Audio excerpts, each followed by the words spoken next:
Want to play football? 500,000. The man's mouth twisted as a lock of hair on his forehead flicked upward. Su Wei was startled. 500,000 was no small sum. Although their small restaurant was doing fairly well once daily expenses and the costs of supporting his son Su Wei's football training were deducted, there was barely any money left at the end of the year. 500,000 would practically strip the family down to its last coin. Su Wei frowned. He had long heard that the domestic football scene was filthy and corrupt. Now he was experiencing it firsthand. These people were darker than he had imagined.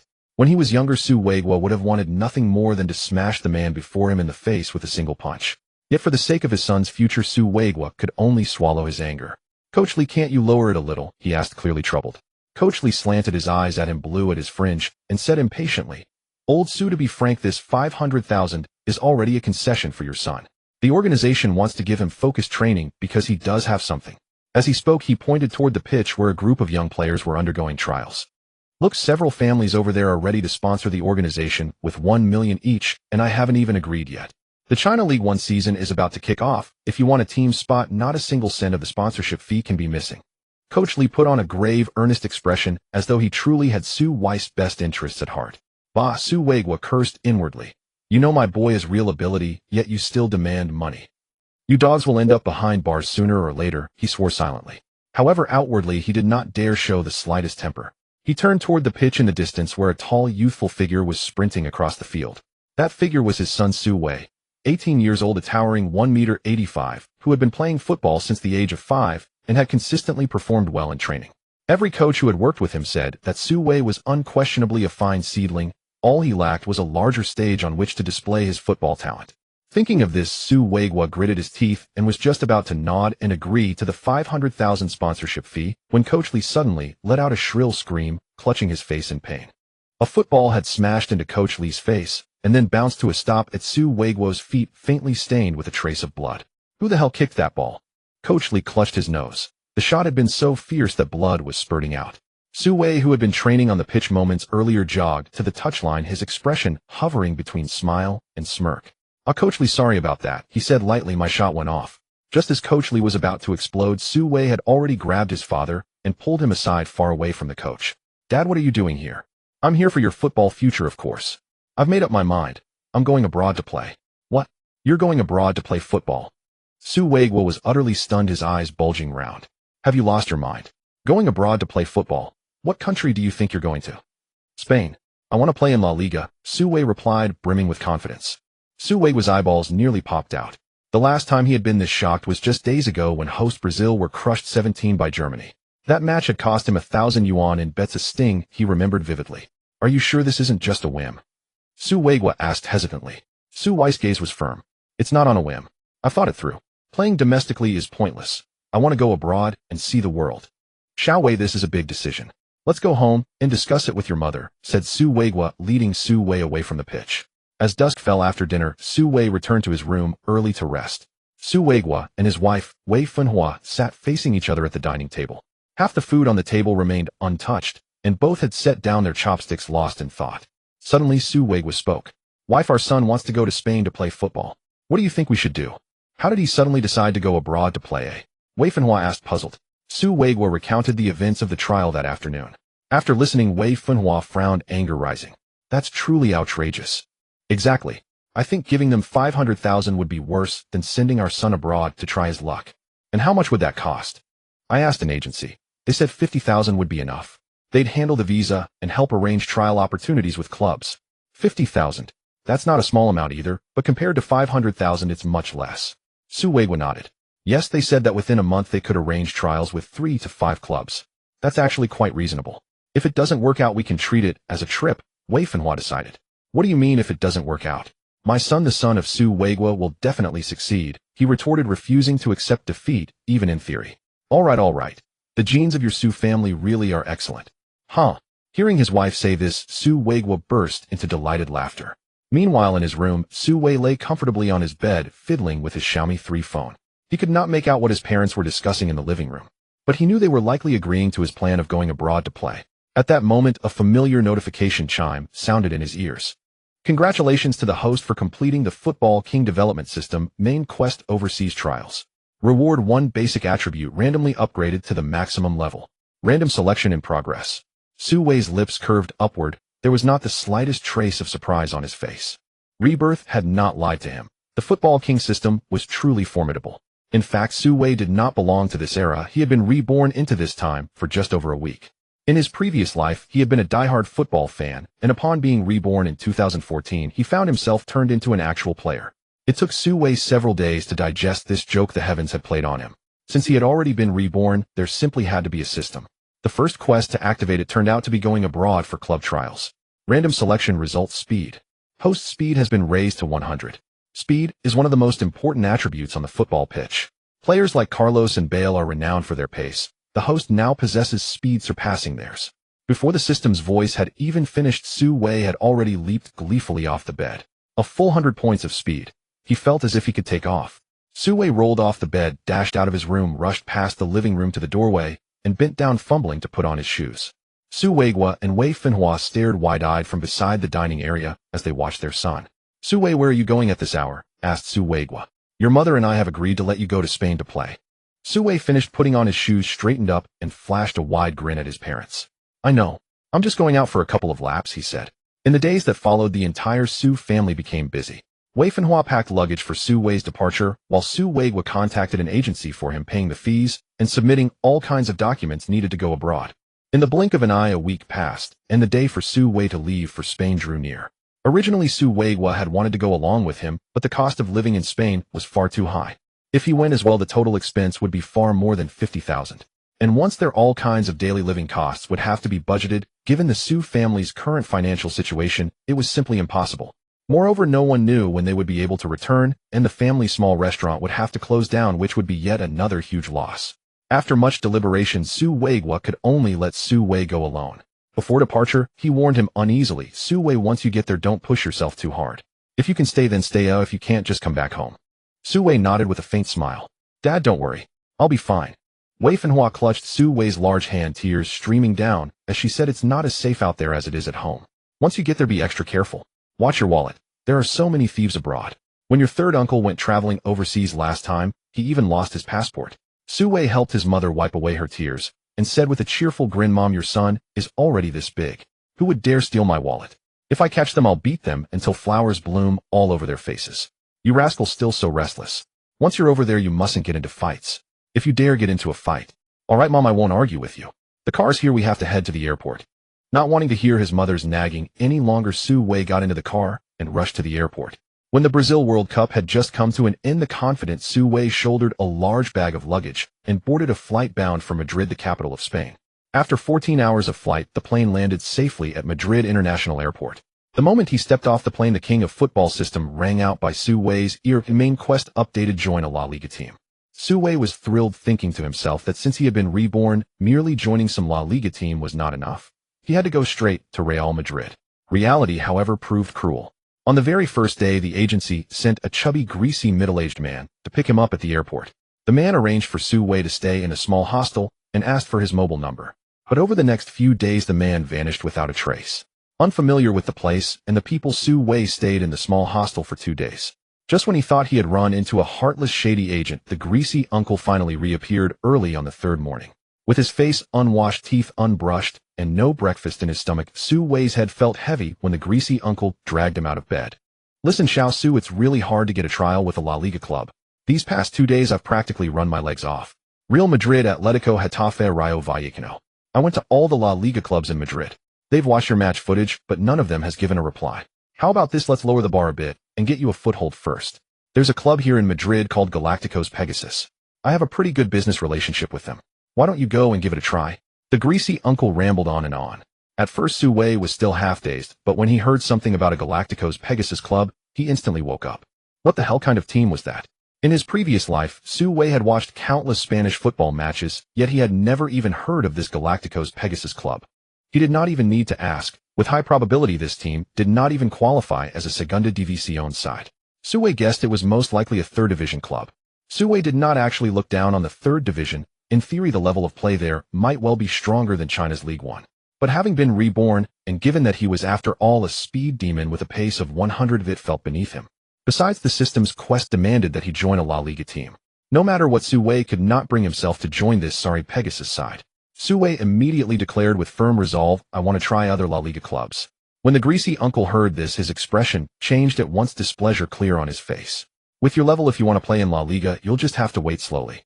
With that, the man turned and left, and yet another 3 days went by. During his entire first week in Spain, Su Wei stayed holed up in the small hostel. Fortunately, the hostel owner was warm-hearted. Relying on his half-baked English and rich body language, Su Wei managed not to starve. During this period, his father and mother called every single day to ask about his situation. Afraid of worrying them, Su Wei did not tell the truth. He merely said that everything was going smoothly. Seeing that the fat, shameless agent was nowhere to be found, and not calling either, Su Wei became truly angry. He phoned several times a day to ask about trial opportunities, and each time the other party only said they were still waiting for news. In the end, Su Wei laid down a harsh ultimatum: if there's no club willing to give me a trial, I want a refund, and I'm going home. His tough stance actually had some effect. The next day, the greasy uncle not only showed up in person, but also brought a plane ticket. He said to Su Wei, "Shao Su, go to La Coruña and try your luck there. But let me be blunt, if it still doesn't work out, we'll have to lower our sights." Su Wei, feeling quite helpless, could only nod in agreement. Looking down at the ticket in his hand, he asked doubtfully, "I'm going alone." The greasy uncle nodded. "I'm very busy, I can't go. But don't worry, our company's people will pick you up when you arrive." Thus an entire week was wasted for nothing.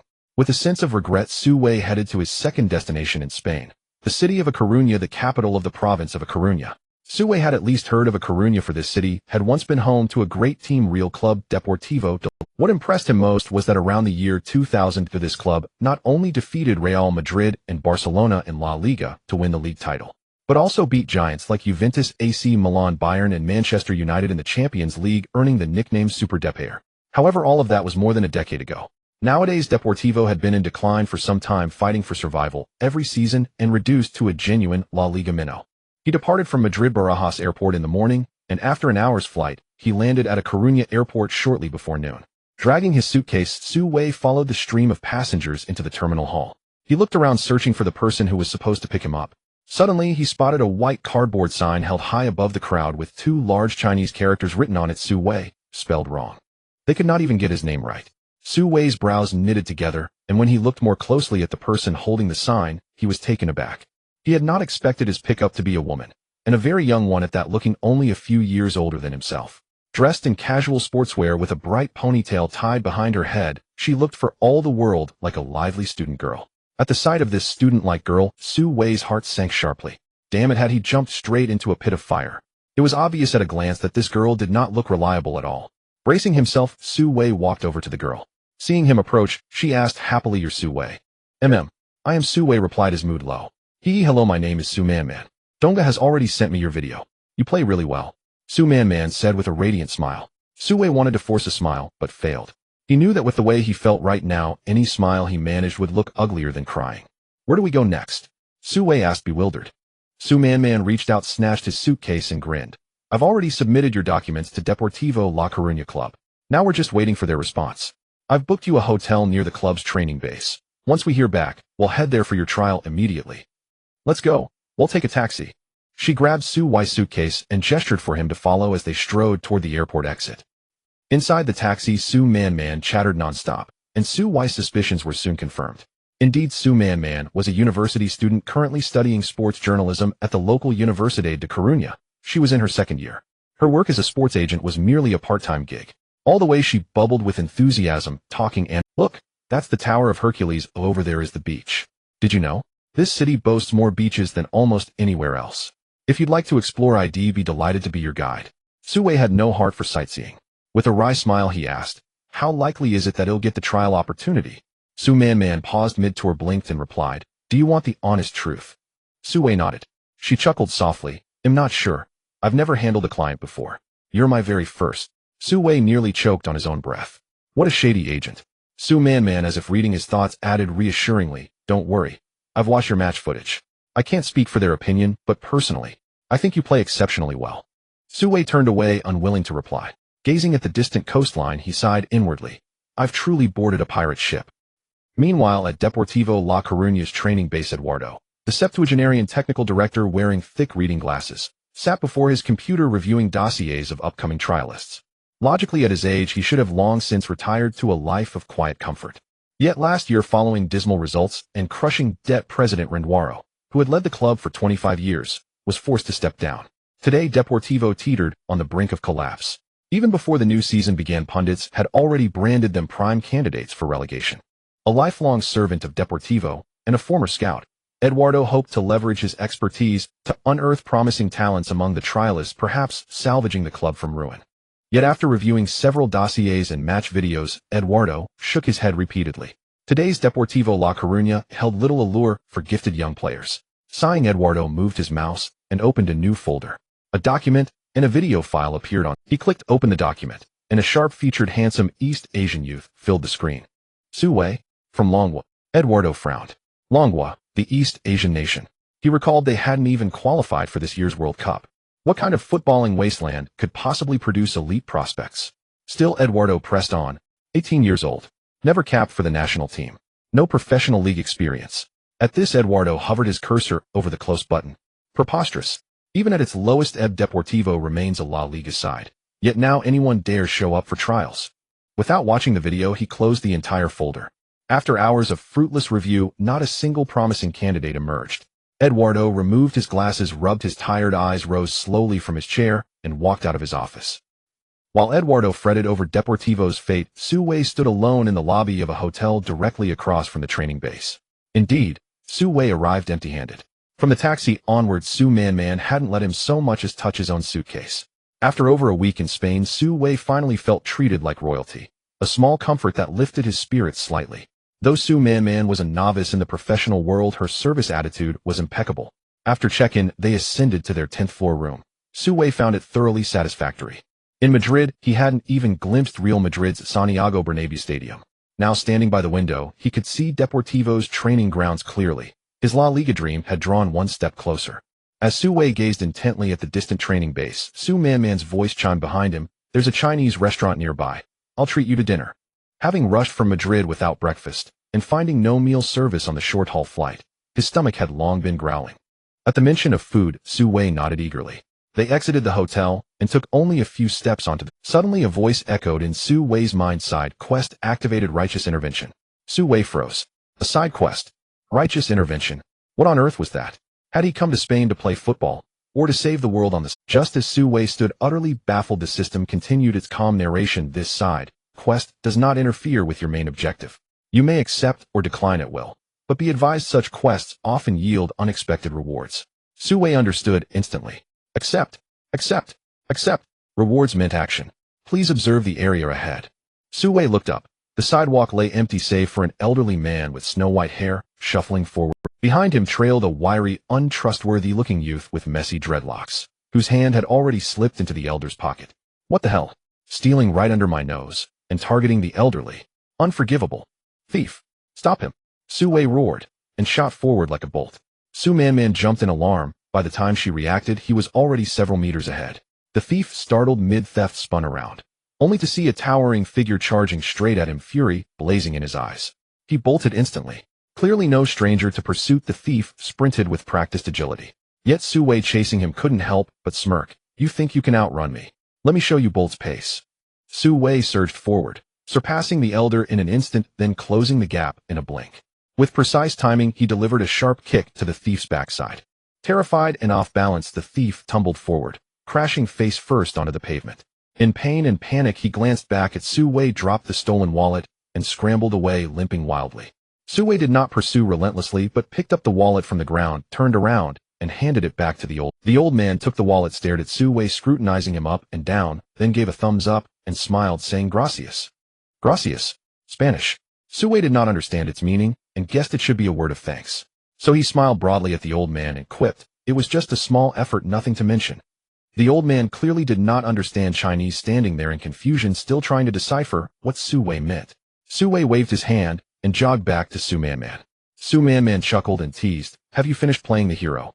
Su Wei shrugged. Helping those in need on the road is a traditional virtue of our Chinese people.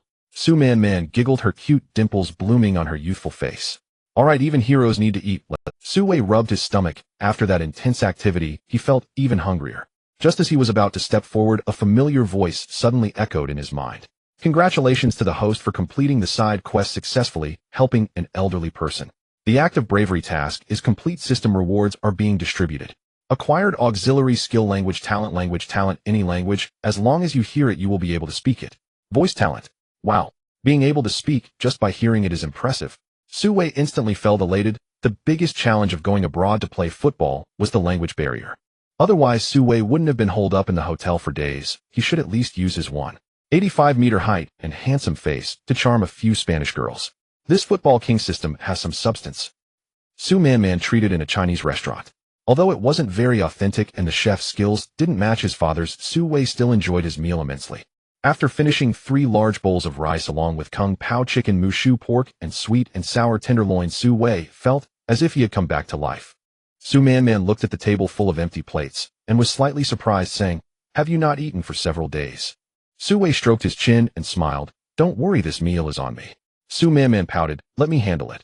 Just as she was about to get up to pay, her phone suddenly rang. "Hello?" Su Man answered the phone in Spanish. Su Wei, standing nearby, understood it, as if it were Chinese without any barriers. Just when Su Wei was amazed by the system's powerful skills, what Su Man said next made him even happier.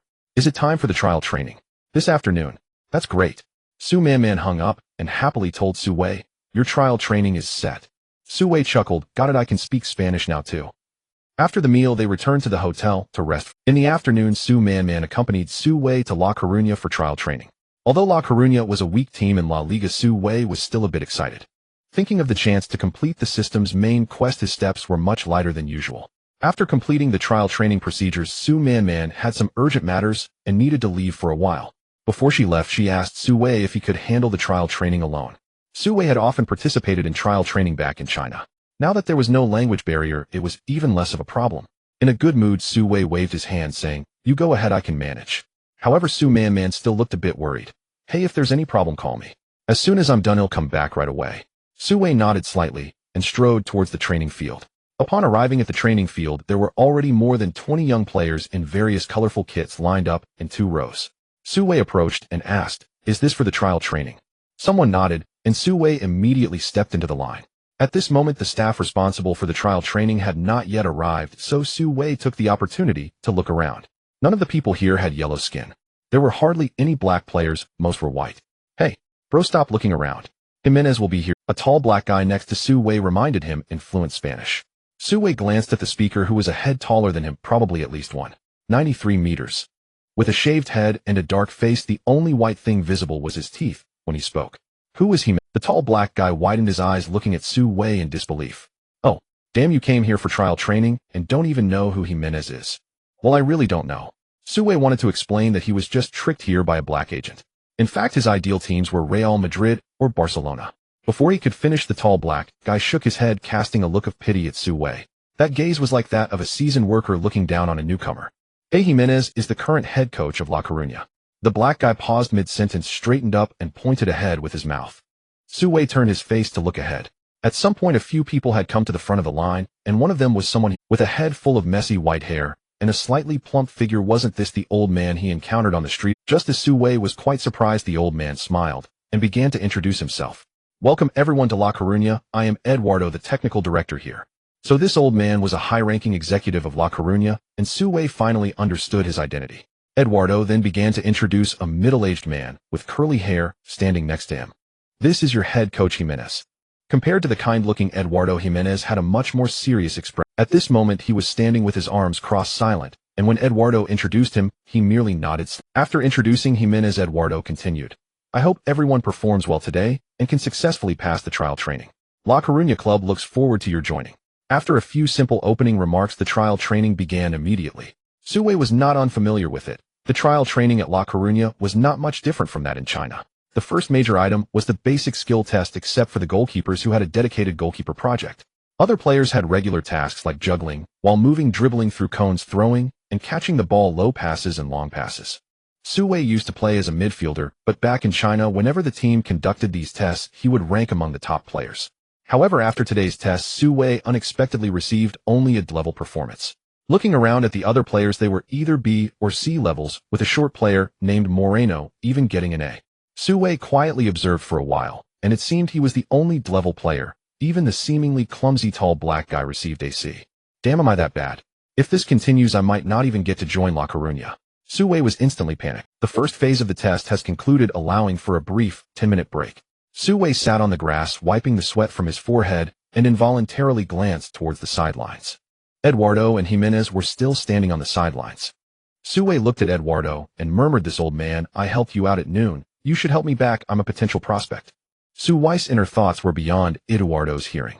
At this moment, he was discussing the recently concluded first phase of the trial with Jimenez. Eduardo asked, "So were there any good players?" Jimenez glanced at a report handed by his assistant and raised his head somewhat dissatisfied, saying, "Aside from that kid Moreno, there aren't many outstanding players in this batch." Eduardo smiled. "I think that kid from the Dragon Country is not bad. Giving him a D is a bit harsh." Jimenez furrowed his brows. "Even if it's a B, what use is that? Such players are a dime a dozen in the Honor League. They might do okay in lower-tier leagues, but once they enter La Liga, they'll get trampled." The Honor League Jimenez referred to is the U19 league organized by the Spanish Football Association. This league is the highest-ranked youth league in Spain, and more than half of the trial players today came from the Honor League. Indeed, it is Spain's top U19 league, but the rate of producing talent is very low. According to official statistics, less than 10% of players from the Honor League have the opportunity to play in La Liga or La Segunda. Most players can only compete in La Tercera or play in other lesser-known leagues in Europe. In fact, many players find themselves without a team after turning 19, forced to change careers or retire. Eduardo nodded him. His technique isn't particularly outstanding, but he has his own characteristics. Characteristics? What characteristics? Jimenez didn't see any of that. He had watched the entire first phase of the test, and in his eyes Su Wei was just an ordinary rookie player. "Yes, I've seen his footage. That kid is incredibly fast," Eduardo said. Jimenez remained silent, harboring doubts in his mind. An Asian, how fast could he possibly be? Could he be faster than Cristiano Ronaldo? Or even faster than Gareth Bale? Jimenez thought Eduardo might be exaggerating, but he didn't refute him due to Eduardo's credentials. Their conversation soon came to a halt. At this moment, the second phase of the test was about to commence. The second phase was a ballless test, and even the trial goalkeepers had to participate. 100 meters, 60 meters, and 25-meter shuttle runs were primarily assessing speed and agility. On the sidelines, several assistant coaches were ready with stopwatches and starting pistols. "Everyone get ready. Oh well, start with the 100-meter test first," a leading assistant coach shouted. Upon hearing this, Su Wei instantly sprang up from the grass, a subtle smile blooming at the corner of his mouth. "Finally, it's time for my strongest event." Stretching his neck, shoulders, and waist, Su Wei fully concentrated on warming up, preparing to showcase his skills in this event. The 100-meter dash proceeded rapidly, with each participant finishing in just a few seconds. Most of the results were in the 11-second range, with some even reaching 12 seconds. Su Wei was the last to compete, with over 20 participants having completed their runs before him. The second-to-last participant was Moreno, who had just received an A in the previous test. This guy wasn't tall, only about 1.7 meters, but his thighs were muscular and bulging, clearly a player with explosive power. Sure enough, he clocked in at 10.91 seconds. As soon as this result was announced, the training ground erupted in excitement. Compared to the previous tests, which used letter grades, this was much more direct. Whoever is outstanding and whoever isn't is immediately clear. Once Moreno's time was revealed, the other players were all convinced. "Wow, this guy runs really fast." An electronic timing of 10.91 seconds, if it were manual probably around 10.6 seconds. Incredible. I remember Cristiano Ronaldo's 100-meter time was only 10.5 seconds, and of course Ronaldo is electronically timed, while manual timing is even scarier. Moreno is already impressive. No doubt he made the best lineup in last season's U19 Honor League. Among us, he probably has the best chance of passing the trial. Su Wei tilted his head, listening to the buzzing discussions around him. Suddenly a coach shouted, "Su from the Dragon Country, it's your turn." "Coming." Su Wei quickly walked towards the starting point. At this moment, all the trial players had finished their 100 meters, and while resting, everyone's gaze turned to Su Wei. As the only Asian on the training ground, Su Wei undoubtedly attracted attention. Is this guy from Korea? Or from Japan? He seems to be from the Dragon Country. A Dragon Country person. This is the first time I've seen one on a European field. Me too. I thought they only played table tennis. Me too. Do you think this guy can run under 12 seconds?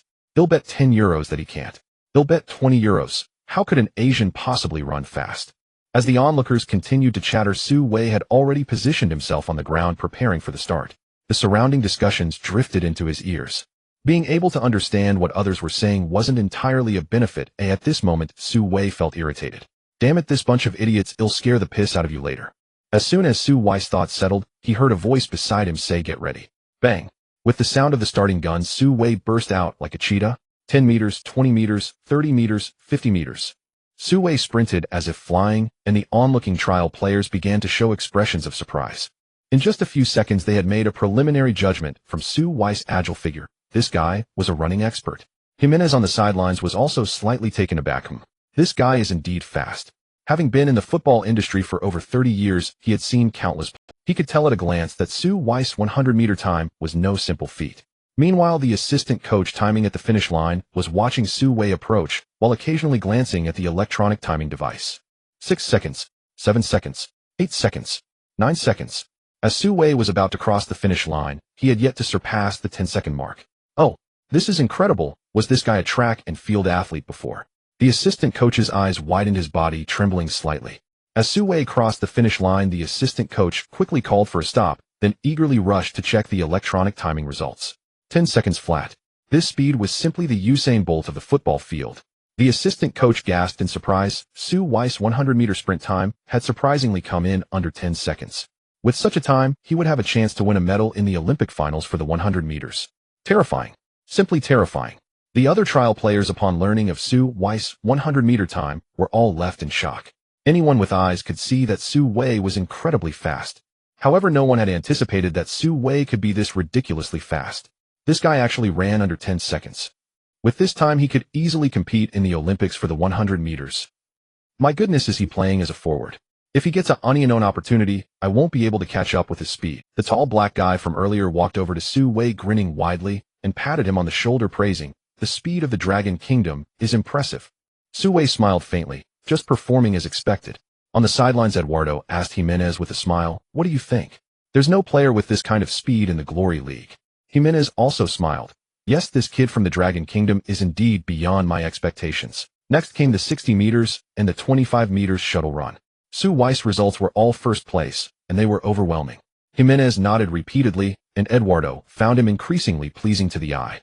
He secretly felt fortunate that he had chosen to go out for a walk at noon, thus not missing out on a good prospect. As Su Wei finished his final 25 meters shuttle run, the second major test came to an end. Next was the final event of today's trial, the scrimmage. Two assistant coaches brought over pre-prepared red and yellow vests, and the trial players were divided into two teams. Su Wei put on the red vest, and the tall black guy did the same. After the teams were divided, they proceeded to assign positions. On the red team, the assistant coach held the roster and began to call out players based on their profiles. Kyle, center back. Fred, right midfielder. Sharman, center forward. In a matter of moments, the assistant coach had assigned most of the positions. With the goalkeeper chosen, only two fullback positions remained unfilled, and Su Wei had yet to be called. At this time, the assistant coach stared at the roster and continued, "Mike, right back." Mike immediately raised his hand and said, "Coach, I'm better suited for the left side." The assistant coach nodded and then looked at Su Wei. "We still need someone for the right back. Can you do that? I see your profile states you can play any position." Su Wei was slightly taken aback, as he had clearly indicated to the agency that his strongest position. Goodness, these frustrating things had actually painted him as a versatile player desperately trying to sell himself. Su Wei cursed the agency for being unreliable, but with all other positions filled, if he disagreed now, would he really have to play as a goalkeeper? Su Wei could only grit his teeth and respond, "Okay, I'm fine with that." To his surprise, as soon as he agreed, several teammates immediately cast him odd looks. Especially Mike, who looked at Su Wei with a face full of schadenfreude. Su Wei felt a bit confused. What was wrong? Was there an issue with being a right back? Just as Su Wei was puzzled, the tall black guy silently walked over, patted Su Wei on the shoulder, and quietly said, "Take care." Su Wei was even more confused and wanted to ask why he said that. The assistant coach was already urging the players to get on the field, and the tall black guy quickly ran toward the pitch. Su Wei had no time to ponder his teammates' strange behavior. He jogged onto the field and found his position. At that moment, a familiar figure appeared not far ahead. Su Wei focused his gaze and recognized that it was Moreno, who was the left midfielder for the yellow team and was directly facing him. In an instant, Su Wei understood why his teammates had looked so strange earlier. Being a right back was a hop. There was no time for Su Wei to think further. Beep. A sharp whistle sounded, and the scrimmage officially began. Each player was fully committed, as it was a matter of whether they could play in La Liga. Moreno in particular was determined. Whenever the ball came to his feet, he would likely charge forward without hesitation. Although his playing style was a bit selfish, he did possess skill. In the first 10 minutes, using his footwork and decent speed, Moreno successfully broke through Su Wei's defense 2 to 3 times, creating crossing opportunities. In contrast, Su Wei had not played a match for over a week and had not even touched a ball. The unfamiliar position made it somewhat challenging to defend against Moreno's aggressive attacks. However, as time went on, Su Wei gradually found his rhythm. He was originally a defensive midfielder and had some skills in defense. Moreno was, after all, only at the level of the Glory League, and compared to those top-tier La Liga wingers, there was a significant gap. Su Wei focused on Moreno, secretly vowing to himself, "Once I'm warmed up, you better behave yourself." In the time that followed, Su Wei clung tightly to him, sticking to him closely, utilizing his speed advantage, fighting fiercely for every inch against Moreno. Gradually, Moreno found it difficult to breach Su Wei's defense, losing possession several times, which even led to his teammates shouting at him. Half an hour into the first half, Moreno was already panting heavily. Looking at Su Wei, who was glued to him, he frowned and thought, what a tough opponent. On the sidelines, Eduardo was beaming. He only knew that Su Wei was fast. Now it seemed that Su Wei's defensive skills were also decent. At a height of 1.85 m with a standard physique, he was not at a disadvantage in physical confrontation. He smiled at Jimenez beside him and said, "This guy is pretty good. He has both physique and speed. Moreno isn't getting much of an advantage. I think we can give him a chance." Jimenez did not respond, his gaze lingering on Su Wei.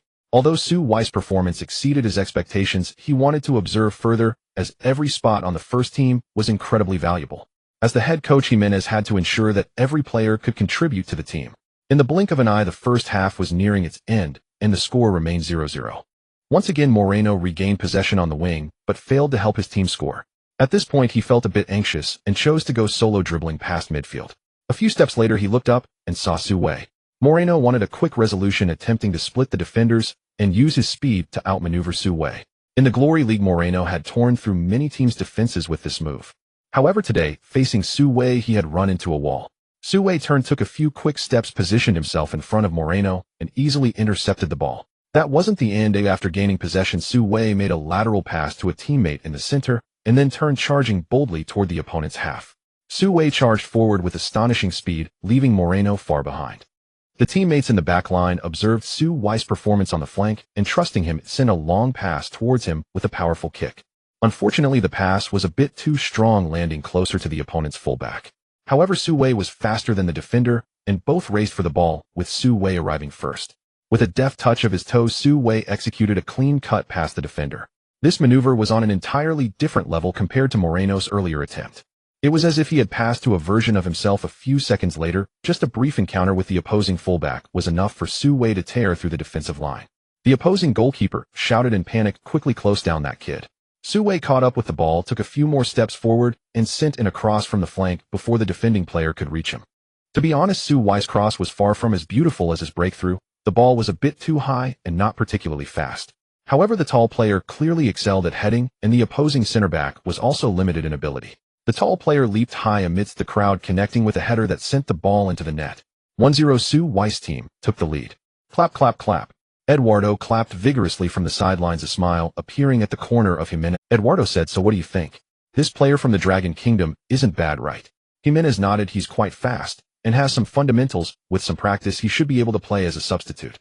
Eduardo laughed. "Then I'll take him under my wing." Jimenez smiled in agreement. After scoring, the tall player ran joyfully to Su Wei, lifted him off the ground in a bear hug, and exclaimed, "Brother, that was a beautiful pass." At that moment, Su Wei felt a bit embarrassed. Damn, that pass had its flaws. If it were peak Ramos or Godin, they would have cleared it easily. I need to practice my passing more. During halftime, the players sat on the ground beside the field, awaiting the start of the second half. Moreno received a harsh scolding from the yellow team's assistant coach. "Pass more, rely on your teammates, do you understand?" The assistant coach glared, giving Moreno no mercy. Moreno shrank back, nodding repeatedly. In the second half, Moreno played much more obediently. Su Wei found it easier as the kid finally stopped being selfish. The yellow team's offense flowed more smoothly, and by the 80th minute, they leveled the score with a corner kick. 1-1. In the final 10 minutes, neither side managed to score again, resulting in a satisfied draw. Thus, the half-day trial concluded. As Su Wei left the field ready to return to the hotel for a shower and some rest, Eduardo approached him with a smile. "So do you speak English?"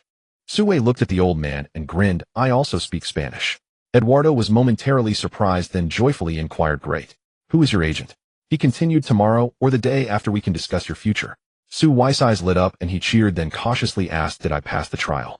Eduardo nodded with a smile, and Su Wei felt ecstatic. This trip to La Coruña wasn't in vain. "I'm coming to La Liga." Su Wei quickly added, "I can make my own decisions." Eduardo looked slightly surprised and asked, "Don't you need to inform your family? Or the club can recommend an agent?" Su Wei was eager, wishing he could sign the contract immediately. "No need, I'll handle it myself." Eduardo chuckled. "All right, let's go to the office for a detailed discussion." La Coruña's office building was right next to the training ground. A 5-story-old structure. Su Wei followed the old man to an office on the top floor. Seated on the sofa, Eduardo pulled out a contract from the filing cabinet and handed it to Su Wei, saying, "This is our rookie contract. It may not be as good as you imagine, but we can offer you a stage in La Liga, and if you perform, well, we can negotiate again for the next contract." Su Wei took the contract and examined it carefully. It was a 2-year contract with an annual salary of €2,000, which was indeed a bit low. However, Su Wei understood that in 2014 La Liga, apart from superstars like Messi and Ronaldo, who earned high salaries, teams like La Coruña generally paid their players very little. Many key players earned less than €1 million a year. For a pure rookie like him to receive €2,000 was already quite commendable. Moreover, Su Wei didn't care about how much he could earn at the moment. This small sum was insignificant to him. His ambition was to reach for the stars and oceans. Signing the contract was the most important task to complete. Without hesitation, Su Wei extended his hand and said, "Give me a pen." Eduardo was surprised by Su Wei's eagerness, and when Su Wei asked for a pen, he was momentarily taken aback, then confirmed, "You don't need to think it over, or take it home to consider." Su Wei glanced at the pen holder on the desk, took the contract, suddenly stood up, walked to the desk, and pulled out a fountain pen, swiftly signing his name on the contract. He then placed it back and returned the contract to Eduardo. The old man took it and burst into laughter. "Young man, you have guts. La Coruña welcomes you." "Thank you," Su Wei replied with a smile. At that moment, the familiar notification sound from the system echoed in Su Wei's mind. "Congratulations to the host for completing the main task of joining a La Liga team. System reward issued 30 points to distribute freely. The host can freely choose to increase basic attributes. The host's current basic attributes are as follows: name, Su Wei, nationality, Dragon Kingdom, age 18, height 185 centimeters, speed 100, shooting 60, heading 65, passing 63, dribbling 61, defense 73, physical 72, stamina 75. This was the first time Su Wei saw his attribute values. With his generally low scores below 70 and the 30 points available for distribution, Su Wei fell into deep contemplation. Although the shooting stat seemed tempting, Su Wei knew that passing was the essence of football. Remembering the assist from the afternoon, he unhesitatingly allocated all 30 points to passing. Passing 93, although he was still 7 points short of the maximum, Su Wei was very satisfied. No rush, he would take it slow. There should be many more system tasks, and sure enough, just as Su Wei finished boosting his passing stat, a new system task was released. Main task updated: make an appearance in a La Liga match. Task reward unknown host, please look forward to it. Looking at the newly released task from the system, Su Wei smiled knowingly. "Don't worry, my friend is not here in Spain to be a water dispenser." Su Wei was interacting with the system, while Eduardo remained oblivious. Seeing Su Wei lost in thought, he asked with concern, "What's wrong? If you have any dissatisfaction with the contract, we can discuss it further." Su Wei snapped back to reality, smiling slightly, and said, "No problem. When can I report to the team?" Eduardo raised his right hand, glanced at his watch, and replied, "It's getting late today, I'll come by tomorrow." Su Wei thanked him and hurried out of the office. Arriving at the entrance of the training base, he coincidentally saw Su Man getting out of a taxi. She spotted Su Wei and immediately asked eagerly, "So, did the La Coruña club accept you?" At that moment, Su Wei was in a good mood and decided to tease her, sighing deliberately, "Alas, no luck. I think I'll just go back to play in the Chinese league." "Oh." Su Man showed disappointment, but then encouraged Su Wei, "It's okay with this experience, you will definitely succeed next time." Noticing her sincere expression, Su Wei couldn't bear to tease her any longer. "Ha, I was just joking. I made it. The contract is signed." Su Man exclaimed in joy. "Really?" Su Wei raised his head proudly and said, "Of course." Su Man happily said, "Wow, you've become a La Liga player in just half a day. You're treating for dinner tonight." Su Wei patted his chest, pretending to be generous, and said, "No problem, just say what you want to eat. I'm now earning over €10,000 a month. Then I won't hold back. How about a seafood feast?" Su Wei replied, "Let's go." They enjoyed a seafood feast until the moon was bright and the stars were sparse. Su Man and Su Wei parted ways at the restaurant entrance. She extended her hand towards Su Wei, smiling slightly, and said, "Let's keep in touch when you have time. Even though my job here is done, we're still friends. If you need any help, just let me know." Su Wei nodded, extended his hand, and they shook hands before parting ways. Alone in his hotel room, Su Wei lay on the bed, intending to sleep early and report to La Coruña the next morning. However, the excitement of joining La Coruña hadn't faded, and he tossed and turned in bed, unable to fall. So he dialed his father's phone. Before long, he heard the clattering of pots and pans on the other end, along with his father Su Wei's voice. "Hello, Su Wei, are you short on money? I can have your mother wire you 2,000 yuan right away. Was that enough?" Su Wei chuckled and replied, "Dad, there's no need to send me money anymore. I passed the trial. I'm earning over 100,000 dollars a month." "What? My goodness, our Su family is about to prosper. Finhua, stop washing the vegetables. I have good news. Our son passed the trial. Really? Oh my. Quickly call Uncle San and Annie, and let's invite Mom and Dad over for a family dinner. The door is closed. We're not accepting customers today. For those still eating, take your time. Today's meal is on the house. Listening to the commotion on the phone, Su Wei could almost see his parents' happy expressions. The call lasted for over half an hour. During the conversation, Su Wei was already eager to come to Spain to watch Su Wei play. Su Wei advised Dad, please wait a moment. I just joined the team. Once I settle in, I'll let you know, and then you and Mom can come over for a vacation and to watch the game. After hanging up, Su Wei stretched lazily. Tonight is destined to be a night of good dreams. The next day, Su Wei, familiar with the route, crossed a road to report to the La Coruña base. Filling out various forms and undergoing a medical examination, Su Wei encountered an old acquaintance during this time. It was the tall, dark-skinned guy who had trialed with him yesterday. While waiting in the examination room, the tall guy spotted Su Wei and instantly broke into a smile. Upon seeing each other, he warmly embraced Su Wei. The tall guy patted Su Wei on the back and said happily, brother, I knew you could pass the trial. Your speed is simply unmatched. Meeting a familiar face in an unfamiliar environment also made Su Wei very happy. Taking advantage of the staff adjusting the equipment, the two began to chat.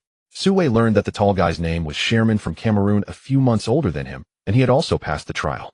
Sherman had been in Europe for 3 or 4 months and had been to Italy, Germany, and France. Except for the Premier League, which has strict regulations on foreign players, he had been to almost all other major leagues. Having trialed with over 20 teams, Su Wei admired this guy's perseverance. After sharing his story, Sherman asked, Su Wei, brother, how long have you been in Spain? Su Wei truthfully replied. Sherman was somewhat surprised. Is this the first team you are trialing with? Su Wei nodded, and Sherman looked at Su Wei in astonishment for about 10 seconds before exclaiming, impressive, brother. You got hired on your first trial. While they were chatting, the staff had already finished adjusting the equipment, and the various physical examinations began. Some equipment Su Wei had seen back home, but many were new to him. Around 7 or 8 staff members from La Coruña surrounded Su Wei and Sherman, including those in white coats. It must be said that although La Coruña is considered a poorer team in La Liga, its infrastructure is still far superior to many domestic teams. After spending 2 to 3 hours, Su Wei officially became a part of La Coruña after passing the medical examination. At this time, a staff member responsible for logistics informed Su Wei. As a first-team player, he could stay in a single room in the player dormitory, which was exactly what Su Wei needed.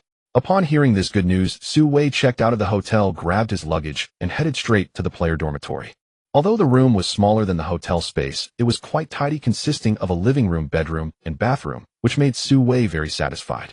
Sherman was also assigned to the dormitory, and their rooms were right next to each other. After a busy morning, Su Wei rested in the dormitory for a while and checked his phone. It was already noon. He then stepped out of his room and happened to meet Sherman, who was also coming out to eat. The two of them left the dormitory together and headed to the players' dining hall for a meal. The players' dining hall at La Coruña was not large, with about 10 tables placed haphazardly, without any order. The meals were served buffet style, where one could take whatever they wanted. However, there were no Chinese dishes. Though it was mealtime, the place was completely empty. Su Wei casually took some food and sat down at an empty spot with Sherman. While eating, he asked Sherman, it's strange, why is no one eating?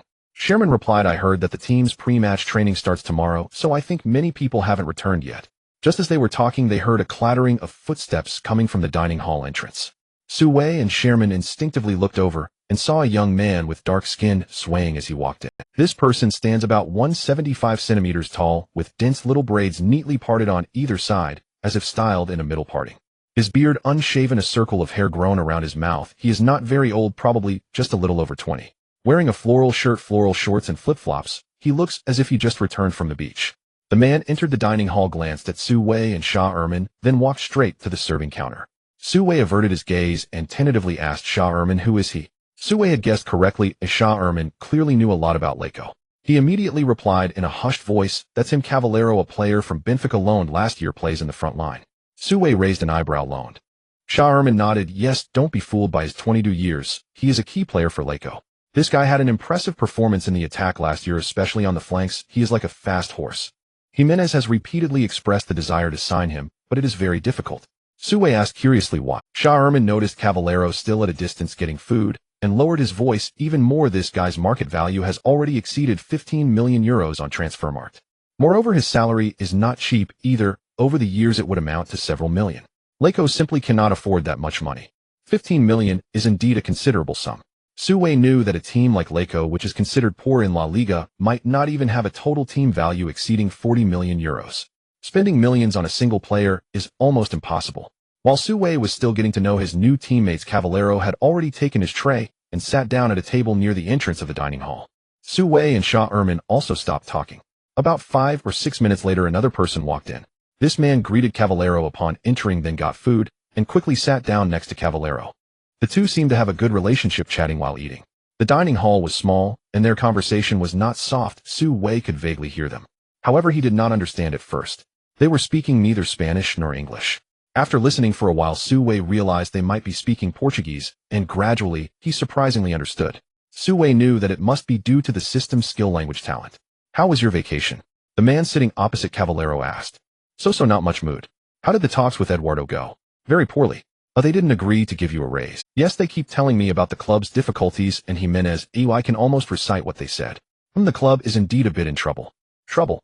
Then how can they afford to buy strange players?" As Cavallero said this, he glanced towards Su Wei. Then the man also looked sideways at Su Wei and Shah Erman, particularly lingering his gaze on Su Wei the longest. "Are they newcomers?" the man asked Cavallero in a lowered voice. Cavallero, unfazed, even raised his voice slightly. "Is the restaurant hiring more servers again?" "Hey, lower your voice, they might understand." Cavallero dismissively said, "Don't worry, do they look like they understand Portuguese?" Shah Erman indeed did not understand Portuguese, he only spoke English and Spanish. At this moment, he also had no idea what Cavallero was saying in the distance. He was focused on eating beef, wearing a blissful expression.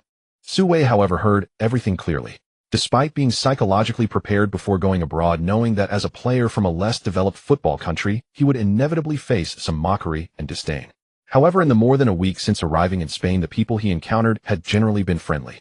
He never expected that his first experience of discrimination would come from a teammate. Moreover, it was from a temporary worker of the team. Su Wei felt a surge of anger, but thinking back to the first day he reported to the team and got into a conflict with a teammate, it seemed a bit inappropriate. And the other party did not name names, so Su Wei temporarily held back, silently eating. Cavallero was also not focused on Su Wei and Shah Erman, and after muttering a few sarcastic comments, he began to complain endlessly about not being valued by the club and how he deserved more. Su Wei felt annoyed listening to him. At that moment, Shah Erman also finished eating, and the two stood up to leave the dining hall. As they passed by Cavallero, he was still chattering away. Suddenly, Su Wei stopped and said in Portuguese, "Boa tarde." This is a common greeting in Portuguese similar to good afternoon. A simple phrase immediately left Cavallero and his companion stunned. The two stared blankly at Su Wei, who had already left the dining hall, expressionless, waving goodbye. Watching Su Wei and Shah Erman leave, Cavallero's companion exclaimed, "Damn, I told you they could understand Portuguese, but you didn't believe me." Cavallero, however, appeared indifferent. "So what if they understand? Just a rookie, does he dare to hit me?" When Su Wei and Shah Erman returned to the dormitory building together, the entire building was empty. Indeed, every first-team player has a dormitory, but few choose to live here. Most veteran players rent apartments outside, or even buy houses outright. Shah Erman did not return to his dormitory. He came to chat in Su Wei's dormitory. "Hey, how many skills do you... Can you speak Portuguese too?" Su Wei chuckled. "Is that difficult?" Shah Erman nodded. "Of course. To play football abroad, I tried to learn for a while back home, but I found it wasn't easy as Spanish is simpler." Su Wei laughed heartily. "That's because you haven't learned Chinese." Shah Erman widened his eyes. "Is Chinese very difficult?" Su Wei replied seriously, "It's the hardest language in the world." Shah Erman shook his head. "Then I definitely won't be able to learn it." Su Wei said, "No worries, learn it with me slowly in the future, and I guarantee you'll master it." Shah Erman asked, "Then do I have to call you teacher?" Su Wei immediately said in Chinese, "Call me boss." Shah Erman imitated, "Call. Boss. The pronunciation is not bad, you are teachable." Su Wei said with a smile, "By the way, who is that guy eating with Cavallero?" "Well, that's Licinho, also loaned from Benfica last year, can play left winger or left back, and was a key player in the team's relegation battle last year. This year he transferred to Liga for 2 million euros. Shah Erman spoke as if recounting treasured knowledge, and Su Wei became interested as he had nothing else to do after a hearty meal. He took the opportunity to inquire about the current player situation at Liga, which is Shah Erman's forte. He immediately spoke fluently and elaborately. After about 10 minutes, Su Wei roughly understood that Liga currently has a total of 25 players in the first team, including himself and Shah Erman. Most of them are Spanish players, occupying more than half. The rest are Portuguese players, with quite a few Argentine players as well. There are only a handful of players from other countries. Although most of these players are not national team members, they all come from strong footballing countries. At the end of his explanation, Shah Erman sighed. "Boss, although Liga is not a strong team, the competition is still quite fierce. I don't know if we will have a chance to enter the 18-man roster in the future. Su Wei raised an eyebrow, comforting him. Bro, they are strong, but we are not weak either. We not only need to make it to the match roster, we also want to start. Sha stared at Su Wei a bit surprised. After a moment influenced by Su Wei's confidence, he patted his chest. Yes. We must get on the field and score. Score what goal? Just then a familiar voice came from the dormitory door. Su Wei and Charmin both looked over, not knowing when Eduardo had arrived at the door. How's it going? Are you getting used to living here? As Eduardo spoke, he walked into the dormitory. Su Wei and Charmin, who were chatting on the sofa, immediately stood up to greet him. It's more comfortable than the hotel, and it's close to the training ground, Su Wei replied honestly, and Charmin quickly nodded in agreement. Eduardo smiled and said, Come on, let's pick a jersey number that belongs to you, and he'll also show you around the facility. He led Su Wei and Charmin to a conference room in the office building, signaling for them to choose their jersey numbers. In fact, there was not much to choose from, just the jerseys numbered 19 and 22. Su Wei knew that the numbers for the first team in La Liga were fixed. There was one spot for each number. Unlike Serie A, where numbers like 77, 88, and 99 are all acceptable. Su Wei was not particularly concerned about what number he wore. What mattered to him was getting to play in matches. Charmin, you go first, Su Wei said generously. As a center forward, Charmin certainly wanted to wear a jersey with the numbers 11 or 9. However, he also knew that those jerseys were not for him. Between the 19 and 22, he hesitated for a moment before choosing the smaller number 19. Su Wei picked up the jersey number 22 and examined it. The blue and white colors paired with the number 22 looked quite pleasing. Even numbers not bad, auspicious. After selecting their jersey numbers, Eduardo took them to visit the honor room of the La Coruña club. Here Su Wei saw the La Liga championship trophy for the first time. He knew that this trophy was won more than a decade ago. The La Coruña of that time was incomparable to the present. After the visit, Su Wei's first day at La Coruña passed smoothly. In the following days, the La Coruña players finished their holidays and began to return to the team one after another. Su Wei also joined the first team for 2 training sessions a day. It must be said that although La Coruña was not prominent in La Liga, now the training intensity far exceeded that in his home country. Every day after training, he felt very fatigued. However, with such training intensity, the rewards were naturally abundant. Su Wei believed that even without a system, if he could stay at La Coruña for a year and a half, his strength would surely improve dramatically. Indeed, there was a reason why football was so strong in this country. The training sessions were quite monotonous, but Su Wei was highly motivated every day. In the blink of an eye, a week had passed. That morning, Su Wei clearly felt that the training intensity was not very high. It consisted mostly of recovery training. After practicing for a whole morning, he had hardly broken a sweat. Su Wei speculated that there must be a reason behind this. Sure enough, after the training ended, Coach Jimenez gathered the team and announced that there would be a warm-up match that evening against Bayer Leverkusen. Upon hearing this, most of the La Coruña players reacted with indifference. To the veteran players, warm-up matches were just like training, quite ordinary. Facing a team like Bayer Leverkusen, a traditional strong team in the Bundesliga that ranked 4th last year, La Coruña players had little confidence in winning. Although they missed out on the Champions League by just 1 position, they were strong contenders for the Europa League title this year. Unlike the indifferent attitude of the veteran players, Su Wei was immediately excited at the thought of playing in a warm-up match that evening. Having been in Spain for more than half a month, aside from the trial match he played, he hadn't participated in any proper matches yet. Hearing that they were going to face Bayer Leverkusen that evening, Su Wei immediately rolled up his sleeves in anticipation.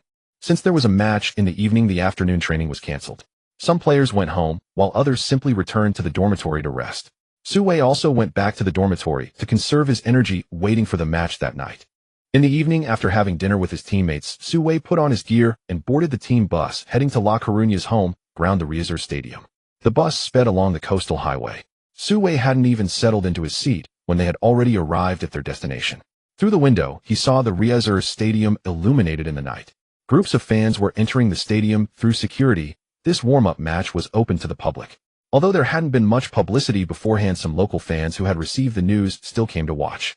After getting off the bus, Su Wei followed his teammates to the home team's locker room. He found an unused locker and just changed into his jersey when Jimenez walked in to announce the starting lineup. Caballero, with his hair styled in small braids, and his fellow countryman Lisinho were both on the starting list.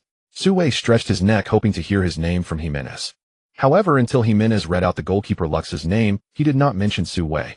Although this was not unexpected, Su Wei still felt a bit disappointed, but quickly returned to normal. Su Wei understood that as a newcomer who had just joined the team and had no substantial experience, it was nearly impossible for him to secure a starting position in his first match. He could only be patient and wait. Moreover, Su Wei believed that in this inconsequential warm-up match the coach would surely give opportunities to the substitute players. After Jimenez finished announcing the starting lineup, he began to draw on the tactical board, explaining the key points for the players to pay attention to in today's match. Rolly, today you need to pay special attention. Their left winger might be Sun, who is very fast and a tough. Su Wei had already gotten to know the La Coruña first-team players quite well. This Rolly is a Spaniard and is 29 years old, considered a veteran. He usually plays as a right-back, standing at 166 meters tall, and speed is his strong suit. As for the Sun mentioned by Jimenez, Su Wei immediately guessed who it was. Indeed, it must be Son Heung-min. Su Wei remembered that Son Heung-min in 2014 was when he started to explode in the Bundesliga. Su Wei knew better than anyone else about this guy's strength, the Asian #1 in the future. However, Rolly did not know much about him and had never faced Son Heung-min. He didn't take Son Heung-min seriously at all. After the coach assigned the tasks, he carelessly said, "Coach, don't worry, it's just defending against an Asian guy. I won't have any problems." Su Wei sighed inwardly, thinking this guy is probably going to have trouble tonight. After Jimenez briefly outlined the tactics and said a few words of encouragement, he was the first to leave the locker room. Following that, the players began to leave the locker room one by one, passing through a long player tunnel to warm up on the field. This was Su Wei's first time playing at his home ground. Stepping out of the player tunnel, he looked around. The stadium was not too large, seating about 30,000 fans, not comparable to most stadiums in his home country. However, it did not have a running track, and the stands were very close to the pitch, making it a professional football ground. Today was not the weekend, and the match was a warm-up game, so there was no publicity before the match. Surprisingly, there were still some fans coming to watch, and even a few scattered reporters at the sidelines. Among these people, there were quite a few Asian faces holding up posters of Son Heung-min and wearing his jerseys. It was needless to say that these guys were definitely Koreans. Just as Su Wei was looking at the Korean fans, he suddenly heard a clear shout from the stands, "Su Wei, go for it. I believe in you." Su Wei couldn't help but be taken aback and turned to look back. There, not far away in the stands, Su Man was cheerfully waving at him. Su Wei felt a bit surprised. Studying abroad seemed quite leisurely, and she even had the time to watch a game at night. At that moment, Sha beside him also noticed Su Man and smiled, saying, "Boss, is that your girlfriend? She's quite beautiful." Su Wei smiled, too lazy to explain, well aware that many foreigners viewed Asians as having similar appearances. This fellow praising Su Man for her beauty was likely trying to get on his good side. With this thought in mind, Su Wei also waved back at Su Man, then turned and ran towards the field to warm up. At 7 o'clock in the evening, the match began. Su Wei and a dozen teammates returned to the bench, while the main players from both sides remained on the field. A few minutes later, with the sound of a whistle, the first half of the match officially commenced. This match was also Bayer Leverkusen's first warm-up game. The reason for choosing Laco was simple. They needed to find a team with less strength to gauge their match feeling, achieve a big victory, and boost the morale of the team, which was what Bayer Leverkusen needed. Laco was willing to accept this warm-up match, and Jimenez had his own ideas. Teams like Laco, who do not participate in European competitions, have few opportunities to spar with stronger teams. Utilizing Bayer Leverkusen was just the right opportunity to test the current flaws in their lineup. As the match began, the pace wasn't too fast, and Laco had few vulnerabilities. After 7 or 8 minutes, Bayer Leverkusen, clearly stronger, gradually took control of the game.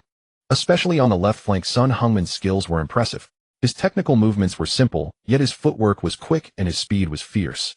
The opponent, who had boasted before the game that he was unfazed, was no match for Son Heung-min. Within the first 10 minutes of the first half, he had been outmaneuvered by Son Heung-min 3 or 4 times. On the sidelines, Jimenez frowned. It was noteworthy that Laco's right back had once been a strong asset to the team. The veteran captain Pablo, who was still recovering from injury, used to play this position. Pablo could be considered a legendary figure for Laco in recent years. At 38 years old, he was one of the veteran players from the Super Laco era and had once stood at the pinnacle of La Liga. However, even the evergreen must eventually age. In the last 2 or 3 seasons, his form had clearly declined. He had not returned to the team since his injury at the end of last season. Lowell, who had been substituting for Pablo, now had to step up. However, tonight Lowell's performance was quite disappointing. He simply lacked the capability to be the successor to their old captain. While Jimenez was worried, about 20 minutes into the first half, Son Heung-min suddenly took off with the ball down Laco's right flank, once again showing remarkable speed. Lowell couldn't keep up and could only watch as Son Heung-min sped past him. In the stands, many Korean fans excitedly shouted, "Ah! Asia is #1, the bolt of our Korean nation. Son Heung-min, go for it." Today, only about 1 to 2,000 fans showed up, but at least 300 to 400 came from Korea. Their cheers echoed throughout the stadium, leaving Su Wei feeling annoyed on the bench. "Damn it, these idiots who love to show off are so noisy." Su Wei cursed, inwardly thinking that if it were back in his previous life as a fan, he would have taught them to be quiet by now. Now he could only sit quietly on the bench watching the match unfold, saying, "Lol, for heaven's sake, tackle him, take him down. How can you let him get past you again and again without feeling any shame?" Lol also wanted to commit a foul, but he simply couldn't catch up with Son Heung-min. In the blink of an eye, Son Heung-min had brought the ball to the edge of the goal line and calmly prepared to cross. The ball flew towards the penalty area. In just 20 minutes since the start, this was already the third time Son Heung-min had sent a cross from Leiko's right side. Inside the penalty area, the towering forward Kiesling, standing at 6 feet 3 inches, leaped and headed the ball into the net. It was 1-0. With that goal, the Korean fans in the stands went even more wild. The cheers, whistles, and unabashed laughter intertwined into a cacophony. Su Wei frowned, feeling a momentary illusion as if he had returned to 2023 during the World Cup qualifier between the national team and Korea. Su Wei vaguely recalled that Son Heung-min had once made a gesture to the Dragon Nation fans to be quiet. This time, however, Son Heung-min didn't dare, or perhaps he simply wasn't interested in provoking. He merely celebrated with Kiesling with a simple high five, his casual demeanor resembling that of a training session. Indeed, after more than 20 minutes, Son Heung-min had already grasped Leiko's capabilities. He played even more recklessly. Just 10 minutes after Bayer Leverkusen's first goal, Son Heung-min once again received the ball from Leiko's right side. He dribbled the ball out wide, then made a sharp cut inward. Lol was caught off guard and failed to intercept. Son Heung-min surged towards Leiko's penalty area with incredible speed, and just as the Leiko midfielder was preparing to cover, he suddenly took a shot. The ball was at least 27 or 28 meters away from the goal, arcing beautifully, and flew straight into the top right corner of the net. Leiko's goalkeeper, Argentinian Lucas, despite his best efforts to dive, unfortunately couldn't reach the ball due to its tricky angle, missing it by mere inches. The ball went in again. It was 2-0. 30 minutes into the first half, Bayer Leverkusen led 2-0. Son Heung-min had 1 goal and 1 assist. Leiko's right flank had been completely dismantled by him. The Korean fans in the stands began to sing and dance. On the field, Son Heung-min and his teammates celebrated the goal with a restrained manner. As for the Leiko fans, they wore long faces.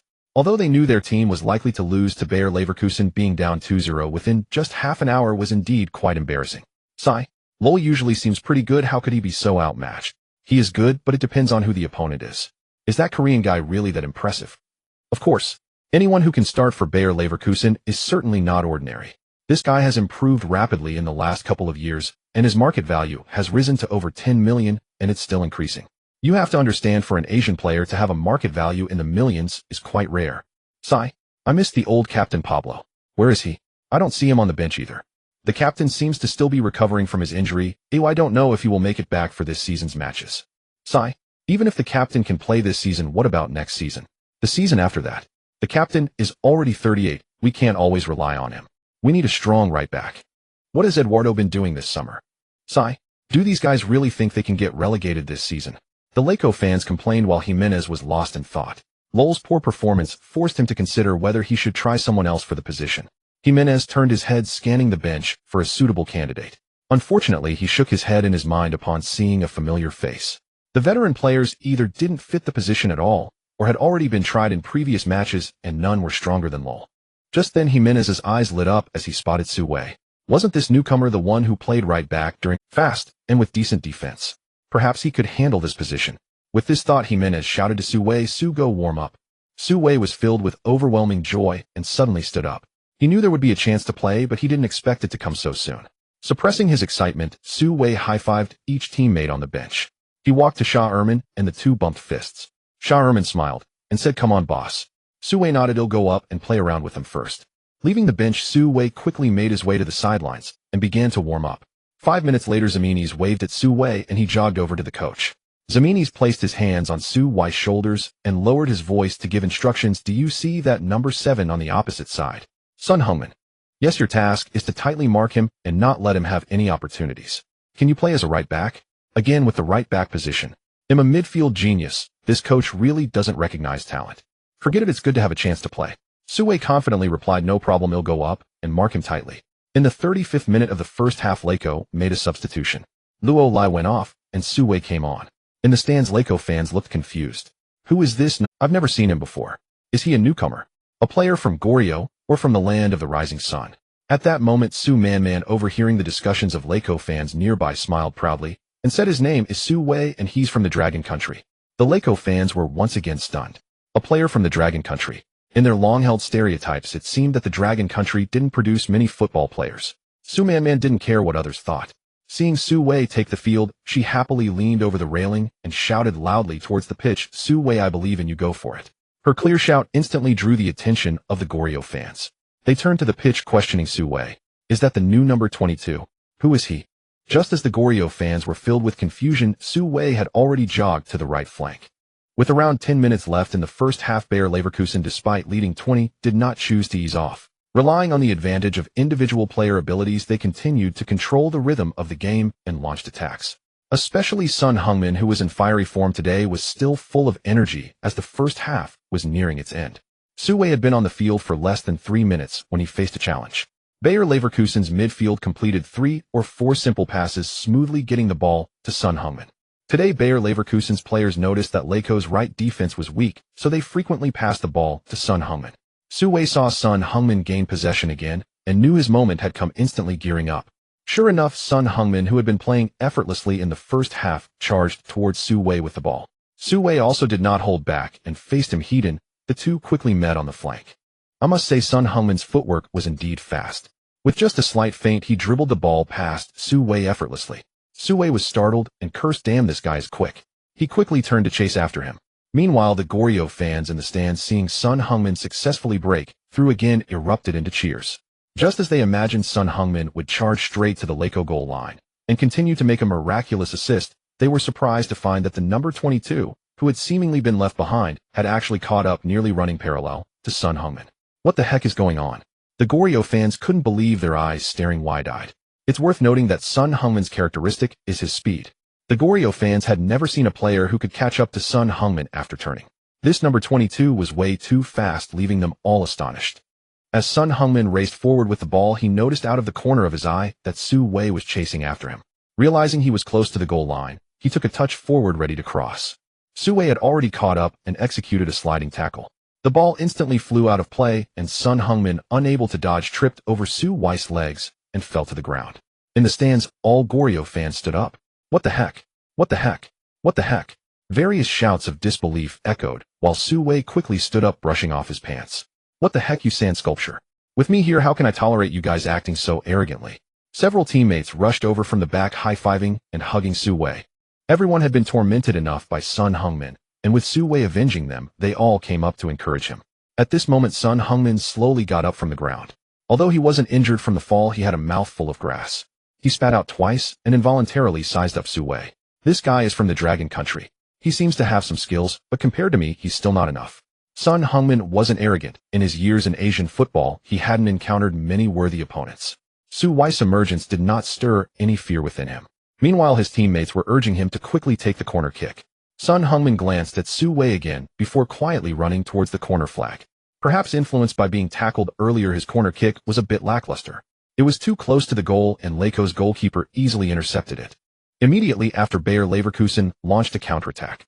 Leco's midfielders won a header, and a few players in the front exchanged passes, gaining a shooting opportunity just outside Bayer Leverkusen's penalty area, but unfortunately the final shot went over the crossbar. Even so, it still drew applause from Leco fans on site. Some clapped for the attacking effort, while others applauded Su Wei's active defense. The fans could clearly see the impact of Su Wei's appearance. Facing a speedster like Son Heung-min, Su Wei posed quite a headache for him. With just a few minutes left in the first half, Son Heung-min attempted to attack down the flank twice more. However, he couldn't shake off Su Wei. With 100 in speed attributes, Su Wei held his ground in the duel against Son Heung-min, not allowing him to succeed on either attempt. In the blink of an eye, the first half came to an end. During the halftime break in Leco's locker room, Zaminis was quite satisfied with the team's performance in the final moments. He clapped his hands and said, "Everyone, let's continue to strengthen our defense in the second half, while also making our counterattacks faster. Let's see if we can score a goal." 15 minutes of halftime passed quickly, and the second half of the match began. After switching sides, Son Heung-min was still unrelenting, frequently trying to show his prowess on the flank. However, today, facing an opponent who could run in 10 seconds, his previous speed advantage had turned into a disadvantage. Technically, Son Heung-min was not an extraordinary player. Even physically, he could gain no advantage. At 185 meters tall, Su Wei was a few centimeters taller than Son Heung-min and also stronger. After Son Heung-min lost possession of the ball 2 or 3 times, even his Bayer Leverkusen teammates began to pass the ball to him less often. This is the nature of football. If you make the opponent uncomfortable, then you will play comfortably. In the first half, Bayer Leverkusen's main highlight was Son Heung-min on the left flank. Now that Son Heung-min is being suppressed, Bayer Leverkusen feels like a snake with its 7 inches grasped. Their midfield still holds a possession advantage, but their attacking threat has significantly diminished. As the game gradually fell into a stalemate, Jimenez on the sidelines grew increasingly pleased. This Dragon Country player has some potential. Eduardo has really struck gold. Several reporters from Korea were left rather baffled. They originally thought this match against a relegated La Liga team would see Son Heung-min dominate the field. The purpose of their visit today was to hype up Son Heung-min and gain a significant amount of traffic. Unexpectedly, since Leiko substituted that number 22, Dragon Country kid Son Heung-min has been completely subdued. This took them by surprise, and amidst whispers they inquired about the identity of Leiko's number 22. The reporters exchanged glances. Not only were they unaware, but even if Dragon Country reporters were present, they wouldn't know Su Wei's specific situation. They then stopped watching the game and pulled out their phones to search for information about Su Wei. However, their searches yielded nothing, leaving the Korean reporters stunned. Is Son Heung-min being suppressed by an unknown player? Su Wei's emergence completely disrupted Bayer Leverkusen's game rhythm. On the offensive end, they lost the sharpness they had in the first half, and the defense was forced to face more pressure. After more than 20 minutes into the second half, as Son Heung-min's attacking pace slowed, Su Wei's heart began to race. In the 67th minute of the second half, Su Wei received the ball in the backfield. After advancing a bit, Son Heung-min stepped up to apply high pressure. Seeing this, Su Wei immediately passed the ball to the front where Cavallero, sporting a head full of braids, was positioned. This guy plays as a right winger alongside Su Wei. However, today he was essentially invisible, having little impact against Bayer Leverkusen's defense and showing no urgency to track back, lazily lingering at the front. If he had just been a bit more proactive in tracking back today, Lore would have been able to last through the first half. At this moment, Su Wei passed the ball to him and kept moving forward. Logically, Cavallero should have quickly returned the pass to Su Wei, then dropped back to cover Su Wei's position. Yet not only was he playing poorly today, he was also selfish, completely ignoring the advancing Su Wei. He chose the most dangerous attacking option, using the outside of his foot to flick the ball directly towards the tightly defended edge of Bayer Leverkusen's penalty area, cutting inside. This action not only wasted Su Wei's extensive run, but also left a large area behind them complete. What the hell, you selfish player? Su Wei cursed loudly as he quickly stopped, turned, and ran back. Rushing back, Su Wei hadn't even reached the halfway mark when Cavallero lost possession. To make matters worse, Son Heung-min was waiting just 7 or 8 meters ahead of Su Wei, ready to counterattack. Bayer Leverkusen's counterattack was swift, and a player from the backline quickly launched the ball, delivering it accurately towards Son Heung-min. At that moment, the players in the center from Leiko found it difficult to catch up, leaving the entire right half of the field wide open. This is bad, Su Wei shouted, immediately accelerating and sprinting to chase the ball. Son Heung-min's speed was naturally not slow either. With a 7 or 8 meter advantage, even Bale would find it challenging to catch up with Son Heung-min. However, Su Wei sprinted over 30 meters and ultimately managed to catch up to Son Heung-min. Just as Son Heung-min was about to cross from the flank, Su Wei had no choice but to pull him down from behind. Although it was a foul, Su Wei received a yellow card. Nevertheless, his astonishing chase left the fans at this guy seems to run faster than Ronaldo and Bale. Was Carlos faster than him? Absolutely not. I feel like this guy runs almost as fast as both. Is his name Su Wei? Remember that. On the sidelines, Jimenez also clapped in appreciation. Attitude, speed, defensive awareness. This kid is a talent. Jimenez was very pleased with Su Wei's performance. At this moment, the game had reached the 70th minute. In a friendly match, there are no limits on substitutions. To assess more new players, Jimenez replaced 7 or 8 players at once. Most of the starting players left the field, and Cavallero went off to rest as well. Su Wei remained on the pitch, and Sharman also got his chance to play. Bayer Leverkusen was also undergoing a significant rotation. Son Heung-min sat on the bench with his head down, feeling somewhat dejected, as both sides nearly changed their entire lineup. The difference between Bayer Leverkusen's substitutes and their starters was stark, which is a characteristic of strong teams. There is often a significant gap in strength between starters and substitutes. In contrast, Leiko's difference between starters and substitutes was much smaller. After the substitutions, Bayer Leverkusen's substitutes noticeably weakened their control over the game. Leiko began to create more opportunities, and Su Wei finally caught his breath. With Son Heung-min gone and the inactive Cavallero off the field, Su Wei's defensive pressure eased considerably. Thus his mind began to race again. As the saying goes, a fullback who doesn't want to make forward runs and assists is not a good fullback. Moreover, since Su Wei had just reached a passing rating of 93, he had to test his capabilities today. In the 82nd minute of the second half, Su Wei surged forward again. This time he also received support from a newly substituted teammate. Just as he rushed up, Kunka, the young player replacing Cavallero, delivered a through ball. The two executed a 1-2 without Su Wei needing to dribble. He sprinted a few steps and nudged the ball forward, racing towards the baseline near Bayer Leverkusen.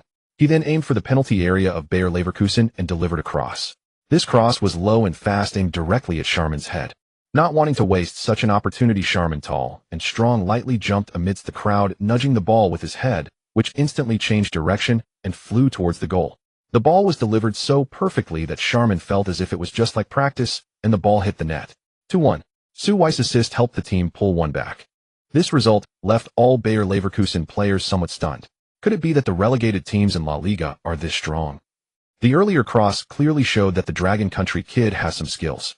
Not only was he active defensively and exceptionally fast, but his passing technique was also quite impressive. After scoring, Sharman was overwhelmed with excitement. Having played 2 matches for La Coruña, he had already netted 2 goals. This scoring efficiency surprised even him. Standing in the penalty area, Sharman shouted twice, almost pounding his chest with his fists. After venting his emotions, he did not forget to acknowledge Su Wei, who assisted him. He knew that half of the credit for his 2 goals belonged to Su Wei. Sharman immediately ran towards Su Wei and embraced him. "Haha boss, that pass was so beautiful." Su Wei chuckled and muttered, "With a passing attribute of 93, how could it not be beautiful? I am the De Bruyne of La Liga." At this moment, teammates gathered around shouting, Sharman, well done. Keep playing like this, and we have a chance to win against them. The Germans are not as strong as us." On the stands, La Coruña fans cheered loudly. "It's worth coming today. Oh, number 22's assist was incredible. Yes, number 19's header was also good. I think these 2 newcomers have the potential to be starters. Indeed, rather than spending money on famous players, it's better to promote more young talent. If we keep playing like this, we might just avoid relegation this year." Su Man waved her arms in the stands happily, saying, "Su Wei, I thought you were bragging, but it turns out you're a midfield maestro. Your passing is terrific." 1 goal instantly ignited the atmosphere at the Reazor Stadium. The match resumed, buoyed by the surge in morale following the goal. In the last 10 minutes, La Coruña took control of the game. The players pressed forward, starting to siege Bayer Leverkusen's goal. Unfortunately, time was running out, and both luck and skill were slightly lacking, resulting in several shots going off target. Ultimately, after a fierce battle lasting 90 minutes, La Coruña lost 1-2 to Bayer Leverkusen. Despite the loss, Jimenez was somewhat satisfied with the performance. Losing by just 1 goal to the 4th place in the Bundesliga, there was even a chance to equalize in the final moments of the match. Jimenez highly recognized the players' performances. After the match, he did not immediately return to the locker room, but stood by the field hugging each player as they left the pitch. When Su Wei walked off the field, Jimenez proactively approached and gave him a hug. He patted Su Wei's back firmly and encouraged Su, "Great job, you worked hard." Receiving the coach's recognition brought joy to Su Wei, taking him one step closer to his goal of playing. As he returned to the locker room, Su Wei noticed a few La Coruña fans on the sidelines calling out to him, "Su, I love you.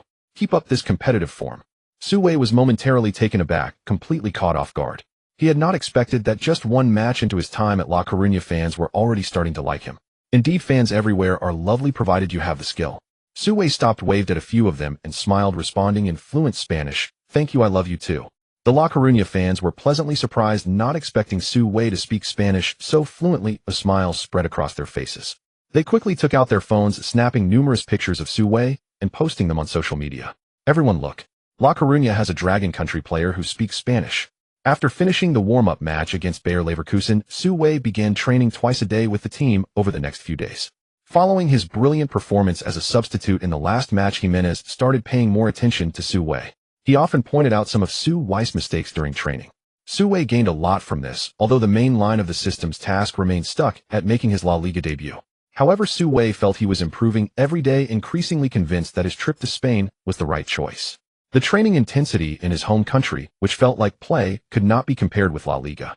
As the days passed, August arrived in the blink of an eye. After the morning training session, Su Wei and Sharman had lunch in the cafeteria and were preparing to return to their dormitory to rest. Eduardo approached them, informing them that the club was going to hold a team initiation ceremony for them in the afternoon. Su Wei was somewhat surprised. Joining La Coruña felt like divine favor. Unexpectedly, there was to be an initiation ceremony. With such pomp, Su Wei felt somewhat overwhelmed. After Eduardo left, Sharman inquired about it, both surprised and excited. "Boss, will we have to juggle in the afternoon? I'm a bit worried about making mistakes." Su Wei nodded and speculated, "There will definitely be this segment." Sharman sighed, saying, "Juggling is my weak point." Su Wei smiled and patted his shoulder. "Don't worry too much, you are not Cristiano Ronaldo or Messi, and there won't be too many people watching in the afternoon." Sharman thought about it and agreed, feeling a bit embarrassed as he laughed. As for why the club was holding an initiation ceremony for them, it was naturally to attract some attention for the team. In 2014, La Liga teams were not having an easy time, especially small teams like La Coruña, which faced dire economic conditions. Eduardo hoped to increase the team's visibility through media exposure. However, as Su Wei guessed, the outside world showed little interest in the joining of relatively unknown players like Su Wei and shatter to La Coruña. Not only did the media lack interest, but even the local La Coruña fans were indifferent to the matter. Certainly La Coruña had issued a notice on their official website in advance, and there was no charge for the initiation ceremony. However, that afternoon fewer than 100 fans attended the initiation ceremony at La Coruña's home ground. Most of these attendees were fans who had watched the previous warm-up match. The media coverage was sparse with only a few local journalists present.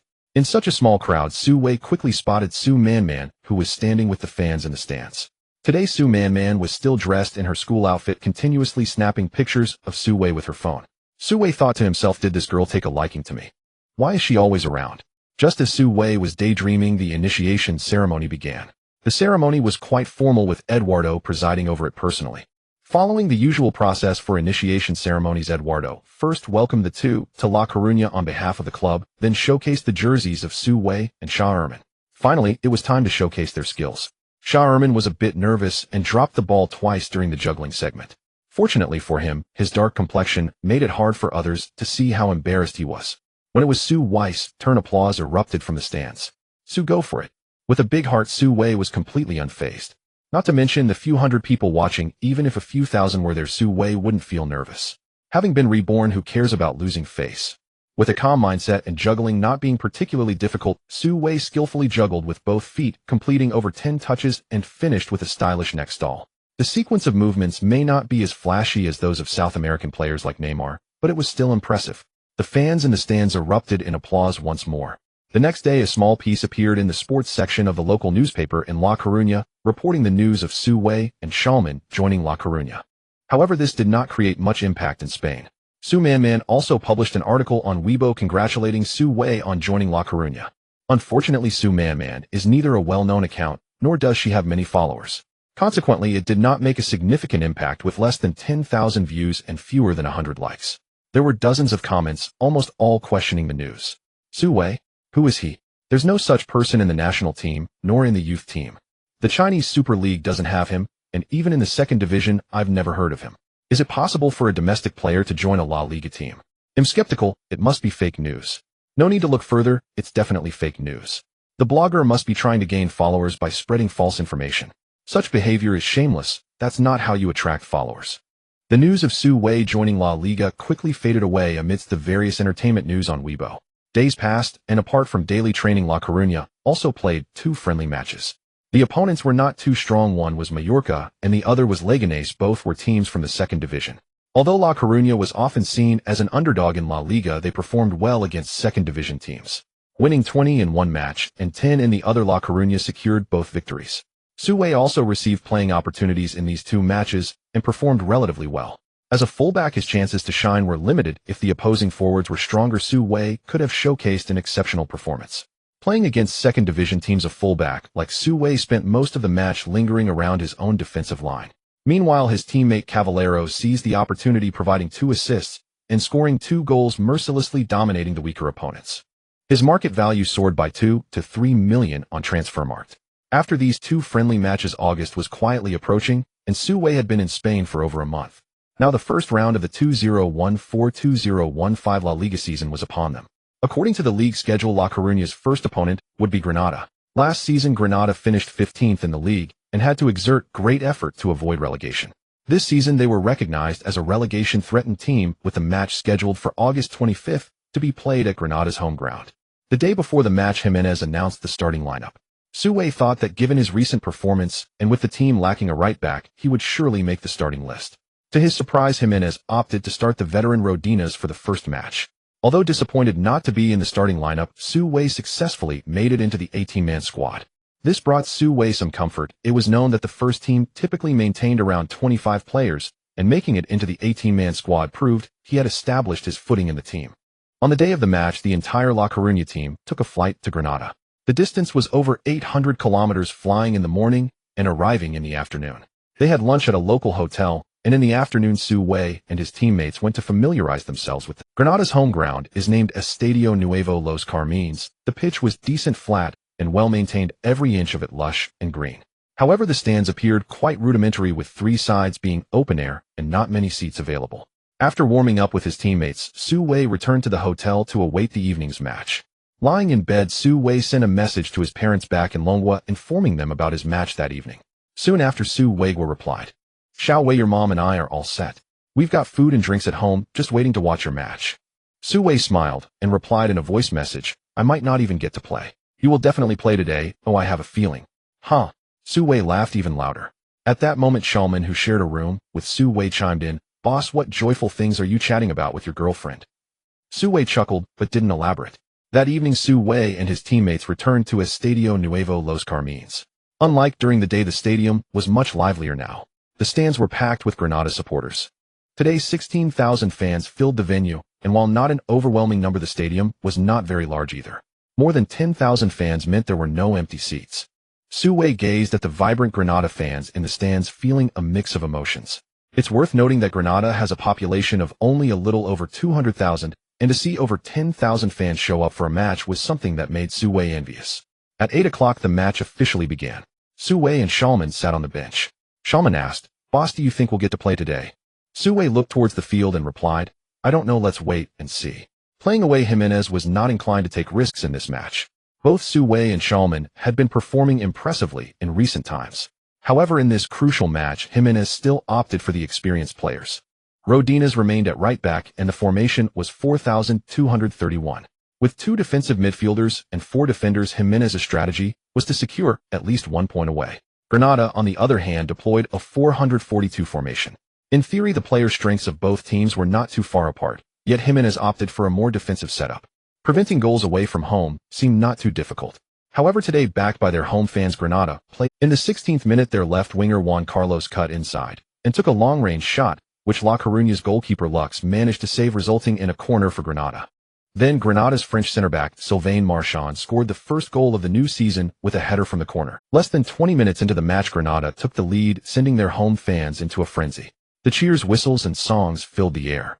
In contrast, conceding an early goal made La Coruña's players a bit anxious. Eager to level the score, they had no choice but to push forward. The large gaps in the backline provided Granada with several counterattack opportunities. After a series of back-and-forth plays, La Coruña failed to score. Instead, Granada capitalized on a counterattack with their forward Darwin Maquis scoring another goal. By the end of the first half, the score was already 20-20. This scoreline was quite eye-catching. The last time they conceded 2 goals in the first half was during a friendly match against Bayer Leverkusen. However, Bayer Leverkusen is a formidable team ranked 4th in the Bundesliga, whereas Granada was not even 14th in La Liga last season. If they were to lose by a large margin to such a team, Jimenez would have no way to explain it to the furious La Coruña. Watching the first half nearing its end, Jimenez had already decided that significant adjustments to the team were imperative during the halftime break. Beep. With the referee's whistle, the first half concluded. Jimenez walked towards the players' tunnel without looking. Meanwhile, Su Wei and Shah Erman stood up from the bench, preparing to return to the locker room. The two walked side by side, chatting as they went. Shah Erman expressed his concern. "Boss, do we still have a chance to play in the second half?" He had asked this question at the beginning, but at that time Su Wei did not know the answer. After all, there were 7 players sitting on the bench, but only 3 could get on the field, and no one knew Jimenez's arrangements. However, after watching the first half of the match, Su Wei was certain, "You will definitely get on the field." "Really?" Shah Erman said happily. "Boss, you wouldn't be lying to me, would you? Think about it carefully. We're already down 2-0. We must strengthen our offense in the second half. Right now, we only have Du Jia as a lone striker, which is clearly insufficient in firepower. You've been scoring a lot lately. The coach will definitely send you on in the second half." After hearing Su Wei's analysis, Shah Erman's mouth broke into a wide smile. "Boss, if your words come true, and I get to play, he'll treat you to a big meal when we get back." The two walked back to the locker room and immediately stopped talking, quickly finding their seats. At this moment, Jimenez stood before the tactical board, his face dark as thunder. When all the players had gathered, he slammed his fist on the board and shouted, "Do you still want to play in La Liga next year? Are you all ready to give up?" As soon as these words were spoken, the locker room fell silent. Su Wei couldn't help but feel a tightness in his chest. It was the first time he had seen Jimenez so furious in over a month at La Coruña. After venting his anger, Jimenez stepped aside from the tactical board and began to draw and point at it. "Cavallero Licinho, you two need to spread out. Du Jia, you need to get closer to the goal. We need to strengthen our pressing in the midfield. In addition to pointing out the players' shortcomings in the first half, Jimenez also made a substitution. Shah get ready to come on in the second half. Upon hearing this, Shah immediately turned to look at Su Wei as if his eyes were saying, "Boss, you're amazing." Su Wei smiled slightly. It was an obvious matter. Being down 2-0 against a team of similar strength to La Coruña, no coach would accept this result. However, Su Wei was somewhat surprised by how decisive Jimenez's substitution was. Su Wei thought he would wait until the 67th minute to make substitutions. He did not expect that he would do it. With this in mind, Su Wei stretched his neck and thought, if the forwards are being substituted, shouldn't the defense line be adjusted as well? However, Jimenez had no such intention. He only announced one substitution and then changed the topic, starting to encourage the players. Su Wei sighed inwardly. It seemed like he wouldn't be part of this first wave of substitutions, and the system task for debuting in La Liga would have to be pushed back again. The 15-minute break quickly passed, and the second half resumed. According to the halftime arrangements, La Coruña sought to make changes first. One of the double defensive midfielders came off, and Shah was substituted in. The commentators quickly noticed this change. La Coruña is looking to enhance their offense. Yes, the newly introduced player is Shah 19 years old from Cameroon. This young lad is quite young. Let's see if this substitution can bring positive changes for La Coruña. Shah introduction indeed added another attacking option in the penalty area for La Coruña. However, it did not lead to substantial scoring, as Granada played very smartly while leading 2-0. They adopted a turtle-like defense, bolstering their rear guard. La Coruña found it difficult to penetrate the center, while on the flanks Licinho's ability was average, yielding little advantage. On the right side, Caballero had a few breakthroughs, but this guy was too selfish. After several attempts, he didn't pass the ball. He either chose to cut inside or force his way into the opponent's penalty area from the baseline. Unfortunately, he lacked the ability to take on one or two players, let alone three.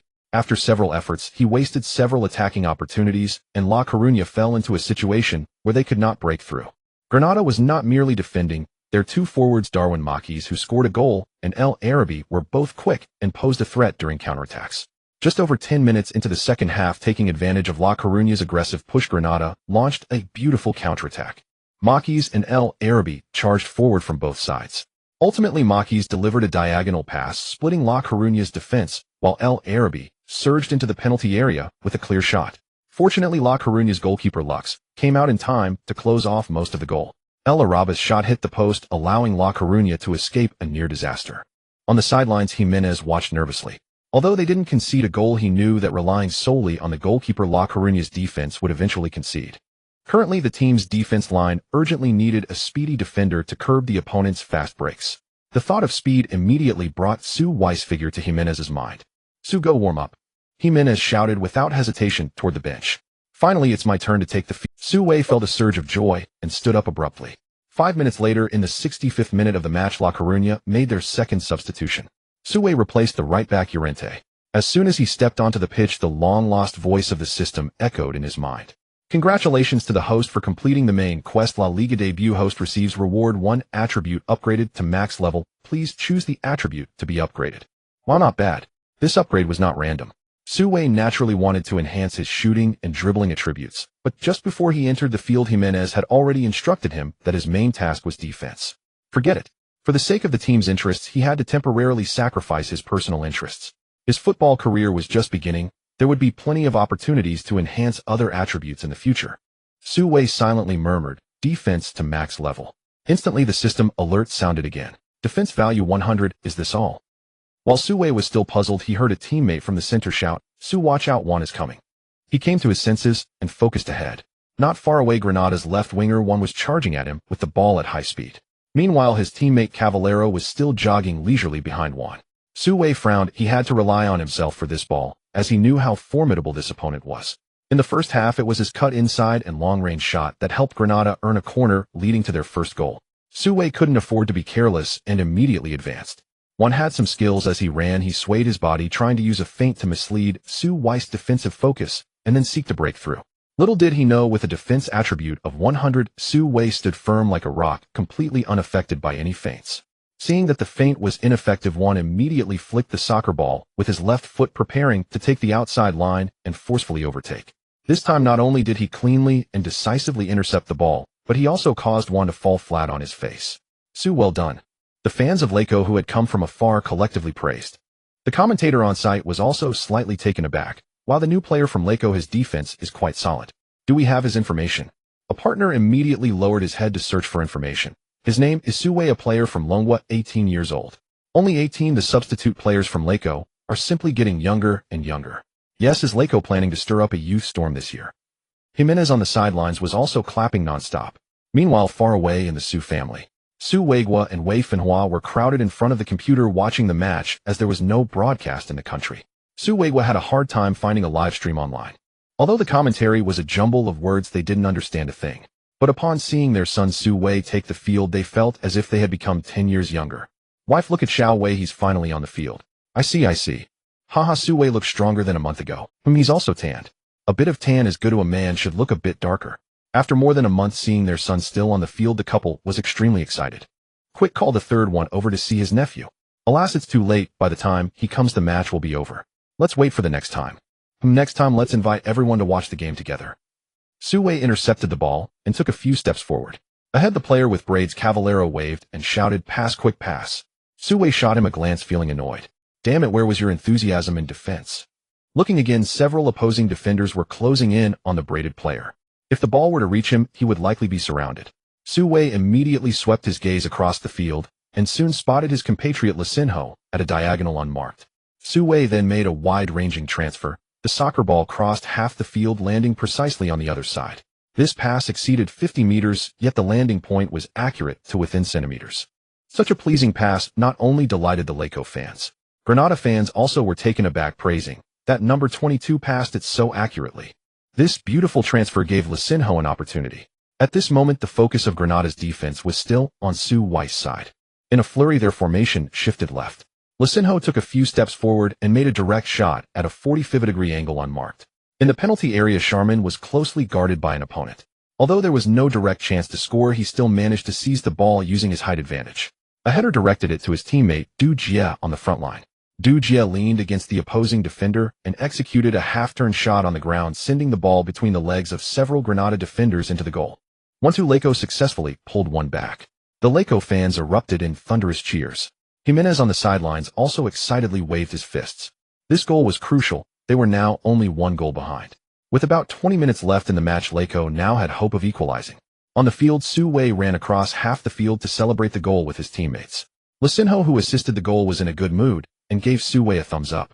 Su, that was a great pass.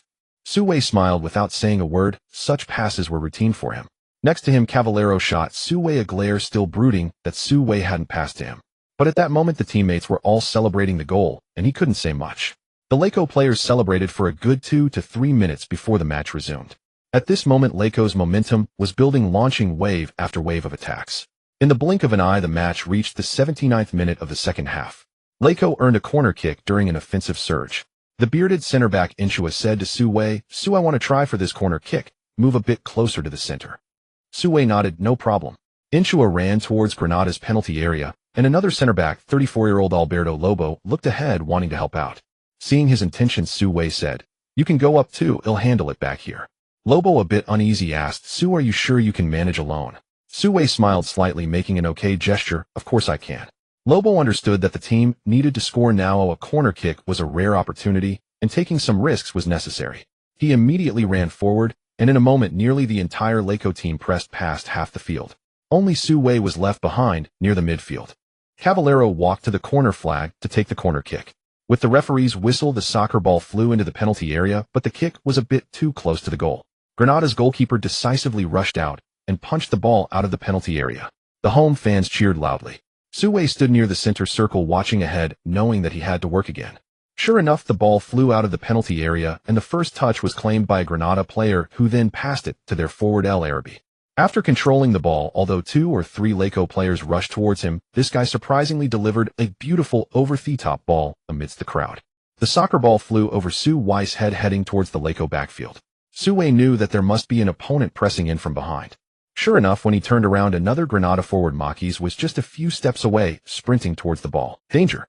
If Makis got to the ball, it would surely be a clear shot at goal. Laco fans in the stands gasped. Some even covered their faces with their hands, only daring to peek through their fingers. On the sidelines, Jimenez was also anxiously stomping his feet. Get back, hurry back. Makis sprinted, and the Laco players were far behind. Seemingly, no one could stop his breakaway. Just at this crucial moment, Su Wei unleashed his full speed and took long strides in pursuit. Visibly, Su Wei, who had originally lagged behind, suddenly caught up.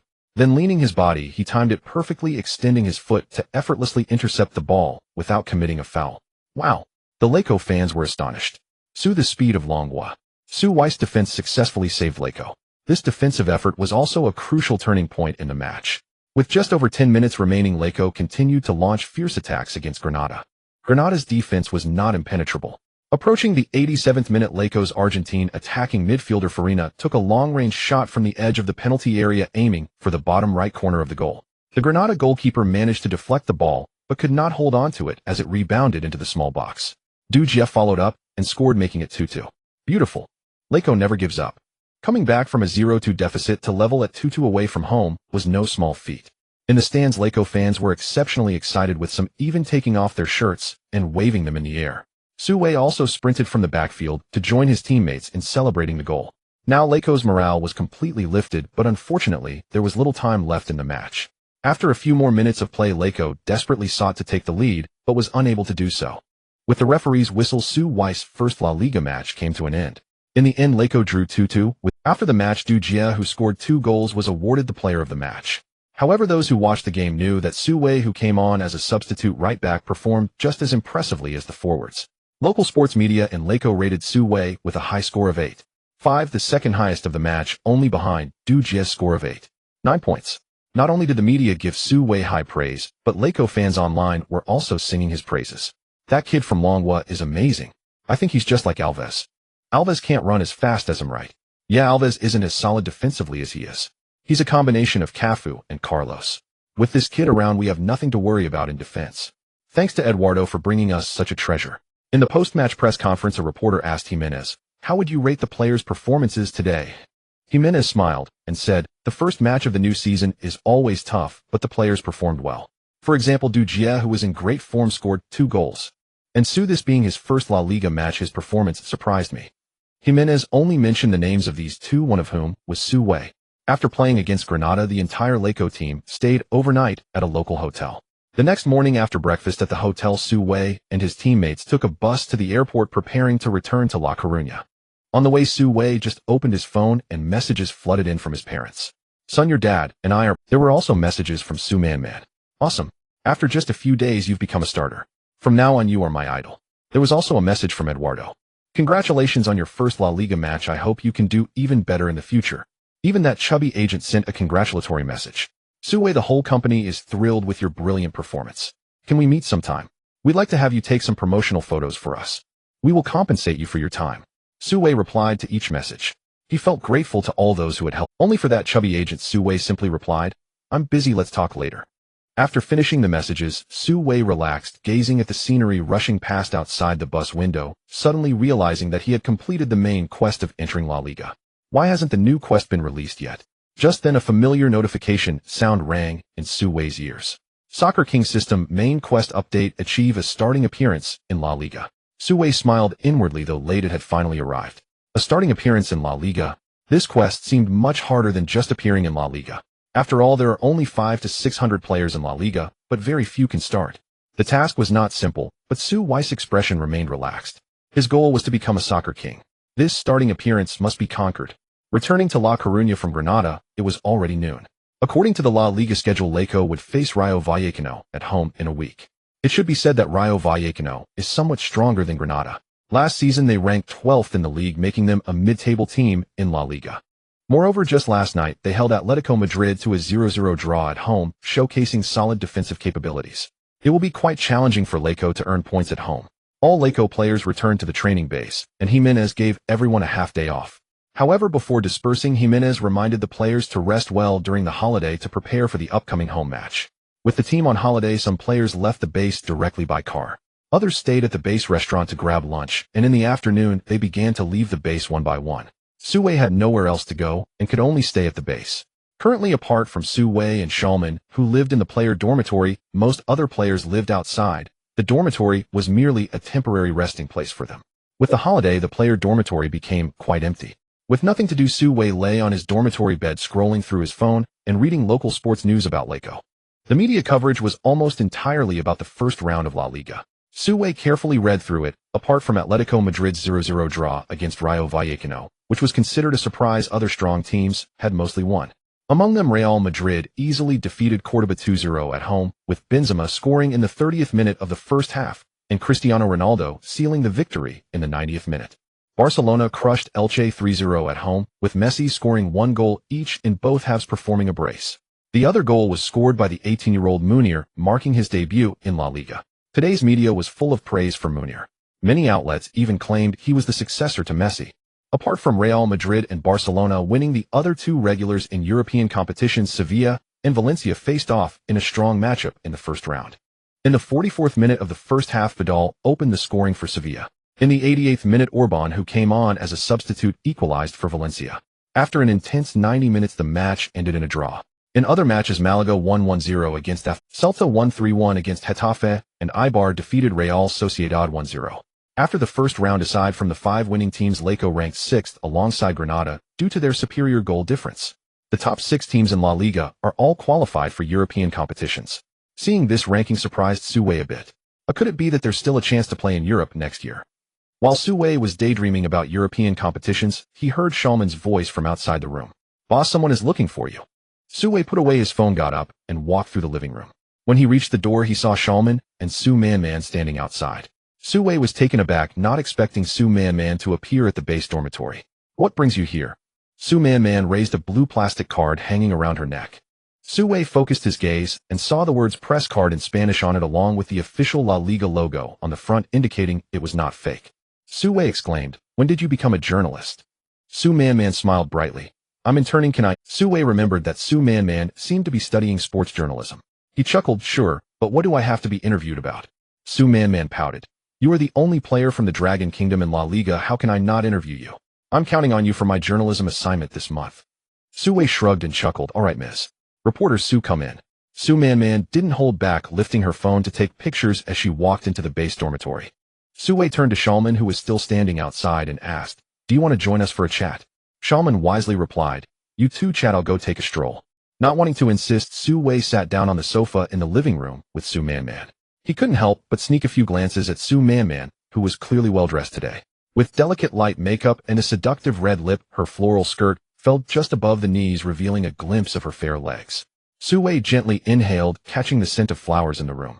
He couldn't help but feel a stir in his heart, secretly wondering if this woman was looking for a reason to be alone with him. Should he play hard to get if she made a move? Little did he know Su Wei was overthinking it. Su Man was indeed there for an interview. She had prepared a bunch of questions, most of which seemed quite amateurish. "What made you think of coming to Spain to play football?" Because I couldn't make it in the domestic scene." Su Wei, "How could that be? You play so well you wouldn't fail in the domestic league." "Yes, but I offended the master. Escaping was already a stroke of luck." "All right, who is your favorite football star?" "Beckham." "Why?" "Because he is incredibly handsome." "That's superficial." "Next question, what's your goal for this season?" "To be a starter." "I think that shouldn't be Thank you. It would be great if you were the head coach." "I have one more question that I need to ask for the female audience." At this point, Su Man suddenly became serious. "Go ahead." Seeing her serious expression, Su Wei also became serious. "Do you have a girlfriend?" Su Man's face suddenly broke into a smile. Su Wei was a bit stunned. Oh, was this really a valid interview question? Nevertheless, he replied, "Currently no, but if you are willing to be my girlfriend, I think I might soon have one." As he spoke, his eyes couldn't help but glance at her fair legs. Su Man Sharpie immediately caught Su Wei's wandering gaze. Her face flushed with embarrassment as she scolded, "Get lost. Who wants to be your girlfriend? I'm against marriage. Oh, we're not suited for each other." While she said they weren't suited, her lovely face turned increasingly red, clearly shy. Su Wei scratched his head, not continuing the conversation. In the following segments, Su Man asked a few other unrelated questions, and this rookie interview finally came to an end. Then, checking the time, Su Man stood up from the sofa, smiling as she extended her hand. "Thank you for your cooperation. You'll have to look out for me more. If I have assignments, I'll need to come to you again." Su Wei nodded, no problem. Su Man added, "Have you eaten dinner? Since you helped me, I have to treat you." Su Wei also didn't hold back. "Sure, if someone is treating, I have no reason to refuse." The two walked out of the dormitory side by side and headed to a Western restaurant nearby for dinner. The Western restaurant was very close to the coastline, and the large windows made it easy to see the distant beach. While eating, Su Wei occasionally glanced at the beach in the distance. At this time, it was not completely dark yet. Under the afterglow of the setting sun, many people were playing and laughing on the beach, and some were even playing football. Su Wei couldn't help but marvel The football atmosphere in Spain was fantastic with players visible everywhere. They spent nearly an hour eating. After finishing their meal, Su Man paid the bill and said she had things to do at school, so she hurried off. Su Wei, however, did not head back immediately. He hadn't visited the beach since arriving in La Coruña. Now that he was full, he walked towards the beach alone. Arriving at the beach, he walked along the coastline for a few minutes. Listening to the sound of the waves and smelling the slightly salty air, this simple life felt incredibly pleasant. Just as Su Wei was enjoying the beautiful beach scenery, a round object suddenly landed at his feet. He looked down and was surprised to see it was a football. At that moment, he heard someone shout, "Hey buddy, could you give it a kick?" Su Wei looked up to see a middle-aged man about 30 to 40 meters away waving at him. Su Wei understood that the football belonged to this man, so he kicked it toward him. Passing the ball on the beach wasn't easy. Su Wei wasn't wearing soccer shoes, but his kick was still very precise. The man was impressive too, barefoot, and without shoes he simply extended his foot to receive the ball, effortlessly stopping it right at his feet. Just that one touch showed at least a decade of skill. Su Wei was slightly stunned and couldn't help but fix his gaze on the man. He looked to be in his 40s with a bald head and a beard, his bare upper body displaying bronzed muscles glistening with sheen. As Su Wei watched the man, he couldn't help but think, is football in Spain that impressive? Even the skills of passers-by by the seaside are that good. The man stopped the ball, passed it to a companion nearby, and then smiled and gave Su Wei a thumbs up. Su Wei watched the group play football with great interest. It was clear that although the middle-aged man was the oldest, he was the best player in the group and his physique was outstanding, making him stand out distinctly. Moreover, he not only had good skills, but also occasionally directed his teammates, exuding a commanding presence. The more Su Wei observed, the more he realized that this man was likely not just an ordinary football enthusiast. As Su Wei watched, he murmured, "Who is this bald man?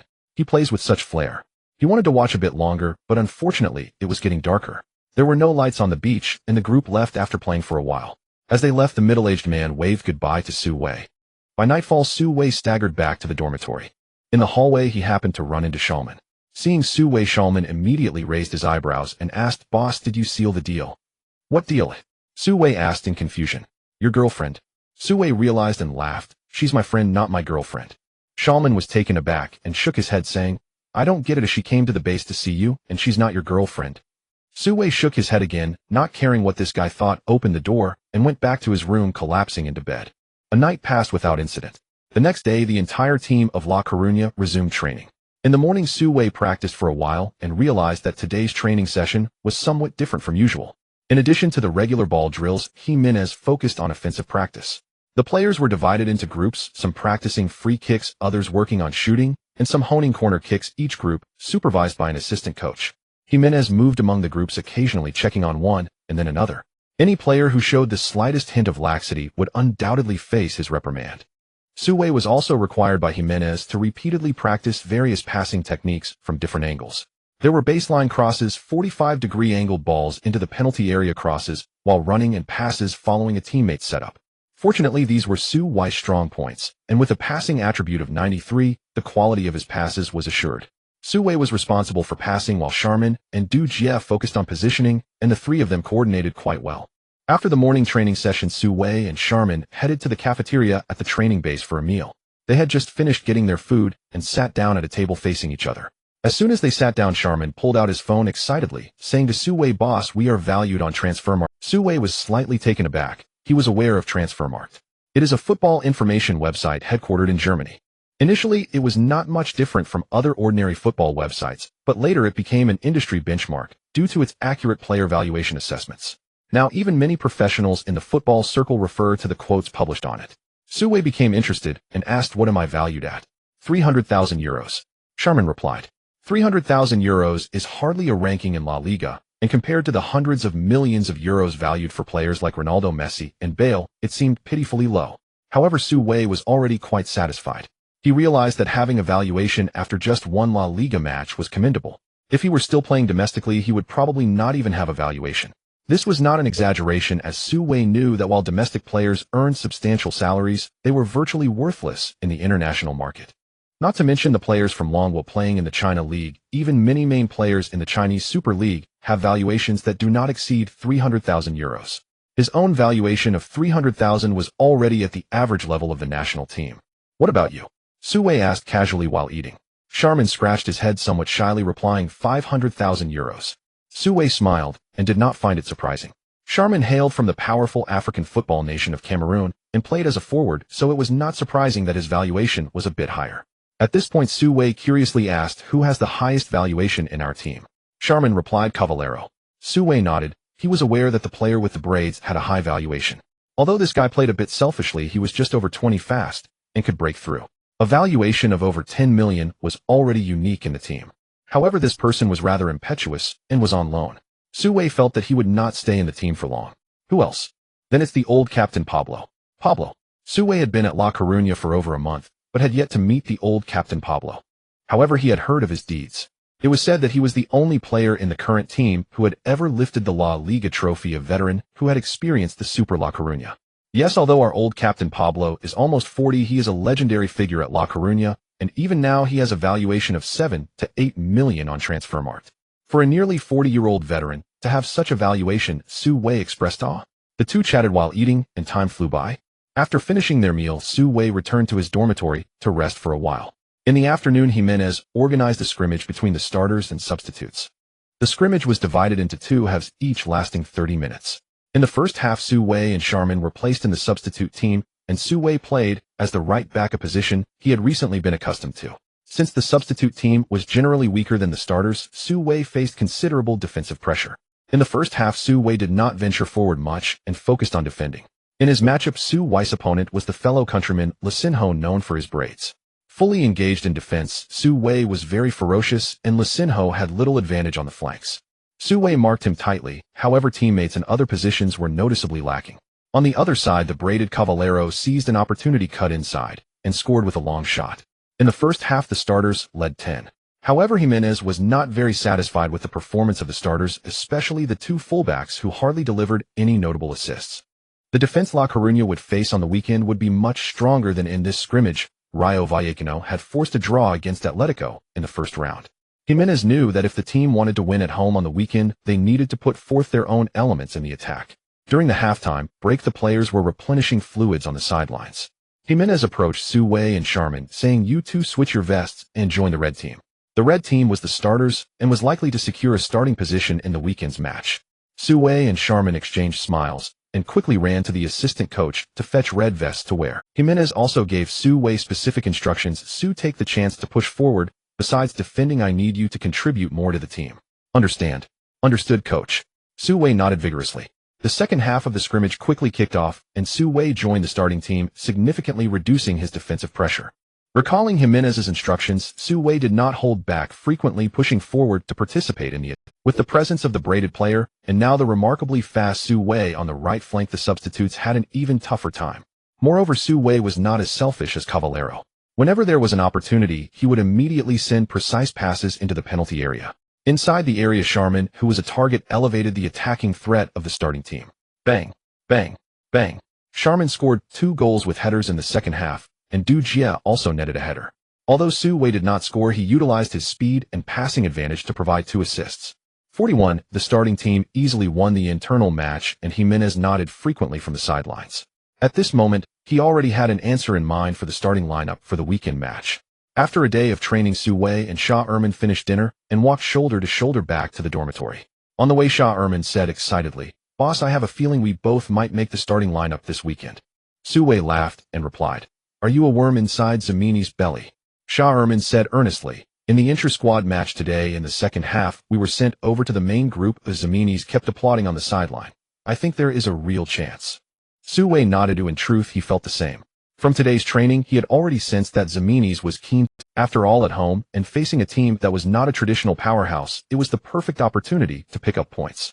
With his speed and passing advantage, the prospect of starting that weekend seemed far from unlikely. Just as Su Wei had expected, in the following 2 days, besides their regular routines, Zaminis organized another intra-squad match. From the outset, Su Wei and Shah Erman donned the red vests that signaled the starters. Su Wei found his rhythm, easily contributing in both defense and attack. With the Shijia second round approaching, his spirits brightened by the day.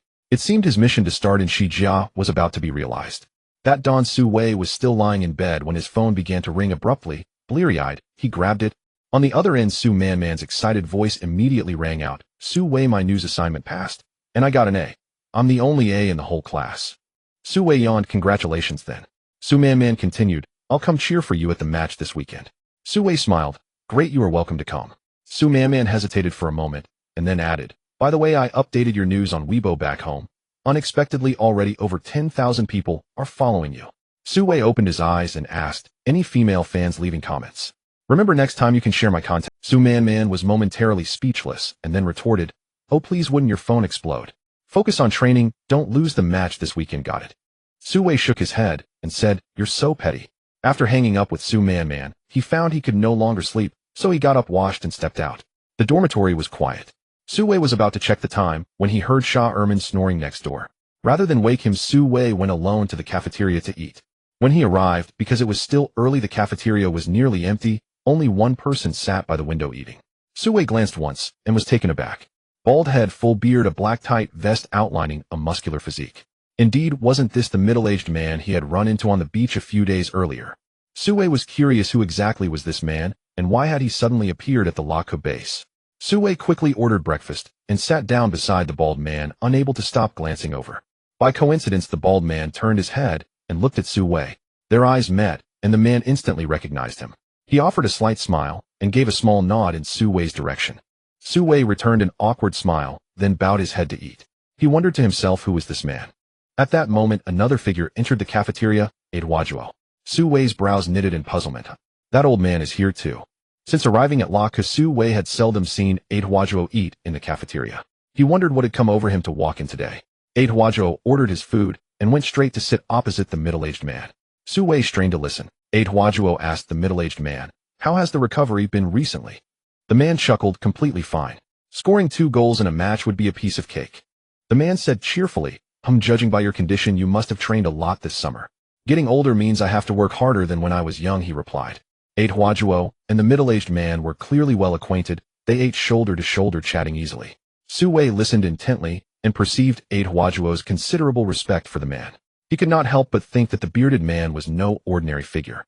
He also regretted not having brought Sha Erman to the cafeteria. Perhaps Sha Erman would have recognized him. Before Su Wei finished his meal, Eduardo and the middle-aged man were already done. They left side by side. Soon after, Su Wei finished his breakfast as well. He sat in the cafeteria for a while to rest, then set off for the training ground to begin a fresh day of drills. Arriving at the pitch, Su Wei had assumed that having risen so early and living on base, he would certainly be the first to arrive for training today. To his surprise, someone had already arrived on the field, none other than the middle-aged man from the cafeteria. Now the man was dribbling the ball. When Su Wei looked straight at him, the man walked over. Su, want to practice together? Su Wei was taken aback and asked, how do you know my name? The middle-aged man chuckled softly. Eduardo introduced you to me earlier. So it had been Eduardo. Su Wei walked toward him. As he stepped onto the turf, the man passed the ball his way. No one else is here, yet let's work on passing and limber up. For some reason, the man's suggestion was difficult to refuse. Thus the two, old and young, began a passing routine on the field. Several times Su Wei wanted to ask the man his identity, but felt it would be impolite. He told himself not to rush, or once the other teammates arrived, they would surely reveal who he was. They practiced for over half an hour before Sha Erman arrived as the third person on the pitch. Seeing Su Wei, he burst into loud laughter. Boss, you're sly, secretly doing extra practice by yourself. But as soon as he spoke, he realized Su Wei was not alone. Beside him stood a dignified middle-aged man. Sha Erman's face registered surprise. Su Wei shouted to Sha Erman, want to join? Before Sha Erman could answer, the middle-aged man wiped the sweat from his brow and told Su Wei, that's enough for now. I'll rest first, you two continue. Su Wei nodded and watched as the middle-aged man strode off the training ground toward the indoor gym. Sha Erman jogged up to Su Wei and whispered, boss, the captain is here. Why didn't you tell me? He's the captain. Su Wei looked puzzled. Sha Erman gestured toward the departing figure and mouthed, he's Noyer Babluo. Su Wei suddenly realized that he was the legendary captain of La Coruña. Charmin, are you sure you haven't made him? Charmin confidently replied, absolutely not. Before coming to La Coruña for the trial, I watched their information online more than 10 times. Others might mistake him, but how could I mistake Pablo? He is the totem of this La Coruña team. Su Wei nodded. Not to mention Pablo's immense fame, just his bald head, bushy beard, and fierce appearance would make anyone who has seen him remember him. In the morning at the cafeteria, Su Wei could tell from Eduardo's attitude that this middle-aged man was no ordinary person. He just didn't expect that he was actually the legendary captain of La Coruña. Su Wei spent a while digesting this information before starting to practice with Charmin again. After a while, the other teammates arrived one after another. Before long, the middle-aged man walked alongside Jimenez towards the field. Su Wei was now 100% certain that this bald uncle was indeed Pablo. He appeared on the training ground, and the veteran players of La Coruña greeted him one after another. Even the usually unruly Braids Cavallero took the initiative to greet the old captain. Su Wei and Charmin were no exception. They walked to Pablo together. Su Wei smiled and said, "Hello, Captain, it seems we are quite fated." Charmin also chimed in, "Hello, Captain." Pablo smiled and said to the two, "Welcome to La Coruña." Despite Pablo's rough and fierce appearance, he was actually quite friendly. He showed no airs in front of the two. Su Wei thought to himself, perhaps this is what it means to be a big shot. During the morning training session, Pablo participated in every activity. Although he had just returned to the team, it was evident that he had been training during his days off, and his physical condition was even better than some main players. After a morning of training, the young players, including Su Wei, felt quite fatigued. However, Pablo remained energetic, completely not looking like a nearly 40-year-old man, which made Su Wei secretly admire him. At nearly 40 years of age, still possessing such physical fitness, it is clear that only disciplined individuals can become top-level players. After the morning training in the afternoon, Jimenez organized another half-hour internal match. This time, Charmin continued to feature in the starting team, while Su Wei was assigned to the substitute team. Replacing Su Wei was not Raleigh, but the old captain Pablo. Realizing this change, Su Wei remembered that Pablo played as a right back. Immediately, Su Wei felt that things were not looking good. His starting position was in danger. Indeed, on the second day of Pablo's return to the team, the day before the match against Rayo Vallecano, Jimenez did not organize outdoor training for the players.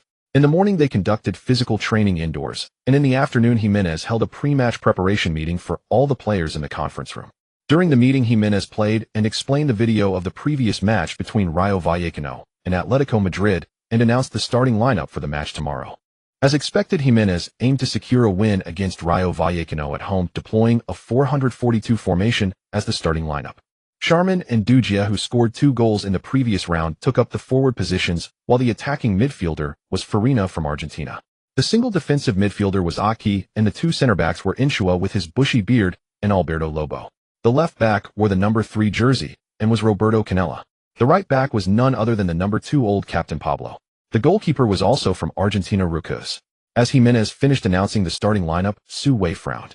Not only was his task of starting in La Liga postponed, but now his competitor had changed from Raleigh to Pablo, making the challenge significantly more difficult. Despite not making the starting lineup, Su Wei was not completely in despair. At least he was still named in the 18-man squad announced by Jimenez. Moreover, Raleigh, who had previously competed with Su Wei for the right-back position, did not even make the squad due to Pablo's return. This was a consolation for Su Wei, or at least Jimenez had deemed him the second choice for the right-back position, so there was still a chance for him to play and start. After announcing the personnel list for tomorrow's match, Jimenez stepped aside and said, "Let's hear a few words." Immediately, the players burst into applause.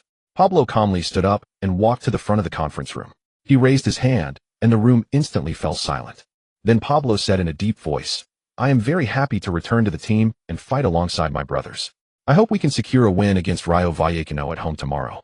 This year our goal is definitely not just to avoid relegation, brothers. We have fought for this season. Let's make La Coruña wild again." It must be said that Pablo's presence was imposing. With just a few simple sentences, he elevated the atmosphere in the conference room to its peak, and the players responded enthusiastically to the old captain. "Let's defeat Rayo Vallecano tomorrow and secure 3 points." Some players even shouted, "Next year we need to compete in European battles." Su Wei was inspired and shouted along, "La Coruña must win." Time flew by, and soon it was the match day of the second round of La Liga. In the morning, the players of Rayo Vallecano flew from Madrid to La Coruña. In the afternoon, the entire Rayo Vallecano team conducted a 2-hour warm-up at the Riazor Stadium. After the warm-up, their bald coach Paco Gémez attended the pre-match press conference. For Gémez, the past year had undoubtedly been a success. He had managed to elevate a small team to mid-table status, earning widespread recognition for his coaching abilities from La Liga media and fans. In the first match of the new season, they managed to draw with last season's La Liga champions Atletico Madrid away from home. Gémez was practically seen as a god in the eyes of Rayo Vallecano fans. Some fans even commented online, "Gémez's bald head is the beacon leading Rayo Vallecano to European battles." Naturally, the media was also full of praise for this rising coaching star. There were rumors that an award for last season's best coach would be held in October, and Gémez had already made the candidate list. As soon as Gémez appeared in the press hall, he instantly became the focus of media interviews. A reporter asked him, "What kind of lineup will you deploy for tonight's match?" Gémez smiled and replied, "The lineup that can win the match." In addition to Gémez, Jimenez also accepted media interviews in the press hall in the afternoon. Unlike Gémez's solo appearance, Jimenez invited Pablo to join him. The reporters showed little interest in Jimenez, their microphones all focused on the long-absent Pablo. A reporter asked Baba, "How is your recovery going?" Pablo smiled and replied, "Very well, I am ready to play." Another reporter inquired, "I heard that La Coruña has a player from the Dragon Kingdom who seems to play the same position as you. What is your evaluation of him?" As the first player from the Dragon Kingdom in La Liga, he is a rare commodity.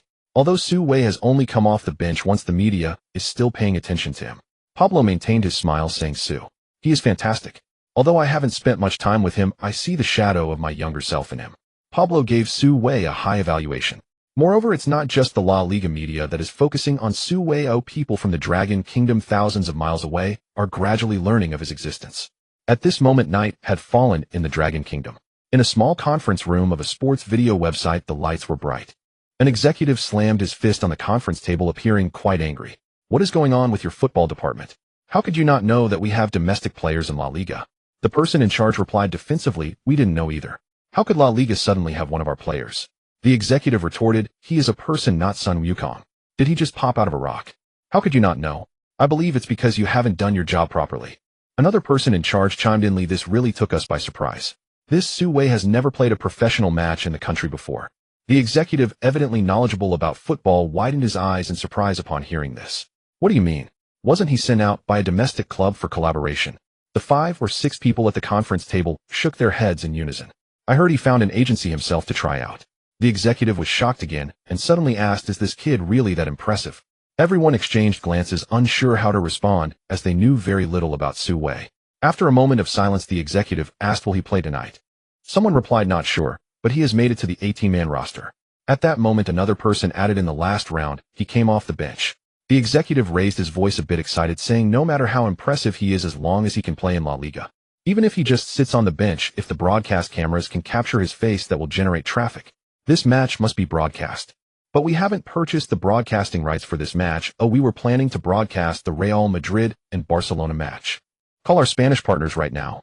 I must see this match featured on our website tonight." "Oh, but we don't have commentators. We can't just air the original sound, right?" "What about John June? Get him. Use the best commentator. He and Zhang Lu are set to commentate on Manchester United's match tonight. It's already arranged. Let them commentate on this La Liga match, while we find a newbie to commentate on that Premier League match." "But Teacher Jean has a habit of preparing materials before the match. Changing this last minute isn't good, right? Offer him more money. Let him work hard.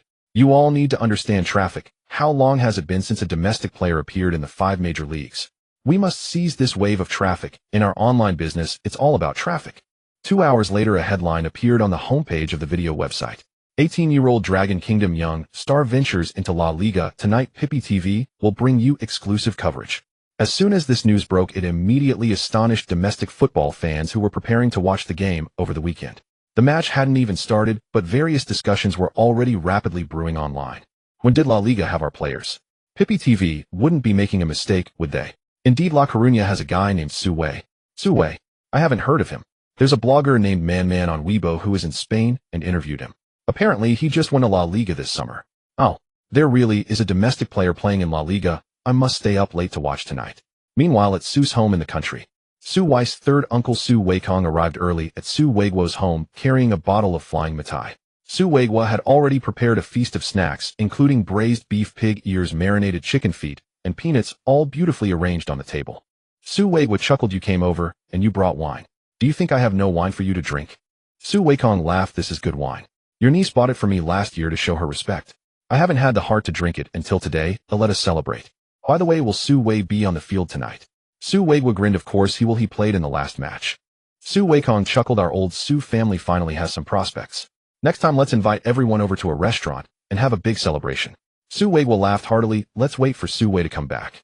Come, I've set up the computer. Tonight we will drink. And why aren't you watching the TV? There's no way the TV station isn't broadcasting La Coruña's match. Why isn't such an important match being broadcast? How would I know? Anyway, it's online. Okay, how many hours until the match starts? Not long. Let's have a drink first." Meanwhile, the sudden emergence of Su Wei has brought unexpected attention to this match, which previously had no. Su Wei, of course, was unaware of this situation. While domestic netizens were fervently discussing the match, Su Wei had just finished dinner and was lying on the couch in his dormitory browsing his phone while waiting to depart. At this moment, Shah Erman was also in Su Wei's dormitory. Sitting beside Su Wei, he kept changing channels with the remote control, saying, "Boss, don't worry, you will definitely play today." Su Wei chuckled. "I'm not worried, but you better not get too nervous. I expect there will be a lot of fans watching the match. Shah Erman fell silent, licked his lips, put down the remote control, and stood up from the couch. Su Wei laughed, going to the bathroom again. Shah Erman awkwardly smiled and explained, I had a bit too much soup at dinner. Su Wei chuckled. This guy had gone to the bathroom 7 or 8 times since finishing dinner, which was clearly not just from drinking too much water. It was evident that this was his first start, and the guy was quite nervous. Su Wei thought this feeling was understandable. After all, for a newcomer, being a starter feels no different from a wedding night. While Shah Erman was in the bathroom, they heard the assistant coach yelling from the hallway, we are leaving. Get ready quickly, we will gather in the parking lot in 15 minutes. Su Wei suddenly stood up from the couch and shouted toward the bathroom, hurry up. If you don't leave soon, you'll miss your start. Under the night sky, Su Wei and his teammates arrived at the Reazur Stadium on the team bus. At that moment, the stands of the stadium were filled with fans. Although not completely full, at least 20,000 people had come. More than 90% of them were wearing the blue and white jerseys of Deportivo La Coruña. Unlike the majority of domestic fans who are mostly young, the age range of Deportivo's fans varies greatly. There were many elderly people in their 60s and 70s, as well as children around 6 or 7 years old. Many fans supporting Deportivo had 3 generations present. After Su Wei and his teammates changed into their jerseys and shoes in the locker room, they came out to warm up on the field.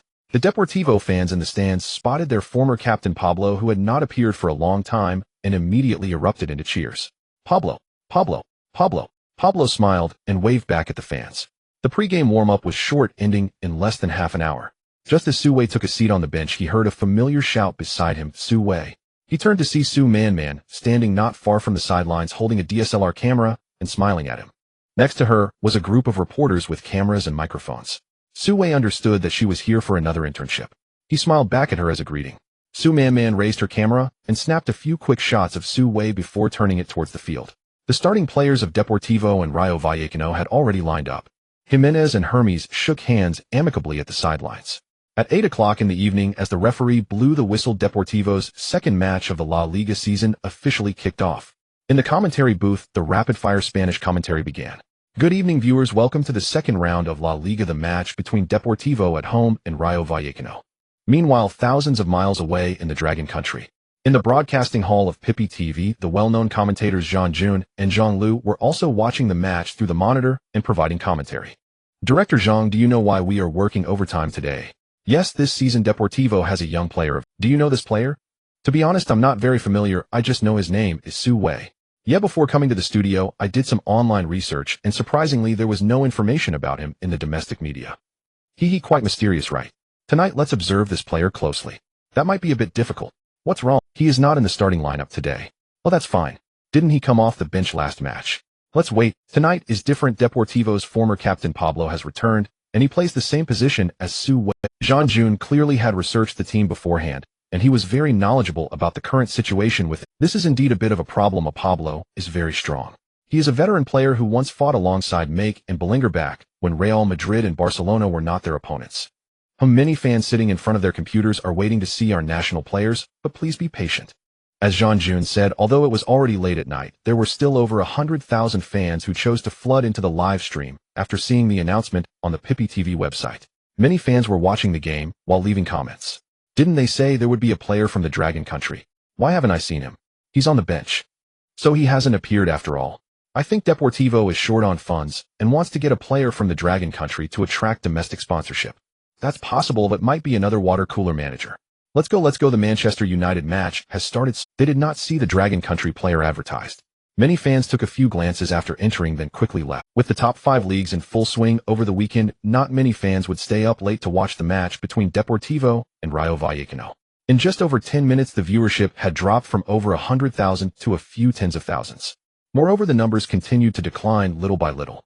There was indeed no Dragon Country element, making this match unattractive to domestic fans. Furthermore, after the match began, neither Deportivo nor Rayo Vallecano played particularly well. A significant part of this was due to Rayo Vallecano's overly conservative play. Having just secured a point against Atletico, they continued with the same formation for this match. 2 defensive midfielders, leaving only 1 forward up front. Even the 2 wingers were tasked by Hermes today to pay more attention to defense. I must say Hermes is quite intelligent and pragmatic. Despite Rayo Vallecano's ranking being a few places higher than that of La Coruña last season, he knows that his team does not possess overwhelming strength against La Coruña. At La Coruña's home ground, he prepared to focus on defense, aiming to secure at least 1 point first. Before he knew it, over 20 minutes had passed in the first half, with Rayo Vallecano piling up troops in their defense. La Coruña's attacks were equally futile. Farina in the center had some tricks up his sleeve, but facing Rayo Vallecano's double defensive midfielders, he was not Xavi or Iniesta and had no opportunity to pass or shoot. The two Portuguese players Licinho and Cavaleiro faced multiple interceptions on the flanks from Rayo Vallecano's layered defenses. Watching his team's offensive struggles, the veteran captain Pablo couldn't hold back anymore. After the match began, he had attempted several times to surge forward to assist on the flanks, but alas, time waits for no man. Born in 1976, he was already 38 years old. Although he maintained a good physical condition, no one could escape the erosion of time. Pablo's level has declined significantly compared to his peak years. Despite several charges, he failed to break through Rayo Vallecano's defense. Without support from his teammates, forwards Sharman and Dujak were almost invisible. Gradually, the La Coruña fans in the stands couldn't help but voice their frustration. Su Wei sat on the bench watching the dull match and feeling anxious. Sigh. This Rayo Vallecano defense has some substance. No wonder they managed a 0-0 draw against Atletico. Could this match end in a stalemate again? Just as La Coruña struggled to break the deadlock, the situation on the field suddenly changed in the 31st minute of the first half. Cavaleiro was seen forcefully choosing to cut in from the right flank, only to encounter a double team from Rayo Vallecano's left-back Tito and Trejo. The ball was ultimately intercepted by Trejo, who then made a long pass to his advancing teammate number 9. Upon receiving the ball, Manu Chao immediately launched a counterattack, stumbling, yet managing to keep possession against the defense of Leco. In the blink of an eye, he reached the edge of the penalty area. He then took a long-range shot with the ball skimming the ground, headed straight for the bottom left corner of the goal. Leco's goalkeeper Ruku's dove to make the save, but he was just a fraction too late. The ball found the back of the net. This ground shot had actually gone in. The score was now changed to 1-0, with Rayo Vallecano taking the lead away from home. Initially, the two sides were evenly matched, and Leco even had a slight edge in play. Unexpectedly, they found themselves trailing after their opponents scored first. The Leco fans who had been cheering from the stands fell silent in an instant.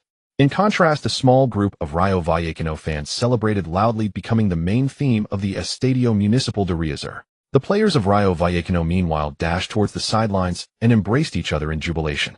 Their head coach James stood on the sidelines, gleefully patting his bald head and grinning widely. At this moment, Su Wei sat on the bench, frowning, feeling frustrated. How could that possibly go in? Are we going to lose? The players of Leco on the field clearly felt the blow. They stood frozen in place, their expressions somewhat dazed. However, the seasoned captain Pablo, having seen his fair share of storms, managed to maintain his composure. With a clap of his hands, he encouraged his teammates on the pitch. Everyone, don't panic. There's still plenty of time. We have a chance. Thanks to the captain's reminder, Leco's players steeled themselves and re-engaged in the match. They all aimed to equalize during the last 10 minutes of the first half. However, this Rayo Vallecano team under James's guidance had visibly strengthened their defense this season. In the 41st minute of the second half, Cavaleiro was once again intercepted while carrying the ball in the attacking third. At this moment, Pablo surged forward from the back line, ready to assist. Although Cavaleiro had a tendency to be selfish with the ball, seeing the captain charging forward prompted him to obediently deliver a through pass. Pablo took control of the ball, racing down the sideline, heading straight for the baseline. Unexpectedly, Rayo Vallecano's left-back Tito turned out to be a tough opponent. He had been defending Cavaleiro but quickly pivoted and took long strides to pursue. Pablo reached the baseline just as he was about to cross. Tito had already caught up. Then came a sliding tackle from the side. Bang! The two legs collided and Pablo instantly fell to the ground. Beep! The referee's whistle sounded. Pablo clutched his leg and rolled a few times on the ground, while the Leco fans anxiously turned their gaze towards the captain. Jimenez rushed to the fourth official, exclaiming, "Foul. That was a malicious sliding tackle. Give him a red card." The fourth official signaled for Jimenez to remain calm. At this moment, the main referee pulled out a yellow card and issued it to Tito. Tito did not argue, quickly got up from the ground and jogged to a position about 8 or 9 meters away from the incident to form a wall.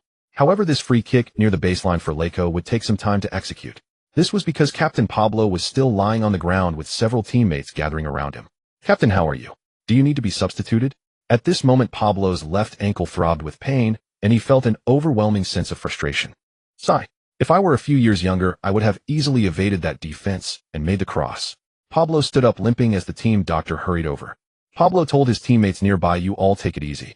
After saying that, he walked to the sidelines with the doctor's assistance to receive temporary treatment. Pablo truly was a warrior. After a quick spray of pain relief, he returned to the field amidst the applause. Unfortunately, the free kick that Pablo had earned through his injury did not help the team score. In the final minutes of the first half, both sides exchanged attacks and defenses a few times, but the score remained unchanged. At halftime, trailing 0-1, the Laco team returned to the locker room. As the players settled down, Jimenez began to encourage them, "Everyone, do not lose your fighting spirit. In the last match, we came back from 0-2 down at halftime. Today, playing at home, we will surely get our chance to score in the second half." Indeed, Jimenez's words were powerful, but at this moment many of the starting players of Laco were not feeling particularly. Through the first half of the match, everyone could sense that Rayo Vallecano's defensive intensity was a notch above. As for whether they could breach the opponent's goal in the second half, many felt uncertain. Jimenez also noticed from the players' expressions that his encouragement did not seem to have much effect. Thus he turned his attention to Pablo, hoping he would encourage his teammates. However, at this moment the veteran captain Pablo had no time to rally the troops. After returning to the locker room, he removed his socks and began receiving treatment from the team doctor. A large ice pack was placed on his already swollen left foot, causing him to grimace in pain.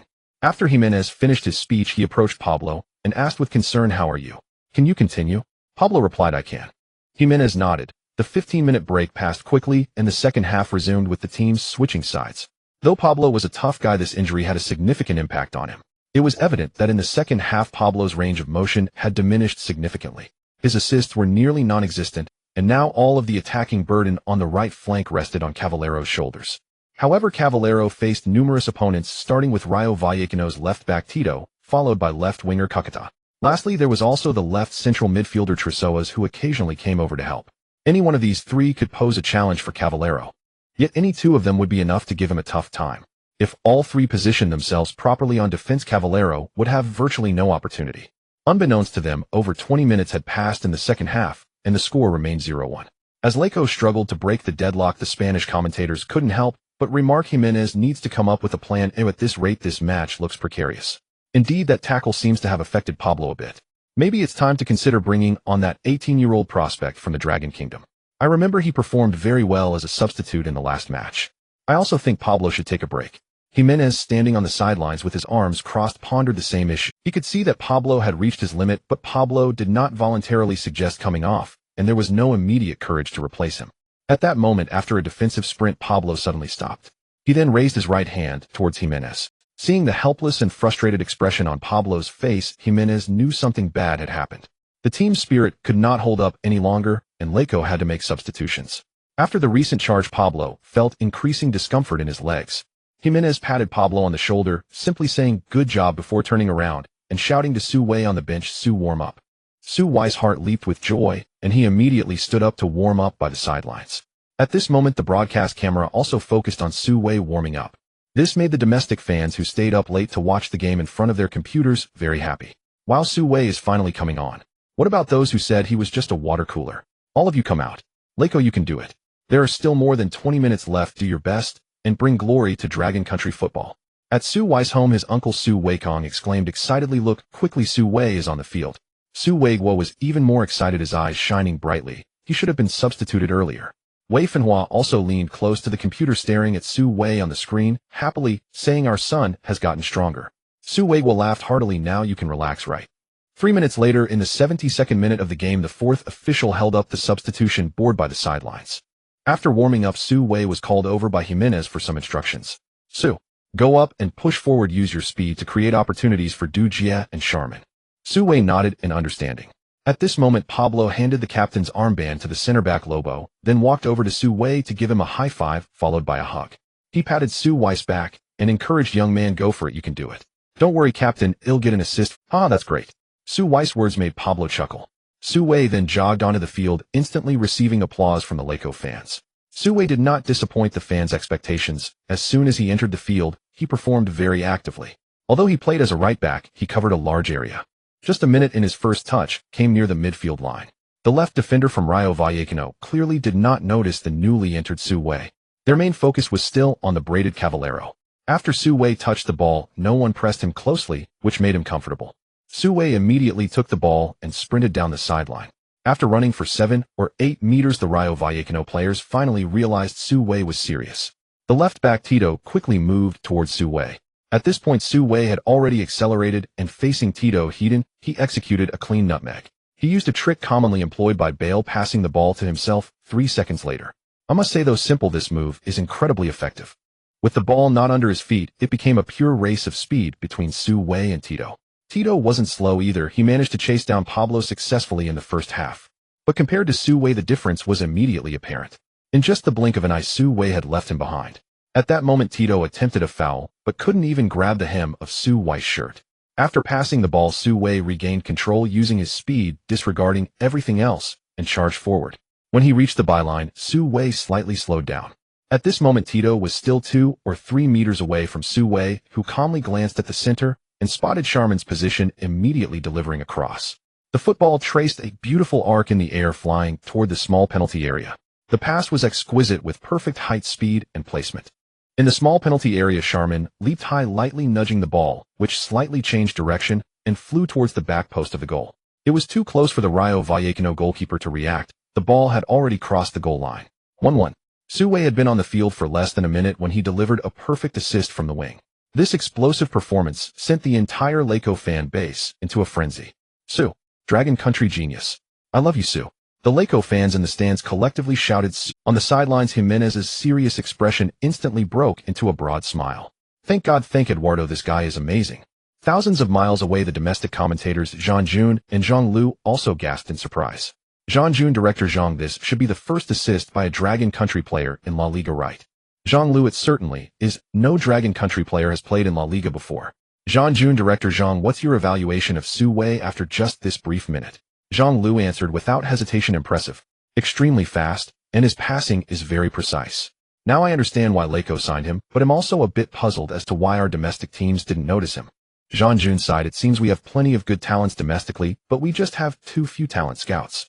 Not only did the two famous commentators praise Su Wei's performance, but the Dragon Country fans who stayed up to watch the game were also buzzing. Wow, this guy is incredible. He comes on and immediately gets an assist. When he broke through just now, if I had seen him in a white jersey, I would have thought it was Bale. I'm a Real Madrid fan, I can testify that Bale isn't even as fast as him. This night was worth staying up for. Su Wei really has something. What's going on? Just came in. I heard from a friend that Su Wei is on the field. Yes, not only is he on the field, but he also just made an assist. Awesome, Su Wei. In the live broadcast room, the comments were rolling in more and more frequently. The number of viewers was also increasing rapidly, soon surpassing 100,000. This viewership had already exceeded that of the ongoing match between Manchester United and Arsenal. In the office, several heads of the football department were grinning from ear to ear upon hearing this data. One of the executives laughed, haha, broadcasting this match was a good bet. The ratings and popularity are through the roof. Indeed, what the people love to watch most is matches featuring our own players. Especially since this kid Su Wei is also performing well. Yes, let's contact La Liga first thing tomorrow morning. We need to broadcast every Laco match this season. Many domestic fans were closely following this La Liga match. Meanwhile, in the Su family's living room, Su Weiguo, Su Weikong, and Wei Finhua were all glued to the computer. When they saw Su Wei deliver a perfect assist helping his teammate score a goal, Su Weiguo raised his wine glass and shouted, "Little Wei is amazing, it had to be you." Uncle Su Weikong cheered along, "My big nephew, how could you not be amazing?" Wei Finhua remained silent, excitedly wiping her eyes with the back of her hand, feeling overwhelming joy at her son's success. It is entirely understandable to be overwhelmed with joy and shed tears.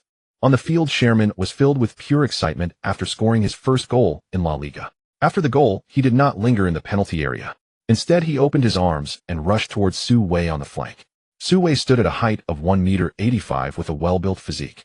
When Sherman charged in and collided with Su Wei, the massive impact caused Su Wei to stagger back 2 steps, nearly losing his balance.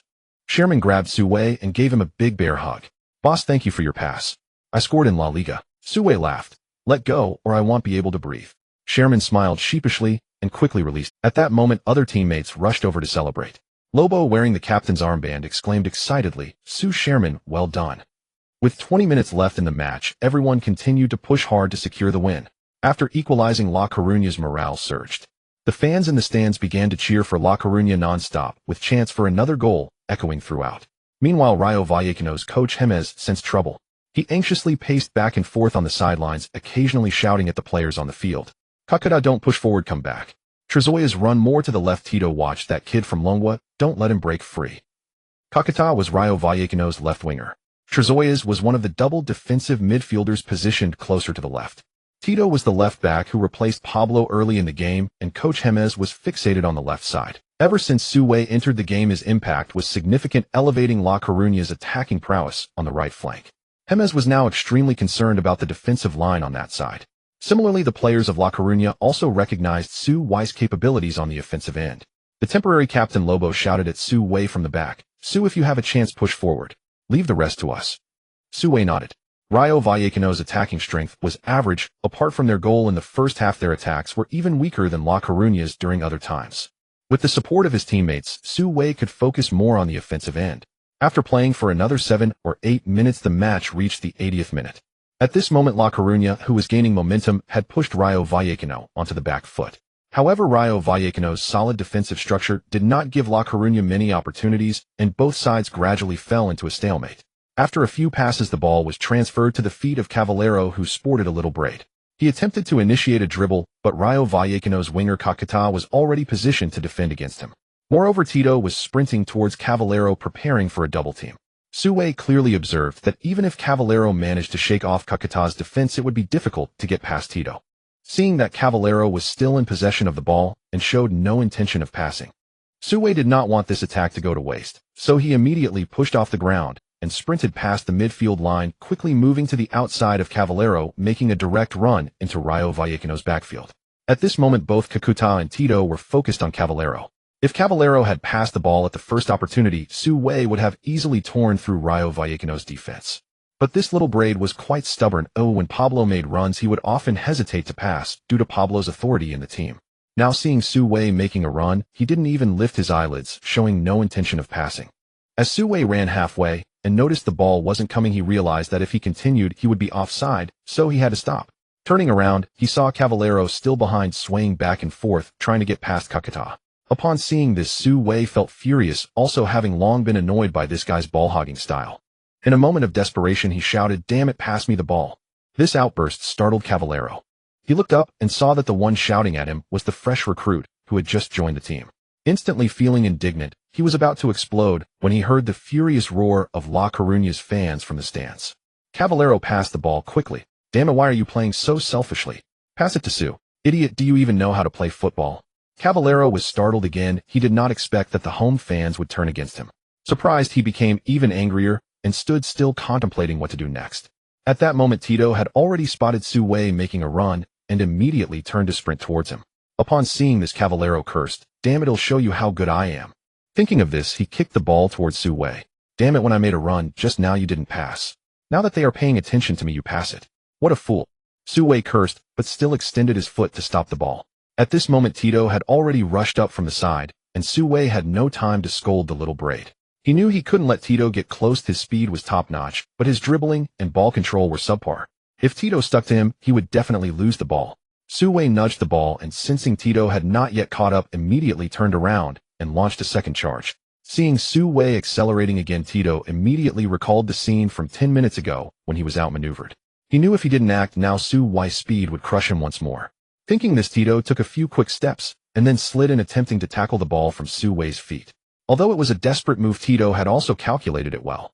He felt he should be able to get the ball. Little did he know Su Wei's reaction was faster than he anticipated. He did not manage to tackle the ball, but instead solidly struck Su Wei's foot, causing Su Wei to fall to the ground. In the stands, La Coruña's fans erupted in anger, all standing up and glaring at Tito, wishing they could swallow him whole. Beep. At the same time, the referee's whistle blew. Yellow card. The referee unceremoniously issued Tito a yellow card. 2 yellows leading to a red. Tito knew that this red card was well-deserved. Without lingering a moment longer, he left the field with his head down and headed straight for the locker room. The culprit was punished, but Su Wei was still lying on the ground. What happened to Su Wei? Wei Fenhua exclaimed, her face turning pale. "Damn it, that Tito is ruthless. Was he a Premier League player before?" Su Weikong cursed. "Su Wei, get up. You can't be seriously injured, right?" Su Weigwa clenched the wine glass tightly in his hand, veins bulging on his forehead. In the Pai TV live chat, fans were also sending comments. "I hope Su Wei is okay. He'll be fine, he has to be fine. Su Wei, go for it. Get up." Su Wei lay on the ground, feeling a sharp pain in his right calf. He hurriedly propped himself up, gritting his teeth and looking down. That blow from Tito was truly fierce. His right sock was already stained red with blood. This was the first time Su Wei had been injured since his rebirth. Now he understood what it meant to say that the football field is like a battlefield. Damn, it hurts so much. I hope I didn't injure a bone. Su Wei's heart tightened as he struggled to stand on one foot. He cautiously touched the ground with his injured right foot. The pain did not worsen, so he applied a bit more pressure.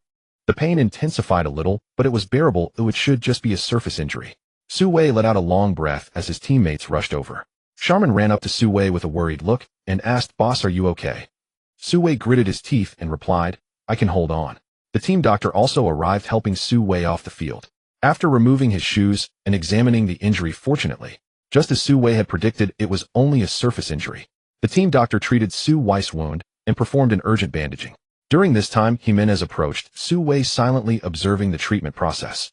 Once Su Wei put his shoes back on, he spoke up, "Su, can you still hold on?" Su Wei tried to jump a couple of times. The pain was still there, but he could endure it. Just as he was about to answer, he suddenly heard the system's notification sound. Side quest activated. Host sustains minor injury, but does not leave the field. Su Wei was taken aback. This was a case of misfortune turning into fortune, as another side quest was activated. Recalling the last time he completed a side quest, the reward of linguistic talent was an extraordinary auxiliary skill. Su Wei couldn't help but lick his lips. What good stuff would this time bring? Jimenez, seeing Su Wei not responding, thought he couldn't continue the match. He sighed and said, "Su, you should rest well. You've worked hard." At that moment, Su Wei came back to his senses and replied firmly, "Coach, I'm fine. I can continue playing." Jimenez looked at Su Wei, a glint of joy flashing in his eyes. To be honest, he had only brought Pablo and Su Wei as the two right backs today. If Su Wei couldn't hold on, he would have to let players from other positions fill in temporarily. Of course, a fill-in would never be as good as a professional. With Su Wei saying he could still continue, Jimenez gave Su Wei's shoulder a hearty pat and smiled. "All right, don't push yourself. If there's any problem, let me know anytime." Su Wei nodded and said, "Don't worry, coach. I will finish this match and bring victory to Laco." "Good lad, I believe in you," Jimenez said, even happier. 1 minute later, Su Wei returned to the pitch. The home fans of Laco immediately erupted in applause.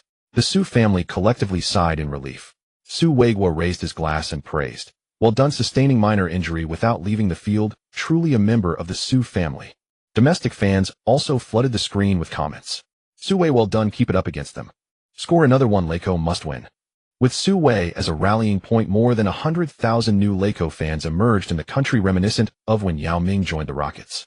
On the field, the match resumed its normal pace. Su Wei's injury was not in vain. Now Laco had the numerical advantage of 11 against 10. Including stoppage time, there were about 10 minutes left in the match. On the sidelines, Rayo Vallecano's coach Jimenez unconsciously rubbed his bald head. At this moment, he clearly understood that winning against Laco on their home turf was nearly impossible. The best result now was to hold on to a 1-1 draw.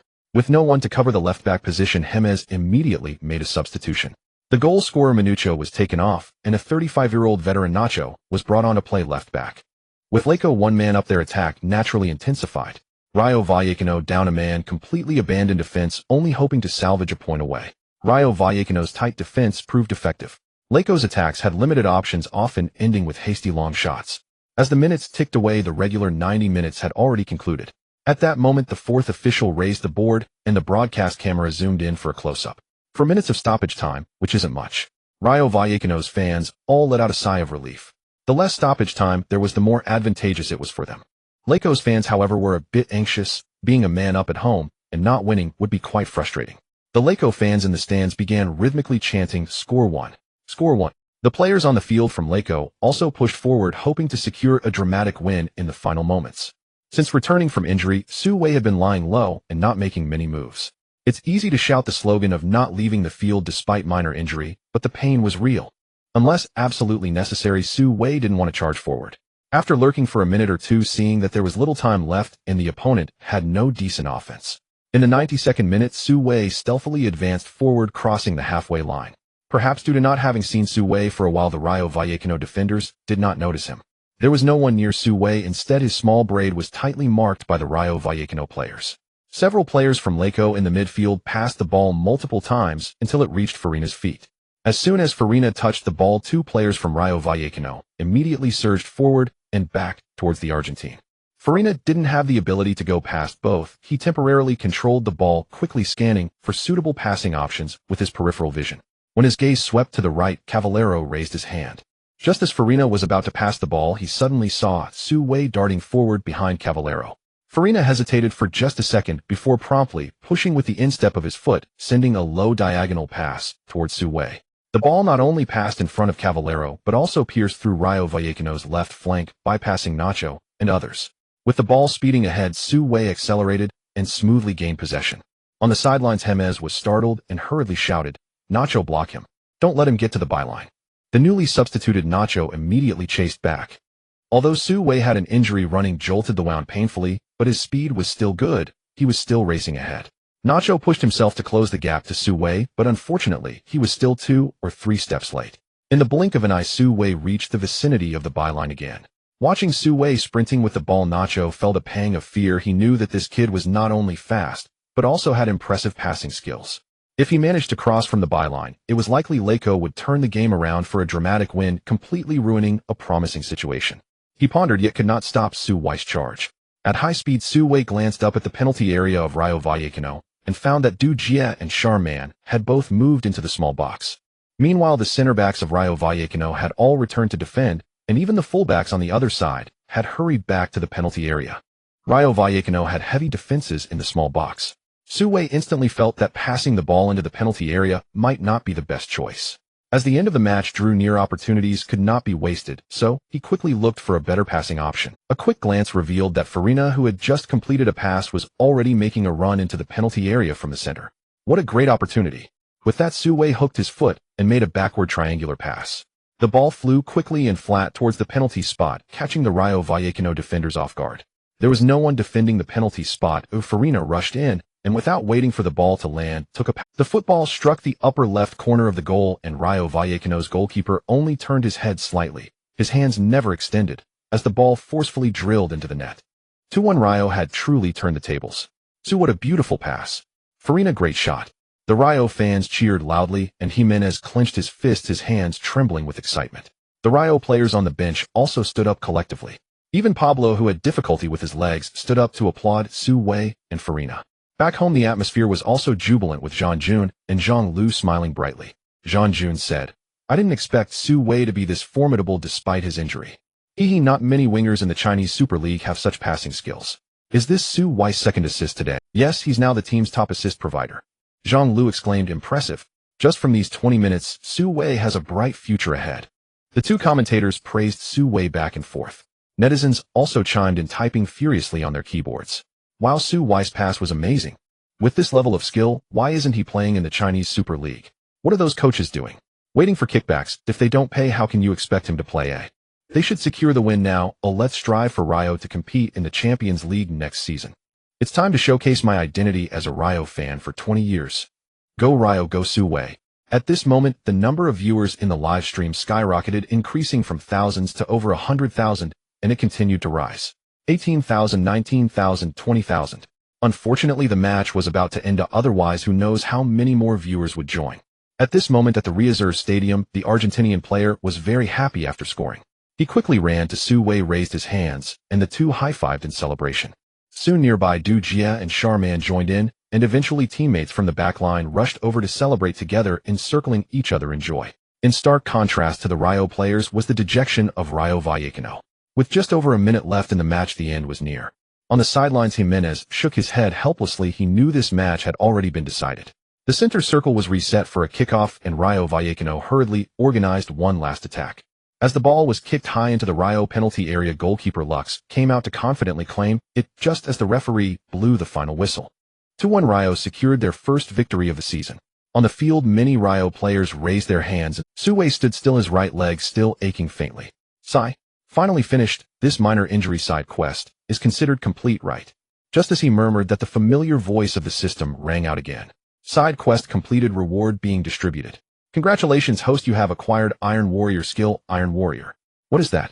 Does it relate to playing football? While Su Wei was puzzled, the system's explanation followed promptly. Iron Warrior passive skill. When the host suffers external damage, this skill automatically activates, helping the host resist over 90 of injuries. The road to becoming a football king is fraught with thorns. Iron Warrior will safeguard you. After hearing this introduction, Su Wei's eyes widened. So powerful. It can resist injuries. Damn, now I'm not afraid of anyone trying to trip me up. Amazing. Su Wei grinned. What's up? Did something happy come to mind? Unbeknownst to him, Charman had approached him with a smile. Su Wei chuckled. I feel like I might win the MVP today. He was joking, but Charman replied earnestly, I think there's a good chance. Boss, your performance today is outstanding, 2 assists, and each one was beautiful. Charman's opinion, of course, did not represent the official La Liga stance. La Liga considers many factors in selecting the MVP, including player performance, playing time, and the player's fame. Ultimately, Farina, who scored the decisive goal, was named the best player of the match by the officials. Of course, La Liga officials noted Su Wei's performance as well. In the post-match ratings, he received a high score of 8.9, the second highest in the match, just 0.1 points less than Farina, who won the MVP. Although he did not receive the official best player title, that did not prevent Su Wei from being pursued by various media. In La Liga's century-long history, a player from the Dragon Kingdom suddenly emerged, delivering 2 perfect assists, and reporters savvy to the spotlight had long been waiting on the sidelines. As Su Wei and Charman walked off the field, reporters rushed to surround them. Charman quickly took the hint and left. The reporters' microphones quickly reached Su Wei.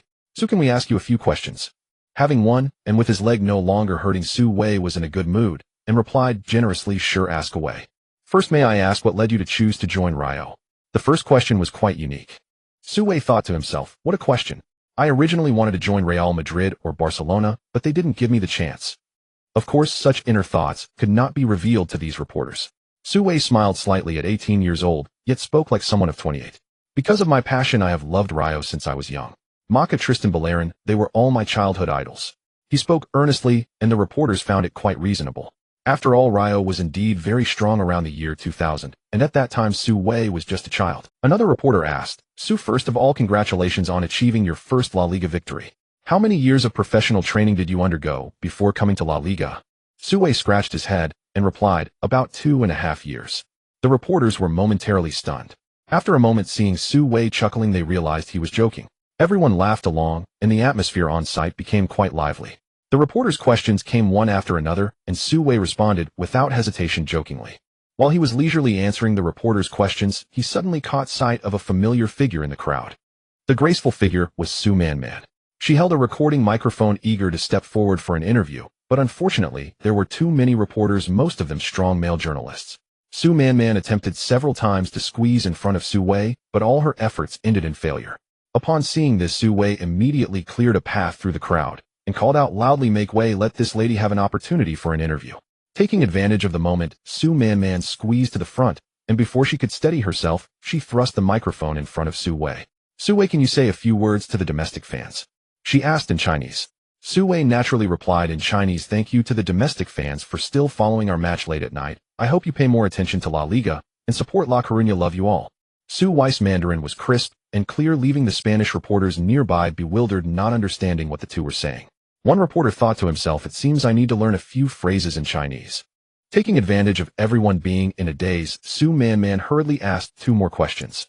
Soon after, the interview time ended, and Su Wei returned to the locker room. At this moment, the locker room had already transformed into a sea of joy. Captain Pablo led the way, shirtless, holding his jersey, hopping on one leg, while singing La Coruña's team song, which startled the team doctor beside him. Several people exclaimed, "Captain, watch your injured foot." Pablo was clearly in high spirits, laughing Jack and fine. Winning was evidently the best painkiller. At this moment, Pablo had completely lost himself, seemingly transported back to the moment of his youth when he won the championship. Other team members waved their jerseys and went wild together. As soon as Su Wei entered, Pablo immediately shouted, "Su, let's jump up." Su Wei grinned, immediately took off his jersey, revealing his muscular upper body, and joined in the frenzy. At this moment, goalkeeper Rux had somehow acquired a bottle of champagne. After shaking it vigorously, he popped the cork with a loud bang and sprayed it all over the crowd. While the La Coruña players were having fun in the locker room, Jimenez was attending the post-match press conference. With a record of 1 draw and 1 win to start the new season, Jimenez was in a good mood, sitting at the podium with a constant smile. A reporter asked what was the main reason for winning today's match. Jimenez replied with a smile, "Hard work. Today's match was quite tough. Rayo Vallecano's defense was very strong. Our captain Pablo and Su were both injured, but we held on until the end and won the match." Another reporter inquired, "What about Pablo's injury? Will Su start in the next match?" Jimenez smiled faintly, "There's still a full 2 weeks until the next match. Our coaching staff will determine the lineup based on the players' conditions and injuries. It could be Pablo, it could be Su, or it could be Roar. We have many talented players in the right-back position. Every coach plays the strategy game, and Jimenez was no exception. He wouldn't reveal who would play next to the media. Moreover, at this moment, he also didn't know the extent of Pablo's injury. 1 draw and 1 win. La Coruña's record this season is quite impressive. Isn't the team's goal to qualify for European competitions this year? Jimenez laughed again. No, there are many strong teams in La Liga. We are well aware of our own capabilities. Our goal this season has always been to avoid relegation. Although he spoke very modestly, La Coruña's start to the new season had indeed been very smooth. In addition, the second round of La Liga had also concluded with Barca maintaining their usual steadiness, winning 1-0 against Villarreal away. Although Messi did not score, he provided an assist in the 81st minute, allowing substitute Sandro Ramirez to score the only goal of the match. After the second round, Barca stood at the top of the league with 2 wins from 2 matches. Apart from Barca, the other teams that won in the first round all faced troubles in this round, either losing or drawing. The most surprising result was Real Madrid, who lost 2-4 to Real Sociedad away. After the second round, with only 3 points, they directly fell out of the top 6 European competition spots. Of course, this defeat was also due to objective factors. Superstar Cristiano Ronaldo was unwell these past few days and did not accompany the team to the away match. While some teams lost, others won. The strong teams that failed to win last round all stepped up this round. Among them, Atletico Madrid won 2-1 against Eibar at home, and Sevilla also triumphed 2-1 against Espanyol away. Valencia even crushed Malaga 3-0 at home. After the second round, the rankings had changed significantly. Barca ranked first in the league with 6 points, while Valencia, Atletico Madrid, Sevilla, La Coruña, and Celta all had 4 points. Among them, La Coruña ranked fourth due to a superior goal difference over Atletico Madrid and Sevilla. This result not only satisfied La Coruña's fans, but also delighted Jimenez. After the press conference, he returned to the locker room and immediately announced a week off for the entire team, which prompted cheers from the players. Jimenez's decision to grant the entire team a long holiday was certainly not solely due to La Coruña's victory. In the first week of September, La Coruña had no matches scheduled, with the Copa del Rey's first round taking place midweek. As a La Liga team, La Coruña would not start playing in the Copa del Rey until the 4th round. And on the weekend, it was also an international break. Thus, La Coruña had a full 2 weeks of rest before their next La Liga match. It was reasonable for Jimenez to give the entire team a long holiday, and this was also the practice of most La Liga teams. After all, many La Liga teams had a large number of national team players. This holiday was not particularly relaxing for them. In fact, there were very few national team members in La Coruña. Firstly, among the local Spanish players, apart from the veteran captain Pablo, who was once in the national team, the others were hardly even considered marginal players. A few Argentine players were not part of the national team either. Although Su Wei had performed excellently in the last 2 matches, he had only recently started gaining attention in domestic football. The Dragon Kingdom's national team was playing a friendly match and had no time to invite Su Wei. The only one in the team who was called up early was the braided Cavaleiro, who was summoned to the Portuguese national team. Perhaps it was the excitement of being called up for the first time, along with Cavaleiro's natural inclination to show off. Once he got on the bus, he began incessantly telling others, "You guys get to relax, but I've got it rough. I have to go back and join the national team." That feeling was akin to some boastful individuals back home annoying everyone around them. While others were feeling a bit drowsy, he kept chattering with his teammate Licinho about going to serve the national team. At the height of his excitement, he laughed heartily. Although Licinho was a fellow townsman of Cavaleiro, he could only respond with a perfunctory meme at that moment. Little did he know that Valero's emotional intelligence was even lower than his football intelligence, and he continued to babble incessantly. Coincidentally, Cavaleiro was sitting right in front of Su Wei. Already annoyed by this guy, Su Wei felt that the kick he received earlier today was directly related to this guy's slow passing. Listening to him ramble on, Su Wei couldn't help but say, "Everyone is tired, could you keep it down?" Cavaleiro's expression changed instantly at these words, and he leaned away from the chair, turning back sharply to reply, "Kid, what's wrong with my talking?" Seeing his unrepentant and aggressive demeanor, Su Wei immediately felt his temper rise. He stood up straight, staring at him as he shouted, "What's wrong with me talking? It's disturbing others' rest. Don't you have any self-awareness? Damn it, kid, do you have a problem with me? Apologize to me right now." Cavaleiro was also upset, standing up with a gaze full of anger. "Apologize? I should apologize to you. You are the one disturbing others' rest, and you think you have a right to be angry." Su Wei couldn't hold back and blurted out a classic curse. Although the essence of the curse was lost when spoken in Portuguese, Cavaleiro understood that it certainly was. In an instant, he pushed Su Wei angrily, saying, "Kid, you better behave. I've never liked you. Likewise, I can't stand you either. You want to talk? Let's take it outside." Su Wei stepped outside as the bus hadn't started moving yet. He walked down and pointed at the defiant Cavaleiro, saying, "If you have the guts, come out, and he'll teach you how to talk properly." Swish. Their argument caught the attention of all their teammates. Shaman, sensing trouble, immediately said to Su Wei, "Boss, what are you doing? We're all teammates. It's not good to hurt feelings." Cavaleiro wanted to get off the bus because he understood Su Wei's intention to have a proper fight outside. Although feeling a bit apprehensive at this moment, he felt compelled to confront Su Wei and steeled himself to get off. However, Lisinho quickly grabbed his arm repeatedly, saying forget it. If the head coach finds out you got into a fight, you won't end up well. Besides, I can tell this kid is wild, you probably can't take him on. Cavallero knew well that he was neither taller nor stronger than Su Wei. If it came to a fight, he might not be able to beat this kid from Longwa.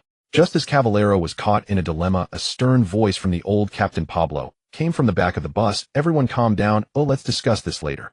Cavallero took the opportunity to backtrack, snorting as he sat down again, no longer daring to speak. Seeing this, Su Wei also returned to the bus. But he didn't remain silent. Instead, he stared at Cavallero and said, if this happens again, don't blame me for being rude. Be more respectful in front of me, got it? Cavallero rolled his eyes and didn't dare to confront Su Wei. Seeing his stubborn expression, Su Wei truly wanted to give him a good beating. If he had encountered such a guy back home, Su Wei would have already taken action. The bus returned to the base parking lot without further conversation. As the players gradually left in their cars, Cavallero intentionally avoided Su Wei's cold gaze and left with his fellow townsman Lisinho. At that moment, Dr. Jack got off the bus and walked up to Su Wei, saying, Su, I need to take Pablo to the hospital for an examination. Do you want to come along? Su Wei, yawning in front of him, said him, fine, you guys go. Jack looked puzzled and asked, really? That wound of yours isn't small, or do you need to get it treated again? Su Wei replied, let's do it tomorrow, I'll go to the hospital by myself. Jack nodded and reminded him, make sure to get it checked out at the hospital. After Jack left, Su Wei and Shaman walked towards the players' dormitory, chatting in the night. Suddenly Shaman said, boss, you were really scary when you got angry just now. I think Cavallero was intimidated by you. He didn't dare to get off the bus knowing you were going to confront him. Su Wei laughed at this, saying, that guy is just a bully who fears the strong. Don't mention him, he makes me angry. Shaman shook his head and said, Sai, offending him isn't a good thing regardless. Su Wei shrugged nonchalantly, saying, what's there to be afraid of? We're here to play football, not to be bullied. Besides, he's not the coach, we play based on our skills. Shaman smiled and said, the boss is right, let's not discuss him anymore. Since we have a rare holiday, where are we planning to go? Let's go together. Su Wei responded, sure. The two of them chatted as they walked back to the dormitory, and they didn't finalize where to go. After all, the holiday was long, so they decided to make plans in the morning. With no further conversation, the next morning Su Wei was still sleeping in bed when there was a knock on the dormitory door. Su Wei got up to open the door and found Shaman standing outside with luggage. Su Wei yawned and said, you're ready to go out and play this early. Shaman grinned and said, boss, I'm going. Su Wei was surprised and asked, going back home for what? Shaman replied, because I've been called up by the national team. Su Wei was taken aback, not expecting the Cameroon national team to act so quickly. Shaman had only played 2 matches in La Liga and was already called up. The efficiency of the Cameroon Football Association was impressive. Happy for his best friend making the national team, Su Wei exclaimed, congratulations. Go out there and score some goals for the national team. Shaman scratched his head shyly and said, I just received the notification this morning. Apparently someone had to drop out due to a sudden injury, so they called me to try out. I probably won't get a chance to play this time. Su Wei smiled and patted his shoulder, saying, you've got this, good luck. Ya boss will bring you a gift when I get back. Shaman nodded. After chatting a bit more, Shaman dragged his luggage off to catch his flight. At this moment, the dormitory building was empty, leaving only Su Wei behind. Looking at Shaman's departing figure, Su Wei sighed, now I've turned into a solitary person. He closed the door, returned to his room, and lay on the bed ready to take a nap, when suddenly his phone rang again. Upon checking the caller ID, it was Su Man calling. Su Wei's heart stirred, his best buddy left, but his female friend was still around. Su Man was one of Su Wei's best friends in Spain aside from Shaman, so he thought of inviting her for a stroll. Su Wei answered the call, and an excited voice immediately came through. Su Wei, do you know? After I posted your interview video last night, it instantly became a hit on Weibo with hundreds of thousands of views and hundreds of comments. I gained over 10,000 followers just like that. Su Wei responded, genuinely pleased, that's great. You have to treat me to a meal now. No problem, but I have class during the day. How about dinner? Where would you like to go? Let's have a seafood feast. Sounds good.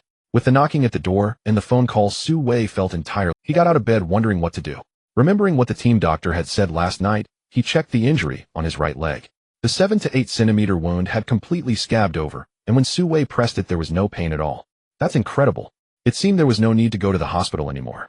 With his leg healed as a player, he needed to be. He couldn't deny that after becoming a professional player, not playing for a day made his feet feel a bit itchy. Rather than being idle, he thought it would be better to practice. Although progress wasn't as rapid as systematic training, it was better than standing still. With that in mind, Su Wei went to the cafeteria for breakfast.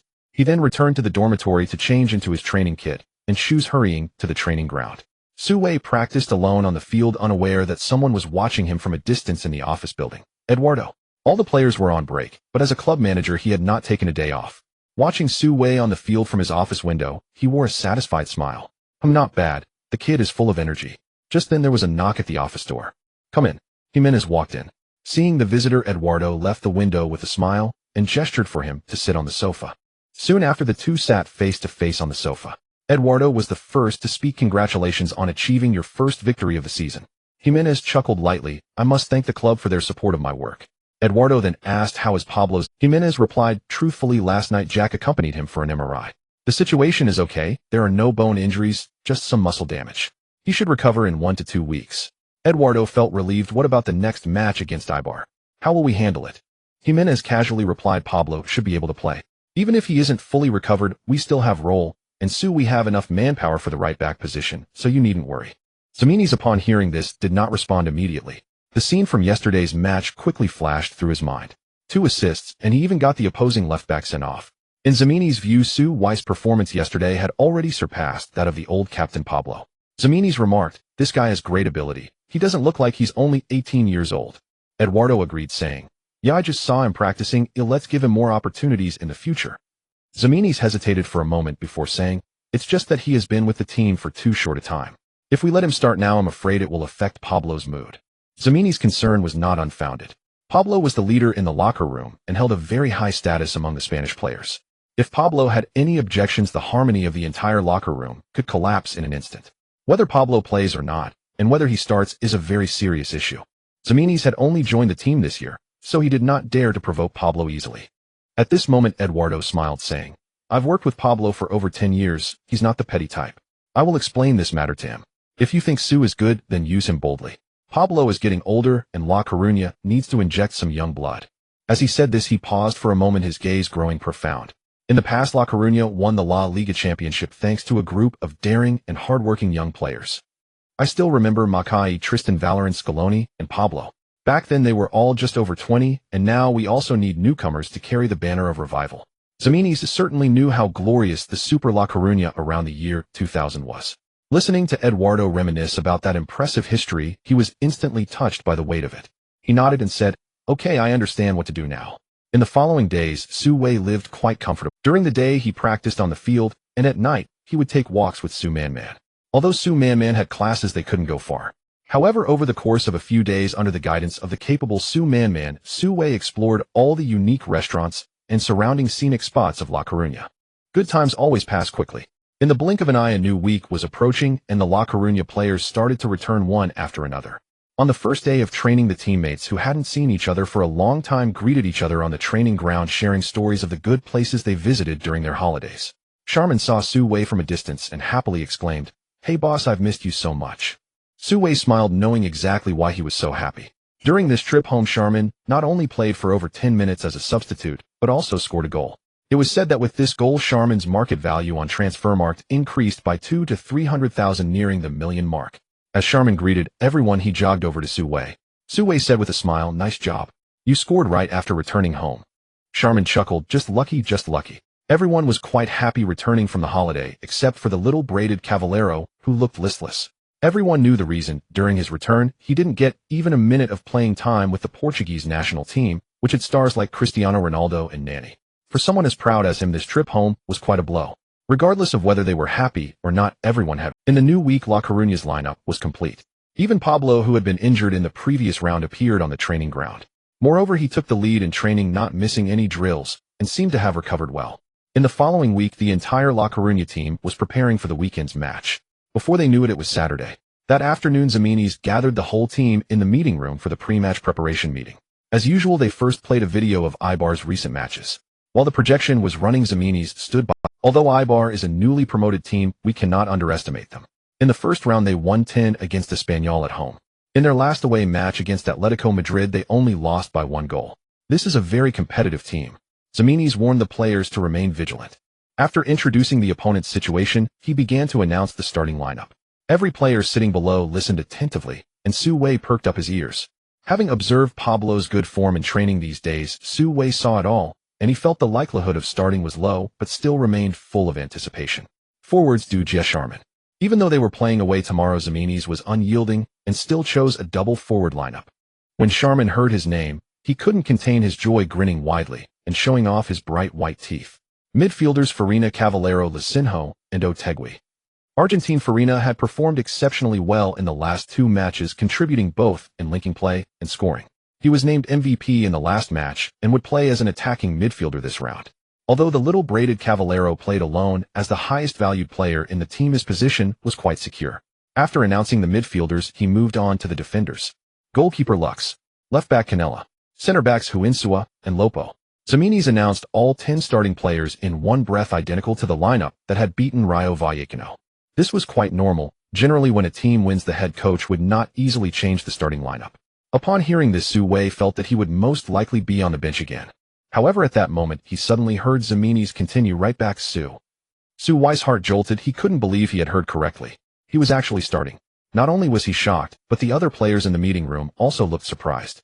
Everyone turned to look at Su Wei, who had shifted from shock to joy. Calm down, calm down. This guy is about to become the king of football. Starting is just a small matter, no need to get overly excited. However, just thinking about completing his first La Liga start tomorrow made Su Wei smile broader than an AK-47's muzzle. Damn, it turns out holding back laughter is so hard. If it weren't for the whole room full of people staring at him, Su Wei would have loved to laugh out loud. After Ximenes finished announcing the starting lineup, he began to announce the list of substitutes, and Pablo was surprisingly among them. When the other players heard Pablo's name, their eyes shifted back to the old captain once again. Su Wei couldn't help but sneak a glance at Pablo, hoping the old captain wouldn't blame him for taking his starting position. Pablo's expression was natural, showing no sign of anger, as if he had anticipated that he would be on the bench for. The players immediately began to applaud, while many wondered what Jimenez was thinking, letting Pablo sit on the bench, and also asking him to speak, unsure if the old captain would explode in anger. Everyone's gaze was fixed on Pablo as he stepped onto the stage with a faint smile, showing no intention of. Ladies and gentlemen, as you all know, we have had a great start to this season, currently ranking 4th in the league. If we can continue to win tomorrow, we could rank 2nd, or even 1st. At this point, he raised his voice sharply. Does everyone want to play in the Champions League next year? Yes, the players responded loudly. Pablo nodded in satisfaction, raised his arm, and shouted, then tomorrow let's defeat Eibar. La Coruña, victory is ours. The players' enthusiasm was ignited by Pablo. At this moment, Jimenez reminded, everyone rest early tonight, we depart early tomorrow. Dismissed. The players left the conference room, most heading toward the parking lot to drive home. Su Wei and Sharman walked side by side towards the restaurant. Sharman happily said, boss, congratulations. You finally made the starting lineup, that's impressive. Su Wei replied, what's so impressive about it? You've started twice already, this is my first time. Sharman immediately shook his head and said, that's different. You have outcompete Pablo, which is like taking down Xavi at Barcelona, Ramos at Real Madrid, or Godin at Atletico. Didn't you see everyone's expressions just now? Especially the Spanish players, all of them were astonished. Su Wei stroked his chin and said, is it really that unbelievable? It's just a normal starting arrangement. Perhaps Pablo wasn't fully recovered from his last injury and the coach is worried about him getting hurt again, so he let me start this time. Sharman shook his head and said, absolutely not.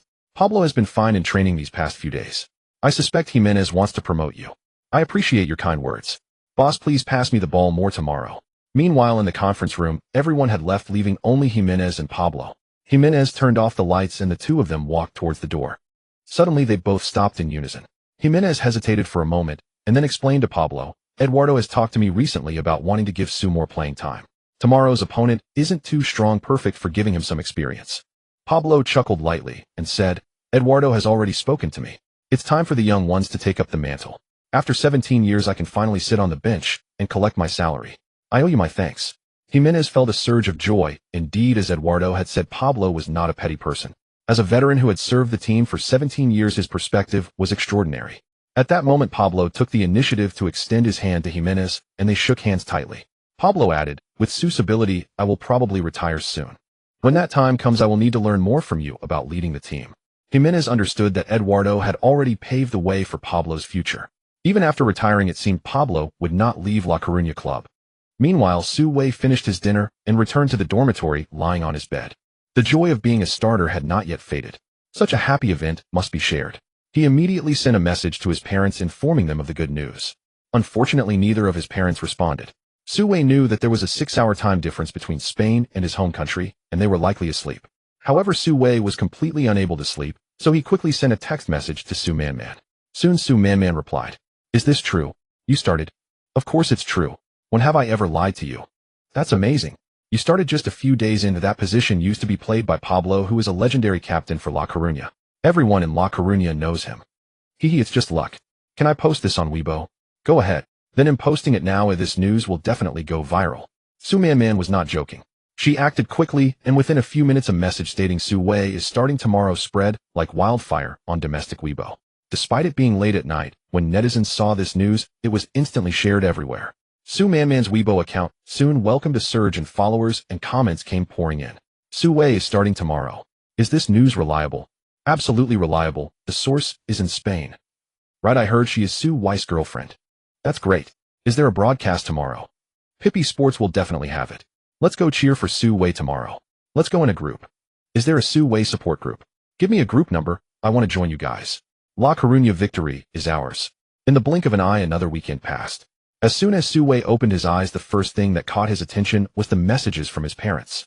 Su Wei said, "Su Wei, play well tonight and show the spirit of our dragon nation." Wei Fanhua said, "Son, be careful not to get injured again. I take care of yourself." There was also a voice message from Su Man. "Su Wei, I gained 20,000 followers last night." Su Wei smiled as he read all of them. At that moment, he heard Charmin's voice at the door. "Boss, hurry up and eat. We're gathering to depart soon." After finishing breakfast, Su Wei and his teammates boarded the bus. They drove along the coastal highway out of the city heading east. Looking at the increasingly desolate surroundings and realizing that the direction was not towards the airport, he felt a bit strange. He nudged Charmin, who was listening to music with headphones.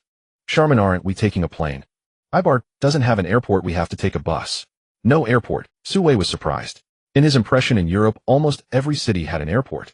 How could Ibar not even have an airport? Was this place that small? "Yes, it's just a small town with 30,000 people. Where would an airport come from?" Charmin explained. "Only 30,000. Su Wei was taken aback again. A small place with 30,000 people actually has a La Liga team. This is truly unexpected. How big is their stadium? Su Wei was filled with curiosity. Their stadium seems to accommodate only 5,000 people, Charmin replied honestly. So small. Su Wei was taken aback, thinking to himself, no wonder the football atmosphere in Spain is so vibrant. In a mere town of 30,000 there exists a La Liga team. Who would believe that in the Dragon Country? I can't even fill that up, Charmin continued. You don't know, not only is their stadium the smallest in La Liga, but they almost couldn't participate in this season's La Liga. What happened? Su Wei asked with great interest. To participate in this season's La Liga, a guarantee fee of €1,700,000 is required. For wealthy clubs this is a drop in the ocean, but for them it's a fortune. I heard that this summer they sold shares of the team to global fans to raise the money. Charmin's words immediately stirred Su Wei's memories. He vaguely remembered that there was indeed such a thing, and it seemed that many fans from the Dragon Country had purchased shares. Su Wei recalled that many media outlets in the country reported on this matter at the time. He never expected that this team was Ibar. Knowing these circumstances, Su Wei couldn't help but feel a sense of respect for this promoted team. A team that couldn't even come up with €1,700,000 surprisingly defeated Espanyol in the first round and only lost to Atletico Madrid by 1 goal in the second round. This team is indeed a worthy opponent. The bus headed east, and around noon it finally arrived at its destination, Ibar. After checking into the hotel and having lunch, Su Wei and his teammates headed to Ibar's home ground, Ipurua Municipal Stadium.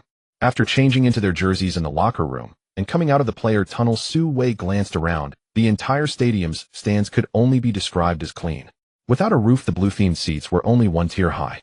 The low stands allowed one to easily see the surrounding scenery of the stadium. Su Wei looked around. On one side of the stadium were rolling mountains, while on the other side stood 2 old 10-story buildings. At that moment, fans were watching the stadium from above using binoculars. Such a situation of watching the game for free exists only at Ibar in the entire La Liga. Su Wei and his teammates walked onto the field to start acclimatizing to the venue. Despite the stadium's simplicity, the quality of the grass was quite good. The grass wasn't long, smooth, and elastic. Su Wei felt it was no worse than the Reserve Stadium. Ibar in the afternoon was a bit hot. In just an hour, Su Wei and his teammates were already drenched in sweat. During this time, reporters were snapping photos from the sidelines, and the coaching staff of La Coruña did not stop them. The starting lineup was announced at noon, and La Coruña had no secrets to hide. They just had to play the evening match. After the warm-up, Su Wei and his teammates returned to the hotel, had a simple dinner, and then waited for the evening's match. Around 7 o'clock in the evening, the entire La Coruña team set off from the hotel again. At this time, Ipurua Municipal Stadium was much more lively than during the day. Though the entire town only had 30,000 people, which was less than a large village in the country, the stadium was already filled with home team fans. In addition to the stands, many windows in the two old buildings outside the stadium were lit with residents watching the match for free. However, this was definitely not a sneaky behavior. On the contrary, it was an open act. Some residents had hung up a banner on the outside of the building. It read, "We can see you in La Liga Ibar." Su Wei and his teammates finished changing and came to the field to warm up. At this time, Sharman was the first to notice that the advertisement board at the sidelines was a bit special. This advertisement board had no corporate logos, only a line of Chinese characters. Having spent so much time with Su Wei, Sharman instantly recognized that the advertisement board was written in Chinese. Curiously, he asked, "Boss, what does it say?" Su Wei took a glance and saw that the advertisement board read, "Thank you for the support of Dragon Country fans." Su Wei informed Sharman of the content on the advertisement board and explained to him that many fans from the Dragon Country purchased shares of Ibar this summer. After hearing this, Sharman couldn't help but give a thumbs up, praising Dragon Country fans are really amazing. At 8 o'clock in the evening, the third round of La Liga commenced with the match between Ibar and La Coruña under the night sky. In the first half, La Coruña kicked off first. In the center circle, Sharman just passed the ball to Dujia. As Su Wei stood in the backfield, he suddenly heard the system's voice in his mind. Main quest: La Liga starting lineup completed. Reward distribution in progress. Congratulations, host, for obtaining the skill artilleryman. Huh. Upon hearing this reward, a big question mark popped up in Su Wei's mind. Previously, completing the main quest usually granted attribute points as a reward, but this time it was a skill. Artilleryman. This seems to be an offensive skill. As Su Wei was surprised, the system's explanation came in quick succession. Artilleryman long-range offensive skill cooldown time 45 minutes. Effect greatly increases the goal rate of long shots. Trigger conditions: long shots within 40 meters, no defensive players interfering nearby. As Su Wei listened to the system's introduction, his interest was instantly piqued. Although he was currently playing as a defender who doesn't want to score is obviously not a good defender. A center back should have a killer instinct. Su Wei certainly wanted to bring a gun to the battlefield. Unfortunately, shooting had always been his weak point, and he had no talent for long shots. Now that a long-range skill had come, Su Wei felt it was exactly what he needed. However, this skill had quite a few usage conditions. Moreover, the skill's effect was to increase the goal rate. The specific effect could only be tested later. Today, Su Wei still played as a right back. As the match started, he didn't blindly push forward just because he had a long-range skill. After all, as a backfield player, the priority was to ensure solid defense. Furthermore, as the match began, the left back Canella seemed very excited, continuously pushing forward. The two fullbacks couldn't charge forward together, so Su Wei chose to stabilize the defense in the backfield first. After playing for about 20 minutes, La Coruña held a slight initiative in the game. Ibar was playing a 4,231 formation today, which emphasized defense. Although Ibar did not have any star players, and their market value was generally lower than La Coruña's, most of these players had played together in the Spanish second division for many years. In defense, they complemented each other very well, exhibiting great synergy. La Coruña's offensive strength was not too strong either. After 20 minutes of tussling, the score on the field remained 0-0. After sprinting for over 20 minutes, Canella was a bit tired and slowly began to retreat to conserve energy. Seeing that the situation was not opening up and the defensive pressure was not too great, Su Wei planned to push forward a bit. In the 21st minute of the first half, he shouted to the center back Lobo, I'm moving up. Lobo nodded, and Su Wei immediately dashed forward. Su Wei advanced along the right path, breaking past the halfway line and penetrating into the front field. At this moment, his teammates were passing the ball in the midfield, looking for an opportunity to push forward. Su Wei's forward run was immediately noticed by the defensive midfielder Aotiki, who was preparing to play the ball. After these two matches, his teammates all knew that Su Wei possessed the ability to break through on the wing. Seeing that other teammates were tightly marked, and only Su Wei was suddenly advancing with no one to defend him, Aotiki took action. He quickly sent a through ball, successfully delivering the football to Su Wei's feet. In the stands, a small group of loyal Reiko fans who had traveled from afar immediately cheered loudly as they saw Su Wei receive the ball. Go for it, Dragon Nation, Su. These fans had all watched Su Wei play. They expected him to go down the wing and cross, so they cheered him on, encouraging him to run. The players defending the left side for Ibar clearly had also watched Reiko's recent match footage. Seeing Su Wei touch the ball still far from the goal, they did not rush to intercept, but instead retreated, compressing their defensive line. This action was clearly aimed at denying Su Wei any space to break through. But little did they know Su Wei had already unlocked a new skill. Su Wei did not intend to go down the wing this time. He wanted to test the power of his new skill. He sprinted forward for about 10 meters, getting closer to Ibar's defensive line. Just as the left winger from the opposite side was about to rush, and Su Wei suddenly flicked the ball and chose to cut inside. This sudden change not only surprised the left winger, who couldn't keep up with Su Wei in time, but even his teammates in front were puzzled. What is this guy trying to do? Does he intend to break through from the inside? The attacking midfielder Farina was the first to retreat from the front, wanting to support Su Wei. He felt that with so many defenders in the center, Su Wei would find it hard to find an opportunity from the inside. Su Wei's ball at most could only advance another 7 or 8 meters before he would be surrounded, leaving him with only the option to pass. Farina, preparing for the worst, wanted to support Su Wei, but Su Wei wasn't thinking about drilling into the crowd at all. After cutting inside, he only took a few steps and estimated that he should be within 40 meters of the goal. Before him was an open space with no obstacles nearby. Su Wei calmly raised his head to glance at the positioning of the Eibar goalkeeper, then suddenly lifted his right foot and unleashed a powerful long-range shot. The shot was at least 37 or 38 meters away from the goal, and at such a long distance, generating power while also keeping the shot on target was extremely difficult. Let alone defenders, even midfielders would find it hard to achieve this. However, Su Wei's shot not only carried immense power, but the football flew like a sharp sword, piercing through several Eibar players and heading straight for the top right corner of the goal. Eibar's goalkeeper Irurita, who had performed well in the first half, leaped off the goal line, trying to save the shot with both feet off the ground. However, the ball had both speed and angle. Irurita eventually collided with the goalpost and still missed the ball by a fraction. The ball went in 1-0. Instantly, the cheers of the Reiko fans in the stands made Su Wei feel a bit dazed. At that moment, he stood still, forgetting to celebrate. Is the new skill really that powerful? A casual kick and it's a world-class goal. Su Wei was still marveling at the strength of his new skill when his teammates rushed over. What an incredible shot. Su, your long-range shot is amazing. How come we never saw you use it before? You little brat, hiding your talent. On the bench, Pablo was the first to stand up and applaud Su Wei. He clapped while smiling at Su Wei. Looks like I can take a step back now.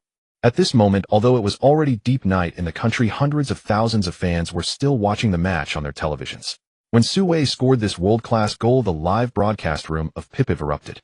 Wow, a world-class goal. Amazing, Su Wei is really strong.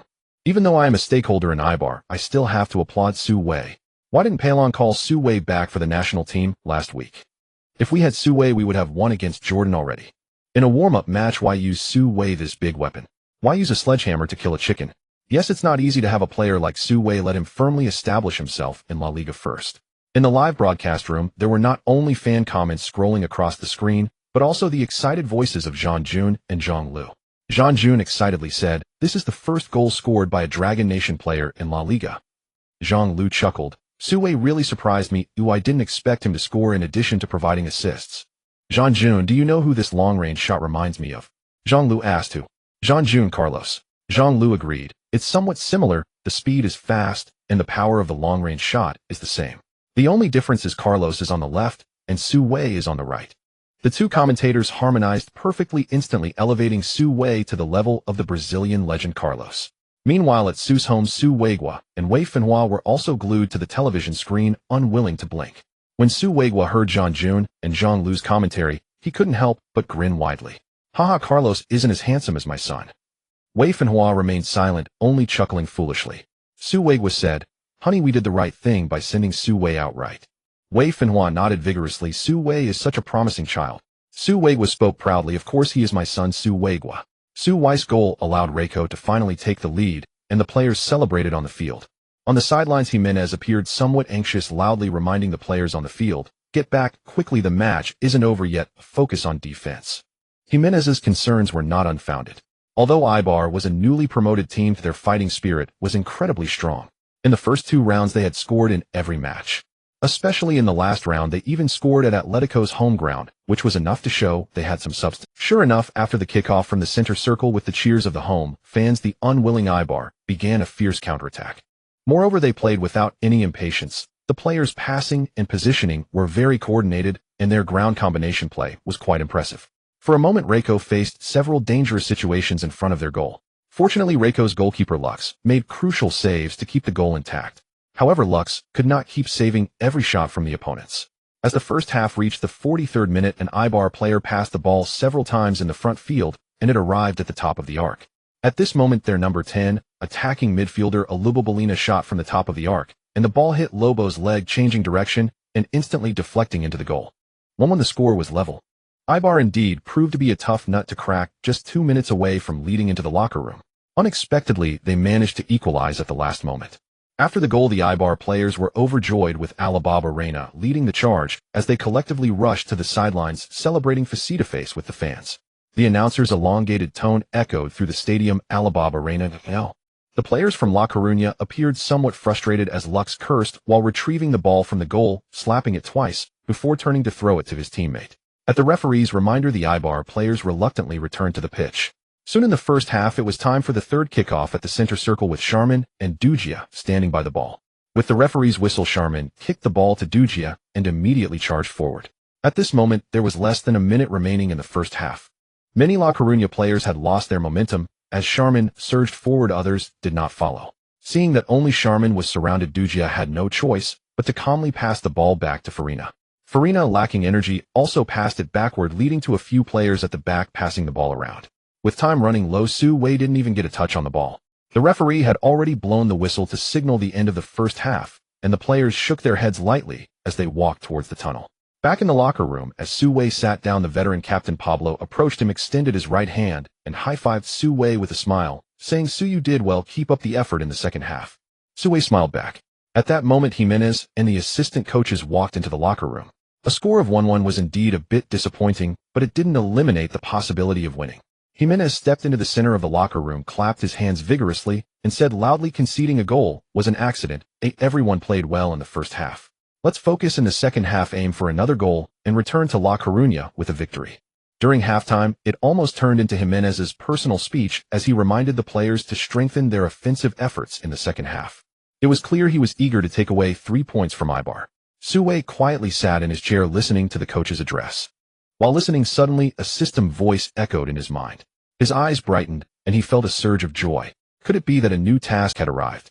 Main quest updated: achieve 3 consecutive victories as a starting player in La Liga. Hearing this task made Su Wei's heart skip a beat. The main quest was becoming increasingly challenging.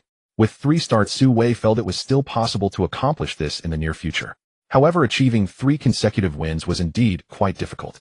At present, winning the first match as a starter was not guaranteed, and Su Wei slightly furrowed his brows. However, his gaze soon became resolute.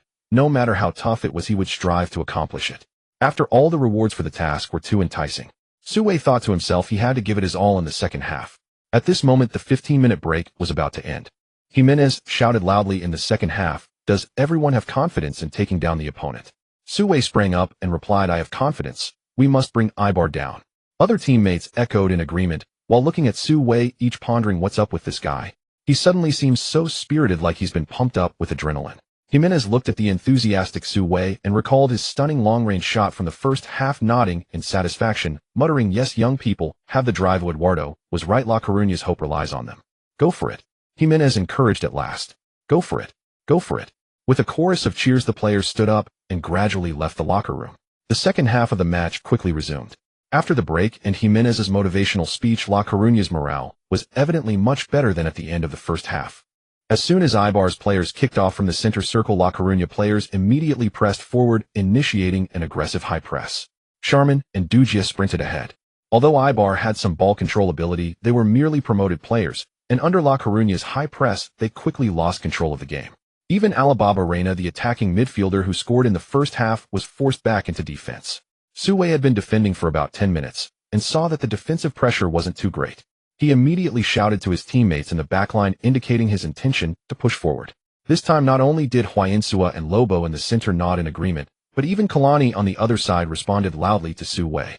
"Su, go ahead and help, we've got your back here." With teammates covering him at the back, Su Wei had fewer worries. In the 58th minute of the second half, Su Wei seized the opportunity to make a significant forward run across the halfway line.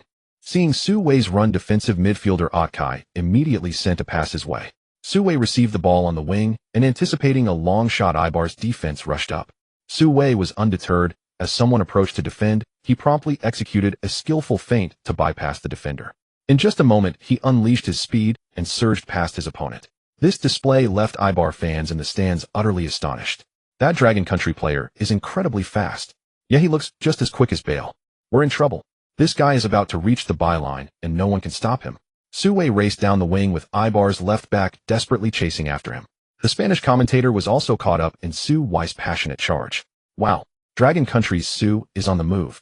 This guy's speed is astounding. Ibar needs to be cautious." Just as the commentator said, Ibar's defense showed cracks when Su Wei charged in. In just a few seconds, Su Wei had reached the 45-degree area in the attacking half. He glanced at the penalty area, and without reaching the byline, sent a high-quality cross towards the center. Sharman arrived just in time, powerfully heading the ball, which instantly found the back of Ibar's net. 2-1 La Coruña took the lead. Wow, incredible. Su Wei delivered another assist. I can't believe it. How can he not be the MVP of this match?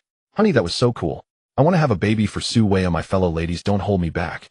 Wait, there's a female fan this late. In the domestic live broadcast room, the comments were rolling in frantically. Zhang Jun and Zhang Lu were also laughing heartily. Incredible, incredible. Another assist. Su Wei is going crazy today. Zhang Lu smiled and said, this is what I mean by a modern fullback. You not only need to defend well, but also have attacking ability. Su Wei's playing style is very European. Zhang Jun also chuckled. Everyone understands this principle, but many can't achieve it. Zhang Lu replied, indeed, with a player like Su Wei, we must cherish him. Talents like him are rare. Cherish? Nonsense. 2 months ago, some people were asking me for money. In the living room of the Su family, Su Wei squinted his eyes, lifted his wine glass, took a small sip, and then grabbed a few peanuts from the plate and tossed them into his mouth. Wei Fenhua beside him said angrily, enough, let's not mention the past. Now Su Wei is doing quite well. This can be seen as a blessing in disguise. Su Wei was still fuming, cursing, if I ever meet someone who dares to ask for money again, I'll shout at them, and I'll also post it online to let everyone know. Wei Fenhua looked at his expression, knowing that alcohol emboldens him. She didn't want to argue with Su Wei and changed the topic, saying, when should we go see our son? Su Wei thought for a moment and replied, let's wait a few more days. Ask Su Wei for his opinion first, so we don't add to his troubles. Wei Fenhua nodded, looking at the TV screen, where Su Wei was celebrating a goal with his teammates, her eyes filled with the worry of a mother watching her child far away. 2-1 La Coruña took the lead again. At this moment, Su Wei was extremely excited, and Sharman was even more so. For a forward, nothing is more important than scoring a goal. This goal meant a more secure starting position. It was even crucial for competing for a spot on the Cameroon national team. After Sharman scored, he let out a wild roar. Once he vented his joy, he sprinted towards Su Wei, saying, boss, thank you for the assist. Su Wei chuckled, don't just say it, treat me to dinner tomorrow. Sharman patted his chest, saying, no problem, boss. He'll definitely treat you to this meal. Soon other teammates also gathered around. Aside from congratulating Sharman on his goal, everyone also remembered to acknowledge Su Wei's assist. Farina patted Su Wei on the shoulder, joking, Su, well done. Your breakthrough and cross were impressive. Next time I'll talk to Jimenez about letting you play as a winger. Lobo beside them laughed, that won't work. You guys have enough players up front, but we're short on defenders. Everyone was joking around, and the mood was excellent. Only Jimenez on the sideline remained cautious, loudly reminding the celebrating players, defend, get back to defend, the match isn't over yet. The coach's reminder helped calm the La Coruña players down. They didn't want to repeat the mistakes of the first half, and after a brief celebration, they quickly retreated to their half, ready to face Ibar's counterattack. As expected, Ibar, who was trailing, intensified their offensive once again. This time La Coruña united to defend this goal, and Su Wei focused more on the defensive end. Ibar was indeed very resilient, but their overall strength was limited. La Coruña set up a defensive stance, and Ibar didn't have the absolute strength to score again. Moreover, the deflected goal from the first half had already consumed much of their luck. After several attempts, they either shot wide or over the bar. In the blink of an eye, the match had reached the 70-minute mark, with the score still at 2-1. At this time, both coaches began to make substitutions for the final showdown. On La Coruña's side, Jimenez substituted the goalscorer Sharman. They added another defensive midfielder to further strengthen the team's defense. Ibar, on the other hand, pulled off a defensive midfielder to bring in a tall center forward over 6 feet tall. As the match approached its final moments, Ibar no longer played their preferred ground combination. Instead, they sent in a tall center forward to engage in aerial bombardment. In this style of play, the first to be tested were not the center-backs Huinsua and Lobo, but rather Su Wei and the left-sided Karain. Ibar frequently tried to utilize both flanks to deliver the ball into the penalty area. The workload for Su Wei and Karain instantly multiplied several times. In just about 10 minutes, Karain received a yellow card. Su Wei faced greater pressure due to Cavaliero's limited defensive capabilities and the lack of enthusiasm in his defense. Fortunately, Su Wei's basic defensive attributes were maxed out, and he had an advantage in speed. He managed to suppress Ibar's left-side attacks, but assisting forward was out of the question. At this point, the cheers of Ibar's fans grew louder. Go Ibar! Advance Ibar! Thousands of fans shouted with the spirit of tens of thousands. People from the 2 tall buildings also leaned out of their windows, shouting encouragement. In this home atmosphere, Ibar's players were also giving their all. As the match drew closer to its end, Ibar's offensive became increasingly fierce. Jimenez on the sideline watched his team being besieged, feeling as anxious as an ant on a hot pan, pacing back and forth on the sidelines. Hold on, we must hold on. Jimenez silently prayed while looking towards the substitutes bench. He was already considering whether to pull another player off and switch to a 5-defender formation. Just as he was preparing to take action, Eibar's left winger Javier Lala regained possession of the ball in the forward. Speaking of Lala, he joined Eibar last year and was one of the contributors to Eibar's promotion to La Liga, having performed well in the previous 2 rounds. The last time Eibar scored against Atletico Madrid was due to his assist from the wing. However, today, he couldn't gain any advantage over Su Wei. Now controlling the ball, he felt a bit unsatisfied and chose to go head-to-head with Su Wei once again. Su Wei was unyielding. If you want to fight, I shall fight. In an instant, Lala arrived in front of Su Wei, faked a move, and immediately pushed the ball to try to overtake him on the outside. Wingers often prefer to bulldoze through. Su Wei was increasingly accustomed to Lala, realizing he wasn't a top-tier winger. He deftly turned to keep up, then accelerated using his body to shield the ball and calmly aimed for the center. Lobo was already moving closer, so Su Wei immediately passed the ball to him. Lobo received the ball and kicked it hard towards the midfield area. At the midfield line, Farina lightly flicked the ball with his head, sending it flying towards the forward Dugia. At this moment, Eibar's players were all busy pushing forward. Dugia sprinted a few steps to regain possession, then took another touch using his speed to shake off the trailing Eibar players, instantly forming an unknown chance. Dugia had speed, which is why Jimenez kept him on the field until now. Eibar's defenders were not fast enough, and even when they chased him to the edge of the penalty area, they could not stop Dugia. Finally, facing the advancing Eibar goalkeeper, Dugia took a shot, and the ball went through the goalkeeper's legs, scoring into the small net. 3-1. La Coruña scored another goal through a counterattack. After scoring a goal, Dugia excitedly took off his shirt, leaped over the advertising board, and ran towards the stand where the La Coruña fans were gathered. The crowd cheered in unison. Players like Farina from the front line also rushed over to celebrate with Dugia. Su Wei refrained from joining the commotion, knowing that the match wasn't over yet, and conserving energy was wise. Not just Su Wei, but the defenders like Lobo stood firm at the back. Taking advantage of the brief respite, Karain fetched a bottle of water from the sidelines and gulped it down. Su Wei jogged to the sidelines to grab a bottle of water, taking a few sips before pouring the rest over his head. Cooling down helped keep his mind clear for the final 10 minutes of battle. The pace of the match accelerated, and just as Su Wei finished pouring the water over himself, Eibar had already set the ball at the center circle to resume the game. Seeing this, Jimenez made further adjustments to the lineup. Farina, playing as an attacking midfielder, was subbed off for another center back. In the remaining time, La Coruña would undoubtedly defend with all their might. As the match resumed, Su Wei's side Lala dared not act recklessly anymore. Though Karain was struggling a bit, Lisinho continued to help with the defense. Together, the two of them could just about manage. Eibar struggled to make progress on both flanks, growing increasingly anxious as the match wore on. In the end, they could only launch long balls into La Coruña's penalty area. These long balls lacked any quality. Faced with numerous crosses flying into the penalty area, La Coruña's 3 center-backs proved effective. The ball was repeatedly launched into La Coruña's penalty area, only to be headed clear time and again. As the game approached the 90-minute mark, Jimenez finally breathed a sigh of relief. Ultimately, with the referee's final whistle, the match between Eibar and La Coruña in the 3rd round of La Liga came to an end. 3-1. La Coruña secured a victory away from home. As soon as the match ended, Pablo sprinted from the bench to the sidelines. He first embraced Jimenez tightly before striding onto the pitch to greet each teammate with a hug. When he reached Su Wei's side, he not only warmly embraced him, but also patted Su Wei's back, saying, "Su, you did exceptionally well. From now on, the right flank is yours." Upon hearing this, Su Wei felt a surge of joy. What made him even happier was the system's prompt echoing in his mind. Main quest completed 13. Please keep up the good work. Su Wei smiled knowingly, looking forward to As everyone returned to the locker room, a staff member approached Su Wei. "Su, please head over there for a media interview." Su Wei was slightly taken aback when he saw a temporary advertising board set up not far away, covered with the logos of La Liga sponsors. Me? Su Wei pointed to himself.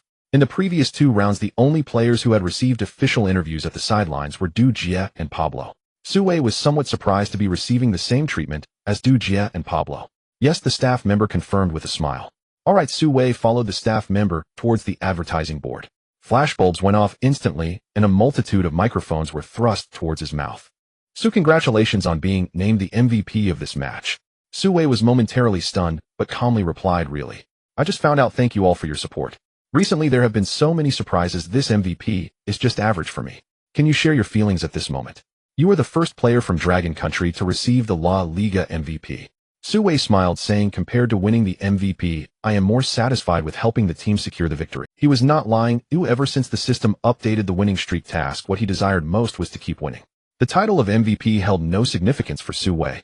The reporters interpreted this as a characteristic humility of Easterners, their expressions filled with admiration. At this moment, another reporter asked Su, "Today you scored a spectacular long-range goal, which could be a candidate for this year's Puskas Award. Can you tell us about that moment?" Su Wei scratched his head and replied, "At that time, I didn't think too much, just aimed at the goal and took a shot from distance, and I didn't expect it to go in." Su Wei downplayed it, but the reporters disagreed. A distance of 37 or 38 meters was no. The reporters felt that Su Wei was being modest again.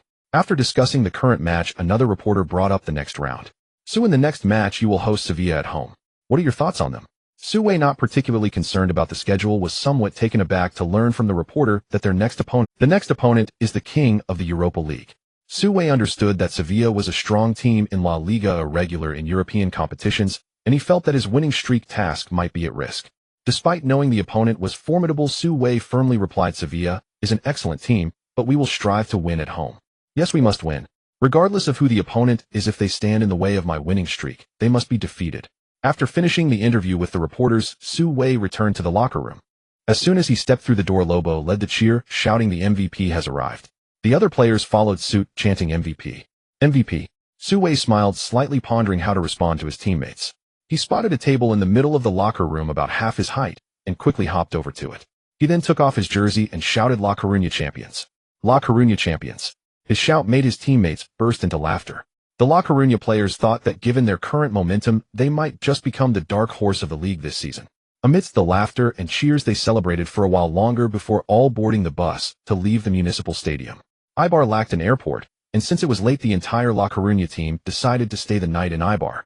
The next morning, all the players took the bus back to La Coruña. The journey was long, and feeling bored on the bus, Su Wei pulled out his phone. First, he checked messages from friends and family that had come in overnight. His father always sent an encouraging message after each match. His mother did the same, but her messages reminded Su Wei to eat well, drink well, and rest well. In addition to his parents, he also received a message from Su Manman. Su Manman expressed her regret for not being able to attend the match yesterday, but promised to be there to watch the game against Sevilla at home this week. Eduardo also sent a message congratulating Su Wei on his first goal in La Liga. Su Wei replied to each message as he read them, and then habitually scrolled through sports news. Today's sports news focuses entirely on the reports from the third round of La Liga. The news of Lecco defeating Eibar is not considered a headline. The headline is about last night's match between Real Madrid and Atletico Madrid at the Bernabeu, which is the highlight of the third round and the most noteworthy match in the first 3 rounds of La Liga. Last season, Real Madrid finished third in La Liga while Atletico Madrid claimed the championship. In this explosive match, Real Madrid's coach Ancelotti deployed a 433 formation featuring the BBC trio of Cristiano Ronaldo, Bale, and Benzema on the front line. On the other hand, Atletico's coach Simeone set up a 442 formation, focusing on both offense and defense. Just 9 minutes into the match, Atletico's midfielder Coke delivered a corner kick, and Thiago headed the ball past Benzema to open the scoring. In the reports, the Spanish media commented on Benzema's defensive effort, stating he showed up, but didn't put in the effort. Su Wei smiled slightly at this. As expected, Real Madrid lost the match, and Benzema had to take the blame. Trailing at home, Real Madrid's pride was at stake. In the subsequent match, the BBC trio fought valiantly.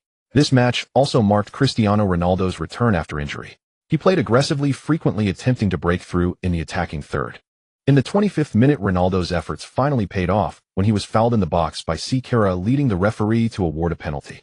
Ronaldo took the penalty himself calmly, deceiving Atletico's goalkeeper Moya, and scored in the bottom left corner, leveling the match at 1-1. The first half ended in a tie, with Real Madrid continuing to press Atletico in the second half. However, under Simeone's guidance, Atletico's defense was exceptionally solid, with defenders Godin and Miranda putting in outstanding performances.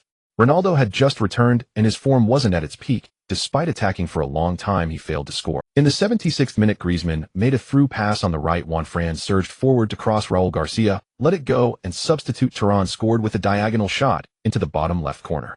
Thanks to this goal, Atletico secured a victory over Real Madrid away from home, achieving 2 consecutive wins, while Real Madrid suffered 2 consecutive defeats. Su Wei couldn't help but exclaim, "La Liga is tough. Even the Real Madrid with BBC has now lost 2 in a row."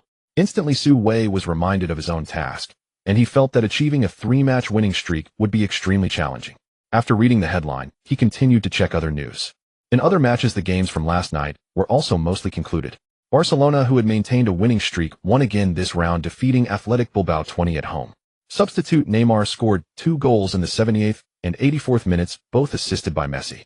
In the reports, the Spanish media praised the connection between the two South American stars, even claiming that this was the sharpest forward combination in La Liga. Su Wei stared at this article for a while, finding it somewhat strange. With Messi and Neymar, but where is Suarez? Su Wei vaguely recalled that Suarez should have joined La Liga in the summer of 2014. Did he overlook something? Su Wei meticulously checked the roster for Barcelona's recent matches and didn't see Suarez's name even on the bench. Could he have remembered wrong? Or has history changed? Confused, Su Wei nudged Schallman, who was listening to music. Schallman removed his headphones and looked at Su Wei, saying, "Boss, I remember, when we returned to Laco, I'll treat you to a big meal." Su Wei smiled and said, "It's not that I have a question for you." "What is it, boss?" Schallman asked in confusion. "Has Suarez joined Barcelona this season?" "Yes, he has." "Then why hasn't he appeared in the recent Barcelona lineups? Is he injured?" "Boss, don't you watch the World Cup?" "What's wrong?" "Suarez bit someone and was banned by FIFA for 4 months. Su Wei chuckled, realizing he had completely forgotten about that. He suddenly recalled the incident during the group stage of the World Cup this summer, where Uruguay faced Italy, and Suarez left a perfect row of bite marks on Chiellini's shoulder. The Italian defender subsequently lifted his shirt to show the referee, but no penalty was given.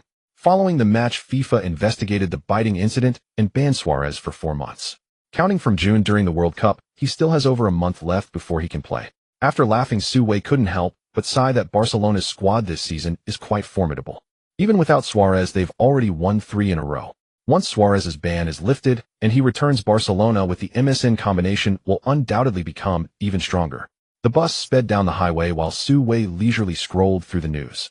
Besides Atletico and Barcelona winning, Valencia and Sevilla, who finished the last round with 4 points each, also secured victories.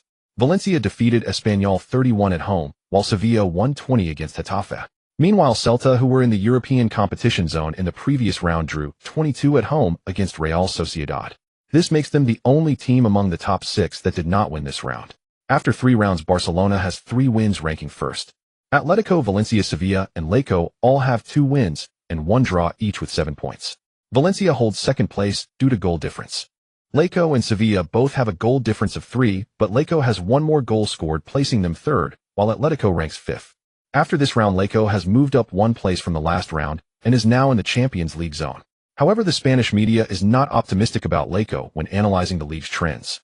They openly stated that Laco's ranking is inflated because they have not faced any strong teams in the first 3 rounds. Moreover, they boldly predict that Laco will likely drop in the rankings when they encounter Sevilla next round. Seeing such reports, Su Wei felt angry. Were Laco's opponents in the first 3 rounds really that weak? Was Rayo Vallecano weak? They held Atletico to a draw in the first round. Eibar is a promoted team, but they only lost to Atletico by a single goal. Su Wei put down his phone, closed his eyes, and said, "Sevilla is indeed strong, but Laco might not have no chance this weekend." "Wake up, boss, we're home." Su Wei opened his eyes again. The bus had already entered Laco's base parking lot. Schallman, carrying his sports bag, was getting ready to get off. Su Wei hurriedly got up to follow him, and then Jimenez announced a day off for the entire team, with teammates quickly leaving in their private cars. Schallman smiled at Su Wei and said, "Boss, let's go, I'm treating you to a meal." Su Wei didn't hold back and nodded with a smile. After giving this kid so many assists, he should treat him to something good. The two returned to the dormitory, dropped off their luggage, and left the base together, heading towards the seaside. Passing by a seafood restaurant, the two walked in together. It was lunchtime, and the restaurant was quite busy with customers. Su Wei and Schallman entered side by side, immediately attracting the attention of the diners. At that moment, a diner recognized them, raised a glass, and shouted, "Su, Schallman, Laco will win." "By the way, Su, yesterday's world-class goal was absolutely stunning." Schallman, "Show them what it means to dominate the air." "Well done, lads. Excellent work today. Keep playing like this, and next season, we'll be competing in the Champions League. Win the next match against Sevilla, we'll be cheering you on at Estadio Riazor this weekend." Most diners in the restaurant were locals, and more than half were diehard fans. With La Coruña performing strongly in the new season, they naturally took great pride in the team's progress. Spotting the 2 heroes who'd scored yesterday, the patrons enthusiastically cheered for Su Wei and Schallman. Caught off guard by the sudden outpouring of support, Schallman grew flustered, a towering figure over 6 feet tall, scratching his head as his cheeks flushed crimson. Fortunately, his dark complexion masked his embarrassment, and no one could detect his social anxiety.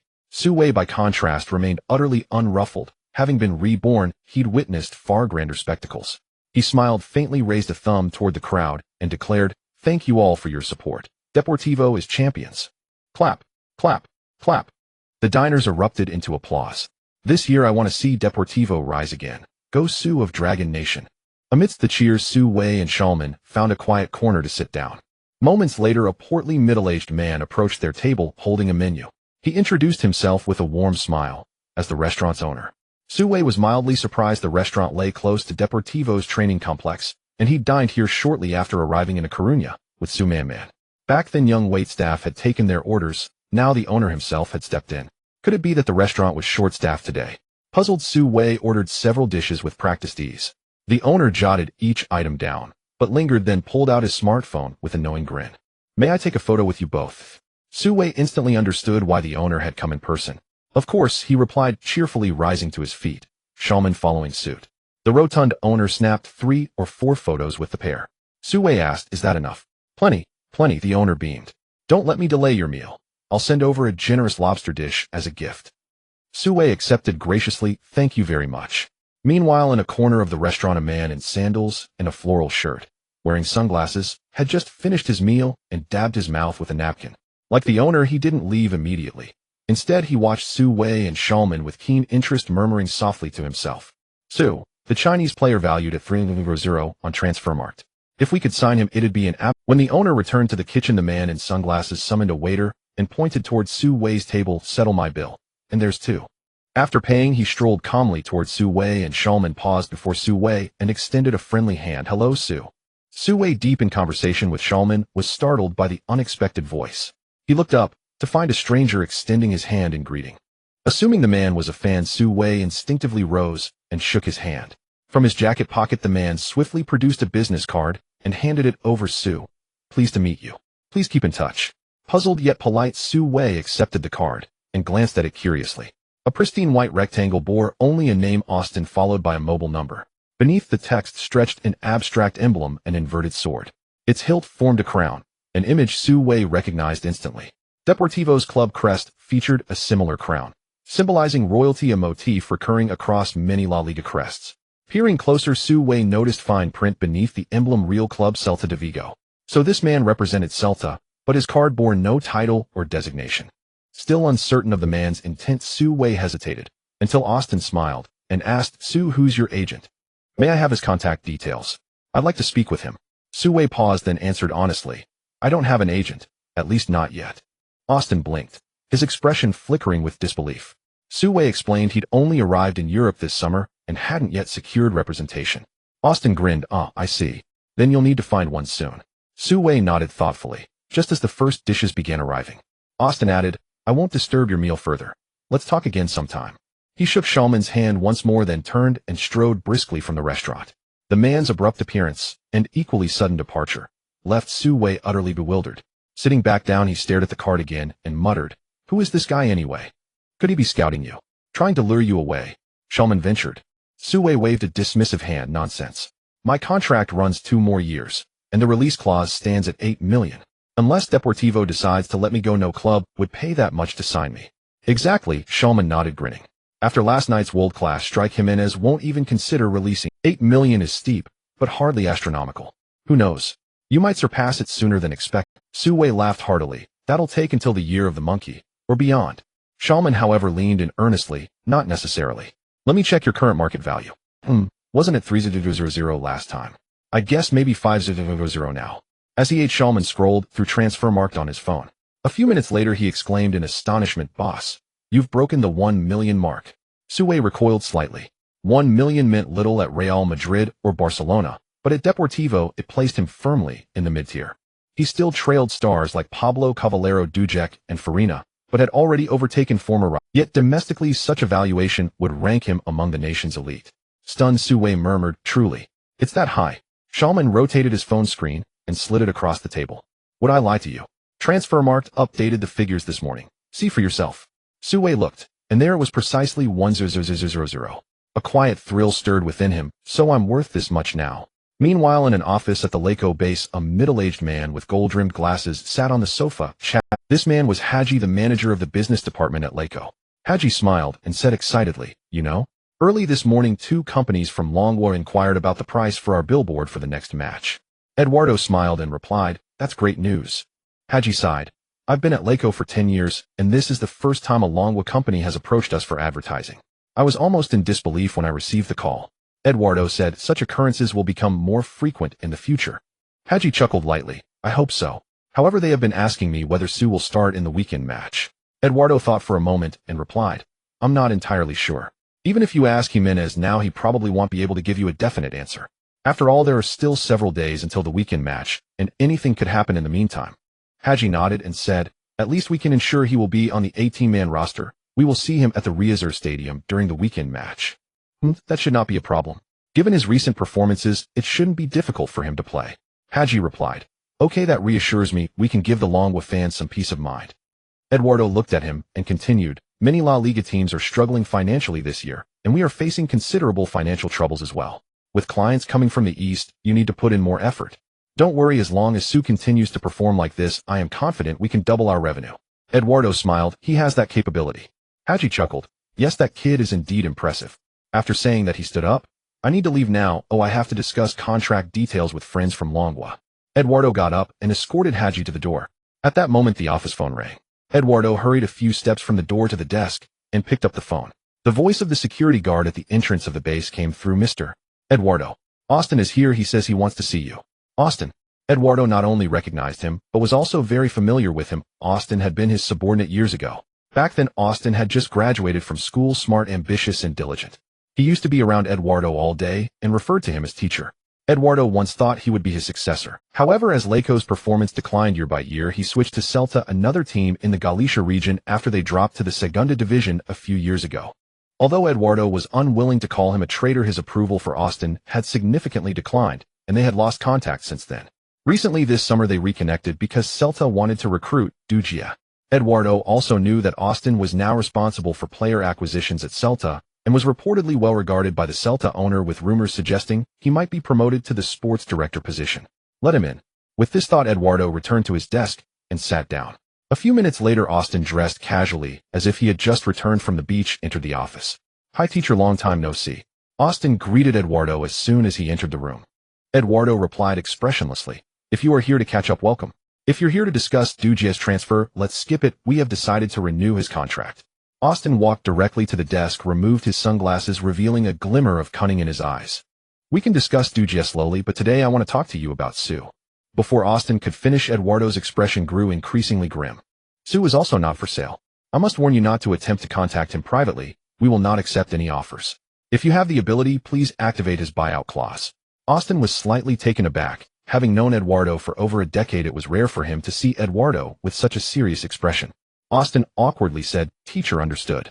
He then changed his tone and asked with concern, teacher, is Laco's financial situation still as dire as when I left? Eduardo remained silent as Austin was asking a question he already knew the answer to. Last year Linduaro left, and this summer they didn't even make a single signing exceeding 1 million euros. All of this proved that Laco truly was out of money now. Seeing that Eduardo chose to remain silent, Austin quickly added, teacher, in the past few days I've received news from my friends at La Liga that they will impose very strict penalties on some clubs with severe financial deficits at the end of this season. He paused for a moment, looking down at Eduardo, and continued, at that time many teams might be relegated, so as someone who used to be your student I need to remind you that sometimes sacrifices must be made. Eduardo frowned. Austin was not exaggerating. He had heard of this as well. In recent seasons, many La Liga teams, especially those in the lower mid-table, were drowning in debt. This season La Liga had already hinted at targeting some teams. Thanks for the reminder. So you should also behave. This year is tough for everyone. Eduardo spoke slowly. Austin secretly laughed. This old man was indeed stubborn. Although Celta might not have the income of Real Madrid or Barcelona, it was still far better than theirs. Seeing that Eduardo was unmoved, Austin sighed, put his sunglasses back on, and shrugged. Teacher, sorry to intrude. Actually, I'm mainly here for a vacation and to see you. Let's chat again when I have time. Hearing this, Eduardo stood up from his chair and extended his hand, saying, sure, you are always welcome to come home and visit. They shook hands and Austin turned to leave the office. Eduardo's smile quickly disappeared as he sat back down, pulling out Su Wei's contract from the desk drawer, frowning as he read. I didn't expect someone to set their sights on Su so quickly. This contract seems a bit unsafe. 8 million in buyout clauses is a bit low. So I didn't think Su would improve this much. It seems I need to draft a new contract. While Eduardo pondered drafting a new contract for Su Wei sat at a seafood restaurant devouring a lobster with hearty bites. The owner had truly spared no expense. Massive lobsters each as thick as a human forearm. Su Wei and Charmin each claimed one. Su Wei ate with unrestrained delight, and before long both lobsters vanished entirely. Wiping his mouth with quiet satisfaction, he beckoned the waiter to settle the bill. Charmin objected immediately, insisting on treating. As the two exchanged polite but firm objections, the waiter smiled. "Gentlemen, there's no need to argue. The bill has already been paid." Both men froze in unison, then exchanged glances. Could it have been the man in sunglasses who'd just left? They asked the waiter, who nodded candidly. "Why would that man cover our meal?" Charmin exclaimed, astonished. "Boss, as you say in Longwa, excessive courtesy without cause betrays either deceit or ill intent." Having spent these past days in Su Wei's company, he'd absorbed many Longwa proverbs. Su Wei burst into laughter. "Truth be told, you've hit the nail on the head. That man is precisely the kind who offers favors with hidden motives. He wants to poach talent from Laco." Charmin suddenly tensed. "Boss, you won't actually leave Laco, will you? If you go, who'll deliver those perfect assists for me?" Su Wei waved reassuringly. "Relax. Celta isn't some elite club. I've absolutely no interest in..." Hearing this, Charmin quietly exhaled in relief. So long as Su Wei stayed, all would be well. If he truly departed, Charmin feared he might weep himself to ruin. In the days that followed, Laco resumed full-team training. Su Wei joined his teammates in preparing for La Liga's fourth round. Against Sevilla, undoubtedly the most formidable opponent Laco had faced in their opening fixtures. Last season they finished 5th in La Liga. Though they missed out on the Champions League, they surged through the Europa League all the way to the final, and clinched last year's trophy by defeating Benfica 4-2 in a penalty shootout. Their triumph last year eclipsed even Barcelona's second-place finish in La Liga, second only to Atletico Madrid's league title and Real Madrid's Champions League crown. This season their form remained remarkably steady, a draw against Valencia in their opener followed by 2 consecutive victories, securing a firm position among the league's top 5. Jimenez fully grasped the magnitude of the challenge. Over these past days he devoted nearly all his coaching energy to refining Laco's defensive discipline. His assistants handled midfield and forward drills while Jimenez himself took charge of the backline, personally guiding Su Wei, Canela, Huinchua, Lobo, and others through grueling defensive sessions. Beyond targeted drills, the team held 2 intra-squad matches, divided as usual into starters and reserves. In the first, Jimenez deployed a 541 formation, perhaps sensing that such a defensively conservative setup would appear undignified at home, or perhaps because Huinchua and Lobo, accustomed to a foreman backline, struggled to adapt. The 5-defender system led to frequent positional missteps. So for the second match, they switched to a 4,231. Played at a brisk pace for only 60 minutes, the starters eased to a 30 victory over the reserves. Jimenez watched the entire match from the touchline, nodding approvingly at the starters' performance. Once again, Su Wei lined up at right back for the first team. He grew increasingly comfortable in that role. Charmin, however, fared less well, whether in the 541 or the 42-31, only one striker was selected. Though Charmin had scored twice in the first 3 rounds, he still couldn't displace Dujia, who netted 3 goals in the same span. In both intra-squad matches, Charmin was assigned to the reserve side, leaving him sullen and subdued. Su Wei understood his friend's anguish. Perfectly waiting on the bench is agony, but being demoted from the starting 11 to the substitutes bench cuts even deeper. On Saturday, after concluding their daily training, Su Wei and Charmin headed to the team canteen. Sitting face-to-face, Charmin, who usually chatted animatedly, ate in silence, listless and withdrawn. Su Wei knew exactly why he was downcast, and offered gently, "Brother, tomorrow's match won't go ahead." "Sigh? It's uncertain," Charmin murmured. "I'm almost certainly out of the starting 11, and even making the 18-man squad feels doubtful. Maybe the coach will bring extra defenders instead." Su Wei grinned. "Jimenez won't play that conservatively. Without your goals, how do we win? And without your goals, where pray tell do I get my assists?" That remark finally broke Charmin's gloom. "Huh, right, boss. I'll fight to earn my place in that 18-man squad, for your assists." Saturday afternoon, just one day before the weekend fixture, brought no training session per routine. Instead, Jimenez gathered the entire squad in the meeting room for the pre-match briefing. This briefing was more meticulous than any before. A projector displayed footage from Sevilla's last 3 La Liga matches. As each player appeared on screen, Jimenez delivered incisive real-time analysis. Number 9, Carlos Baca, Colombia's lethal striker. Standing 1, 81 meters tall and weighing 76 kilograms, he possesses explosive power and prolific scoring ability. Last season, he played a pivotal role in securing Sevilla's Europa League crown. Huinchua and Lobo, you two must mark him tightly tonight. Don't let him build momentum. Both players nodded earnestly in response. Number 17, Denis Suarez. Last year he played for Barcelona. This July, he joined Sevilla on loan. At just 20, he displays remarkable football intelligence. His performances as an attacking midfielder in the first 3 matches have been outstanding. Keep close watch on him. Understood, coach. Replied promptly. As each player appeared on screen, Jimenez introduced him, until a towering, powerfully built figure filled the frame. Beto, 25 years old, 185 meters, 80 kilograms. Physically dominant, capable of dribbling, passing, and shooting with equal authority. He's recently featured on the left wing. Su and Cavallero. You two must prioritize him today. Yes, coach, Cavallero affirmed. Received, coach.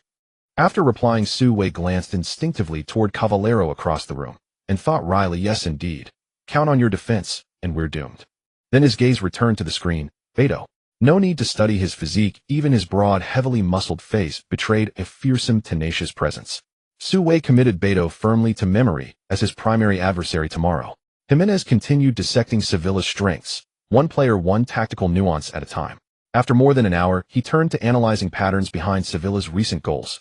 Finally, he announced the starting lineup for tomorrow night. Given the recent intra-squad matches and the explicit instructions just delivered, most players had already deduced the likely composition. As expected, Jimenez confirmed he would deploy a 42-31 formation for the match. Currently, the top scorer on the front line is Du Gia, while the attacking midfielder position is held by Farina. The two wingers are both Portuguese, one being Cavallero and the other Licinho. In the defensive midfield, there is not only Otiki, but also Belgantinos. Belgantinos, age 29, is also a veteran of Laco. The purpose of sending him on is solely to strengthen Laco's defense in the midfield and backline. There are no changes in the defensive line. The goalkeeper remains the Argentine Rux. The two central defenders are still the unchanging Lobo and Huinsua. Left back Kalen and right back Su Wei regained their starting positions. Although he had anticipated his starting role, when Jimenez called out his name, Su Wei felt a sense of relief. He murmured, "Now I can continue to pursue the team's winning streak task." After announcing the starting 11, there are 7 substitute spots remaining. Sharman obviously became nervous, fidgeting in his seat. With no starting positions left, if he fails to make the 18-man roster this weekend, will undoubtedly be very... Fortunately, Jimenez first called out Pablo's name, and the second was Sharman. Upon hearing this, the tall black man finally let out a long sigh of relief. After announcing the 18-man roster, Jimenez invited Pablo to the stage to say a few words. Su Wei was the first to lead the applause, and Pablo, without hesitation, stepped forward, his tone as if he had already become Laco's assistant coach. Tomorrow's opponent is the Europa League champion, and the match will undoubtedly be challenging, but many fans will come to support us. For them, we must win this match. Do we have confidence? Yes, the teammates shouted in unison. While Laco was holding a pre-match preparation meeting, the players from Sevilla had already arrived at the Riazor Stadium a day in advance for warm-up. Don't underestimate this day in advance, like players can avoid travel fatigue and gain sufficient rest time. Of course, arriving at the match location early incurs additional costs. Sevilla clearly does not mind these accommodation fees, as they have annual participation in European competitions, which brings them numerous sponsors. Last year they won the Europa League championship and received a prize of 10 million euros. This year, with ample resources, they are somewhat dissatisfied with just the Europa League title.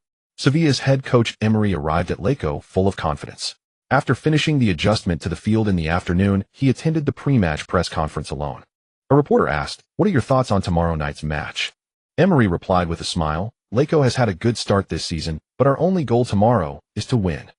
Another reporter asked, "Are you aware of Su? In the last round against Eibar, he scored a stunning long-range shot. How will Sevilla respond to his attacks on the flank tomorrow night?"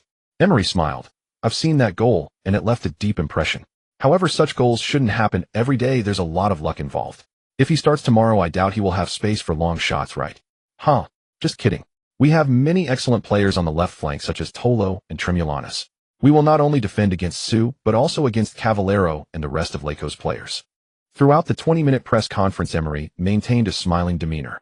He gave the media the impression that tomorrow's match held no suspense and Sevilla would ultimately secure victory. Meanwhile, besides the La Liga media focusing on this match, the Dragon Country media also sprang into action. Ever since Su Wei scored the first goal by a Dragon Country player in La Liga in the last match, the name Su Wei has completely spread throughout the domestic football scene.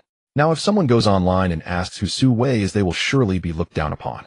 Don't know Su Wei? Don't you watch La Liga? Don't you read the news? Those who are looked down upon search online, and they are inundated with reports about Su Wei flooding various forums, Weibo, and even some major websites. The first Dragon Country player in La Liga. The first Dragon Country player to score in La Liga. the first Dragon Country player to start and play the full match in La Liga. Every minute Su Wei plays is almost a record. Not only has he gained fame among fans, but even the head coach of the Dragon Country men's football team Pelon has started to pay attention to Su Wei.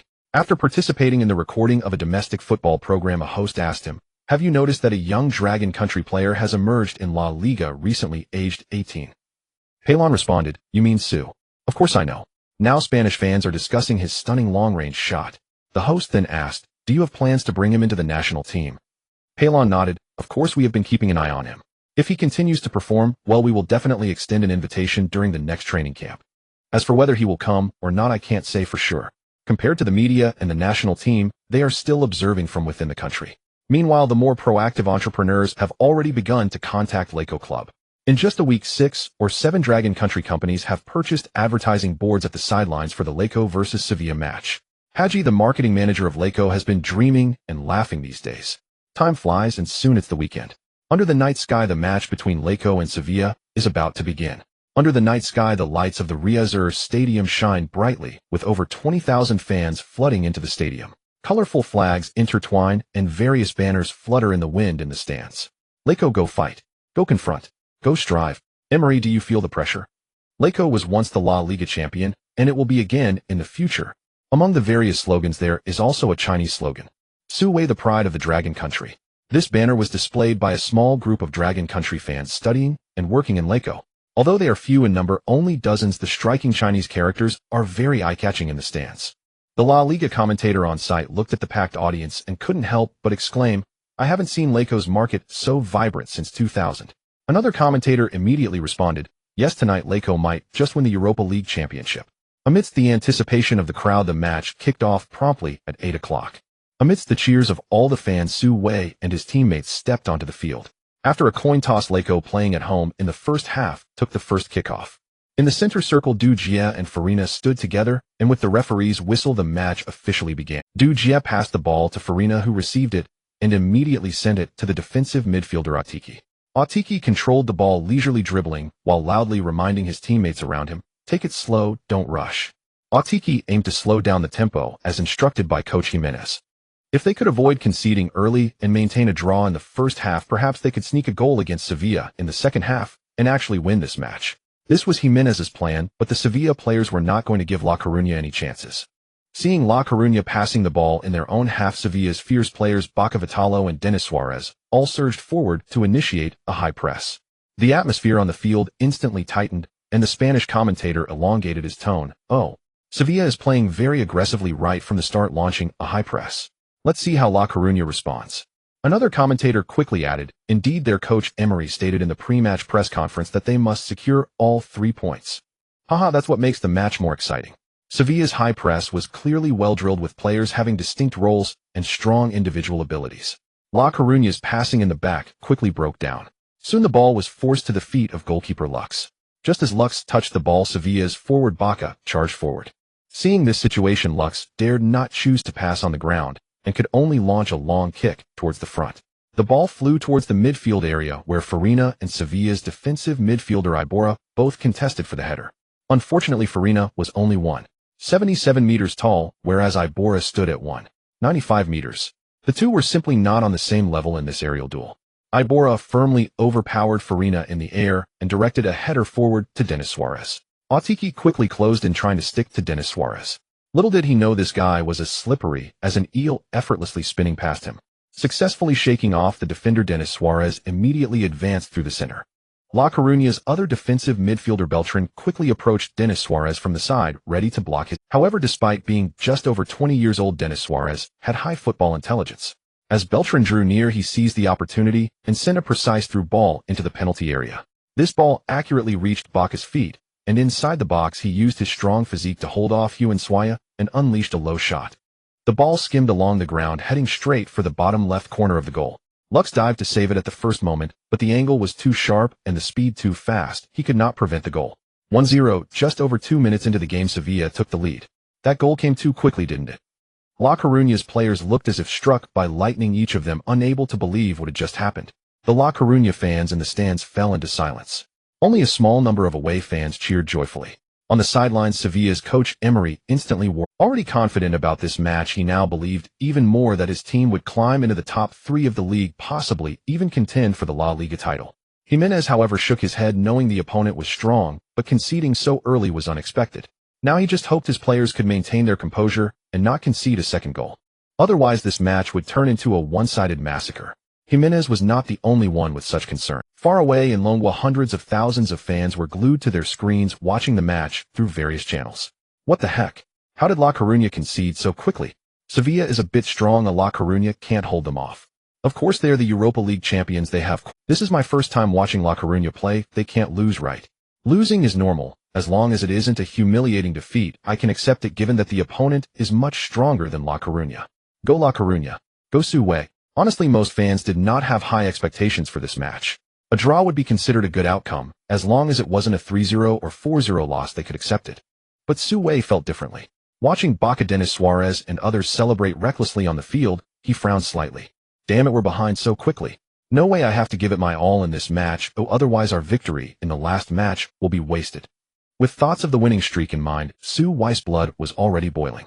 However, he did not rush forward blindly, because he knew that when facing a team like Sevilla, solid defense was paramount. Now he had to protect the back line, and could not afford to concede a second goal. With the kickoff resumed, having just conceded a goal, and playing at home, La Coruña's players certainly couldn't afford to think about slowing down. As the referee's whistle blew, Gia and Farina both surged forward, and the midfield and defense collectively pushed forward. Seeing this, Sevilla's players intentionally withdrew a bit. For a moment, it seemed La Coruña had the upper hand, with the ball frequently appearing in Sevilla's half. Witnessing this strange phenomenon, La Coruña's fans in the stands seemed to see hope and began to cheer for their charge forward press on score a goal. The roar of thousands of voices surged like a tide, igniting a sense of passion in anyone who heard it. At this moment, Su Wei remained calm. While his teammates rushed forward, he stayed back, even moving towards the center to keep an eye on Boca and others. Despite all La Coruña players charging forward, their attacking effectiveness was mediocre. Gia, who had seemed so effective in the previous 3 matches, was nearly invisible in Sevilla's penalty area. Farina in the middle was also trapped by the opposing double pivot, with almost no shooting opportunities and forward passes frequently intercepted. On the flanks, Licinho was diligently moving up and down, but his talent was limited to running ability. Caballero had 2 or 3 breakthroughs on the right, but his crossing quality was subpar. The ball entered Sevilla's penalty area without causing a stir. The longer La Coruña delayed in scoring, the more their formation naturally pushed forward. Both defensive midfielders Atiki and Beltran had crossed the halfway line. The space in the back was increasingly larger. Just as La Coruña was eager to attack, danger was silently approaching. In the 16th minute of the first half, Caballero was dribbling down the right flank, preparing to forcefully break. However, on the opposite side, the left winger Bitolo, along with the left back Tremulanas, displayed a very proactive defensive attitude, easily intercepting the ball with a tune-on.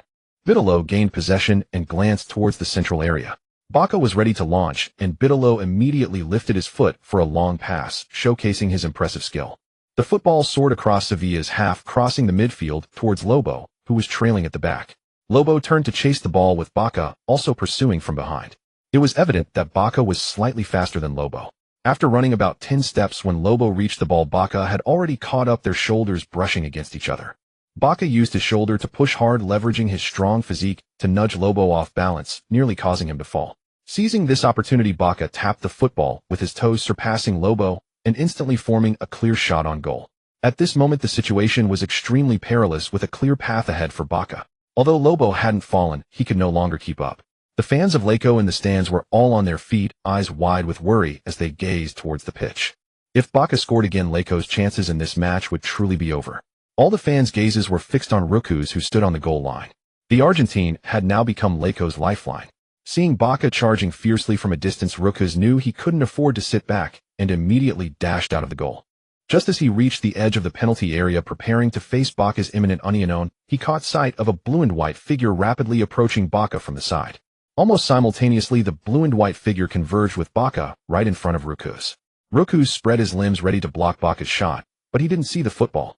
In the final moment, that blue and white figure executed a sliding tackle after sprinting, accurately knocking the ball away from under Boca's feet and out of play. Boca fell heavily, landing on the leg of the player who tackled him. Rucuz was momentarily stunned, but then he realized that it was Su Wei who had chased back from the sideline to execute the sliding tackle. Rucuz hurried over to Su Wei, asking, "Su, are you okay?" Su Wei stood up and replied. Roku's joyfully said, brother, that tackle was magnificent. Su Wei smiled and replied, just right, good thing this guy wasn't running too fast, otherwise I wouldn't have caught up. Roku's was once again taken aback. He had seen clearly from behind that it wasn't Baka who was slow, but rather Su Wei who was exceptionally fast. At this moment Lobo and the others also returned. Lobo let out a long breath excitedly, saying, Su, thank goodness you ran fast. The Laco fans in the stands also relaxed their anxieties. Once they regained their composure, they all applauded Su Wei for his brilliant defensive effort. Among them a man in a floral shirt and sunglasses sitting in the VIP area clapped his hands while murmuring, this kid is really fast, and his defensive awareness is quite good. No wonder Eduardo is reluctant to sell him. I might need to step up my efforts to try and bring him to Celta. This murmuring individual was Austin. After meeting Eduardo, he hadn't left La Coruña. While enjoying the beautiful beaches of La Coruña today, he took the time to watch Laco's match. He felt that this trip was worthwhile, as Su Wei's defensive performance was even stronger than he had expected. Currently, this guy's market value on the transfer market has reached 1 million. After today's match, his value will likely rise further. However, if it rises a bit more, I doubt Eduardo will have the means to keep him. With this thought, Austin revealed a smile. It seemed that Su Wei had already become his possession. Meanwhile, deep in the night in the Dragon Country, hundreds of thousands of domestic fans were also amazed by Su Wei's brilliant defensive play. The live stream was flooded with comments. Wow, he's so fast, rushing from the sideline to the small penalty area in a flash. Indeed, and that tackle was decisive and precise. Su Wei is impressive, completely unlike those average players back home. No kidding, he's a legitimate starting player in La Liga. Haha, I didn't expect to see such an amazing player from our country in my lifetime. Go Su Wei. After Baka was tackled and lost his clear shot, he felt a bit embarrassed. Getting up from the ground, he sought out the referee to argue that Su Wei's tackle was a foul. The referee was not courteous either, pointing to his own eyes and saying, I saw it clearly, that was a good play, he got the ball first. Baka was indignant and grumbled, only to receive a yellow card for his trouble. On the sidelines, Emery crossed his arms, staring at Su Wei with a pouting expression. For some reason, he felt a vague sense of unease. This clear shot had also served as a wake-up call for Lake. Though eager to equalize, it was equally important to maintain good defense against an opponent of Sevilla's caliber. Thus, after the game resumed, Laco's formation was pulled back. Aki and Belgantinios obediently returned to their own half. The offensive side still showed little improvement, but at least the defense was slightly better. Sevilla's luck seemed to have turned sour after missing that clear shot. Several counterattacks either went wide or hit the defensive players. In the blink of an eye, the first half quickly came to an end. Apart from the goal scored within the first 2 minutes, neither side managed to score again. As the match reached halftime, fans in the stands and in front of their TVs and computers took a break. Those needing the restroom went while others posted online. Meanwhile, both head coaches began to get busy. Emery returned to the locker room with a grim expression and was quite dissatisfied with his team's first-half performance, especially in terms of offense. Hey, what are you all doing? Are you playing against Real Madrid, Barcelona, or Atletico? Are you satisfied with just... Most of the Sevilla players hung their heads, not daring to speak up. At that moment, Baka quietly muttered, it's not that we don't want to score, but their defense is indeed quite good. Upon hearing someone contradict him, Emery became even angrier. He immediately raised his voice to the maximum. I don't see how their defense is that impressive. What I do see is your laziness. Baka, you need to run faster. Dennis, where's your penetration in the center? And Bitolo, I thought you weren't even on the field in the first half. Oh, where's your support on the wing?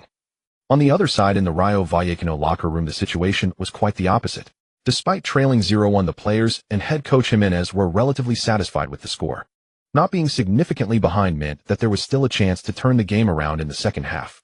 Some Rayo players were drinking water, some were changing into clean jerseys, and others were receiving relaxing massages from the team Dr. Jack. Su Wei sat on a chair, breathing heavily, beads of sweat covering his forehead.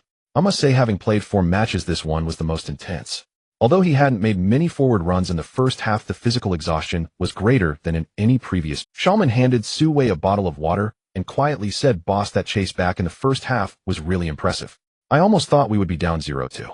Su Wei unscrewed the cap and gulped down a large mouthful before responding, we can't win just by defending. We must push forward in the second half. Shaman muttered, can we still win against Sevilla? Su Wei raised an eyebrow and replied decisively, why not? They are 4th in the league and we are still 3rd. We must go all out to beat them. Shaman was taken aback, unsure why Su Wei's fighting spirit was so strong. At that moment, Jimenez walked to the center of the locker room. He first clapped his hands, then said loudly, everyone, you performed very well in the first half. We withstood the pressure and are only down by 1 goal. In the second half, we absolutely have the opportunity to equalize. Let's work hard and give the fans a surprise. As soon as Jimenez finished speaking, the players responded loudly, "Let's give it our all in the second half," and aimed to take down Sevilla. After rehydrating, Su Wei asked a staff member for a banana and quickly devoured it. He even had the team Dr. Jack help massage his legs. The 15-minute break passed quickly. Amidst waves of encouragement, the Rio players streamed out of the locker. Just as Su Wei was preparing to go on the field, he heard someone shout in Chinese nearby, "Su Wei, go for it. Win this for us." He turned to see Su Man standing with a group of reporters not far away. Su Wei smiled and waved at her, then strode confidently onto the pitch. On the Sevilla side, Emery angrily scolded his players, urging them to strengthen their offense in the second half. A one goal wasn't secure enough, and he feared being equalized. However, Sevilla seemed either stunned by the scolding or just complacent as their attacks lacked vigor. Many players appeared to think that a 1-0 lead was sufficient, playing at a leisurely pace. The high-pressing game they started with was nowhere to be seen. In contrast, the entire Rio team was full of spirit, with Su Wei appearing as if he had been injected with adrenaline. Not only did he run tirelessly in defense, but he also surged forward at every opportunity, using his speed to challenge Sevilla's defense. Cavallero on the right flank already had a slight advantage, and with Su Wei's speed, Sevilla was in for more trouble. Su Wei and Cavallero sent in several crosses from the right side, but unfortunately Rio lacked enough personnel up front. Sevilla's defense had some capable players, and Du Jia was feeling overburdened. As time passed, the match reached the 70th minute. Still trailing by one goal, Jimenez saw multiple opportunities and began to contemplate changes. Losing by 1 is still a loss, losing by 2 is also a loss. At this point, it's time to make some substitutions. Having made up his mind, Jimenez decisively substituted out defensive midfielder Belgantinos and brought on Schallmann. Su Wei felt a flicker of joy upon seeing Schallmann enter. Jimenez still has some guts, with Schallmann coming on. The chances of scoring have increased significantly. Instantly, the somewhat fatigued Su Wei felt a surge of energy. Schallmann's appearance indeed made a difference. Just 5 minutes later, Farina carried the ball through midfield, and seeing this, Su Wei quickly sprinted down the right flank. The Argentinian clearly saw the opportunity and delivered a precise diagonal pass. The timing and placement were just perfect. Su Wei ran into the attacking zone as the ball reached his feet. At this moment on Sevilla's left flank, Bitolo was tightly marking Cavallero. Currently, only left-back Tremulanas was left behind, capable of stopping Su Wei's attack. Facing the 29-year-old veteran, Su Wei showed no hesitation, activating his speed and charging towards Tremulanas with the ball. Though Tremulanas was older, he was still a speedy player. However, after just one encounter, Su Wei utilized his speed to slip past him effortlessly. Tremulanas was taken aback and quickly turned to chase back, exerting all his strength, but still unable to stop Su Wei from reaching the byline. Once there, he immediately delivered a cross. This cross was on par with those delivered by top wingers. The ball was fast and low-flying towards the penalty area. Du Jia leaped high at the near post, but unfortunately, he couldn't connect due to interference from the opposing defender. Fortunately, at the far post, Schallmann, who had just come on, followed up and easily nodded the ball home, redirecting it into Sevilla's net. 1-1. Su Wei's assist and Schallmann's goal miraculously leveled the score for Rio. Emery on the sidelines was dumbfounded while Jimenez was overjoyed, jumping up and down. The Rio fans went wild, their cheers echoing as if they would lift the roof off the stadium. "Su, that was an amazing breakthrough. You are our assist king. Schallmann, the aerial king. Let's crush Sevilla, or no one can take points from us." In the domestic broadcast, the comments were rolling in. "Haha, this night was not wasted. Sevilla has really messed up. They are playing with none of the momentum from last year's Europa League final. Yes, they probably thought it would be an easy win, but Su Wei has taught them a lesson. There are still over 10 minutes left. Given this momentum, we might win today. Go Su Wei, take down Sevilla." At the Riazor Stadium, Schallmann was ecstatic. After the goal, he quickly pushed through the Sevilla players who were still stunned in the penalty area and rushed to Su Wei. With both hands on his waist, he suddenly lifted Su Wei up. "Boss, why don't you switch to playing winger? Your passing is too comfortable." Su Wei chuckled, "Playing defender is just fine." Schallmann laughed, "Will there be more assists?" "I'm waiting for a brace." Su Wei replied, "There will definitely be." As they spoke, their teammates rushed over, and they celebrated together. 2 minutes later, the match resumed. The score was leveled, and the Sevilla players awakened from their stupor. After the kickoff from the center circle, they surged forward, unwilling to settle for just 1 point. It must be said that overall La Coruña was completely unable to compete with Sevilla. Once the opponent exerted pressure, La Coruña could only passively defend. Soon Sevilla began to press La Coruña again. Fortunately, time was running out, and the Sevilla players became somewhat anxious, making more mistakes than usual. Moreover, Sevilla was not having a good day in terms of luck, especially their forward Baca, who after missing a clear chance in the first half received a yellow card, causing him to lose some confidence. Denis Suarez fed him 3 or 4 passes, yet he failed to seize the opportunities. Either his shots went wide, or he blasted over the bar. Such shooting ability is far from the fearsome Colombian striker who wreaked havoc in last year's Europa League. As the saying goes, too many wasted opportunities lead to punishment. After pressing for over 10 minutes, Sevilla still couldn't change the score on the field. When the match reached the 87th minute, La Coruña's opportunity arose. Seeing his teammates underperforming today, Denis Suarez decided to take matters into his own hands. Young and impetuous, he forced his way through the middle with the ball, while all his teammates pushed forward. He thought that spending a year in Barcelona's B team made him the second Messi. In reality, his dribbling skills were far inferior to Messi's. Rampage seized the moment, stretched out a leg, and intercepted the ball. On the side, Su Wei, seeing a counterattack opportunity, immediately charged forward. Rampage understood and quickly passed to the side. After Su Wei touched the ball, he sprinted forward a few steps just shy of the halfway line. At that moment, Bidolo was already rushing towards him. Not only him, but the left-back Tremulanas also followed suit. Even the central defensive midfielder Krikowiak was rapidly moving towards Su Wei. In an instant, 3 or 4 Sevilla players surrounded Su Wei. If he continued to dribble forward, he would be walking into a trap. Su Wei quickly stopped observing his teammates' movements. Su passed the ball quickly. A shout came from behind. Su Wei turned to see that it was Rampage who had passed him the ball, preparing to provide a supportive reception. However, Su Wei did not pass back. This was a golden counterattack opportunity. Advancing forward was Su Wei's only conviction. He lifted his head and scanned the field, spotting Lisinho on the far side unmarked and sprinting ahead. Without hesitation, Su Wei executed a diagonal long pass of over 60 meters, spanning the entire pitch, accurately flying towards Lisinho. Wow. Incredible. This long pass is truly a sight to behold. Now it's all up to Lisinho, exclaimed the Spanish commentator in the commentary booth.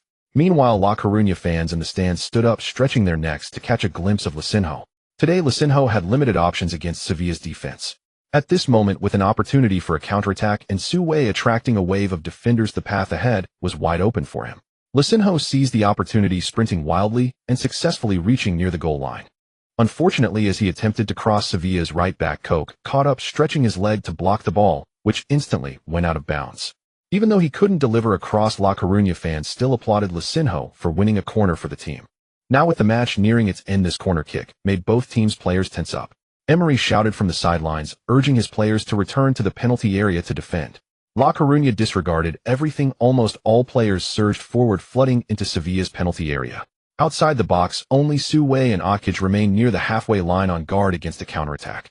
Quickly, Farina picked up the ball and approached the corner flag, preparing to take the corner kick. Su Wei looked up at the distant scoreboard. The match time had reached the 89th minute. This could very well be La Coruña's last chance to attack. Thus, Su Wei turned to Rampage and said, "I'm going forward to see if there's a chance to score." Rampage nodded, saying, "Don't worry, just go ahead. Stay outside the penalty area and see if you can grab the second." What Rampage said echoed Su Wei's thoughts. Inside the box, there were numerous tall players. With Su Wei jumping and heading not being strong, going in would likely be futile. If there was a chance outside, he might even take a long shot. After playing for an hour and a half, the cooldown for his cannon shot skill was long over, but he hadn't had the chance to use it. Now, seizing this last bit of time, Su Wei jogged to a spot about 27 or 28 meters outside the penalty area. The next second, the referee blew the whistle, and Farina took the corner. The ball flew towards the 6-yard box, and in an instant, a dozen players jumped simultaneously. In the chaos, no one managed to make contact with the ball. The ball was punched away by Sevilla's goalkeeper Rico.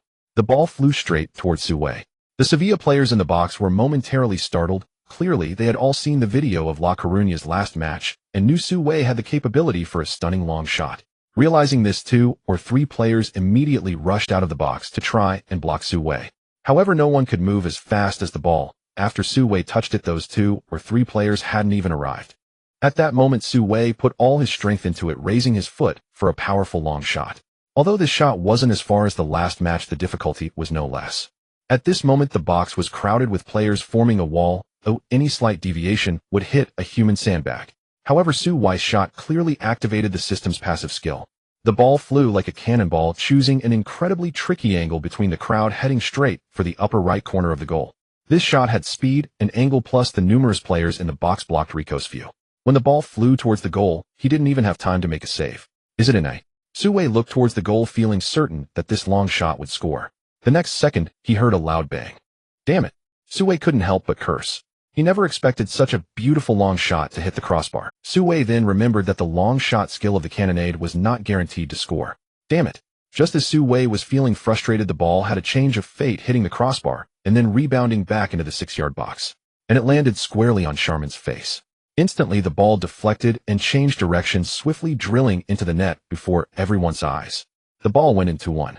Su Wei was momentarily stunned, then burst into laughter. Damn, is this calculated by the system? Or is it just pure luck? Unable to comprehend, Su Wei decided not to waste any more brain cells. As long as it was a goal, it was good.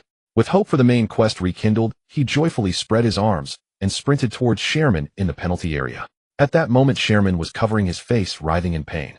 The force of that shot felt like a heavy punch to his face, causing a ringing in his head and tears to involuntarily flow. Sharman was still bewildered about what had happened while his teammates and Su Wei had already surrounded him. Everyone was excited. Su Wei placed his hands on Sharman's shoulders and shook him vigorously. Brother, that was incredible. You scored the winning goal. A brace. Sharman was still confused. What happened, boss? Who scored? You did. Me? Yes, Sharman, you are amazing. You scored with your face. Once reminded by everyone, Sharman rubbed his sore nose and looked toward the football in the goal, finally understanding how it all happened. It turned out that the ball had hit his face and bounced into the goal. Instantly, he no longer felt the pain, and with a wide grin revealing his small white teeth, he joked, "Boss, that assist was a bit embarrassing." Su Wei chuckled. "No problem, for the sake of victory, this little sacrifice is nothing. They'll treat you to a late-night snack tonight." "He sounds good, boss. Let's have that late-night snack tonight." Sharman was overjoyed and couldn't help but break into a bit of an African dance. No one expected before the match that Lecco would lead Sevilla 2-1. Such a score not only ignited the passion of the players on the field, but also sent Lecco fans in the stands into a frenzy. Screams, whistles, and passionate songs blended with deafening cheers, forming a wave of excitement that was hard to quell. In fact, one overly excited fan leaped down from the stands, running wildly towards Su Wei and Sharman. Fortunately, 7 or 8 vigilant security guards managed to stop him in time, preventing him from charging onto the field. Su Man stood in the audience, her mood equally elevated, jumping and shouting, completely forgetting her identity as a reporter. This drew curious glances from surrounding reporters, but Su Man paid no attention to them. Instead, she cupped her hands around her mouth and shouted loudly, "Go Su Wei, go Sharman, we are going to win." Not only Su Man was this excited on the sidelines. Jimenez jumped higher than her, leaping 7 or 8 times, almost twisting his ankle. Even though he was in pain, he kept clapping enthusiastically. The substitutes, including Pablo, were also caught up in the celebration. The crowd rushed out from the substitute bench with the old captain excitedly throwing a series of punches in the air. That goal was just too satisfying. Pablo had not anticipated that this year's Lecco would be so strong, showing no fear against Sevilla. Meanwhile, not only had the Riazor Stadium turned into a sea of joy, but fans of Longwell watching the match from home were also incredibly excited. In the live stream, comments flowed in like a waterfall. "My God, the ghost story has come true. A Lecco actually can beat Sevilla. I bet 10,000 on Lecco to win, thanks to Su Wei and Sharman's face going for a massage tomorrow. How delightful." "Sigh. I lost my bet, but Lecco played exceptionally well today. He'll bet on them to win next time. If they keep playing like this, Lecco really might qualify for the Champions League this year." "Go Su Wei, let's go to the Champions League next year." In the live stream, besides the joyful comments from fans, there were also the cheerful laughs of commentators Zhang Jun and Zhang Lu. "Zhang, it's my first time seeing someone score with their face." "Haha, me too. It looked painful." "Lecco played excellently today, and their luck was also on point." "Yes, Sevilla probably didn't expect they would." "After tonight, I suppose there will be one less unbeaten team. Sevilla needs to reflect on this when they go back." "Yeah, it's fine if the league is still long." "Zhang, how do you think Su Wei performed today?" "He was perfect. If it weren't for his defensive play in the first half, this match might have ended much earlier. His 2 assists in the second half were also of a high standard. So Su Wei must be today's MVP, right? If I had to judge, definitely." The celebrations of the Lecco players lasted for a solid minute or two. Only after the referee's reminder did they return to their own half. Baca and Denis Suarez stood in the center circle once again. Amid the discontented boos from Sevilla fans, both of their expressions were somewhat stiff. They could never have imagined that they would stand in the center circle waiting for a kickoff for the 3rd time in a match against Lecco. Worse still, the match had already entered stoppage time, and time was running out for Sevilla. After this kickoff, apart from the goalkeeper, nearly all Sevilla players pushed forward. On Lecco's side, Jimenez made 2 consecutive substitutions. Dugia and Farina were both taken off, and Lecco chose to defend thoroughly. Finally, 3 minutes into stoppage time, the referee blew the whistle to signal the end of the match. 2-1 Lecco triumphed over Sevilla at home. As soon as the match ended, Sevilla players left the field with their heads down, not looking back. The Sevilla fans in the stands also grumbled as they exited. In contrast, Lecco fans were reluctant to leave. Each one stood in the stands clapping continuously. Seeing their fans so passionately enthusiastic, Lecco players did not immediately exit the field.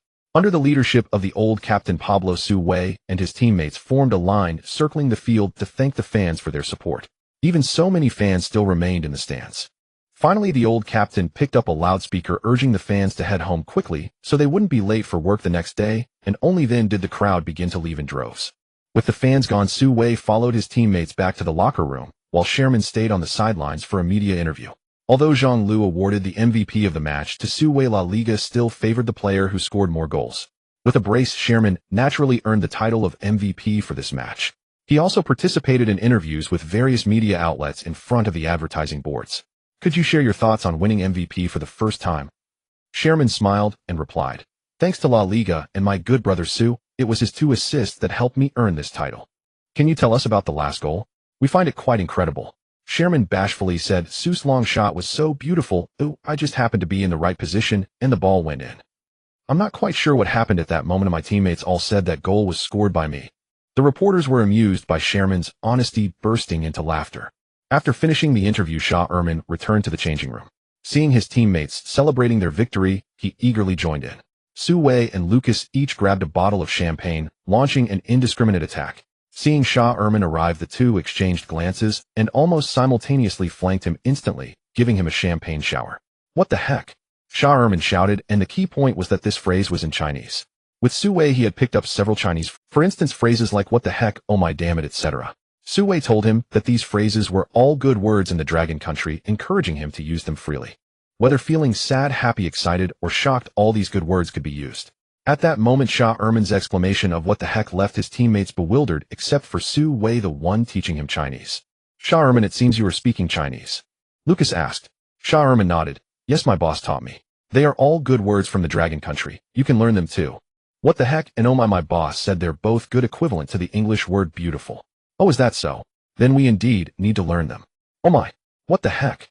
Lucas, Du, Farina, and others immediately embarked on a new journey to learn Chinese. What's even more remarkable is that listening to their various peculiar pronunciations, Su Wei managed to hold back his laughter and seriously told them how to pronounce the words correctly. The fastest learner among them was undoubtedly Farina, who pronounced what the heck and oh my exceptionally well. Hey, by the way, Su, if one day I meet a journalist from your Dragon Country, can I use these 2 words to greet them? After learning the essence of the language, Farina looked at Su Wei and asked. Su Wei instantly felt a headache coming on and vaguely replied. Well, Farina, although these words are good, you can't just say them to anyone. Use your judgment and don't say these 2 words to every person from the Dragon Country you meet. Oh, I see.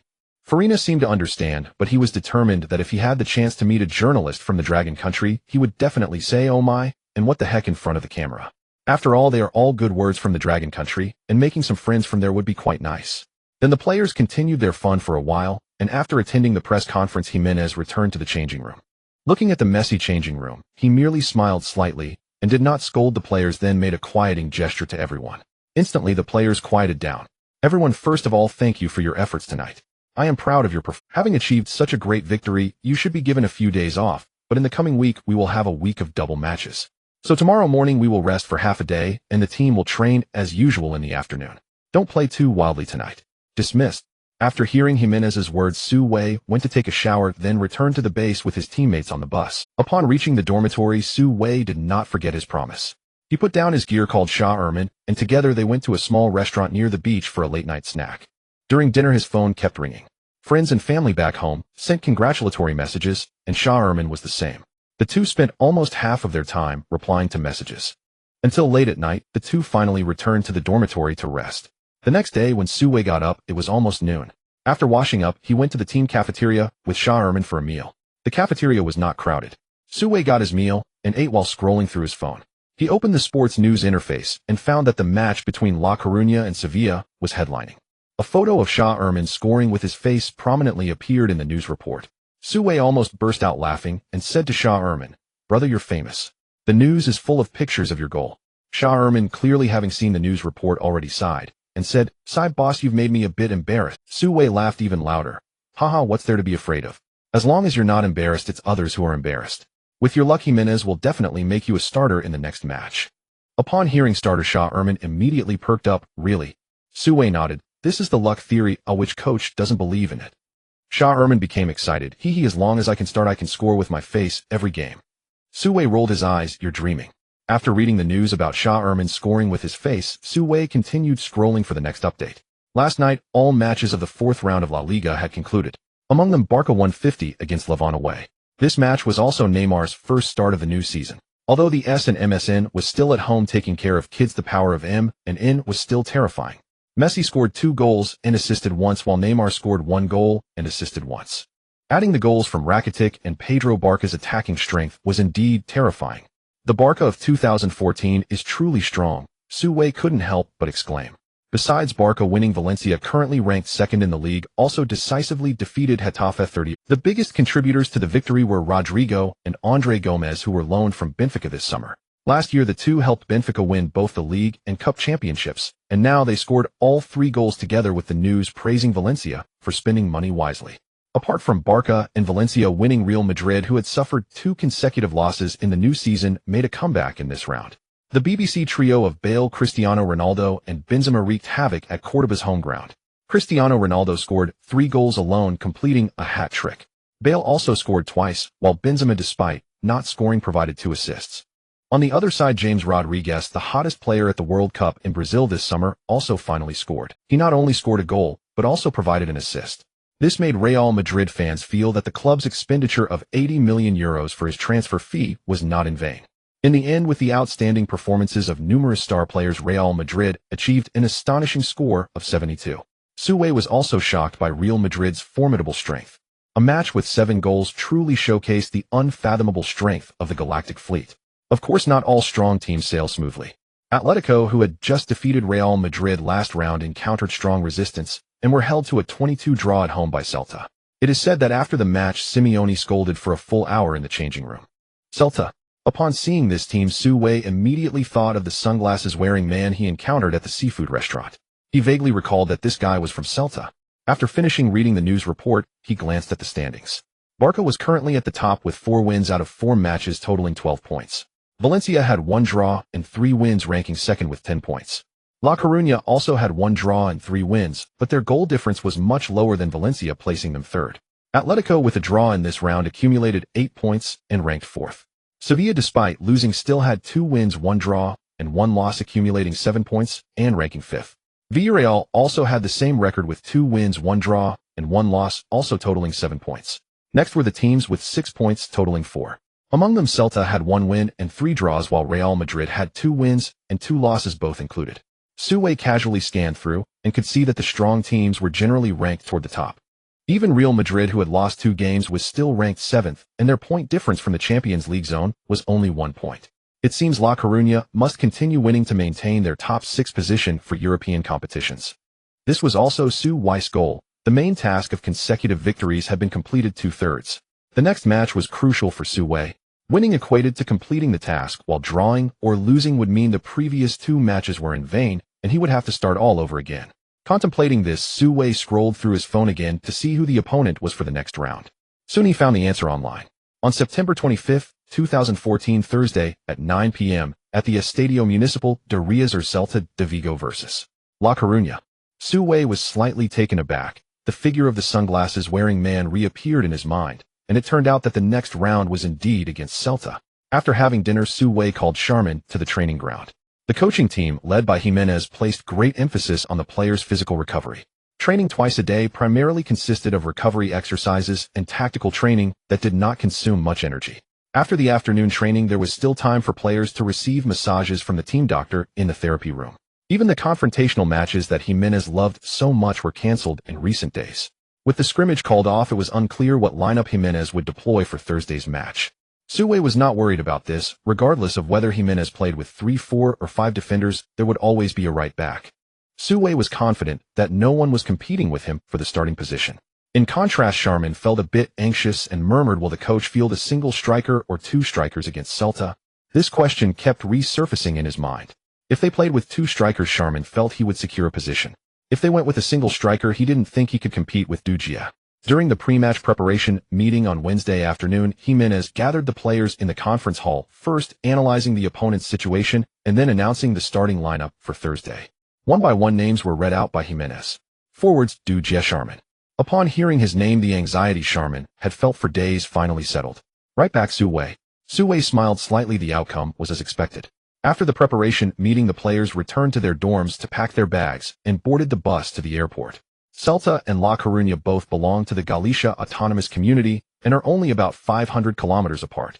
To arrive at the destination a day early, Jimenez decided to set off a day ahead, allowing the players to rest well and be in the best condition for Thursday's match. In the evening, the entire La Coruña team arrived in the city of Vigo, where Celta is located. After disembarking the plane, they took a bus to the hotel they had booked for rest. While Su Wei and his teammates were checking in at the front desk, a few Celta fans in the lobby shouted at Su Wei and the "Hey, Dragon Country kid, and that black guy, you La Coruña fools can go die. Hurry up and clean yourselves up, wait for us to trample you tomorrow night. The boss of Galicia has always been Celta, you should just roll back to La Coruña." The few people spewed foul language and even gave Su Wei and the others the finger. With Su Wei's temper, how could he tolerate such trash? He immediately widened his eyes, clenched his fists, and stepped forward, wanting to teach them a lesson. At this moment, a large hand tightly grabbed his arm. Su Wei turned around to see that it was the former captain. Pablo shook his head and said, "If you go, then you've fallen into their trap. Besides using our fists, we can retaliate against them on the field." Nearby, Jimenez also shouted towards the hotel security, "Hey, is anyone going to manage this disturbance? If no one comes, I will file a complaint." Hearing this, a few security personnel hurried over. Su Wei also turned his head and stopped paying attention to the trash. The security drove away the poorly behaved fans. Jimenez was negotiating with the hotel management, who arrived shortly after. Fortunately, the hotel agreed to implement closed management on the floor where La Coruña players were staying. After completing the check-in procedures, Su Wei and his teammates took the elevator to their respective rooms. In the elevator, Su Wei asked the former captain, "Are Celta's fans really this low quality?" Pablo laughed and said, "Every team has some radical fans.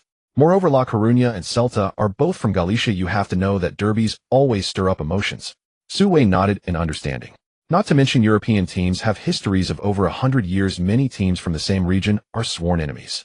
Even domestic leagues that have had derbies for just over a decade are filled with tension. Derby matches indeed make one's adrenaline soar. Upon exiting the elevator, the players each went to their own rooms. The club had booked double rooms, allowing players to choose their roommates freely. Su Wei naturally shared a room with Charmin. As they entered the room and dropped their luggage, Charmin immediately sprawled out on the bed. "Boss, this bed is so soft." Su Wei chuckled lightly and said, "Get a good night's sleep tonight. Tomorrow's match won't be easy. You give me a few assists tomorrow, even if I have to use my face. Aren't you afraid of losing face? Hee, as long as we win, anything goes." Su Wei thought about sleeping well and bringing out 100% of his strength to win this Galician derby. That way he could successfully complete his task of 3 consecutive victories. Who would have thought that late at night a series of explosive sounds woke Su Wei? Getting out of bed and approaching the window, Su Wei discovered that Celta fans were setting off firecrackers on the street below the hotel. Su Wei frowned. Celta sure had many tricks up their sleeves. The hotel could not manage the Celta fans outside, and in the end Jimenez had to call the police for resolution. More than half an hour later, things outside gradually quieted down. La Coruña's first day in Celta was filled with incidents. This made all La Coruña players realize that this match would probably be tougher than facing Sevilla. Indeed, the next afternoon another issue arose. This time the trouble was not caused by Celta fans, but by the Celta club. According to the arrangements, La Coruña was supposed to have an hour to acclimatize to the field. However, when the La Coruña team arrived at the stadium, Celta claimed there were issues with the stadium equipment that needed repairs, instructing La Coruña to warm up at a different training ground.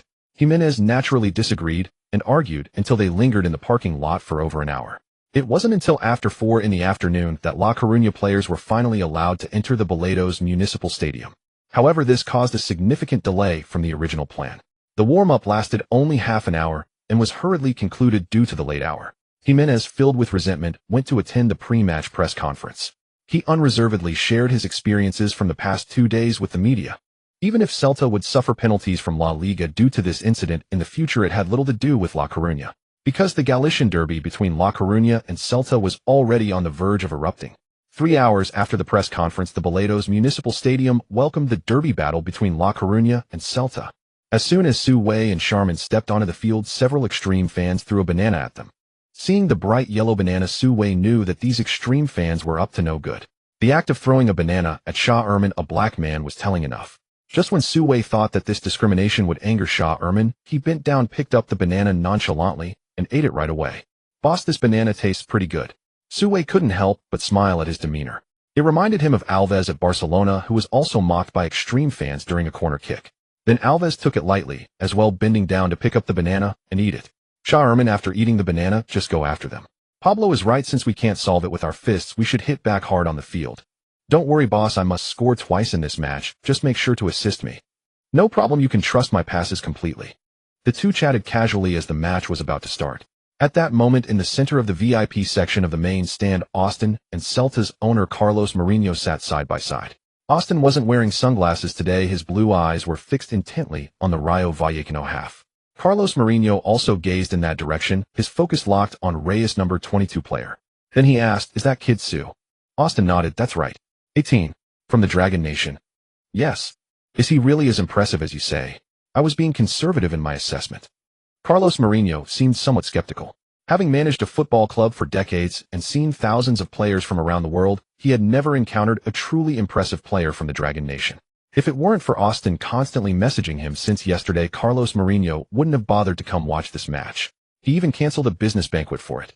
Patiently watching the field, he thought to himself that since he was already here, he might as well take a look. Then with the referee's whistle, the match officially began. In the first half, Rayo kicked off first. Their recent consecutive victories had boosted Jimenez's confidence. Although they were playing away, he aimed to secure 3 points. Jimenez is truly unyielding, while Celta is equally resolute. The head coach, Argentine Eduardo Berizzo, has deployed a bold lineup. In such a crucial match, they surprisingly set up an attacking formation of 433. This formation took domestic fans by surprise, prompting a flurry of comments in the online live stream as sleep-deprived Dragon Kingdom supporters watched the game. 433. Celta is treating La Coruña like they are nothing. Exactly, I can tolerate Real Madrid and Barcelona playing 433, considering they have BBC and MSN, but what does Celta have? La Coruña's ranking is even higher than yours. It's not surprising, Berizzo has always been like this. He hasn't used 433 for the first time. In previous media interviews, he mentioned that passing in your own half can be very risky, so the key to the game is to control the ball and ignite the battle in the opponent's half. I know he also said that even when facing Real Madrid or Barcelona, he would stick to a possession-based style. I can only say that this guy really has ideals, but while the idea is beautiful, reality is often harsh. With Celta's mediocre players, whether they can execute a possession-based game is another question. Who knows? Let's just wait and see. On the field, one side is 442 while the other is 433. With no one playing conservatively, this match is bound to be exciting. Sure enough, after the match began, neither side had time to test each other and immediately engaged in fierce competition in midfield. Celta's choice of 433 was not a mere whim. Their 3 midfielders include Serbia's 20-year-old Ladoya and the Argentine Augusto Fernandez, who later moved to Atletico Madrid. There is also a Chilean, Pedro Hernandez. Although there are no Spanish players among them, these 3 have a great understanding and their technical skills are solid. Combined with the cooperation of their forwards, they surprisingly outperformed La Coruña's midfield. After about 10 minutes of contention, Celta gradually gained an advantage in ball possession. They managed to pass the ball around quite impressively, reminiscent of Barcelona's style. Domestic fans witnessing this scene immediately erupted in the live stream. Celta has something going on, their possession play is quite good. Number 6 Ladoya's ball control is excellent. Farina has failed to take it from him several times.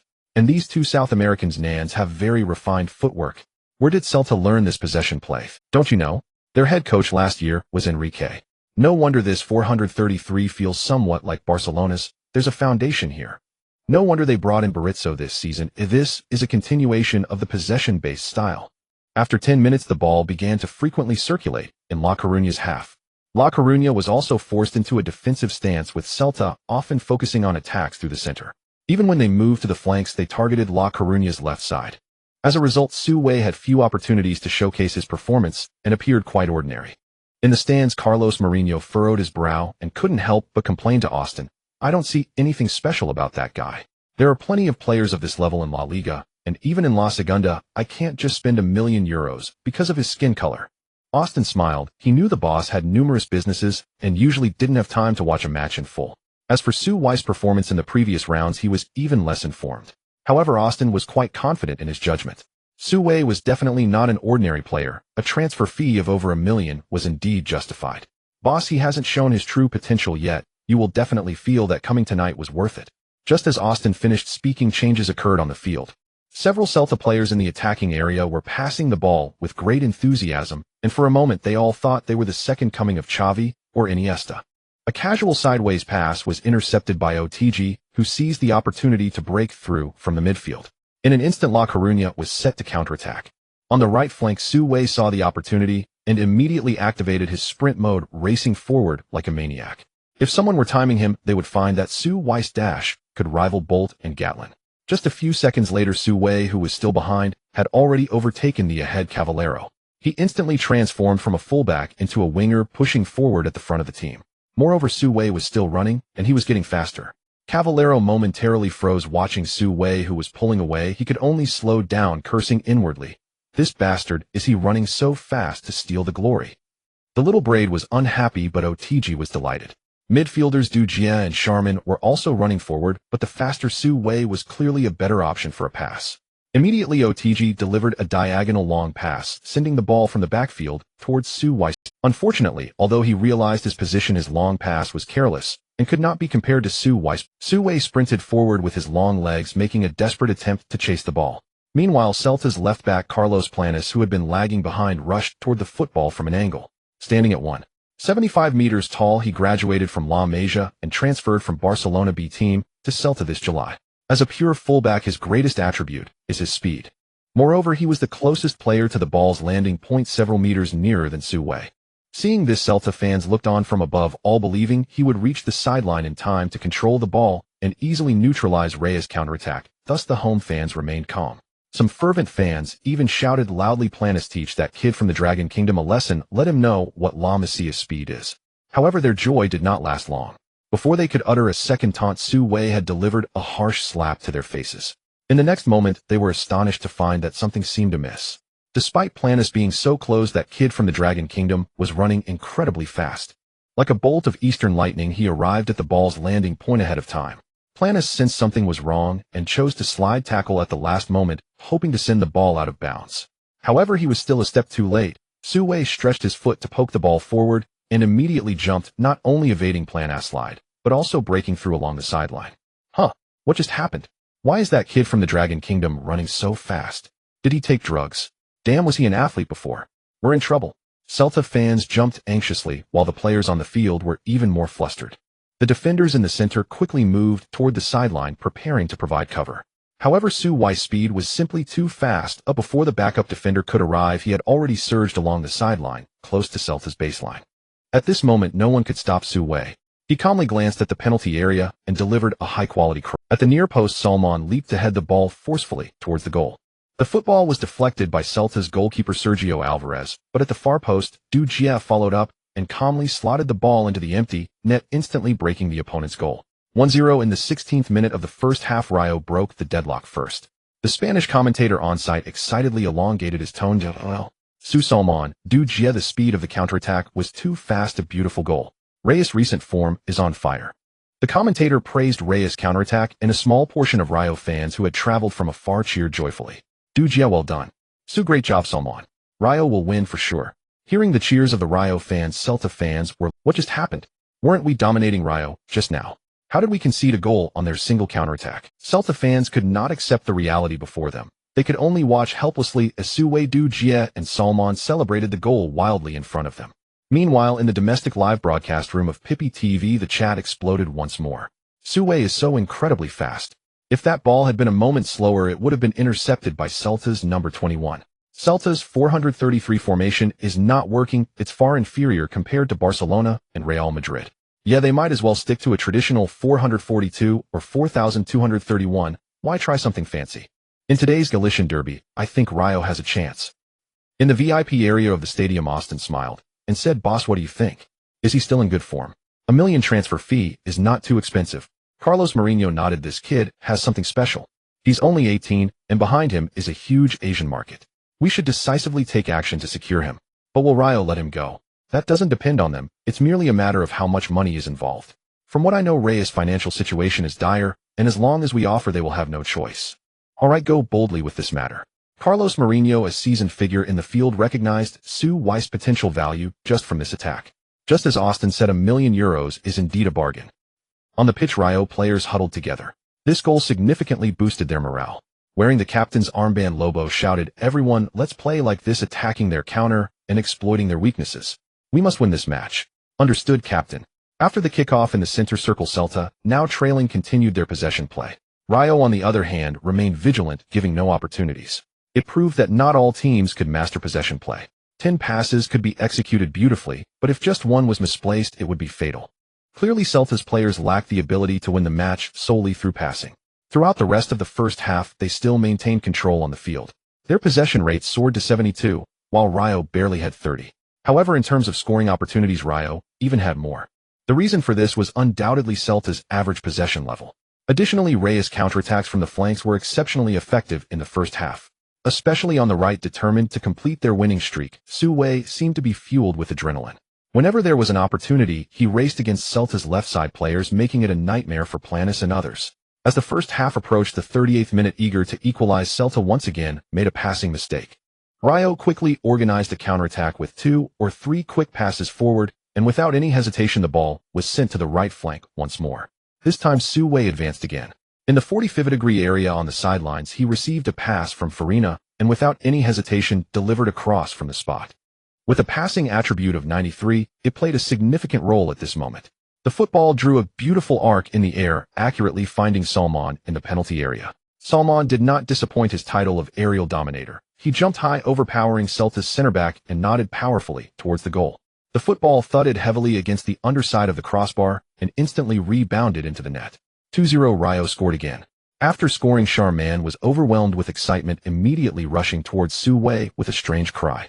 Upon reaching him, he enveloped Su Wei in a warm embrace. "Haha boss, your pass was beautiful, you're simply the embodiment of Beckham." Su Wei laughed and replied, "It's still your powerful header." The two habitually exchanged flattery, which irritated the fervent Celta fans in the stands. The score of 0-2 had already made them furious. In their impotent rage, they began to vent their anger on the goalscorer Charman. "Fuck you, go back to the African savannah and graze." Hearing the trash talk, Charman frowned, unwilling to engage with them. However, his restraint only led to their escalating hostility. Suddenly, someone in the stands threw a banana at Charman. This time he was not as calm as before. As the saying goes, one can tolerate it once or twice, but after repeated humiliation, how could he not be angry? Usually mild-mannered, Charman's eyes blazed with fury, his fists clenched tightly. No one knew if he would charge into the stands and do something foolish in the next moment. In this critical moment, Su Wei reached out and patted his shoulder. Charman turned to Su Wei and said, "Boss." Su Wei smiled slightly. "I'll handle this." He bent down to pick up the banana, casually peeled it, and then under the watchful eyes of the crowd ate it in 2 or 3 bites. This scene left the radical fans in the stands dumbfounded. After eating the banana, Su Wei raised his right hand, thumb pointing downwards, making a gesture that said, "You guys are trash." This caused the radical fans to lose it as bottles and lighters rained down from above. A hero doesn't suffer losses right before his eyes. Su Wei quickly pulled Charman away. At this moment, Du Jie and others approached the referee to protest. "Did you see that? Some fans are attacking our teammate." Jimenez on the sidelines also raised his hands, shouting at the fourth official, "They're attacking the players, and you're doing nothing." The fourth official responded, "Please calm down, we will include this in our post-match report." The irrational behavior of the Celta fans did not affect Su Wei, instead it wasted their most precious match time. After the kickoff was resumed, the first half was nearing its end. After a Celta forward launched a wayward shot, the referee blew the whistle to signal the end of the first half. Laco returned to the locker room with a significant 2-0 advantage. Everyone was in good spirits and Charman had calmed down. He bit his thick lips and said to Su Wei, "Thank you, boss." Su Wei patted his shoulder again, saying, "Don't pay attention to those trash people, they are just jealous of your talent." Upon hearing this, Charman's gloomy mood cleared away. "It's fine, I guess there would be a day like this when I came to play football in Europe. Such things won't bring me down." Su Wei nodded, saying, "That's right, not only must we not fall, but we should score to make them shut up." Charman's eyes were filled with determination. "Understood, boss." The 15-minute break passed in a flash, and the second half of the match was upon them. As Su Wei walked out from the player tunnel, a chorus of boos erupted in the stadium. He seemed to not hear it at all, completely ignoring the Celta fans. This scene sparked heated discussions among domestic fans. Su Wei's mental fortitude is incredible. Tens of thousands are booing him, yet he remains unfazed. "Haha, these guys' psychological attacks can't hurt brother Su at all. His skin is indestructible." "Go for it." Su Wei aimed to score another one in the second half. As the second half commenced, Celta kicked off first. Trailing by 2 goals, playing at home in a derby match, they had no way out. After the kickoff, Celta quickly advanced through midfield with a series of passes pressing towards Laco's defense. Laco, after the halftime break, was now very unified in their approach. Tight defense, seize opportunities, and counter. It proved to be effective against Celta, a team that favored possession play. Celta's passing advantage was rendered useless against Laco's sea of defenders. However, Celta had some luck. Du Gia missed a clear chance. Charman also had a long shot from outside the box that hit the post. Time ticked away, and the score seemed frozen at 0-2. Celta's players became increasingly anxious, and soon the match reached the 76th minute of the second half. Celta's left midfielder Hernandez held the ball on the wing. He made a sudden stop, quickly followed by an acceleration, using changes in rhythm to glide past Cavallero's defense. As Su Wei was behind the little braided player, he cursed under his breath, but had no choice but to step up. Just after Hernandez got past one player, his spirits high, he charged towards Su Wei. In their first encounter, Hernandez attempted to use the same trick again, planning to replicate the move he used to get past Cavallero on Su Wei. But Su Wei's top-level defense could easily outmatch Cavallero's. Seizing the moment, he extended his foot, intercepting the ball, and sending Hernandez crashing to the ground. Now it was Laco's turn to counterattack as the players surged forward in three lines. In the center were Du Gia and Charman, with Lisinho on the left and Cavallero on the right, all sprinting forward. However, the passing distance was a bit far for the center and left sides, and Celta's defense had already positioned itself, making passing seem unwise. In front of him, Cavallero was also being marked by Planas, but throughout the match, Su Wei had faced him several times. He understood that aside from having some speed, Planas' defensive ability was quite average. Cavallero going solo against him had a decent success rate. Even though he didn't particularly like Cavallero, he was not a petty person. Considering the team's interests, Su Wei immediately sent a through ball forward. Cavallero did not waste Su Wei's pass. He controlled the ball and sprinted, pushing past Planas to near Celta's baseline. Then, using a sudden stop and turn, he evaded Planas' defense and delivered a cross. The cross was decent, but unfortunately, it was cleared off the line by Celta's center-back Fontas with a header. This counterattack failed to materialize, but earned Laco a valuable corner kick. Such a set piece is definitely a great opportunity to score. In an instant, players from both sides crowded into Celta's penalty area. Su Wei greeted a few teammates in the backfield, and then quickly rushed to the front. Su Wei quietly stopped at the edge of the penalty area. His idea was simple. He wanted to see if he could have a chance for a long-range shot like in the previous match against Sevilla. At the corner flag, Farina stood in front of the ball. While waiting for the referee's whistle, he observed the situation in the penalty area and contemplated how to take the kick, while Charman and Du Gia were trying to find advantageous positions. However, the Celta defenders had the advantage in numbers, with each Rayo player being closely marked, especially Charman, who was being sandwiched between two tall Celta players. Farina frowned, realizing that the opportunity to directly lob the ball into the penalty area was slim. Just as he hesitated about how to handle the ball, he suddenly caught sight of Su Wei at the edge of the penalty area. At that moment, Su Wei was standing 2 to 3 meters away from the top of the arc with no Celta defenders guarding him. If it were any other teammate standing there, Farina would have had no thoughts. However, with Su Wei standing there, he immediately recalled Su Wei's super long-range goal against Eibar. He also remembered Su Wei's assist that hit the crossbar in the previous match against Sevilla. At that moment, the referee blew the whistle. Farina had an idea. He took a few steps back, then sprinted forward and struck the ball. The players in the penalty area jostled for position, all ready to seize this corner kick. But soon they realized that the ball was not going in the right direction. The football was not flying towards the penalty area, but was headed towards the edge of the penalty area. The Celta players instantly reacted, realizing that Rayo had a tactical play. Someone immediately charged out of the penalty area, but unfortunately, it was too late. The ball flew directly towards Su Wei, traveling nearly 40 meters in the air, still accurately finding his position. Seeing the ball coming towards him, Su Wei felt a slight surprise. He had never practiced this routine with Farina, but as the ball approached, Su Wei completely calmed down. His teammates trusted him so much, he could not falter at this crucial moment. So he straightened his body and, meeting the incoming ball, without waiting for it to land, unleashed a powerful volley. Having practiced for over 10 years, he had attempted such volleys before in his home country, but the success rate was very low. Most of the time he misjudged the angle, either missing the target or sending the ball soaring. However, this time Su Wei felt something was off. His right foot seemed to be filled with strength, and this sensation was exactly the same as during those previous long-range shots. Su Wei's heart leaped with joy. This was the activation of the heavy artillery skill. Sure enough, as he executed the volley, the football shot forth like a cannonball, instantly penetrating Celta's defense and aiming for the upper right corner of the goal. Celta's goalkeeper Sergio Alvarez made a desperate attempt to save it, but he could not stop the goal. Last time the crossbar had helped, but this time it did not come to Celta's aid. The football went straight into the upper right corner. Goal. Incredible, another world-class shot from the mysterious power of the East. It's 30. Rayo is going crazy tonight. The Spanish commentator on site was almost hoarse from shouting. Although there were few Rayo fans in the stands, they completely overshadowed the home team supporters. Dragon Kingdom heavy artillery. Su well done crushed them. Now you all know who the real boss of Gali. Fans of the Dragon Kingdom, who stayed up late to watch the match, were even more excited. Haha, amazing, Su Wei scored again. Second goal in La Liga, another invincible world-class shot. Su Wei is truly both powerful and precise. Peyron, hurry up and sign Su will definitely win the next warm-up match. Let's make a friendly match, there's no need to deploy Su, we're all waiting to see Su break through the goals of Barcelona and Real Madrid. Fans of Su Wei from all over were cheering joyfully. In contrast, the Celta fans all had long faces. They could not imagine losing 3 goals at home. This was very rare in recent years of the Galicia derby. They stared at Su Wei with resentful eyes, feeling extremely frustrated.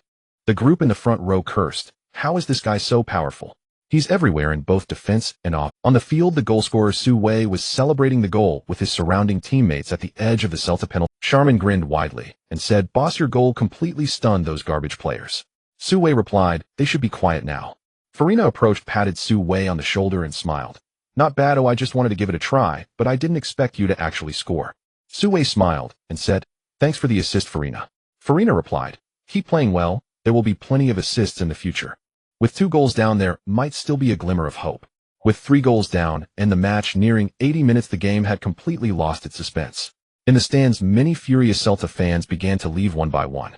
Initially, it was just a few individuals, but soon it developed into groups of fans queuing to exit. It wasn't long before large sections of empty seats appeared in the stands. This made Carlos Mourinho, who was watching the game from the VIP section, frown. At that moment, he made a firm decision and said to Austin beside him, "Act quickly. It would be best to secure him during this winter window. I hope to see him wearing Celta's jersey in the next Galicia derby." Austin smiled and said, "No problem, boss." As the stands continued to empty, the Celta players on the field also looked dispirited. Seeing this, Jimenez made continuous substitutions. The defensive midfielder Odike, who had been fighting fiercely today, was exhausted and rested, and Dugia was also replaced. He then brought on 2 midfielders, and Rayo shifted from a 442 formation to a 4231. This raised Reyes' defensive capabilities, especially in the central defense. Celta was also making adjustments, with Berizzo substituting all 3 forwards. A team that had long lost its fighting spirit could not simply change forwards to score goals. In the final moments, Celta still failed to breach Reyes' defense. The score of 30 held until the final. When the referee blew the whistle to signal the end of the match, many Rayo players did not celebrate their victory immediately, but bent down panting heavily. Feeling a sudden wave of fatigue wash over him, Su Wei lay down on the grass. 2 matches in 5 days, one against Sevilla and the other the Galicia derby, both are tough battles. Although Su Wei is young and used to play as a defensive midfielder with decent stamina, after running up and down so much today, he has reached his physical limit. Lying on the grass, gazing up at the deep and beautiful starry sky, Su Wei really wished he could just lie down like this forever. But he also knew that this was impossible, because in 3 days there is another La Liga match. Thinking of this, Su Wei couldn't help but feel a bit worried. He wondered if he could recover in 3 days.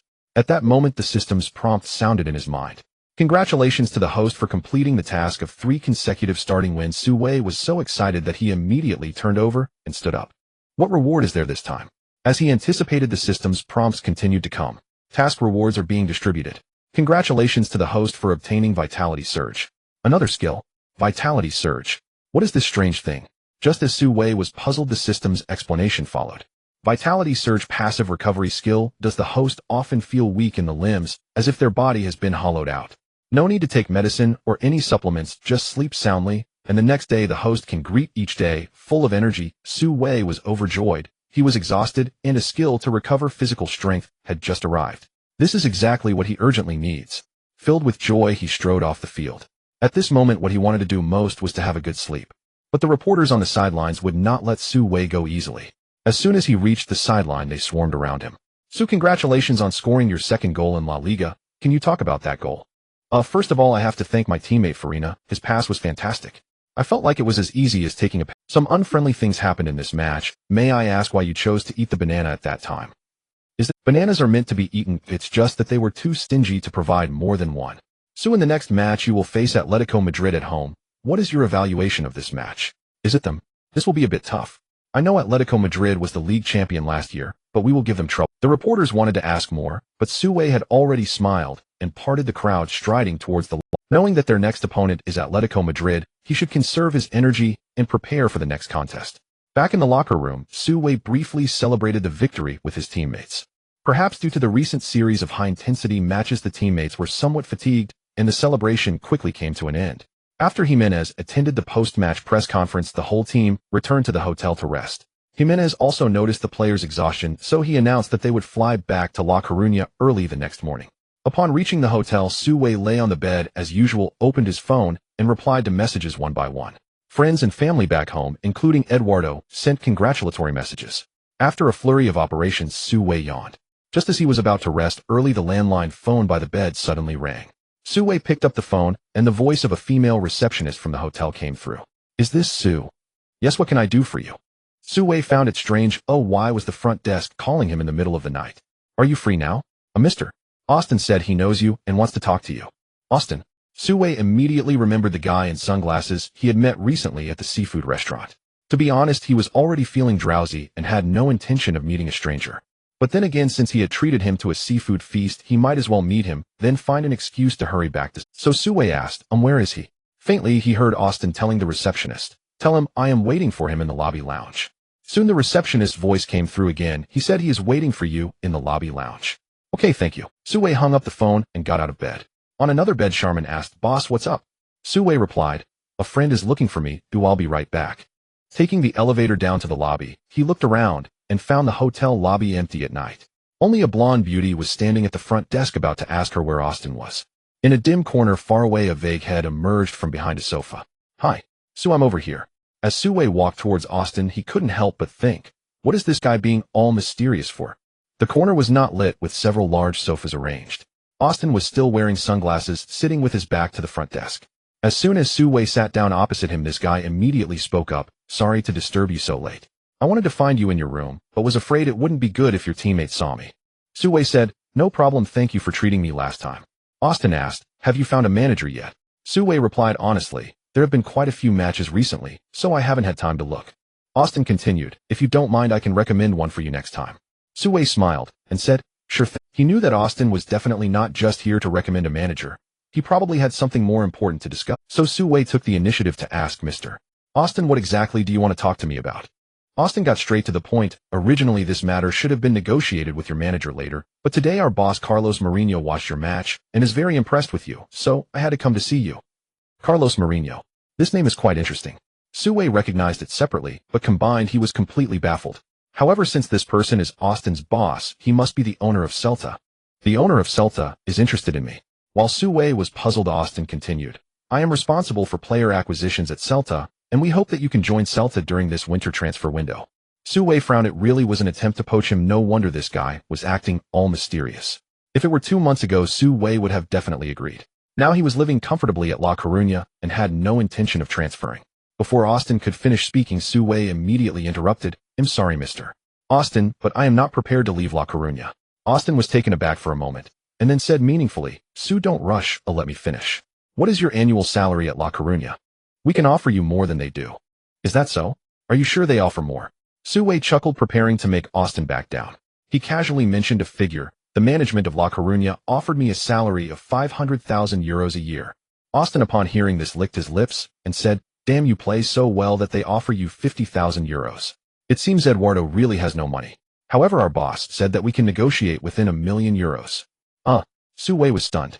Hearing Austin say this, his own 20,000 euros at La Coruña seemed even less valuable. At this moment, Su Wei was also confused, calculating in his mind.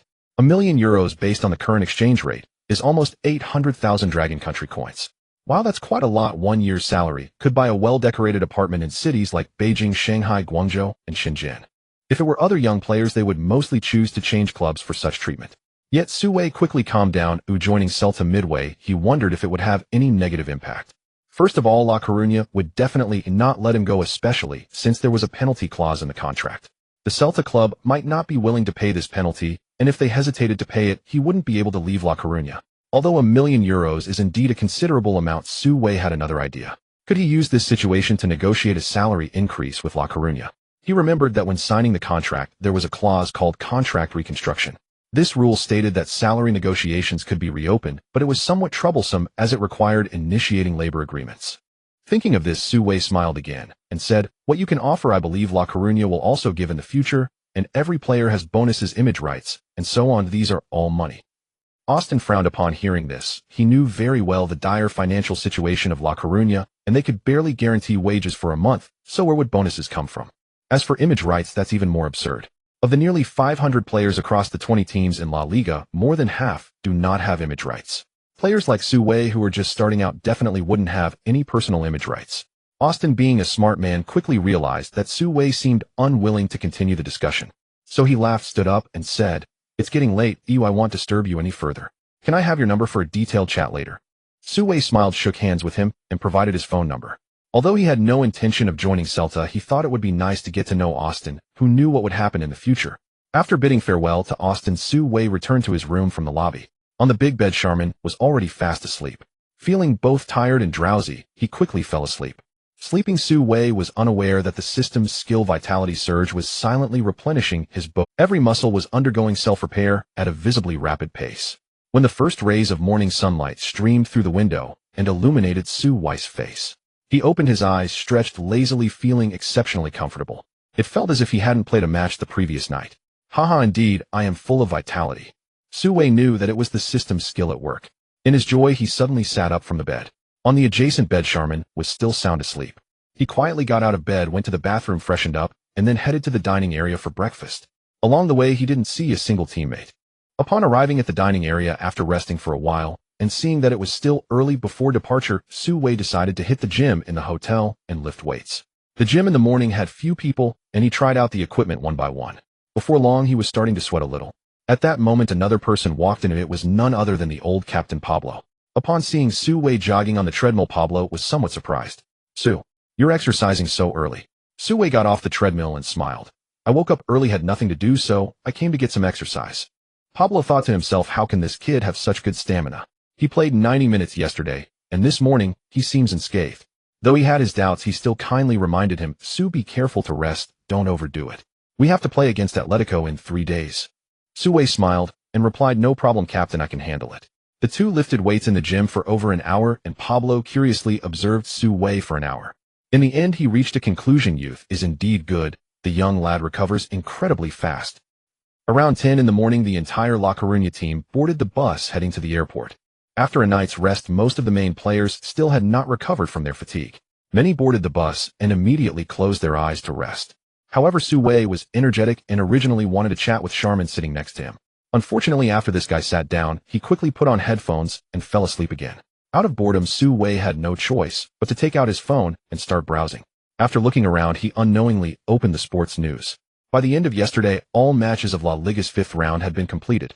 Barcelona, which had maintained a perfect winning streak, finally failed to secure 3 points in this round. They drew 22 against Malaga away, and Luis Suarez was still serving his suspension during this match. Barcelona's starting lineup included Messi, Neymar, and Pedro. Despite the team not winning this match, Messi still performed brilliantly. With 1 goal and 1 assist, he remained the MVP of the match. Neymar also scored a goal, but Enrique stated that this was not Neymar's best form. He could perform even better. Valencia, ranked second, continued their winning streak. This round, facing the second-to-last team in the league, Cordoba, who had only scored 2 points, they easily swept their opponents 30. After 5 rounds, they, like Barcelona, had 4 wins and 1 draw, ranking second with a slight disadvantage. Atletico won 10 against Almeria away, with the goal scored by the Brazilian defender Miranda, who wears the number 23 jersey. After losing to La Coruña away, Sevilla returned home and narrowly defeated Real Sociedad 10. Real Madrid, having won 72 against Cordoba the previous round, returned to the Bernabeu this round and decisively won 51 against Elche. In this match, Benzema was unable to play due to a slight injury. The famous Italian coach Ancelotti moved Rodriguez to the front line, composing a 3-forward lineup with Cristiano Ronaldo and Bale. This is currently the most expensive forward combination in football. Bale transferred to Real Madrid for €100 million last year, while Rodriguez came in this summer for €80 million. When Cristiano Ronaldo joined Real Madrid 5 years ago, his transfer fee was already £80 million. Together, these three are certainly over €300 million. In last night's match, the three lived up to their price tags. Bale scored 1 goal and provided 1 assist. Rodriguez also had an assist, while Cristiano Ronaldo astonishingly scored 4 goals. Seeing this, Su Wei was also shocked. Real Madrid is on fire. 2 matches, 12 goals. That's true. Strong teams continue to win, and the changes in the points table are not too significant.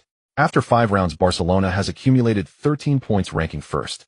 Valencia also has 13 points, but with a lower goal difference than Barcelona, they are in second place. La Coruña follows closely with 13 points as well, but their goal difference is much lower than the top two teams currently sitting in third place. Atletico Madrid has 11 points ranking fourth. Sevilla has 10 points ranking fifth.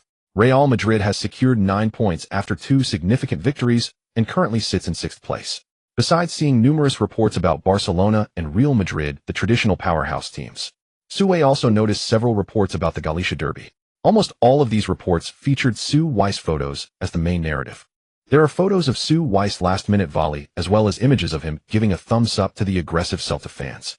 There are even shots of Su Wei eating a banana in public as he almost monopolized all the attention in this match.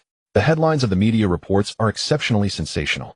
Dragon Country heavy artillery destroys Celta. In response to provocation, La Coruña's youngster strikes back with a world-class goal. Su's gesture says, "Celta, you guys can't do it." Of course, there are also local media from Celta harshly criticizing. They accuse Su Wei of provoking the fans and claim he should be punished by La Liga officials. Upon seeing this, Su Wei chuckled, "Damn it, if there is punishment, shouldn't you be punished first?" After finishing reading the match reports and the points table online, he also looked at the best 11 of the round announced by La Liga, which was a 433 lineup. The three forwards are Messi, Ronaldo, and Bale. The three midfielders are Rodriguez, Cruz, and Rakitic. The four defenders from left to right are Marcelo, Miranda, Godin, and Juanfran. In the goalkeeper position is Moya from Atletico Madrid. Undoubtedly, Real Madrid, with their significant victories in this round, is the biggest winner. 5 players, including Ronaldo, Bale, Rodriguez, Cruz, and Marcelo, were selected for the best 11. Atletico Madrid also performed well with 4 players, including Miranda, Godin, Juanfran, and Moya, selected after their victory. Barcelona, having failed to win, has the fewest players selected this round compared to previous rounds, with only Messi and Rakitic making the cut. As expected, the three giants of La Liga remain formidable as they dominate the best 11 of the 5th round. Although other teams have performed well, they simply cannot impress the La Liga evaluation committee. At this point, the bus was nearing the airport. Su Wei was about to put away his phone when he suddenly heard the system's notification sound in his ear. The main task of the Ball King system has been announced, be selected for the La Liga Best 11 once. A new task has arrived to be selected for the La Liga Best 11. Upon hearing this task, Su Wei could not help but frown. Having just seen the best 11 for this round, he was well aware of the difficulty of this task. Firstly, this selection is heavily biased toward the three giants. Secondly, every player selected is a well-known superstar recognized by fans worldwide. For a newcomer to be selected for this list, the difficulty is greater than reaching the sky. For instance, Su Wei felt he played perfectly against Celta, yet he still could not compete with Juanfran. This is not surprising, as Juanfran performed well in the last round, and he has long been famous playing for Atletico Madrid, a highly followed team. To defeat such players in a selection influenced by subjective factors, Su Wei felt it was harder than winning 3 consecutive matches. He sighed and muttered, "Forget it, at least there are still over 30 matches left in the league. Take it slow, maybe there will be a chance." Returning from Celta to La Coruña, it was already noon. Jimenez gave the whole team a day off and advised the players to rest well. The next morning, the team gathered again. Considering the consecutive battles had greatly affected the players' stamina, Jimenez arranged only some simple and relaxing recovery training. The players practiced passing on the field and engaged in light games, focusing mainly on maintaining their condition. Jimenez stood on the sidelines, observing every move of the players on the field. Beside him stood Pablo. At this moment, Jimenez suddenly spoke to Pablo, saying, "I am considering making some rotations for this match." Pablo nodded in response. Yes, with 3 matches in 8 days, many players can't handle it. The next opponent is Atletico Madrid. It's time to let some key players rest. In the forward line, let's let Gia take a break. Pablo nodded. Sure, against Atletico Madrid, we will need to defend more. Having Sharman up front will be enough. As for the midfielder Farina, it seems there is no one to replace him, so we can only let him work hard for now. Fortunately, his defensive pressure is not particularly heavy, and the defensive midfielder Aki was exhausted from the possession play against Celta last round. Let's let him rest this round. Yes, I think the same. It's best to start with 2 defensive midfielders in this match. Jimenez thought for a moment and said, on the left flank, Lisinho seems to have good stamina. He should be able to manage. As for Cavallero, adjustments are probably needed there. Jimenez nodded. I noticed his stamina was not particularly sufficient in the last round. Facing Atletico Madrid's pressure, we need a winger with better defensive capabilities. Let's put Salomon in. He's young and has good stamina. Ever since Su Wei became a starter, Pablo has practically become a half coach. Jimenez holds a great respect for this old captain who has served in La Coruña for over 15 years. Yes, that works. By the way, for the right back position, will you play, or should we let Raleigh take the field? Let's let Su rest a bit. I saw him running non-stop during the last match, and after the game ended, he was so exhausted that he lay on the pitch. Pablo did not respond immediately. He thought for a moment, and then said, I haven't played a match in a long time, so my form is hard to guarantee. Su should be fine, his stamina is quite good. While saying this, he recounted the morning after the match when he met Su Wei in the hotel gym. I practiced with him for over an hour, and this guy showed no signs of fatigue at all. Is that so? Then let him continue to start. Yes, since Su's arrival, Raleigh has become much more active in training. His form is quite good. Let him fill in on the left side, and let Karani take a break. Alright. As the two talked, they had already roughly discussed the starting lineup for tomorrow. Meanwhile, on the training ground, the players were laughing and playing various games. The morning training session had no high-intensity drills, and the afternoon had no outdoor training scheduled. Zaminis led the players to the therapy room for treatment by the team doctor. Jack was busy with several apprentices. After the therapy session, the entire team rushed to the conference room to begin the usual pre-match preparation meeting. Su Wei sat in the audience, quietly gazing at the projection screen. It displayed recent match footage of Atletico Madrid, and without much introduction from Zamini, Su Wei was familiar with almost every face on the screen. Juanfran Miranda, Godin, Gabi, Thiago Garcia, Coque Turan. These were all key contributors to Atletico's league championship and their run to the Champions League final last year. However, some players were missing from the video, such as goalkeeper Courtois, left-back Felipe Luis, and striker D. These players were all taken away by Chelsea this summer. Where there were departures, there were also arrivals, and Su Wei spotted a very familiar figure. This person appeared quite slender, yet on the field, he moved with agility. His presence was felt in the penalty area as well as in the attacking midfield position and the flanks. And he was none other than the future star of Atletico, Griezmann. Seeing him, Su Wei immediately recalled the summer of 2014 when this guy transferred to Atletico from Real Sociedad for €30 million, breaking Atletico's transfer record. Su Wei stared at Griezmann, feeling a wave of emotion. Just 2 months ago, he was desperately searching for a club. Little did he expect that he would be facing off against these top players tomorrow. Just as he envisioned the upcoming battle with Atletico, the video finished playing, and Zaminis announced the starting lineup. As discussed with Pablo in the morning, Zaminis made some adjustments to the starting players for this match. The formation was also changed from the recently used 442 to a more defensively minded 4231. Du Gia, Cavallero, Akid, and Kalani were all listed as substitutes. At first, Su Wei was a bit worried about whether he would get to play with so many players rotated. When Zaminis called his name, the weight on his heart was finally lifted. After announcing the players for tomorrow's match, the preparation meeting came to an end. Su Wei left the conference room with Shulman. On the way back to the dormitory, Shulman excitedly said, "Boss, you have to assist me a lot tomorrow. If we can score against Atletico, that would be amazing." Su Wei laughed and replied, "Scoring against Atletico is not easy. They have the best defense in La Liga. Let's first ensure we don't concede a goal tomorrow." Shulman nodded, agreeing with Su Wei's point. Yes, we must hold them off in the first half and aim to sneak a goal in the second half. Winning 10 would be fantastic. Su Wei couldn't help but smile as Shulman was quite ambitious. However, football is unpredictable and perhaps a miracle could happen. Time flew by, and soon it was Sunday evening. The lights at Riazor Stadium lit up at night, and recent consecutive victories had made the local football scene exceptionally vibrant. Coupled with the fact that their opponent was last season's champion Atletico Madrid, a large number of fans flocked to the venue to watch the match. Not only were there many fans, but the upper management of La Coruña club was also in full attendance. Eduardo, business manager Haji, and several executives were all seated in the VIP section of the stadium. At this moment, only a few minutes remained before the match began. Haji boasted to his colleagues, "Today, a total of 29,000 fans have come to watch the game, nearly breaking the 30,000 mark. This was the highest attendance rate we've had in recent years." Upon hearing this good news, the other executives enthusiastically agreed. "Indeed, that's quite impressive. It's certainly uplifting news. Wonderful. This year we might just turn a profit. The last time I saw this crowd was over a decade ago, when we won the La Liga championship. Zaminis has done a great job. He has brought the fans back to our home ground. By the way, I just noticed many Chinese advertisement boards around the field." Haji replied proudly, "Of course. Do you know? We are now the most popular team among Dragon Country enterprises in La Liga, and the number of our advertisers from Dragon Country even exceeds that of Barca and Real Madrid." "Is that true? That's impressive." Some people nearby expressed doubt. "I never expected we'd have a day where we surpassed Barca and Real Madrid." "Is it because of Su? His performance lately has been astonishing. Yes, at just 18 years old, he shows such talent. I feel he is the Messi and Ronaldo of the backline. Eduardo, you need to protect him well. I'm really afraid someone will poach him." The executives all turned their gaze to Eduardo, who had been silent until now. Haji also looked at Eduardo, his eyes filled with hope. Hope that Su Wei could stay with La Coruña forever, making his job much easier. At that moment, Eduardo sat firmly in the center of the executives, a slight smile on his face.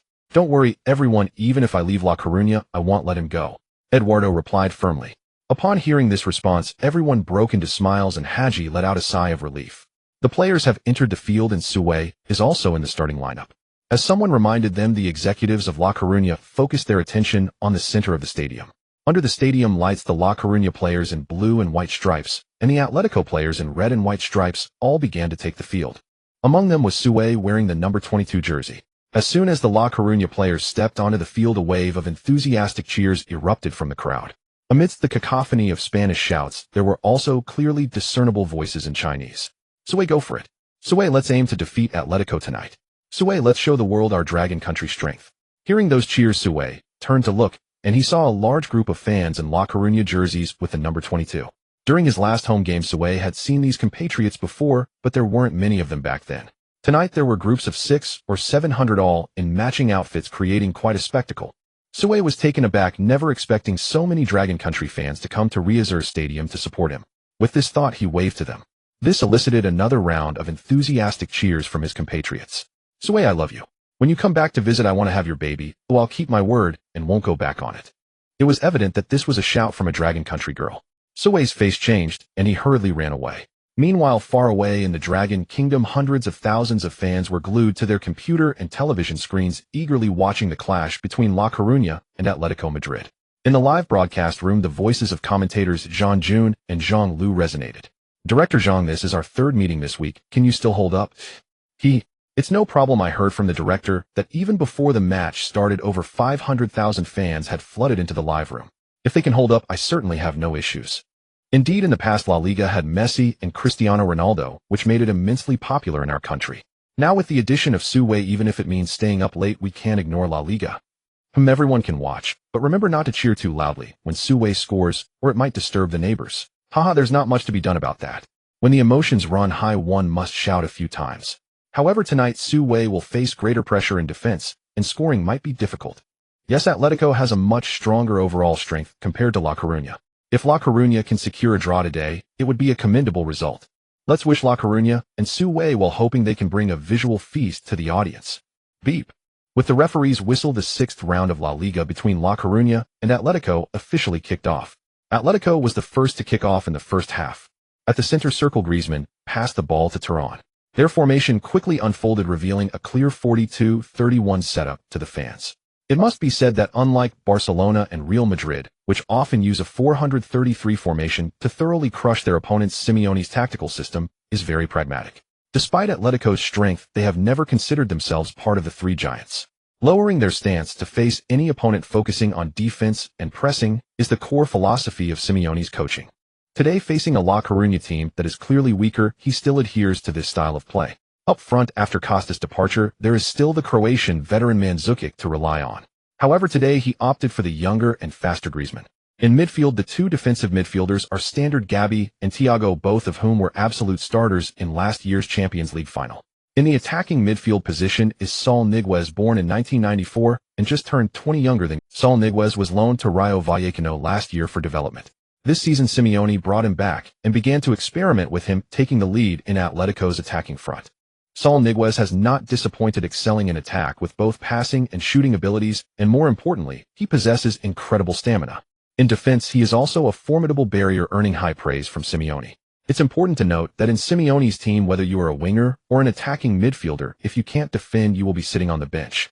Simeone wants an ironclad army, one that can fight tough battles. Besides Saul, tonight's two wingers also align with Simeone's preferences. On the left flank is Spain's new international Coke, a midfielder favored by Simeone, whose defensive abilities are top-notch. In addition, he is proficient in passing and breakthroughs. On the other side is the bearded Turkish powerhouse Arda Turan. Compared to the numerous outstanding players in the attacking midfield, the few defenders in Atletico stand out even more. In the last round's best lineup, 4 Atletico players were selected, all from the defense.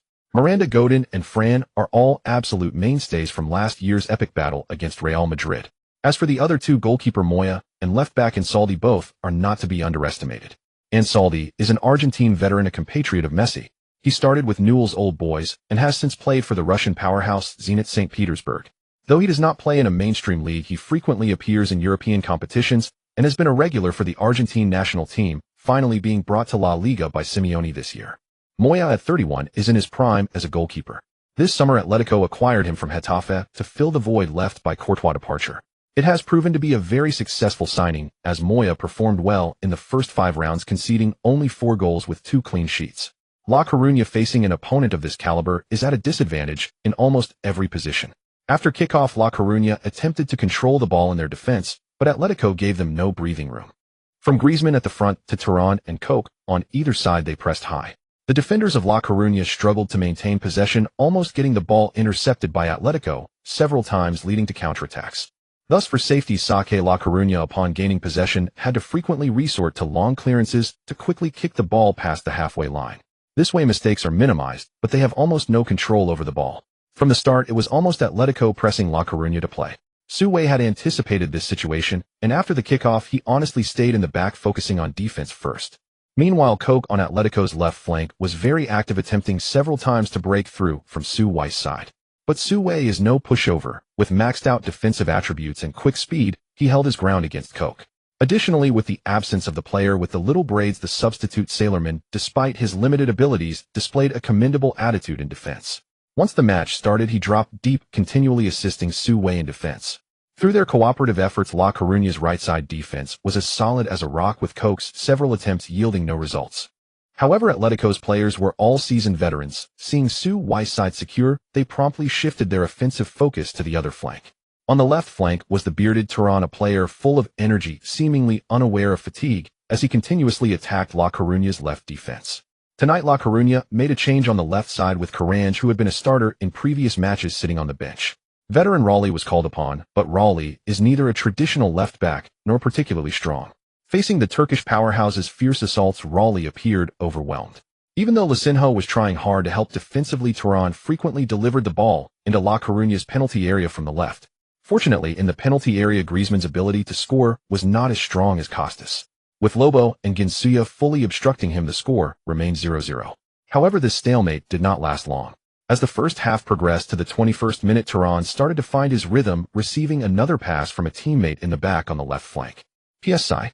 The pharmaceutical company's 52-match unbeaten streak was ended by Atlanta this morning, which feels very unfortunate. Even worse, I ended up losing money by backing them, and am quite frustrated. Everyone please send some gifts to comfort me, boo-hoo, I'm really crying here. As Turan charged forward, Lisinho was the first to step up and block him. However, Turan's strength and speed overwhelmed Lisinho instantly. Raleigh quickly followed up, but Turan with his nimbleness chose to change direction and cut inside towards the edge of the Laco penalty area. This sudden change caught Raleigh off guard, causing him to lose his defensive position. As he deftly maneuvered past 2 defenders, the left flank of Laco's defense began to crumble. Turan took a few steps and drove the ball into the attacking third, and before Laco's defenders could close in, he unleashed a powerful shot. The football immediately soared towards the far corner of Laco's goal, and goalkeeper Lux made a desperate dive, managing to deflect the ball, but the rebound remained in the box. Griezmann cleverly positioned himself along the flight path of the ball, nudging it in with precision into the empty net. 10-0 Atletico Madrid took the lead away from home. The Laco fans in the stands instantly displayed expressions of disappointment. Some fans had still held out hope before the match, thinking Laco might have a chance to win at home. The reality, however, was harsh. Griezmann's goal made Laco fans acutely aware of this reality. The gap between Laco and the top teams in La Liga was still significant, and securing a draw in this match would not be easy. At this moment, it wasn't only Laco fans who felt the match slipping away. Even various commentators were not optimistic about Laco's chances. In the domestic studio, Jean Jun's side saying Turan is indeed formidable. Atletico has something special. Last summer, some criticized Simeone for spending 30 million on Griezmann, calling it a poor investment, but now it seems that he was worth every penny. Zhang Lu chimed in with a smile. That's right. They lost Costa and gained Griezmann. Atletico is not lacking in good forwards. Jean Jun continued. After more than 20 minutes of play, Laco hasn't managed a single decent attack. Tonight, they are facing a tough opponent. Zhang Lu shook his head. There's nothing they can do. The opponent's strength is evident. Fans shouldn't be too disheartened. Losing this match is understandable. Zhang Lu underestimated the resilience of the Longwa fans, who had seen their fair share of big scenes. Laco was only trailing 10 to Atletico, which domestically was considered completely acceptable. Director Zhang, you don't need to worry about us. We're quite resilient. Besides, losing to Atletico is nothing to be ashamed of. Tonight, Su Wei is performing well. Even Koch on the right is finding it hard to cope. Yes, we are here to watch Su Wei, as long as he plays well, that's what matters. Just as the domestic fan said, although Atletico was leading, Koch was having a very frustrating game. Originally, Simeone had instructed him to work in tandem with Turan. Turan was soaring, but Coke was facing strong resistance from Su Wei. Now he could only watch helplessly as Turan wreaked havoc on the other side. In a sour mood, Coke didn't even participate in the team's celebration after the goal. He glared at Su Wei in the distance and said fiercely, "Damn, I cannot lose to that little Dragon Country kid." After the Atletico players celebrated their goal, the match resumed. Lecco was at a disadvantage compared to Atletico trailing in score, and the players had to push forward. After the kickoff from the center circle and several passes. Initially, Lecco intended to attack down the left flank, but Licinho was met with Turan's strong defense as he crossed the halfway line. Finding it difficult to advance, he had no choice but to pass back. In the backfield, after a few passes, the ball finally reached Farina's feet. With his back to the goal, he was just about to turn when Atletico's defensive midfielder Thiago snatched the ball from behind. Thiago seized the ball and immediately looked for a passing option. At that moment, he spotted Coke making a rapid forward run on the left flank. Without hesitation, Thiago delivered a long pass for a counterattack. The football flew diagonally from the backfield over the halfway line, landing toward Coke. Coke, without hesitation, stretched out his leg while running and calmly brought the ball down from the air. The Atletico fans in the stands erupted into applause. "Coke, your touch shows your profound skills. Charge forward and score again." Hearing this, Coke felt invigorated. He had to make something happen on the right flank. At this moment, Salomon was desperately tracking back, but he was too far away. For a while, he simply couldn't catch up to Coke. At this point, only Su Wei stood in Coke's path, and however, he did not choose to stop or pass the ball. Instead, he charged straight at Su Wei. The two quickly met at a 45-degree angle on the flank. Coke's eyes glinted with fierce determination as he feinted twice, pretending to cut inside, but instead nudged the ball outwards, attempting to overpower Su Wei. Su Wei saw through Coke's feint completely. He was not fooled, and instead made a quick turn, tightly marking Coke and protecting possession. Coke, undeterred, continued to tug at Su Wei's shoulder and pull at his shirt, trying to reclaim possession. Despite being only 1.76 meters tall, Coke was built with solid muscle and immense strength. Su Wei felt an overwhelming pressure radiating from his back. He gritted his teeth, bracing against Coke's relentless pressure, and glanced towards the center. At the defensive midfield position, Belgantinos had come over to assist. Su Wei immediately passed sideways, and Atletico's counterattack collapsed in an instant. In the stands, Lecco fans erupted in cheers. "Su, well done, keep him marked, don't let him through our defense. Iron guard long was Su, great job. Coke, give it up, you can't get past Su." While the Lecco fans mocked Coke, Su Wei had already taken off, running towards the front of the pitch. He saw Belgantinos had passed the ball to Salomon, who was rushing back. Though Salomon's defense was late, he was now leading the counterattack. He turned and sprinted forward with the ball.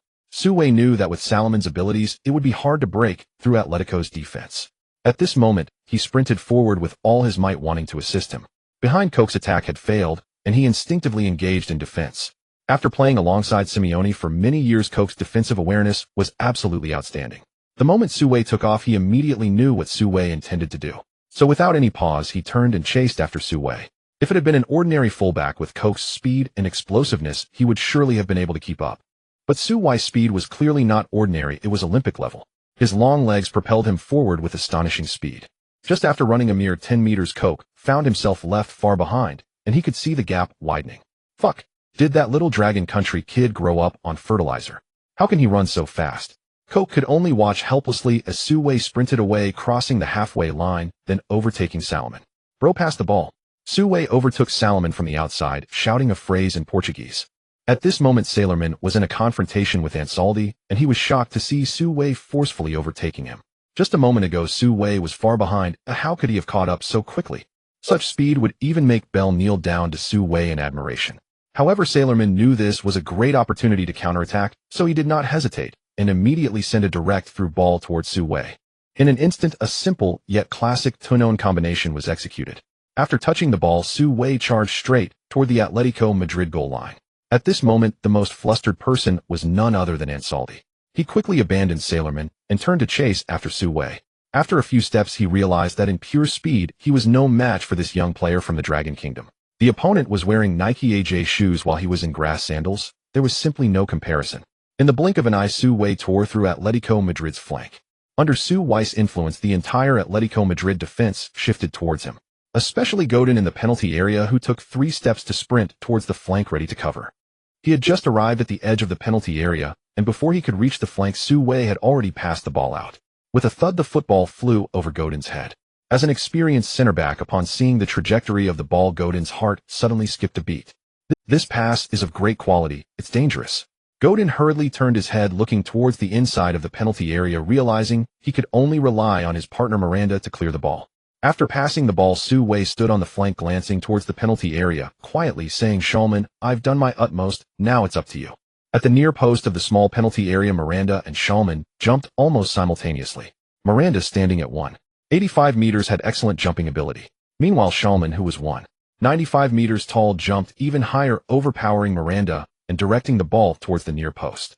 The ball was too close to the goal, and the angle seemed perfect for a guaranteed goal. The fans of La Coruña in the stands all stood up excitedly. Just as everyone was preparing to celebrate the goal, a big hand suddenly blocked the path of the flying football. Atletico Madrid's goalkeeper Moya. He leaped into the air, astonishingly blocking the close-range header. What? He managed to save that. The La Coruña fans clutched their heads, letting out a gasp. Oh, what a pity it was so close. Moya is really strong, his reflexes are incredible. Shulman was also somewhat stunned. He yelled in frustration, and then gave Su Wei a thumbs up. Seeing this, Su Wei smiled back with a thumbs up. At this moment, they resembled the tall and fast duo from a future Inter Milan. Atletico Madrid escaped a calamity, but several defenders were drenched in cold sweat. Taking advantage of the lull before La Coruña's corner kick, Ansaldi and Godin returned to the penalty area. The defenders exchanged simple tactical discussions. Ansaldi said, "Watch out for that number 22. He runs very fast." Miranda nodded, "And that number 19 has a good header." Ansaldi remarked, "No wonder they are still ranked third after 5 rounds. La Coruña is indeed tough to handle." Godin said earnestly, "We cannot underestimate them. Tell Coke to hold back and play steadily. A 1 goal is enough." Everyone nodded in agreement, and then spread out to defend against the corner kick.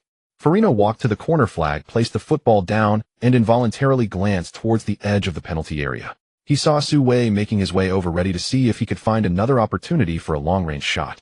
However, it was evident that Atletico Madrid was aware of La Coruña's powerful corner tactic from outside the penalty area.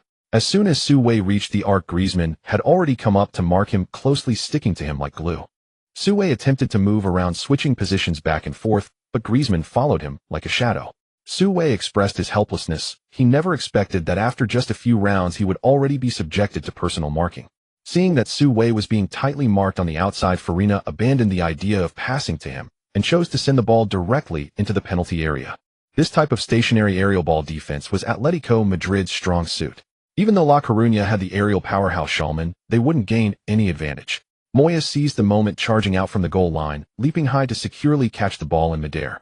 La Coruña's wave of attack came to an abrupt halt. Although La Coruña did not score from this wave of attacks, it still sounded a warning bell for Atletico Madrid's defense. After the match, continued, Atletico's pressing strategy was clearly not as fierce as it had been at the start. This situation was particularly evident on the right flank as they worried about Su Wei's breakthrough. Coke also dared not press forward recklessly, choosing more often to stay back alongside Ansaldi, defending cautiously. Now Atletico Madrid's attack relied more on Turan. However, Turan was not Neymar or Bale, who after charging forward for 10 minutes, he was likely tired. Atletico Madrid's offensive gradually calmed down. At this moment, the situation on the field became relatively peaceful, with both sides exchanging possession, occasionally attempting shots, but none posed any real threat. In the blink of an eye, the match reached the 40th minute, and both sides' rhythm slowed significantly. Even Turan had completely given up on offense and was just wandering around the pitch. When a teammate passed him the ball, he barely paused, immediately returning it to a defender at the back. This was not surprising, as Atletico Madrid had played 3 matches in 8 days. La Coruña, on the other hand, was still making some substitutions, whereas Atletico Madrid, due to the significant gap between starters and substitutes, had not made any changes under Simeone. It wasn't just Turan, many players on Atletico Madrid were feeling a bit fatigued. They were all thinking about how to quickly pass these final minutes of the first half and get back to the locker room for a good rest. Consequently, Atletico Madrid slowly passed the ball around the back, trying to smoothly get through the last few minutes. The La Coruña players noticed that Atletico was stalling, and the midfielders couldn't wait any longer, immediately springing into action with a collective high press. Among them, Shulman was the most active. He first went to challenge Godin, who passed the ball to Ansaldi on the flank, and immediately turned around to pursue Ansaldi. While Shulman tirelessly ran, the few Atletico defenders dared not keep passing the ball in the back. When Godin received the ball again, he quickly chose to make a diagonal pass, aiming to find Coke ahead. Coke paused near the midfield line, not actively moving up to receive the ball. However, unexpectedly, a figure suddenly charged out from behind. Coke barely had time to react before the ball was intercepted. Coke was startled, and when he saw who had stolen the ball, his expression changed. It was that number 22. What the hell, so excited? Did he take performance-enhancing drugs? Coke couldn't help but curse. Su from Longwood. The backline defense rests on him. The Spanish-language commentator shouted, immediately electrifying the La Coruña supporters. Su, push forward, crush Atletico. His teammates erupted with excitement. Sharman and Farina darted across the forward line ready to support Su Wei. Atletico's players tensed instinctively. Godin retreated while urgently directing his teammates to track Sharman's and Farina's off-the-ball movement. Most Atletico players assumed Su Wei would continue hugging the flank for a cross, so no one rushed to press him. They held their positions waiting for Su Wei to walk straight into their trap, unaware that seeing no immediate resistance he had already conceived a bold new plan. Driving forward meant confronting a wall of defenders. Even if he managed a low cross from the wing, he'd still face Godin and Miranda, and beyond them goalkeeper Moya. Scoring through that gauntlet would be extraordinarily difficult. So without hesitation, he seized the moment, confident his long-range shooting skill remained unused, and decided to test his luck. With resolve crystallized, Su Wei cut sharply inward, surging toward Atletico's central zone. The unexpected maneuver caught Atletico off guard. A moment later, defensive midfielder Thiago bellowed, "Damn it, the Longwood kid's charging down the middle. Shut him down." He sprinted forward instantly, yet Su Wei had no intention of dribbling past him. By then he had already reached the 40-meter mark. Before Thiago could close in, Su Wei unleashed a thunderous long-range shot, the ball whistling past Thiago's side. Stunned, Thiago scoffed inwardly, "Does this kid even know how to play? Shooting from this distance? If it goes in, I'll..." Before the word bear could leave his lips, an earth-shaking roar of jubilation crashed over him. "Unbelievable, it's in. Another world-class strike. Su, La Coruña's hero. The Longwood cannon. Incredible." Moya didn't even flinch, no reaction whatsoever. Thiago whirled around and saw goalkeeper Moya frozen on the goal line, the ball already nestled deep. Su. The Spanish commentator's voice surged across global airwaves. In the domestic broadcast studio, commentator Jean June exclaimed, "Inconceivable, transcendent, beyond belief. Su Wei has just scored yet another breathtaking world-class goal, the third of his season." Zhang Lu chuckled, 3 goals in 6 matches. That conversion rate outshines many dedicated forwards. Jean June clapped vigorously indeed. "After decades of watching football, I've never seen such power, precision, and audacity. A strike from over 30 meters, cold-blooded and unstoppable." Zhang Lu added, "Tonight's vigil was utterly worth it." Meanwhile, live streaming platforms in Longwood flooded with cascading comments. "God of football, Su is simply extraordinary." Moya stood there dazed, zero reaction. "That velocity and placement.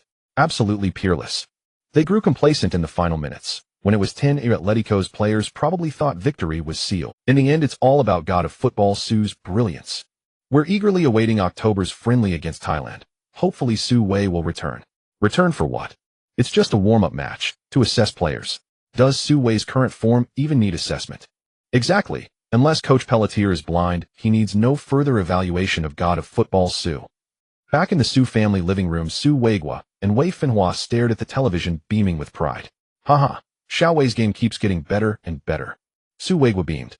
Wei Finhua nodded. "Yes, and he looks stronger too." Studying abroad was absolutely the right decision. I almost regret not sending him overseas earlier. What if we placed him in Spain years ago? He might already stand shoulder to shoulder with Messi and Cristiano Ronaldo. Wei Finhua couldn't help rolling her eyes. "Our son hasn't gotten arrogant, but you certainly have.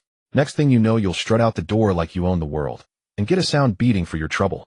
Su Weigua feigned sternness. "What nonsense. My son is now God of football, Su. Who dares lay a hand on me? You." Growing more outrageous with every passing year. Wei Finhua scolded him a few more times, then gave up entirely and turned her attention back to the match. Meanwhile, at Riazur Stadium, Su Wei was overjoyed after scoring. He'd only attempted the long-range shot as a gamble, never imagining his cannon shooter skill would deliver so decisively. Thrilled, he sprinted toward the sideline, sliding dramatically onto his knees, then ignited frenzied interaction with fans in the stands.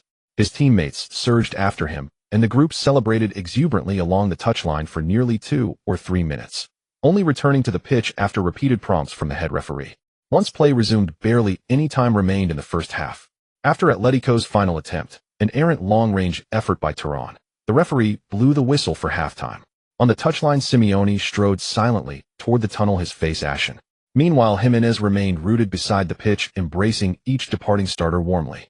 When Su Wei approached, Jimenez greeted him with a radiant smile, pulling him into a firm embrace, then vigorously patting his back. "Su, you were magnificent. Rest well. We'll need your strength again in the second half." Su Wei nodded and headed for the dressing room where La Coruña fans erupted in piercing cheers. Su, La Coruña's hero, we love you. A young fan suddenly called out, Su, can I have your jersey? Smiling, Su Wei peeled it off, balled it up, and launched it toward the delighted child.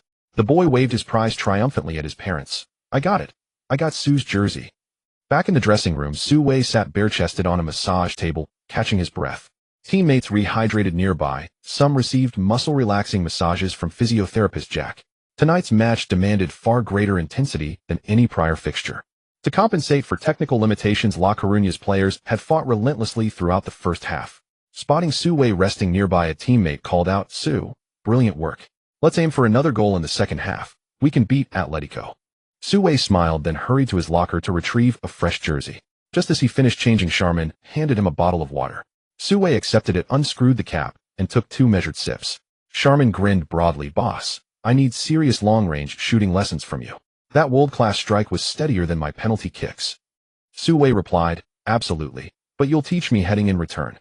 Charmin flashed a dazzling smile. As the two bantered light-heartedly, Jimenez strode briskly into the dressing room. With the first half ending in a 1-1 draw, Jimenez was naturally very pleased. Upon entering, his first words were, thank you all for your hard work. You performed excellently tonight. He then delivered an impassioned speech. Everyone, you worked hard in the first half, though I saw it all, and am proud, especially in the final moments you made the opponents feel fear.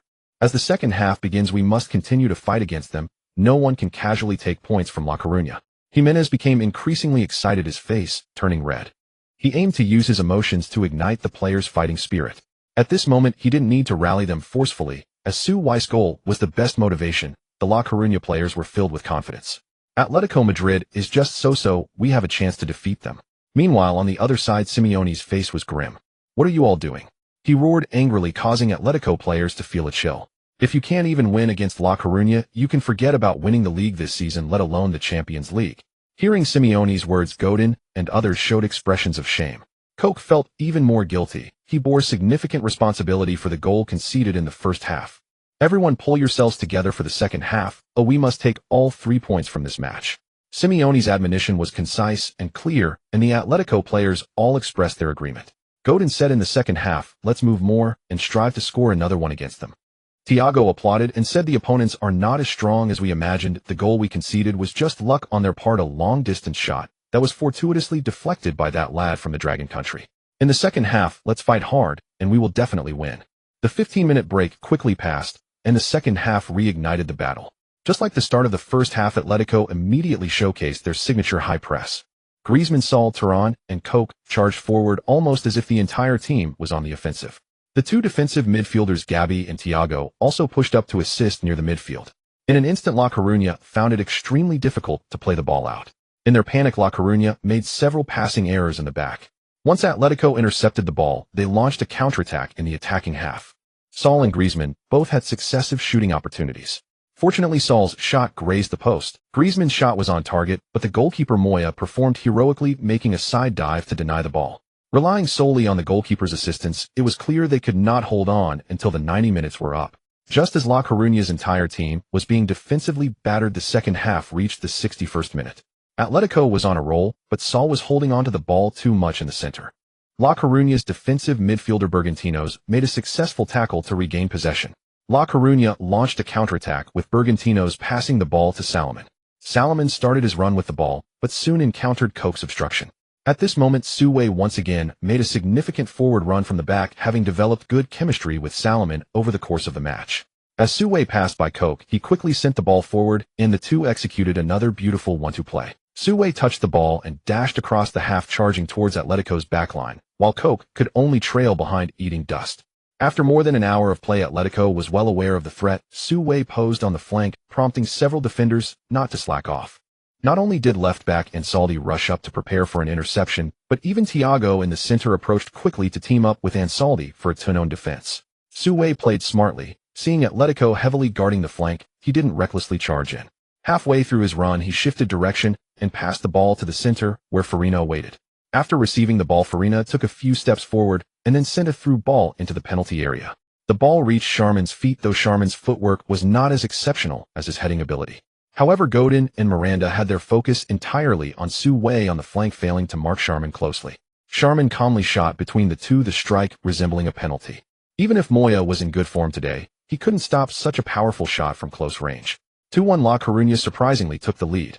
The La Coruña fans in the stands instantly jumped to their feet. Charmin! Charmin! The crowd chanted the name of the goalscorer Charmin. On the substitute bench, teammates also shouted excitedly, hardly believing their team could actually lead Atletico.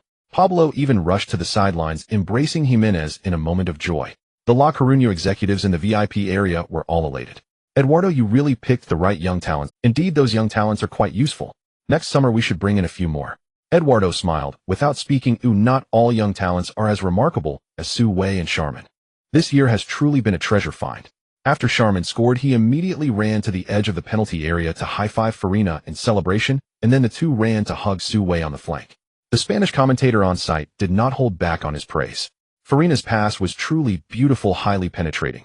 Of course, we cannot forget Su. This young man's stamina is incredible. He contributes on both defense and attack, and his presence is felt everywhere. Atletico is in big trouble now. Trailing 1-2 with half an hour left in the match, Atletico felt significant pressure, and Simeone was shouting incessantly from the sidelines. However, Atletico is a team with strength and heritage. The players have seen their fair share of challenges. After kicking off from the center circle, Atletico collectively surged forward as La Coruña entered a full defensive mode. Su Wei's side of the defense was very solid, with Salomon assisting, and both Coke and Ansaldi, cautious of Su Wei's forward runs, neither dared to push too far up. Of course, gaining strength in one area meant weakness in another. While La Coruña's right flank was secure, the left flank faced some trouble. Turan was sprinting, whereas Licinho's stamina was waning, making it difficult for him to hold his position in defense, and even harder to sprint during counterattacks. The weaker you are, the stronger your opponent becomes. Juanfran watched as Licinho faltered, beginning to frequently break through forward. Atletico's offensive surged like a wave. La Coruña fans, witnessing the situation, hoped the match would end quickly. However, half an hour was not so easy to endure.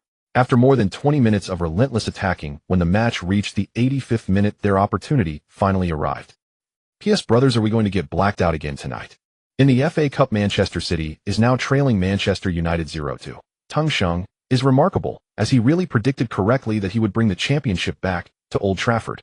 Damn it, this is so frustrating. At this time, Atletico Madrid's attacking direction is still on the left flank. Juanfran assists in the forward area, sending in a cross near the baseline. In the penalty area, Lopo heads the ball out of the baseline, granting Atletico a corner kick. At this moment, Mandzukic, who had already completed his warm-up on the sideline, substitutes into the game. The Croatian, standing at 1.90 m, was brought in this summer to compensate for Costas' departure. As soon as he entered the field, he quickly rushed towards the Laco penalty area, while Saul also took the corner kick. In the penalty area, Godin, Miranda, and Mandzukic, several high points, all leaped up. Ultimately, the newly entered Mandzukic won the header and powerfully directed a shot on goal. Rukus made a desperate attempt to save, touching the ball with his fingertips, but unfortunately the ball still found its way into the net, instantly changing the score to 2-2. On the stands, Atletico fans breathed a sigh of relief, while Laco fans felt a deep sense of regret. With just a few minutes left, the 3 points seemed within reach, and everyone felt it was a great pity. At this moment, Atletico players also reached their physical limits, fearing another counterattack from Laco. After the kickoff from the center circle, Atletico players retreated significantly, with both sides getting a chance or two, but none could capitalize. As the referee blew the whistle, signaling the end of the match, after a grueling 90 minutes, Laco drew 2-2 with Atletico at home. Atletico was quite dissatisfied with this result, while Laco accepted it. After the match, the competition for MVP was quite intense. Su Wei's stunning shot, coupled with a brilliant offensive play, made him a standout on both offensive and defensive ends, making him the #1 contributor to Laco's draw against Atletico. On the other hand, Turan performed admirably, and Griezmann's goal came from his long-range shot. Throughout the match, his numerous breakthroughs on the flanks were highlighted the most in the broadcast footage. This gave him a certain advantage in the MVP selection. After all, MVP is a subjective title that tends to favor offensive players. A brilliant defensive play is certainly less eye-catching than a successful dribble. Moreover, the bearded player is also a star player, naturally garnering extra attention from La Liga officials. With all factors combined, Turan ultimately won the MVP of this match by a narrow margin, and he accepted media interviews on the sidelines. A reporter asked which player from Laco impressed you the most in this match. Without hesitation, the bearded player replied, "It's Su. His long-range shot stunned me." After this battle, Atletico's impression of Su Wei was deeply etched in their minds. Especially Coke, who would probably dream of Su Wei's shadow tonight. Due to Su Wei's outstanding performance, he only received a score of 3.8, the lowest on the field. After the match, Su Wei and Charmin walked shoulder to shoulder towards the player tunnel. Certainly securing a draw made Laco fans very happy. When the two arrived at the entrance of the player tunnel, fans on both sides shouted loudly at them. Su, MVP. Charmin, MVP. In the eyes of the fans, the two key contributors to the goals were their MVPs. At that moment, a fan shouted, Su Charmin, can I get your match-worn jerseys? The two exchanged smiles and did not refuse the fans' request. They took off their jerseys, crumpled them together, and tossed them towards the stands. However, there were only 2 jerseys while there was a large crowd waiting to claim them. Those who didn't get the jerseys immediately shouted, take off your shorts. Su Wei quickly shook his head and said, I can't give that away. Huh. His response elicited laughter from the fans in the stands. Clap, clap, clap. Immediately the fans applauded Su Wei and Charmin. When the two returned to the locker room, they found Jimenez and Eduardo were already present. Seeing the players gathered, Jimenez said, everyone, let's invite Mr.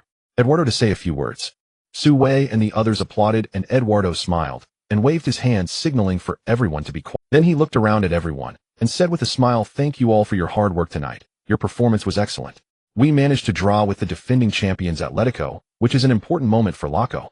Next, on behalf of the club, I would like to thank everyone for your efforts and contributions. The club has decided to award everyone a bonus of 200,000 euros. No, 300,000 euros. A bonus of 300,000 euros averaged out comes to just over 10,000 per player. 4 stars earning millions, or even tens of millions. This is indeed not much. But for most Laco players whose annual salary is only in the hundreds of thousands, this bonus is undoubtedly a significant extra income. Everyone immediately cheered, and Jimenez smiled nearby. Haha, indeed, bonuses work better than any verbal encouragement. The old man came a bit late. If he had given the bonuses during halftime, we might have beaten Atletico today.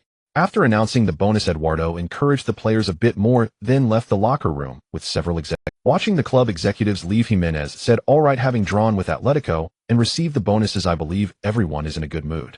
Tomorrow is a day off. Go out and relax and resume training the day after. After he finished speaking, he also left. Inside the locker room, Laco players erupted in cheers. Outside, Eduardo walked out of the locker room and headed towards the parking lot accompanied by 2 others. One of them wore gold-rimmed glasses and had his hair neatly combed. This person was Haji, the head of Laco's commercial department. The other person had gray hair and a messy appearance, looking about the same age as Eduardo. He was Gol Chien and I, the financial director of Laco. The 3 walked side by side while chatting. Chien and I laughed and said to Eduardo, didn't we agree on 200,000 euros? Why did it suddenly go up to 300,000? Next time if you do this again, I won't dare to casually agree with you. Eduardo laughed, old buddy, can't you even come up with an extra 100,000? Chien and I shook his head helplessly. Sigh, you don't know how expensive it is to run a household until you're in charge. Eduardo laughed heartily. No worries, with you around we won't go bankrupt. By the way, can you prepare a budget of 2 million for me this year? Upon hearing this, Chien Nis eyes widened in shock. 2 million? Are you joking? No way. Speaking of which, Chien and I warned you know that La Liga officials are tightening the club's financial deficit issues this year. If we accumulate too much debt, we might be relegated next year. Eduardo certainly knew about these matters. He nodded slightly and said, yes, I am aware of this, but I really need the 2 million budget. Why spend so much? Su, there's also the new contract for Charmin. Oh, if it were any other business, Cheney would definitely have scolded Eduardo, telling him to save some money. But when it involved the new contract for Su Wei and Charmin, Cheney fell silent. As the financial director, he was naturally quite clear about Su Wei and Charmin's current salaries. Su Wei currently earned 200,000 euros, while Charmin made 250,000. This salary was not low for an ordinary young player in La Liga. However, compared to average players, given Su Wei and Charmin's performances over the last 2 months, they had far exceeded the standard of ordinary players. Especially Su Wei. Cheney watched the entire match from the box today. The impression Su Wei left on him was simply astonishing. Now that he thought about it, earning only 200,000 a year was indeed low. If another club poached Su Wei, Laco would lose a formidable defender. Moreover, this defender had a vast market in Longwa behind him. The billboards around the Riazor Stadium were all sponsored by Longwa Enterprises. Thinking of this, Cheney took a deep breath, knowing what needed to be done. Eduardo looked at him, seemingly able to read. Old buddy, you understand, so I won't say much. This money must be allocated, otherwise we won't be able to keep young players like Su and Charmin with potential. Moreover, to be honest, Celta is very interested in Su. That guy Austin has approached me, and from what he said, Celta Club really wants Su. If they manage to get him, the player we nurtured will leave us. I don't want to lose the favor of so many Longwa Enterprises just like that. Do you understand what I mean? Cheney solemnly nodded and said, all right, I will do my best to think of a way. At this moment, Haji, who had been silent, smiled and said, Director Cheney, don't worry too much. I guarantee that as long as Su can stay at Laco, even if it's 2 million euros, he can help us earn it back. Cheney knew Hadji was not boasting. Aleko's income had indeed been steadily increasing recently. Thinking of this, he smiled and said, "All right, since those who earn money are so confident I, the one managing the funds, have nothing more to say." Those two young men were indeed Lako's precious assets, and spending money on them could be regarded as a quality investment. Meanwhile, Su Wei and Shulman finished packing and returned to the base with their teammates on a bus in the night. This arduous schedule of 3 matches in a week had finally come to an end. Returning to the dormitory, Su Wei collapsed into bed and fell asleep. The next morning, in a daze, Su Wei heard the system's prompt sound in his ear. "Congratulations, host, for completing the main task and being selected for the La Liga Best 11. Su Wei suddenly opened his eyes, instantly becoming alert. System rewards being distributed. "Congratulations, host, for obtaining the active defense skill Death Grip. This skill will enhance the host's interception rate by 10 and is the ultimate nightmare for those dribbling maniacs." Hearing this, Su Wei was overjoyed. Had he completed the task and received a skill as well? What was this skill called? Death Grip, enhancing his interception rate by 10. If this works against players like Messi and Xavi, even if they use their tricks, he would be completely unafraid. As Su Wei was pondering, the system sent another prompt. Death Grip precise analysis. When the host chooses tight, marking the success rate will significantly increase. Friendly reminder: the longer you entangle, the higher the interception success rate. Su Wei instantly understood this was indeed a personal marking defensive skill. However, how powerful this skill was he couldn't tell at the moment. Recently, with a defense attribute of 100 plus a speed of 100, he had never suffered losses in matches, even when defending against Coke, a Spanish international. Moreover, as a fullback, Su Wei rarely marked closely. He even felt that this time he had obtained a rather useful sigh. Why not give me a skill that guarantees a goal with just one shot? Su Wei sighed and simply lay. However, after lying for a while, he couldn't fall asleep at all. Thanks to the Vitality Surge skill, his stamina was fully charged and he simply couldn't sleep. So he took out his phone and started browsing sports news online. Thinking about being selected for the best 11 this round, Su Wei decided to check it out personally. He skillfully scrolled through a stream of news and finally found the report on the best 11 for round 6. Sure enough, his name appeared prominently among them. Round 6 best 11, right back Su Wei from Deportivo La Coruña. Rating 9. 1 points. Comment: outstanding defensive performance against Atletico, successfully suppressing their left-wing attack, and also made multiple forward runs in the offensive phase, scoring a stunning long-range goal. Seeing this, Su Wei couldn't help but curl his lips and said, "Well, La Liga's officials finally showed some conscience this time." Besides his selection, the other positions in the best 11 for round 6 were still dominated by Barca, and up front Messi and Ronaldo remained steadfast, while the other was Neymar. The midfield trio included Xavi, Modric, and Turan. In defense, there were Marcelo, Ramos, and Pique. Unsurprisingly, Real Madrid and Barcelona continued to be the biggest contributors to the best 11.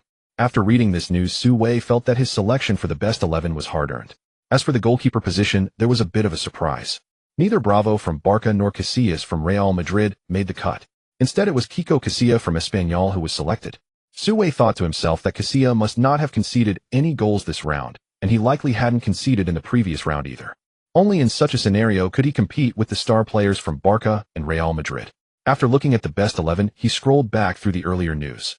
At first glance, he saw Barca sweeping Granada 6-0 at home. Messi scored 2 goals and provided 2 assists, directly contributing to 4 goals, and was named MVP. Neymar also showed great form, scoring a hat-trick. The other goal came from midfielder Xavi. Real Madrid comfortably won 2-0 away against Villarreal this round. After glancing at the rankings, Su Wei felt the intensity of the competition in La Liga this season. From 1st to 6th, there is only a 4-point gap. From 2nd to 6th, there is merely the difference of a single match. He estimated that if he wasn't careful, he might fall out of the Champions League zone. The pressure was immense. Despite saying this, he lay lazily on his bed, leisurely scrolling through his phone. Holidays are all about relaxation, and he couldn't help but reminisce about the lobster at the seafood restaurant and the Spanish beauties in bikinis on the beach. As he pondered whether to call Shulman for a stroll, his phone suddenly rang. Su Wei focused his gaze and saw it was a call from Eduardo. He rarely called him. Usually he would just send a text for minor matters. A call could mean something important, so he immediately answered. "Su, are you at the base?" Eduardo's voice came through the receiver. "Yes, I am. Is there something you need?" Su Wei inquired. Eduardo stated directly, "Since you're there, could you come to my office this morning?" "Sure, mister." After hanging up, he washed up and had breakfast at the restaurant before slowly making his way to the office building. Upon arriving at Eduardo's office door, he knocked, and a voice from inside said, "Come in." Su Wei pushed the door open and saw Eduardo sitting behind his desk going through a thick stack of documents. This old man really is diligent. As Su Wei thought this, he walked up to the desk. At that moment Eduardo also stood up, then pulled Su Wei over, and they sat shoulder to shoulder on the sofa. "Su, congratulations on being selected for this round's best lineup. Oh, it's quite an achievement. The last player from La Coruña to be selected for the best lineup was Pablo 3 years ago." Su Wei smiled in response. "Thank you for the club's support, and thank you, Mr. Eduardo, for the opportunity." Eduardo chuckled lightly. "Opportunities are something you have fought for yourself. From the moment you started training with us, I could see you were an extraordinary player." Faced with the old man's compliments, Su Wei smiled, but remained silent. Such flattery was nice to hear, but didn't mean he was anything special. With that in mind, Su Wei stated directly, "Mr. Eduardo, I believe you called me to the office for more than just to say I'm an extraordinary player, right? There must be something else." Eduardo grinned at this and shifted the topic. "Su, have you found a good agent yet?" Su Wei shook his head. Eduardo continued. "Hey, race the thing, Su, I'm preparing a new contract for you. Can you handle it yourself?" Su Wei was slightly taken aback. Was this a salary increase? He quickly nodded. "Of course, no problem. I can handle it myself." Eduardo stood up, walked to the desk, picked up the stack of documents, and returned to Su Wei's side, smiling as he said, "Take a look first." Su Wei took the new contract and began to read carefully. Eduardo made 2 cups of coffee and patiently waited. The annual salary was 1 million euros. The contract lasted 3 years with a penalty clause of up to 20 million euros. As Su Wei looked over the new contract, he silently calculated in his heart. 1 million euros a year for 3 years amounts to 3 million euros, which is over 23 million in Dragon country currency. While playing football really is lucrative. After spending half an hour reading the contract, Su Wei finally spoke. "Mr. Eduardo, the annual salary is fine, but if I gradually grow at La Coruña and even help the club qualify for the Champions League, I wonder." Before Su Wei could finish, Eduardo laughed. "Su, what you're saying can surely be achieved. If you want a salary increase, why not? Our club hasn't qualified for the Champions League in a long time. I really miss the days when we dominated European football." "Haha, yes. I grew up watching Super La Coruña. Back then La Coruña was unbeatable. Now I will do my best to help the club make a comeback. I love it here, so I agree to this new contract." Hearing this, Eduardo patted Su Wei's shoulder with a pleased expression. "Young man, keep it up. As long as you can help the team, the club will not treat you young players poorly." After painting a bright picture, Eduardo couldn't wait for Su Wei to sign the contract. Such a treasure couldn't slip through their fingers. Su Wei felt indifferent. Currently, a 1 million euro annual salary was about the same as Celta's offer. Even if he went to Barcelona or Real Madrid, the salary would be similar. Moreover, whether he could start on the field with those traditional powerhouses was still uncertain. After all, they didn't lack reserve talents. Even if a starter got injured, they had strong depth on the bench. In contrast, at La Coruña, he could guarantee a starting position in every match, enhancing his visibility in La Liga. This was the most reliable way to achieve fame. By that time, even if the contract had strict clauses and a penalty of 20 million euros, Su Wei was confident that the major clubs pursuing him would pay the penalty without hesitation and then bring him to their prestigious teams. This foresight was something Su Wei, having been reborn, could easily calculate. With this thought, Su Wei smiled and said, "By the way, Mr. Eduardo, could we add a clause for profit sharing from my image rights in the new contract?" Compared to the 1 million euro annual salary, Su Wei felt that the image rights could bring significant. Eduardo was taken aback. Among La Coruña players, very few received image rights, with only a handful like Pablo and Farina. Due to the generally low profile of La Coruña players, the image rights weren't worth much. Take Pablo, who had been with the team for over a decade. La Coruña granted him an 80 share of image rights, but even after a year it didn't exceed 500,000 euros. In Eduardo's mind, La Coruña's image rights were more a sign of respect for veteran players. With this in mind, Eduardo asked, "How much do you want?" Su Wei replied directly, 60. Eduardo nodded readily. "All right, you can have 60 of the image rights. He'll revise the new contract in the next few days, and we can sign later." Su Wei smiled and said, "Okay, thank you, Mr. Eduardo." La Coruña showed great sincerity, and Su Wei didn't mind the small gains and losses in front of him, so the negotiation went very smoothly. Once everything was settled, Su Wei stood up to take his leave. Eduardo walked him to the door and then extended his hand, and they shook hands amicably. "Su, you are the future of La Coruña. A 1 million euro salary isn't high, but it's the most we can offer. However, I assure you that as long as the club improves, we will definitely give you a higher salary." Su Wei pretended to be very touched and nodded. "I firmly believe La Coruña will keep getting better." Eduardo said, It's good that you understand us. This Saturday, we face Barcelona. Give it your all, and show all of La Liga the strength of La Coruña." Su Wei solemnly replied, "Don't worry, I won't let the La Coruña fans down." In the following days, Eduardo was highly efficient in handling matters. You could say he was genuinely afraid Su Wei would run away. After all, Celta had been watching closely. Despite saying it would take a few days to revise the new contract the next morning, Eduardo couldn't wait to deliver the revised contract to Su Wei's dormitory. Upon seeing that the clause regarding personal image rights had been added, Su Wei promptly signed it.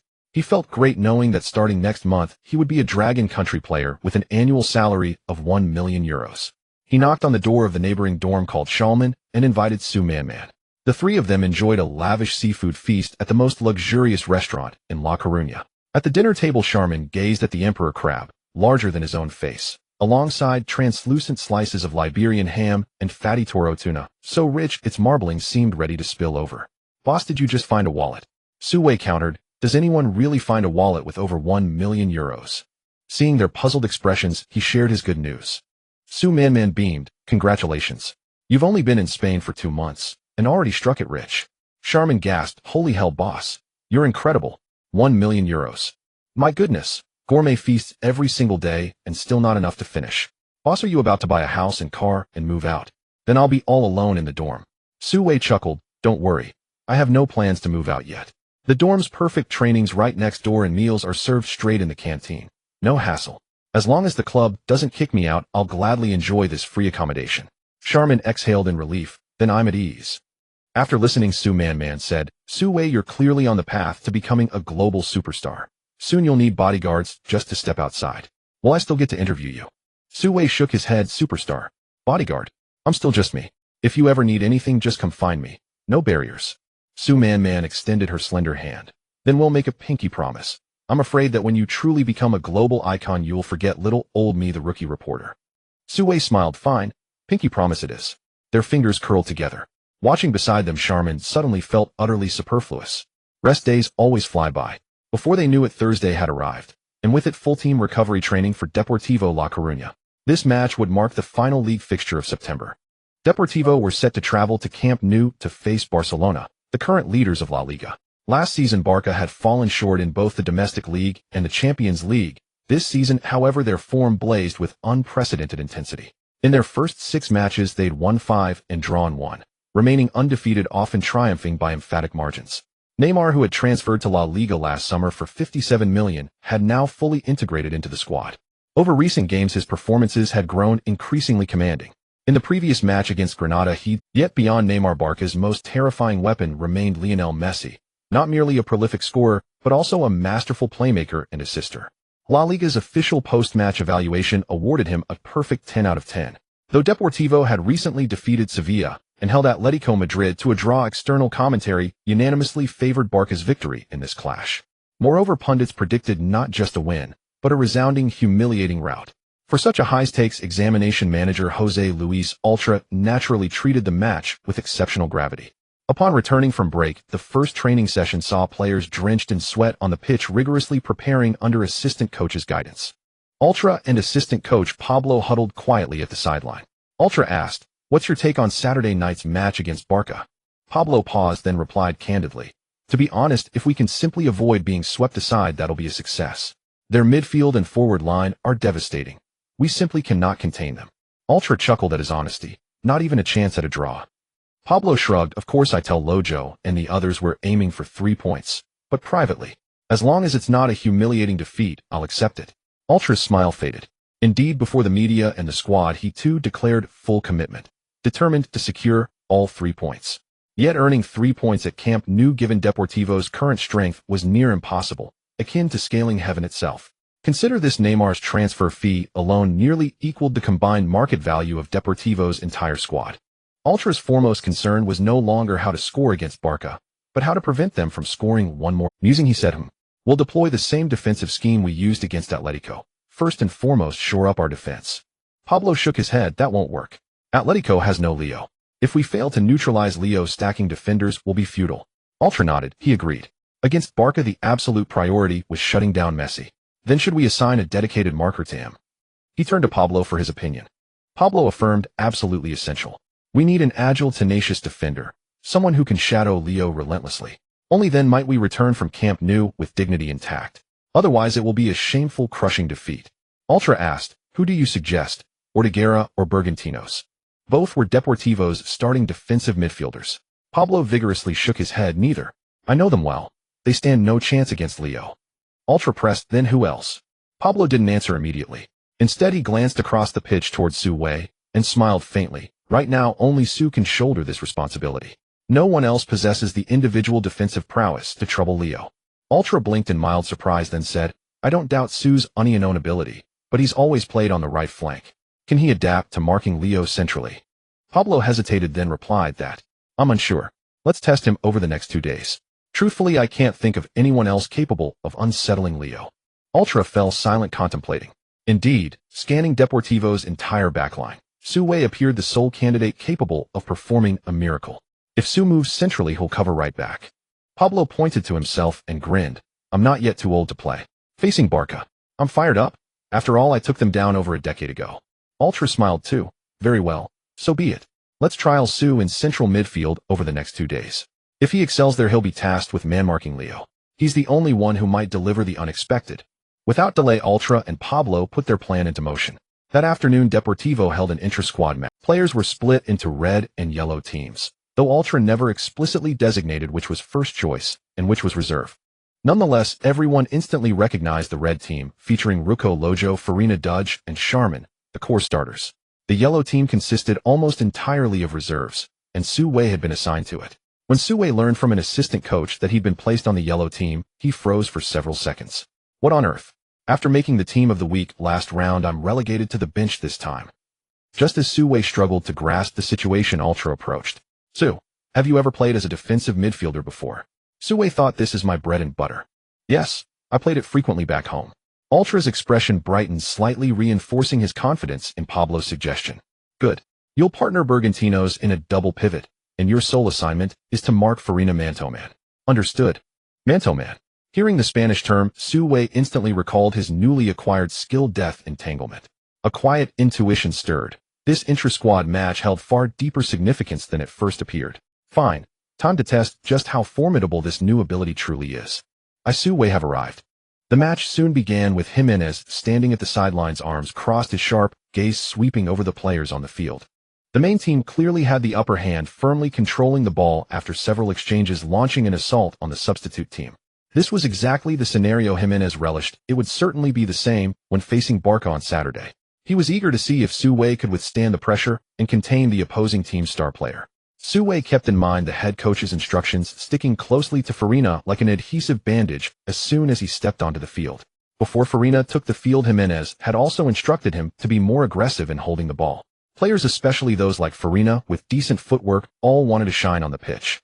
Receiving the coach's favor, Farina was overjoyed with the ball at his feet. He had to control and make some break. Pablo played in this match as well, shouting to his teammates from the back in today's match, let's give the ball more to Farina, we will penetrate them through the middle. Naturally, no one dared to ignore his words. Thus, Farina received more ball possession than usual. Su Wei became busy. The skill death spiral was truly effective. As long as he stuck close to Farina, his positioning, confrontation, and interception skills all significantly improved. Farina not only struggled to break through, but also lost his usual passing accuracy. There were even times when as soon as he received the ball, Su Wei had already intercepted it before he could even turn around. The main team relied on this point. Once Farina's offense was thwarted, the entire team's attack would be affected. Despite having a possession advantage after a full 45-minute match, the main team hardly had any shots on goal. Jimenez on the sidelines grew happier by the minute. Not bad. Su's defense is really impenetrable.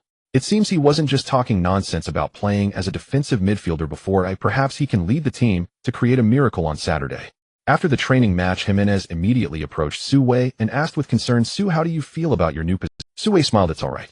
Jimenez chuckled, well then on Saturday night, if you get to mark Messi, do you have confidence? Su Wei was momentarily taken aback, realizing why he had been placed in the substitute team today. It was to have him. If someone had told him a few days ago to mark Messi, Su Wei would have felt unsure. But after trying out his new skills today, he was filled with confidence. Thus he nodded immediately, no problem, coach. Just watch me dominate Messi on the field. Hearing this, Jimenez couldn't help but laugh. Haha, then good luck. We'll see how you perform on Saturday night. The next day, the entire La Coruña team spent their time in intense training to ensure the players were in great condition for Saturday's match. On Friday morning, the entire La Coruña team took a flight, arriving in Barcelona a day early for the match. The journey of 800 to 900 kilometers took just a morning flight, allowing them time for a buffet lunch at the hotel. In the afternoon, they adapted to the venue, rested for the night, and the next evening, 2 hours early, Su Wei and his teammates departed the hotel by bus, heading to Camp Nou. This was Su Wei's first visit to Barcelona. Along the way, he gazed out the bus window, taking in the sights like Lu Lao Lao entering the Grandview Garden. As a coastal city, Barcelona was far more bustling than La Coruña. Upon arrival, night had fallen, and the entire exterior of Camp Nou was bright with lights. Giant posters of Messi, Neymar, Suarez, Xavi, and others adorned the walls surrounding the stadium, shining brilliantly under various lights. Through the bus window, Charmin saw this scene, and enviously said, "Boss, when will we have such giant posters hanging outside our stadium?" Su Wei smiled, and replied, "As long as you play seriously, and bring back a few championships, not to mention posters, the La Coruña fans will even erect a statue for you." Charmin scratched his head awkwardly, and said, "Hee, that might be a bit difficult. I think it's better to save that for the Su Wei laughed even louder. "Haha, what a coward." While joking, the bus entered the parking lot. Su Wei and the others got off the bus and headed straight for the locker room. After changing into their jerseys and gear, the whole team filed out of the locker room and onto the field to warm up. At this moment, Camp Nou was already filled with spectators. According to official statistics, the attendance for this match reached an impressive 85. Do not underestimate this attendance rate, as Camp Nou has a total of 99,000 seats. An 85 occupancy means over 80,000 fans came to watch the match live. This figure would rank within the top 5 in the major leagues. Not only were there many spectators on site, but also countless fans watching the match on television and computers. This match was broadcast by more than 200 television stations across over 100 countries. Europe was the main broadcasting area, along with networks from South America, North America, and various parts of Asia, all airing this match. In the Dragon Nation, of course, they wouldn't miss this football feast. Major online platforms, CCTV, and local sports channels all purchased broadcasting rights. La Liga's officials were also considerate. In order to cater to the vast Dragon Nation market, they carefully selected the match time. The match between Barcelona and La Coruña was set to kick off at 7 o'clock on Saturday night, which was exactly 1 o'clock in the Dragon Nation on Sunday night. Fans no longer had to wait until 2 or 3 in the morning as usual. This provided even more motivation for students and workers in the Dragon Nation to stay up and watch the match. At this moment, it was hard to estimate how many fans were in front of televisions in the country, but on the online platform, even before the match started, over 600,000 fans had already flocked into the Pippy Sports live streaming room. Moreover, as the match drew closer, the numbers continued to rise. By the time the match was about to start, this figure had immediately surpassed 1 million. 1 million people watching the same match was a spectacle that hadn't occurred since the World Cup final between Germany and Argentina over 2 months ago.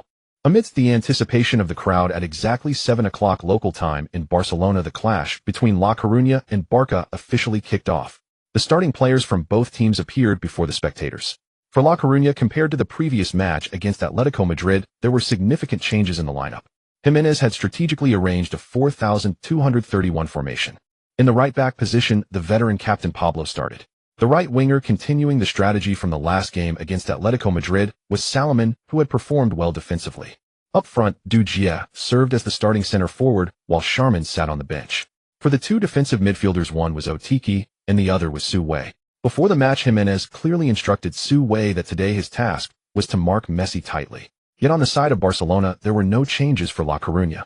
Regardless of the opponent, they steadfastly maintained their 433 attacking formation. Suarez was still serving his suspension, relegated to watching from the stands. Up front today, it was still the trio of Messi, Neymar, and Munir. Messi was positioned centrally with Neymar on the left and Munir on the right. The midfield consisted of the golden trio Iniesta, Busquets, and Xavi.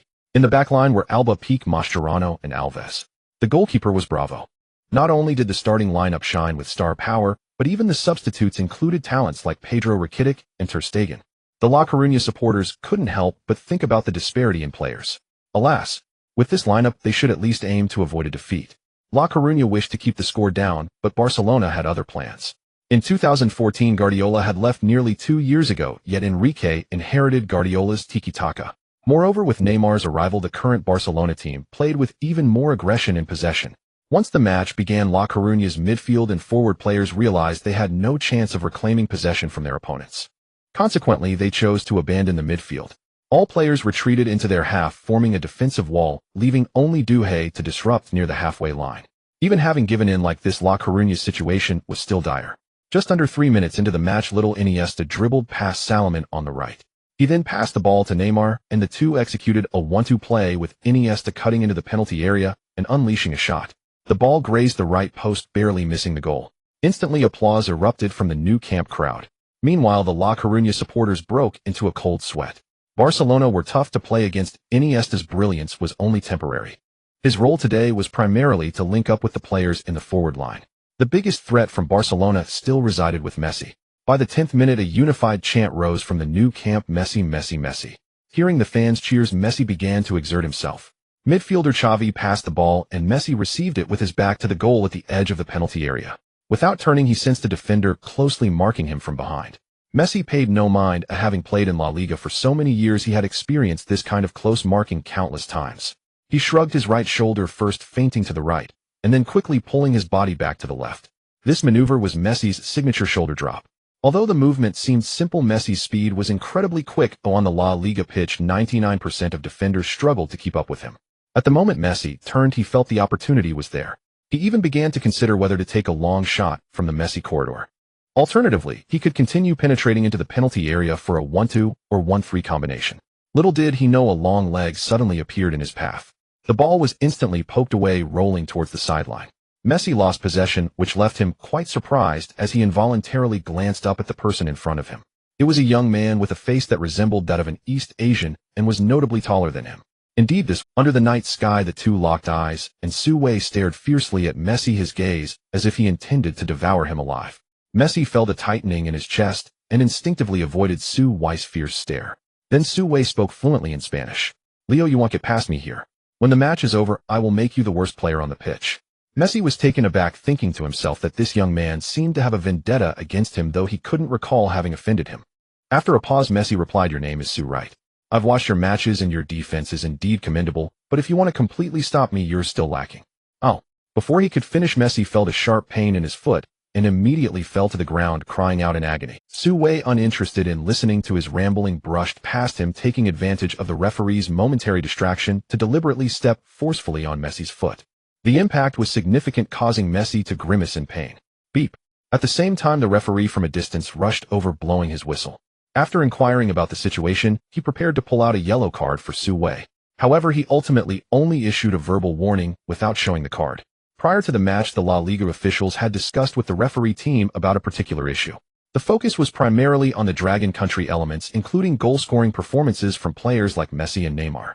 If a yellow card were shown to Su Wei right at the start, it would somewhat contradict the La Liga officials' intentions.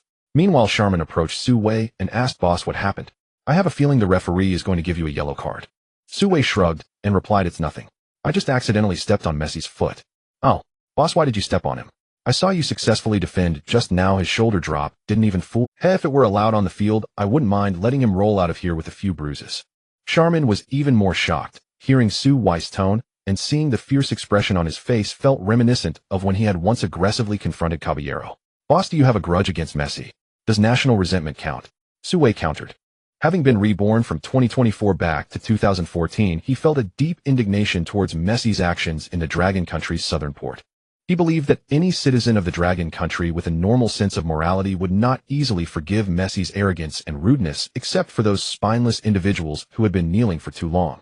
At this moment, the Barcelona fans in the stands began to jeer at Su Wei. Some even commented on how Messi had lost the ball during their unknown confrontation. This was utterly unreasonable. A young man from the Dragon Country had precisely intercepted Messi's possession, a scene that was previously unthinkable. Damn, who is that number 22 kid from La Coruña? Is he strong? He actually managed to disrupt Messi's shoulder drop during a unknown. His name is Su, a Dragon Country national. Right, this kid has some skill. He was just selected for the best lineup. I remember Coke was just trapped under his feet, right? Yes, but we're not afraid. Messi will definitely find a way to. 2 minutes later, Messi made a comeback. This time, Su Wei's defense was even more successful, activating his death grip skill, staying closely attached to Messi. This time, Messi couldn't even turn. He felt as if a massive mountain was pressing down on his back. Su Wei applied enough pressure from behind and occasionally stretched his leg to intercept. Messi struggled for 7 to 8 seconds, unable to find an opportunity to break free. Seeing that he might lose possession if he didn't pass soon, he turned to pass the ball towards Xavi. Given Messi's judgment on the pitch, his passing routes were typically optimal. However, this time, feeling anxious from Su Wei's defense, he rushed his pass, resulting in a significant error. Before the ball could reach Xavi, it was intercepted halfway by Farina. In an instant, La Coruña's counterattack commenced. Farina carried the ball forward and several Barcelona defenders hurried over to him. As Farina was about to be surrounded, he sent a diagonal pass forward through the gaps in the defenders. The ball landed right at Duhé's feet, who controlled the ball and was already very close to Barcelona's penalty area. In front of Duhé, only Pique was defending. Despite the critical situation, Peak did not take Du He seriously. He boldly rushed in to attempt to reclaim the ball. Du He gently nudged the ball away, evading Peak's challenge, smoothly slipping past him. This was a major problem. Peak's speed couldn't keep up with Du He, and he could only watch helplessly as Du He entered the penalty area. Facing Bravo, who had committed himself halfway, Du He decisively shot towards the bottom right corner of the goal. Against such a shot, which was almost like a penalty, Bravo had no chance, and the ball instantly breached Barcelona's net. 1-0. Just 13 minutes into the first half, La Coruña surprisingly took the lead. This outcome left the Barcelona fans dumbfounded, utterly speechless. La Coruña supporters, on the other hand, were overjoyed, and Jimenez was incredibly excited. Clap, clap, clap. He clapped vigorously, his palms feeling numb. After scoring, Du He ran wildly towards the corner flag, delivering a flurry of punches and kicks at the flagpole. His teammates soon joined him, and they embraced tightly. To score first at the new camp was a tremendous honor. The veteran captain Pablo shouted excitedly, "Let's go. We can defeat Barcelona." In contrast to La Coruña's soaring emotions, the Barcelona players were left staring blankly at one another. The primary responsibility for this goal lay with Messi, as his hasty back pass had led to Barcelona conceding first. At this moment, Messi stood with his hands on his hips, his head lowered, feeling extremely frustrated. Seeing this, Su Wei couldn't resist taunting Messi. "I already told you won't break past me. I've thoroughly studied your shoulder drop and your tricks." "What did you say?" Messi, already feeling frustrated, found himself completely locked down by a player from the Dragon Country, a far cry from his former unbeatable self. To make matters worse, this player from the Dragon Country not only stepped on his foot, but also provoked him with words. Unable to hold back, Messi retorted, "Here's something for you too." Feeling that it wasn't enough to vent his anger, he continued, "Messi, let me teach you a few words in your mother tongue. 10 years from now, when you play in your second homeland, you'll definitely thank me." Yo baga. Messi didn't understand, but knew that it was definitely not a compliment. He unleashed a barrage of insults at Su Wei, with each word becoming increasingly offensive. The argument between the two attracted the attention of their teammates. Everyone pulled Su Wei and Messi apart, bringing this little farce to an end. In the domestic live broadcast room, as well as among fans watching the match worldwide, everyone was left speechless and confused. No one expected that two players known for their good temper in public would suddenly engage in a heated argument filled with nationalistic sentiments. What's going on? It seems like Su is giving Messi the middle finger and saying something. Is that a curse? How did they start arguing? I like both Messi and Su, they're both my idols. Yes, I'm puzzled too. Normally Messi and Su Wei are the type of players who seem to be easygoing. What are they? Sigh. This is strange. Su Wei shouldn't be like this. I wouldn't mind if he cursed Ronaldo, but cursing Messi is a bit too much. I've liked Messi for many years. Hey, what do you mean by that? Why is it okay to insult my brother Ronaldo, but not Messi? Alright, stop arguing. In such a high-intensity match, it's inevitable for players to feel pressure. A few trash talks are nothing, we can just enjoy the show. The barrage in the live broadcast kept rolling, and commentators Jean Jun and Zhang Lu were also baffled, unable to understand why Su Wei provoked Messi. Of course, they were not reincarnated beings, and were unaware of events occurring 10 years later. If they knew, Su Wei firmly believed that many fellow countrymen would stand on the same front as him. In the face of national interests, personal preferences could be disregarded. Just like when Rockets manager Mori made those remarks, many Chinese fans directly blacklisted the team. Men from the Dragon Country have always favored the national red over the Rockets red. It's a similar situation to the Messi incident. Meanwhile, the match resumed its normal pace. After being pulled apart by his teammates, Messi continued to focus on the game. As the team's absolute core, his teammates still supported him. As the ball was passed forward, Messi perked up, hoping to redeem his earlier mistake with a goal. However, today, he encountered big trouble. Su Wei's death grip became increasingly powerful the longer he marked Messi. As the match reached the 23rd minute, Messi regained possession just outside the penalty area. This time he faced Su Wei head-on. After touching the ball with both feet, he quickly executed his signature move, the fried meatball. Su Wei sneered, "Is that all you can do, Messi? I told you it wouldn't work. I've seen through you long ago." With that, Messi's renowned technique was completely exposed under the influence of the death grip. Then, seizing the opportunity, Su Wei moved his body swiftly and easily intercepted the ball. A 10 increase in tackling power is not something to joke about with Messi. Moreover, this successful defense not only intercepted the ball, but also sent Messi crashing to the ground, munching on grass. The Barca fans in the stands gasped in shock. In the past, they had only seen Messi dazzling his opponents, though never had they witnessed Messi being brought down so miserably by an opponent. Some fans who had spent a lot of money traveling from afar to see Messi play at Camp Nou were wide-eyed, their brows tightly knitted, on the verge of tears. That pitiful scene resembled the moment a few months ago when Argentina lost to Germany in the World Cup final. Messi lay on the ground spitting out grass and gasping for breath, helplessly waiting for the referee to blow the whistle. However, the referee saw everything clearly. The tackle was perfectly timed and very clean. The referee waved his hand, signaling for the game to continue. Su Wei kicked the ball hard, sending it soaring from the backfield across half the field, landing accurately in front of the advancing Du Jie. Du Jie brought the ball down from the air and immediately launched a counterattack. Fortunately, Barca's defense was fully in place, and Mascherano caught up, with Du Jie executing a desperate slide tackle that successfully sent the ball out of bounds. Meanwhile, Su Wei, after passing the ball, couldn't resist mocking the still-lean Messi. Messi lying on the ground is so comfortable, you might as well never get up again. Just sleep here, after all you don't like being on the field. It's much more comfortable for you to play in your second homeland. Messi lay on the grass, glaring fiercely at Su Wei. At that moment he could never forget this Asian face. In the blink of an eye, half an hour had passed in the first half. 3 successful tackles and 6 successful confrontations. Su Wei's man-to-man defense against Messi was truly unbeatable. Messi couldn't gain even an inch in his familiar central position. This was also something that no Barca player had anticipated before the match. With the core player being locked down, Barca's morale plummeted. They played decently in midfield, but once they reached the front line, they couldn't execute. During the remaining time of the first half, Barca's possession rate surged to 79, yet they had no opportunities to score. It seemed that Neymar was also influenced by Messi's poor performance. In this match against La Coruña, Neymar surprisingly went missing. The tiki-taka inherited from Guardiola appeared more like an old lady crossing the road slow and loud. Soon the first half ended in this rhythm with a score of 1-0, and Su Wei returned to the locker room with his team. The La Coruña players were all smiles. Pablo, shirtless, approached Su Wei and loudly praised, "Su, well done. I never expected you to make Messi almost cry." Su Wei laughed. "I love this kind of ball hogging." "Haha, yes. If he keeps hogging the ball, I'll give it to him hard." Du Jie, who had already scored a goal, chimed in cheerfully. Pablo added, "Everyone don't get complacent. After all, the opponent is Barca. We need to keep up our efforts in the second half and solidify our defense. Don't worry, Captain. Even if we have to run until our legs break, we'll take them down tonight." The players exchanged enthusiastic remarks while Jimenez watched with a smile. There was no need for him to rally the team. The players' morale was like a bubbling hot pot steaming with energy. Now everyone was thinking about how to put Barca down. On the other side, in the Barca locker room, Enrique pouted and frowned, looking like a wronged little wife. He was very dissatisfied with the team's performance in the first half, but held back his anger. It wasn't that he didn't want to explode, it was just that the starters in the locker room were all bigger names than him. Enrique could only suppress his frustration and said in a calm tone, "Everyone stay calm, we haven't lost yet.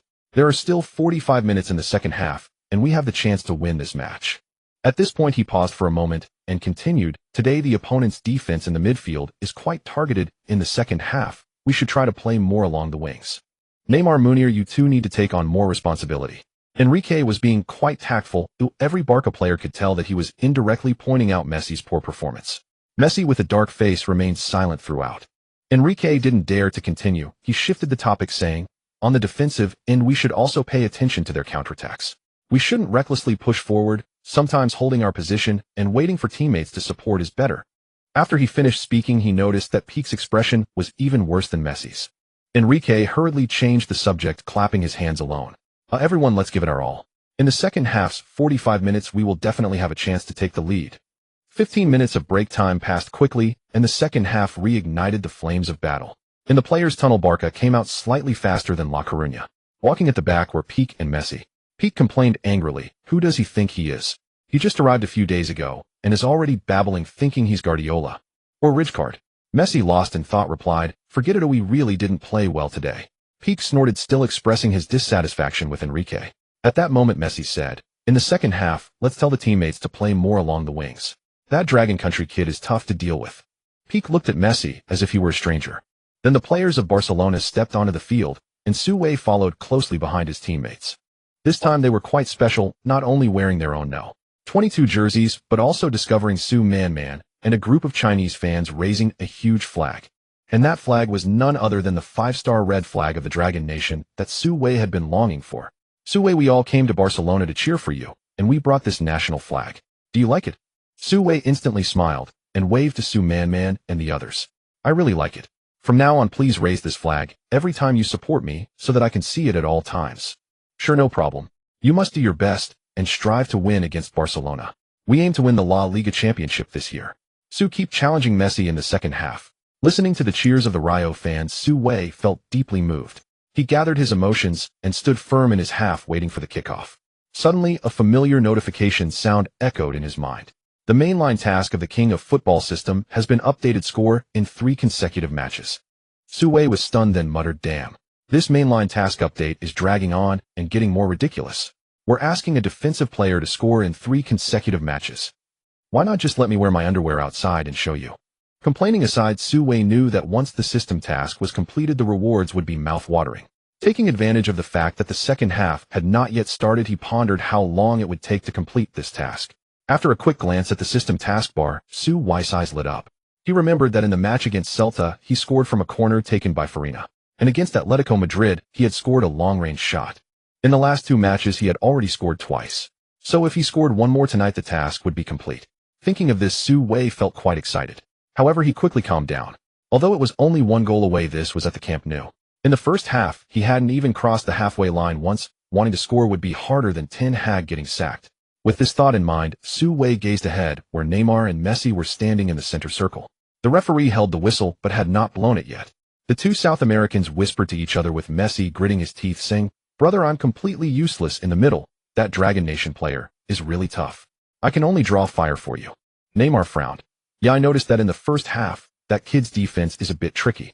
But no worries, he'll be ahead. You just take a breather." Beep. The referee then blew the whistle, and the second half began. Messi passed the ball to Neymar, and then stood still in the center circle, barely inching forward. Su Wei understood that Messi was trying to divert his attention and let his teammates attack. If he went into the penalty area to help, he would surely fall into their trap. Damn it. Relying on his awesome teammates and trying to play these tricks with me. Messi, you're ruthless. Su Wei was cursing as Neymar and Munir surged forward. Messi was in strolling mode, leisurely wandering near the midfield. Su Wei watched anxiously from his penalty area, not daring to leave Messi completely to help his teammates defend. If he did that, the passes from Neymar, Munir, and Xavi would definitely make him regret it. If Messi took a shot in the Messi corridor, Lukes would surely be unable to save it. Screw it. He'll just stick around here and see how it goes. Resolutely, Su Wei stayed close behind Messi. Messi was also taken aback. He had encountered sticky defenders before. However, when he withdrew to the midfield, they usually wouldn't follow. So what was going on this time? Was he really fixated on me?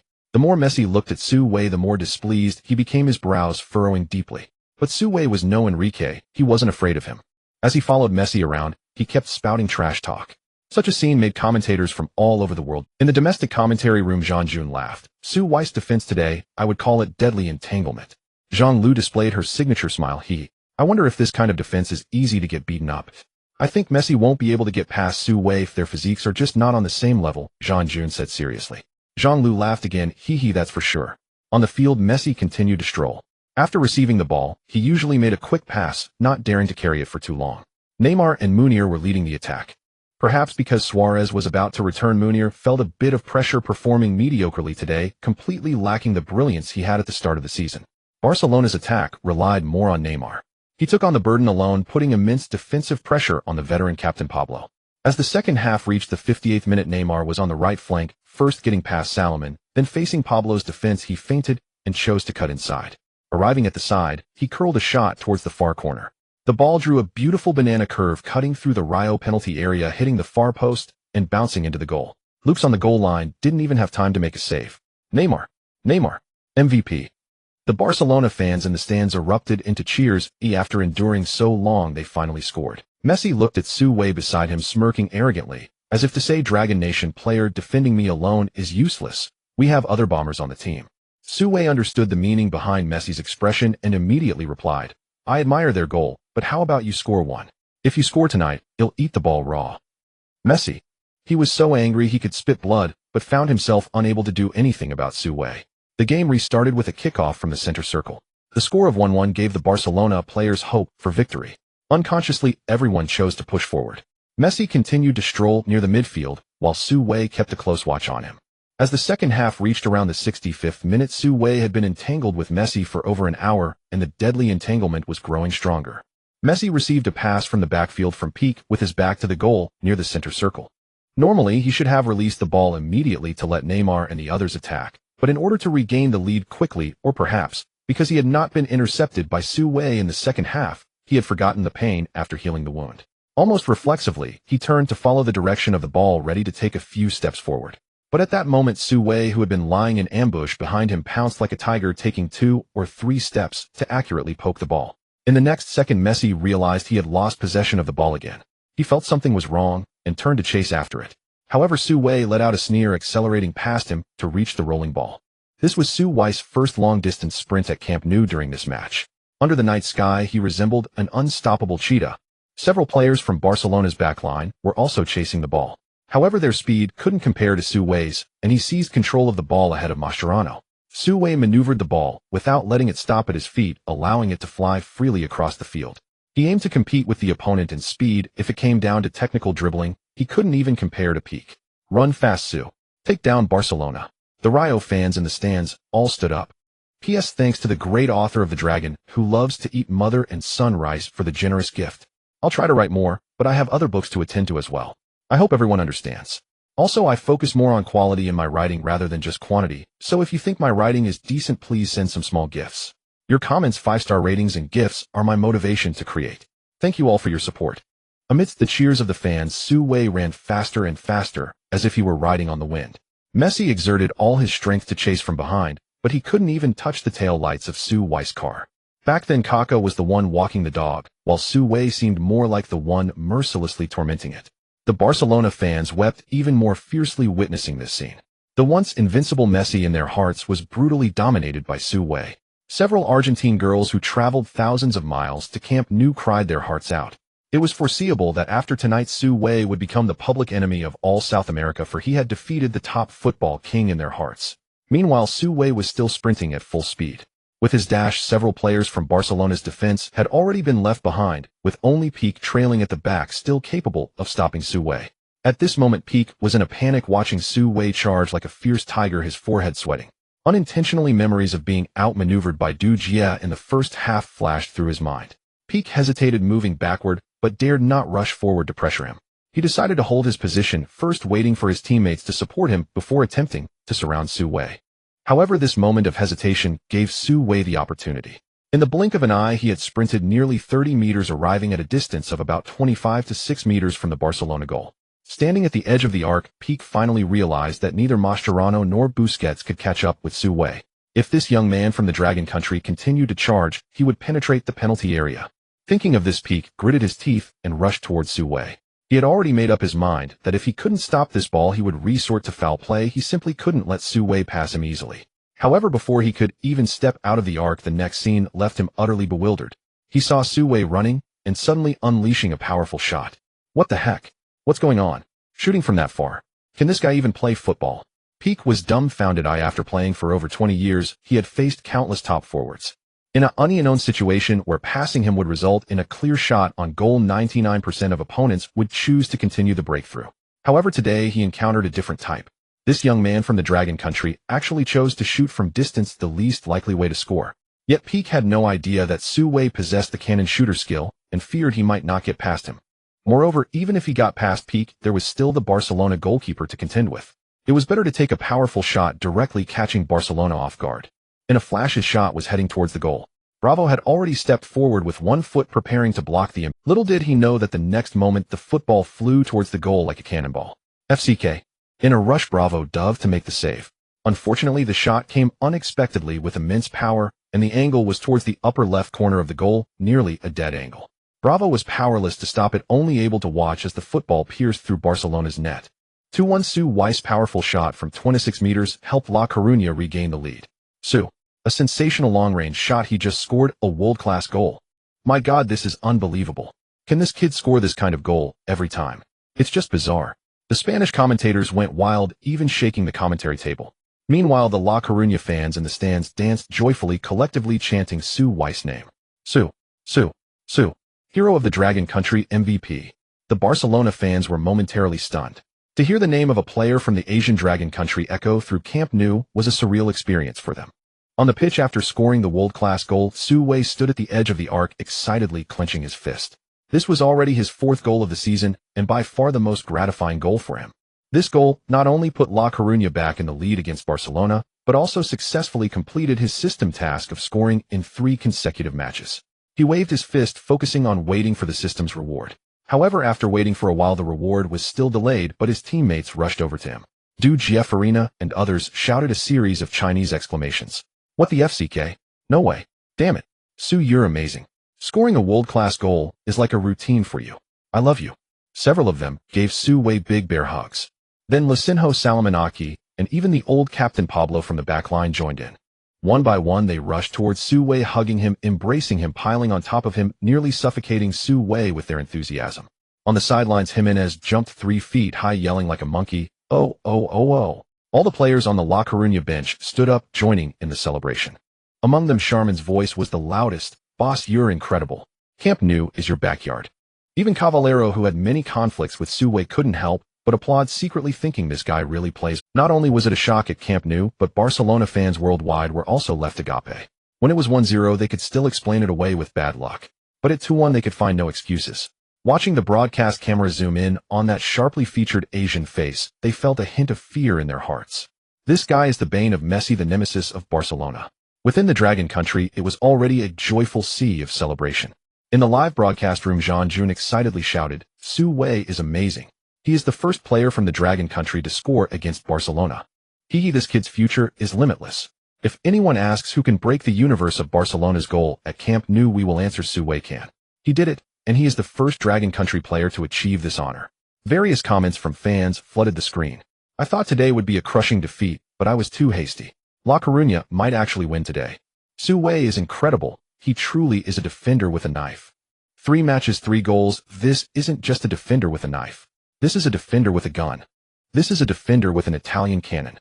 1-2 Barcelona was trailing at home with over 20 minutes left in the match. Now all the pressure was on Barcelona. Enrique could no longer sit still and began to make substitutions.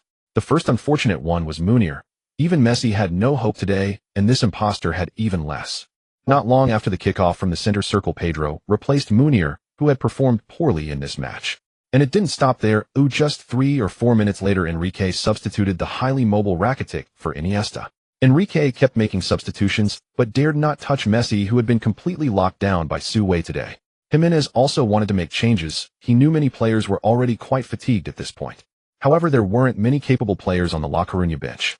Now Jimenez could only hope the players on the field could hold on a bit longer. But at Barcelona's home, how could it be that easy to withstand? At this moment, FC Barcelona, infused with fresh blood, continued to control the pace of the match. Although Messi still appeared despondent, the newly substituted Pedro and Rakitic quickly adapted to the game's rhythm. Especially Pedro on the right, donned in the number 7 jersey at 27 years old. He was in the prime of his career. Since joining Barcelona in 2008, he had served the team for 6 full years. Despite often lingering between starter and substitute, he never faltered in crucial moments. Moreover, in terms of honors, he had achieved far more than Messi and Neymar. Not only did he have La Liga Cup competitions and Champions League titles, but he also won the 2010 FIFA World Cup with the Spanish national team, including the UEFA Euro Championship in 2012. He truly was a winner in life. As soon as Pedro entered, he completed the tasks that Munir had failed to accomplish, making a powerful drive down the left flank against La Coruña. In contrast, La Coruña's left-back Carlane was already exhausted, and now he had to face a Spanish international, which put immense pressure on him. After enduring for over 10 minutes, by the 78th minute of the second half, Carlane finally could not hold on. During one of Pedro's breakthroughs, Carlane completely failed to keep up with the energetic Pedro, and left with no choice, could only go to ground to tackle. Although this tackle successfully sent the ball out of bounds, Carlane also injured his thigh muscle due to the excessive force while sprinting, rendering him unable to continue the match.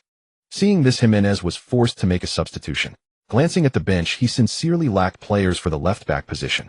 Reluctantly, he had no choice but to let Rolex come on again. At 29 years old, Rolex, like Lobo and Pablo, was a veteran figure for La Coruña. With excellent character, he worked diligently and did whatever the coach asked. His only flaw was his average ability. Given the emergency situation, Rolex came on and gave it his all. However, the opponent was far too strong today. Rolex had played over 10 years of professional soccer and had never even touched the threshold of the Spanish national team. In contrast, Pedro had indeed lifted the World Cup trophy.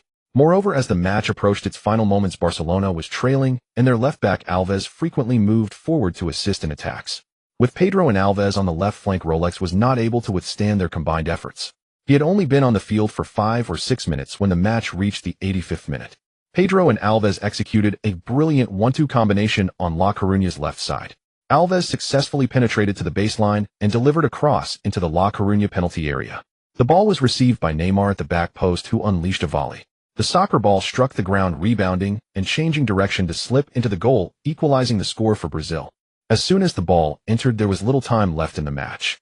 In the final minutes, Barcelona's players launched a few more attacks, but lacking their core player Messi, their potential was nearly exhausted.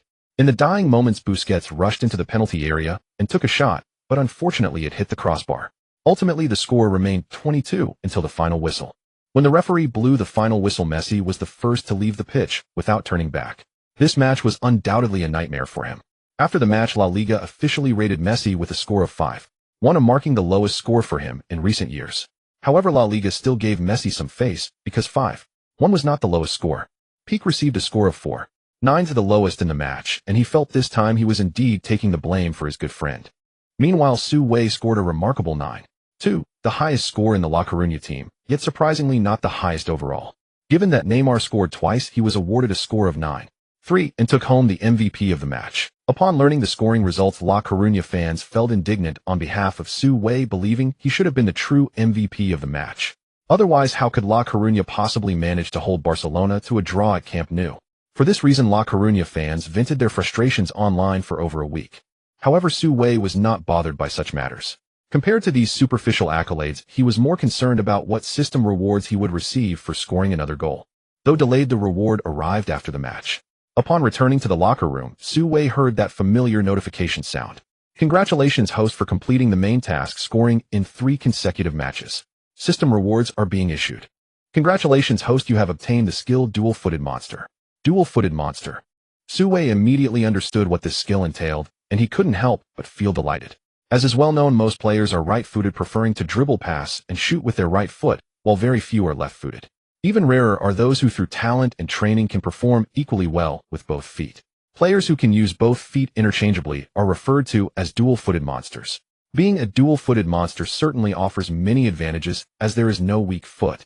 For instance, when dribbling, being able to use both feet makes it difficult for opponents to predict whether you will dribble with your right or left foot.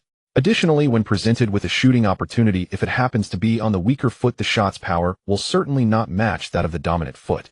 Once there is no weak foot, the chances of scoring will significantly increase. Moreover, in certain positions, such as on the right flank, a right-footed player finds it more comfortable to cross from the sideline. Conversely, on the left flank, a left-footed player has an advantage when crossing. Su Wei was a typical right-footed player, and all 4 goals he recently scored were struck with his right foot. If he were to use his left foot, he felt that even with the skill of cannon, his accuracy would likely decrease significantly. In addition, Su Wei found it very comfortable to use his right foot for crossing from the right flank.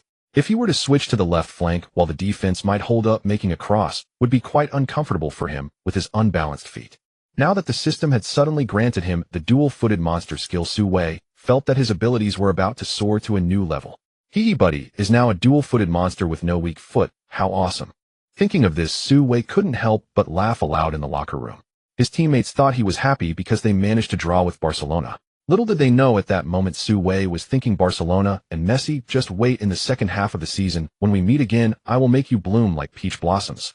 P.S. Brothers, today the rating for this book came out only 6 points, which is hardly higher than Messi's score. Brothers who are following this book, please help me with a 5-star rating to boost the score. I don't want to become some sort of subpar character.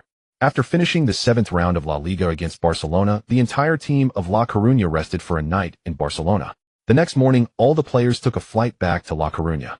The upcoming week, being the first week of October, also features the much-anticipated international match day. La Liga will be paused for a week, and after a draw against the mighty Barcelona, Jimenez felt elated. Upon returning to the training base, a week-long holiday was immediately announced. Su Wei still hadn't received an invitation from the Pelon team, which was quite in line with the sluggish working style of the Dragon National Football Association. For everything, several meetings must be held for discussions. The outsiders might think it's a gathering of United Nations leaders. Truth be told, even if they invited him, Su Wei might not attend. In recent news, he saw that Li Chuimao, whom he had previously kicked, had surprisingly become a member of the Chinese coach. Su Wei instantly felt disgusted, as if he had swallowed a fly, and his interest in the Haishan team waned further. Instead of acting in their play, he preferred to relax in Spain for a few days, rejuvenate, and continue to enhance his skills. Thus, upon returning from Barcelona, Su Wei immediately entered holiday mode. He slept until he naturally woke up, and went to the players' cafeteria when hungry for a meal. When bored, he browsed his phone, and when his feet itched, he went to the field to practice. In the evening, he even had time to check out bikini-clad beach beauties. This heavenly lifestyle lasted for 2 or 3 days. The only downside was that the previously annoying agent called him daily, consistently bothering Su Wei. The purpose was simple: they wanted Su Wei to endorse their company, and it was rumored that the endorsement fee was quite substantial. Su Wei, uninterested, flatly refused. After receiving too many nuisance calls from the agent, Su Wei directly blacklisted his phone number. Now the agent couldn't bother him for the time being. However, as Su Wei enjoyed his peace, he gradually realized that with his increasingly impressive performance in La Liga, off-field troubles would surely increase. It seemed like it was time to find an agent, otherwise he would be overwhelmed with phone calls in the future. Resolute, Su Wei began to ponder where to find a suitable agent. This wasn't a difficult task for him, as Su Wei knew that the quickest and most reliable way to find an agent was through recommendations from teammates. Su Wei decided to ask his good buddy Shaman if he had a suitable agent to recommend. Shaman was currently participating in national team matches in Cameroon, so Su Wei could only call him. The call was quickly connected. After a few casual chats, Su Wei inquired about agents.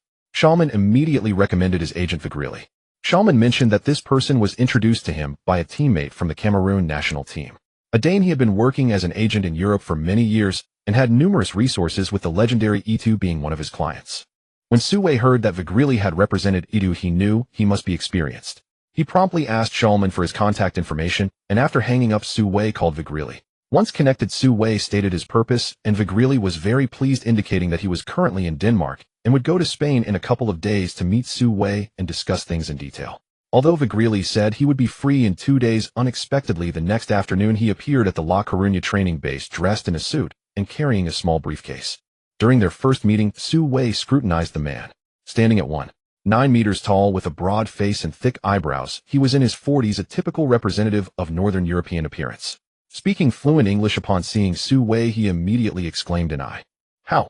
Su Wei was momentarily taken aback and realized after a moment that the guy was saying hello. Su Wei smiled and replied, "You can speak Danish, I can understand it." Vigrilli was immediately astonished and tentatively began speaking in his native tongue. Su Wei found the language somewhat familiar upon first hearing it, and after a few sentences he had no difficulty at all able to converse in Danish with Vigrilli effortlessly. Vigrilli had initially wanted to use his newly learned Chinese to bond with Su Wei. However, unexpectedly, it was Su Wei using his native language that swiftly won over Vigrilli. The two sat in the living room happily chatting, and Su Wei learned more about Vigrilli's background. Vigrilli was also a former professional player, having played for the Danish club Brøndby in his youth, where he was teammates with the legendary Manchester United goalkeeper Schmeichel for several years. Unfortunately, Vigrilli's talent did not lie on the pitch. While Schmeichel was still establishing Manchester United's dominance in the Premier League, Vigrilli had already bid farewell to the football field and entered the business world. It turned out that Vigrilli made the right decision. Since becoming an agent, his career had flourished. Players like Itu and Shaman were now under his representation. Vigrilli had a rich resume, which made Su Wei very satisfied.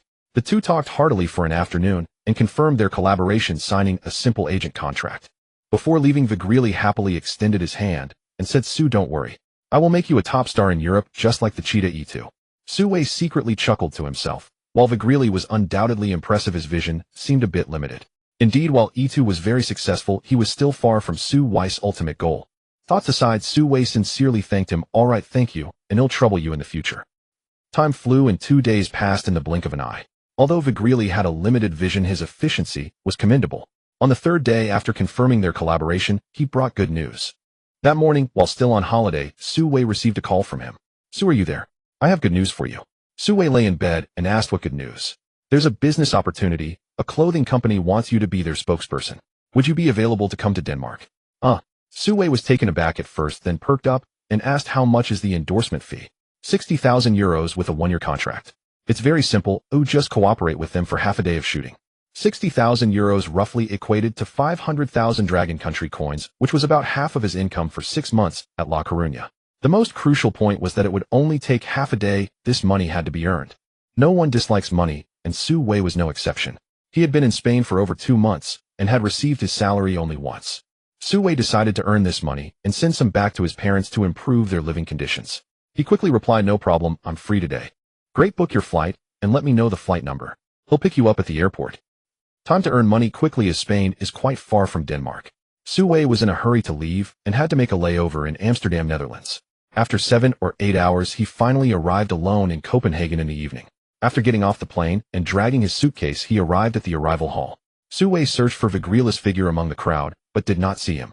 Su Wei focused his gaze and saw a blonde woman with blue eyes smiling at him having appeared in front of him at some point. She was quite tall, at least 1.8 meters, truly a Nordic beauty with a curvy figure. She seemed quite young, at most in her 20s, with shoulder-length golden hair, deep-set eyes, and delicate features that, along with her snow-white skin, made her resemble a princess from a Danish fairy tale. Not only was her face beautiful, but her figure was also impressive, with long legs encased in tight jeans and a firm, rounded backside. Su Wei thought to himself that this was truly an amazing figure.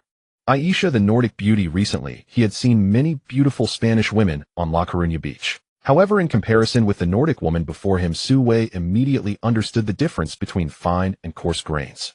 Nordic women are simply stunning. No wonder Andersen could write so many perfect fairy tales. There truly are princesses everywhere. Amidst his admiration, Su Wei also had a question. Who was she? How did she know his name? Just as he was pondering, the woman smiled and introduced herself. My name is Aisha. My father has some matters to attend to, and he sent me to pick you up. Su Wei suddenly realized, you are Mr. Vigrilis' daughter. Aisha nodded, and Su Wei was once again surprised. Wow, how can an ordinary-looking man have such a beautiful daughter? It's too unreasonable. At that moment, Su Wei's phone vibrated. A message from Vigrili had arrived. Su, I apologize for the delay. I sent my daughter to pick you up. Su Wei replied, it's fine, I've met her. After confirming her identity, Su Wei left the airport with Aisha, and the two got into a Volvo. Aisha was driving, and as Su Wei looked out at the scenery through the car window, he casually asked, there are so many people at the airport. I thought you wouldn't be able to find me. Aisha laughed. How could we not? You're a handsome Oriental man. Oh, it's easy to recognize you. Su Wei thought about it and realized that there weren't many Asians in Denmark, and once he entered the airport, he practically had a halo around him, making him very easy to identify. The car drove away from the airport, heading towards the suburbs, while Aisha chatted enthusiastically with Su Wei, eager not to neglect her father's important guest. During their conversation, Su Wei learned that Aisha was 23 this year, and currently served as the art director for a design company in Copenhagen. Before they knew it, the car stopped in front of a small independent villa. As Su Wei and Aisha approached, the door opened before they even knocked. Vigrili stood inside, warmly extending his arms and smiling. Su, welcome to my home. Upon entering, Su Wei saw that Aisha's mother was also there. She was a woman in her 40s with the same snow-white skin and a tall figure. Seeing Aisha's mother, Su Wei finally believed that Aisha was indeed Vigrilis' daughter. It seemed that she had inherited her mother's excellent genes. By this time it was already late, and Vigrili had prepared a sumptuous dinner to entertain Su Wei. The few of them sat at the table eating and chatting. Vigrili said, Su, it's getting late. Let's rest for the night, and tomorrow morning I'll take you to their company headquarters. Su Wei asked, is it far? Vigrili shook his head. Not far, it's right in Copenhagen. At that moment Aisha said, Dad, I want to go too. Vigrili waved his hand. We're going for work. What do you want to do? Aisha said with a beaming smile. I'm bored at home alone, so I want to see what's going on. Vigrili insisted. What's so interesting about a clothing company? Aisha pouted and said playfully, Dad, Jebi's is not just any clothing factory. Their products are art. Last year Cristiano even collaborated with them, and I want to see how they work. Vigrili hesitated, but Su Wei smiled and said, let her go along. Having one more person shouldn't be a problem. Vigrili replied, all right.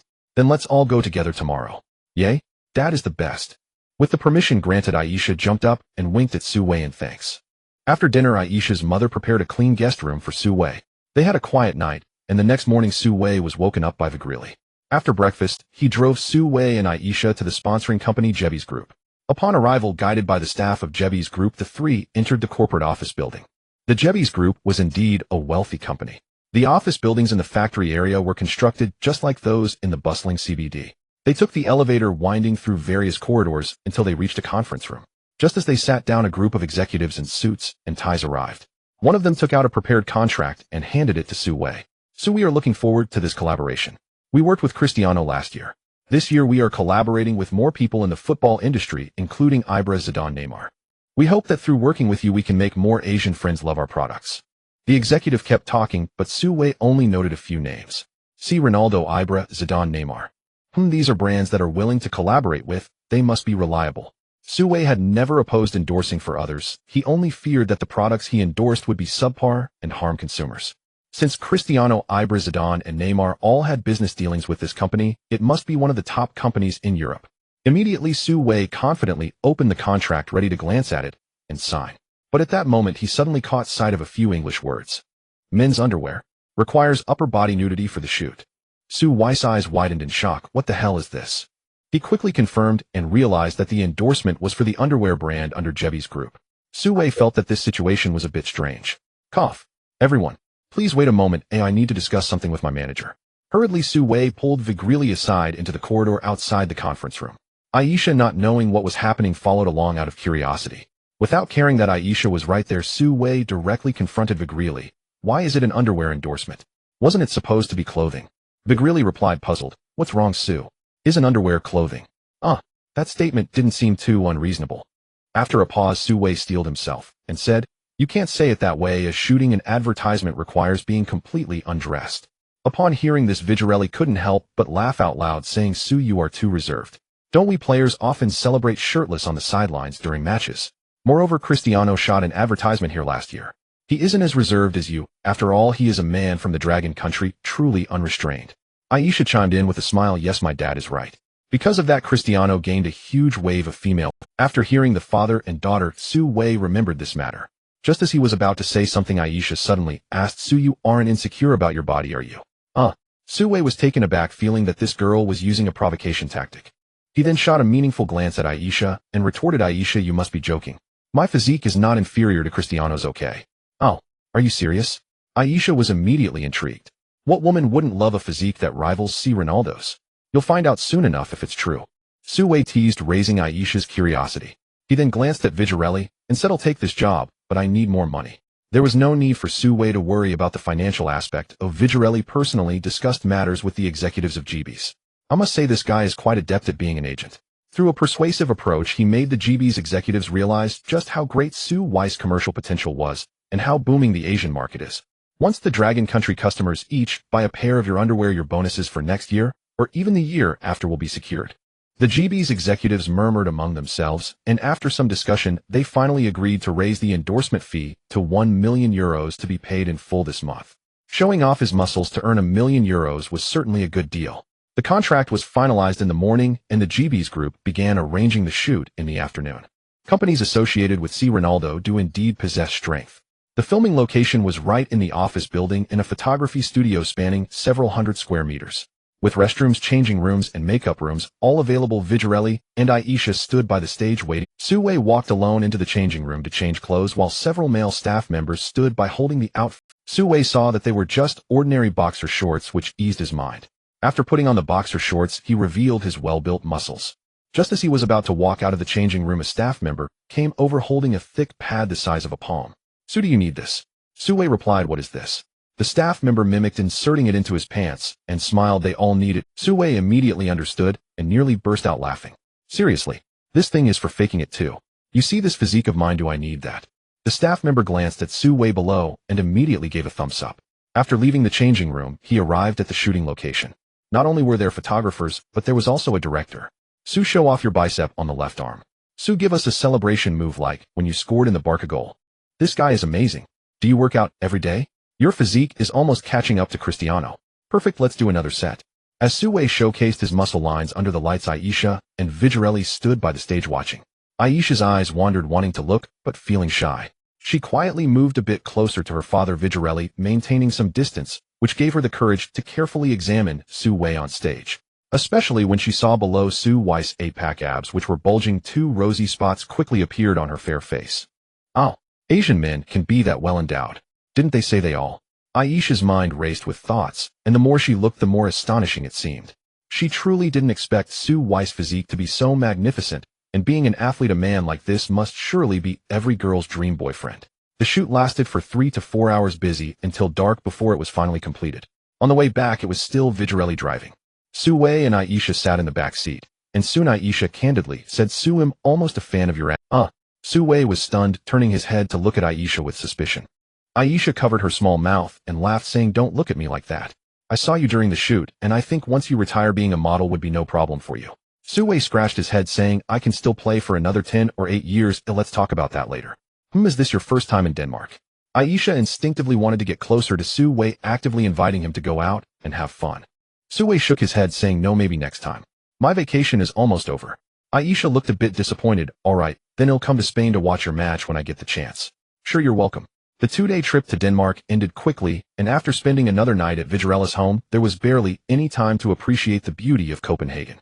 The next morning Su Wei boarded the return flight. This trip was quite rewarding. After deducting Vigirelis for commission, he netted 9,600 euros. Moreover, not wasting any time, he returned to the La Coruña base to rest for a moment and sent some money to it. The next day marked the first training session after the vacation ended. After a week of rest, the majority of La Coruña's players were in high spirits. Even the players who returned to participate in the national team's matches were in good form. This was thanks to most of them being substitutes for their respective national teams. For instance, Cavaleiro returned to Portugal and only came on as a substitute for about 10 minutes in a friendly match against the Netherlands, hardly touching the ball and not breaking a sweat. Sharman returned to the Cameroon national team and came on as a substitute for more than half an hour. But for him, a young player with good stamina, that level of intensity was merely that of an ordinary match.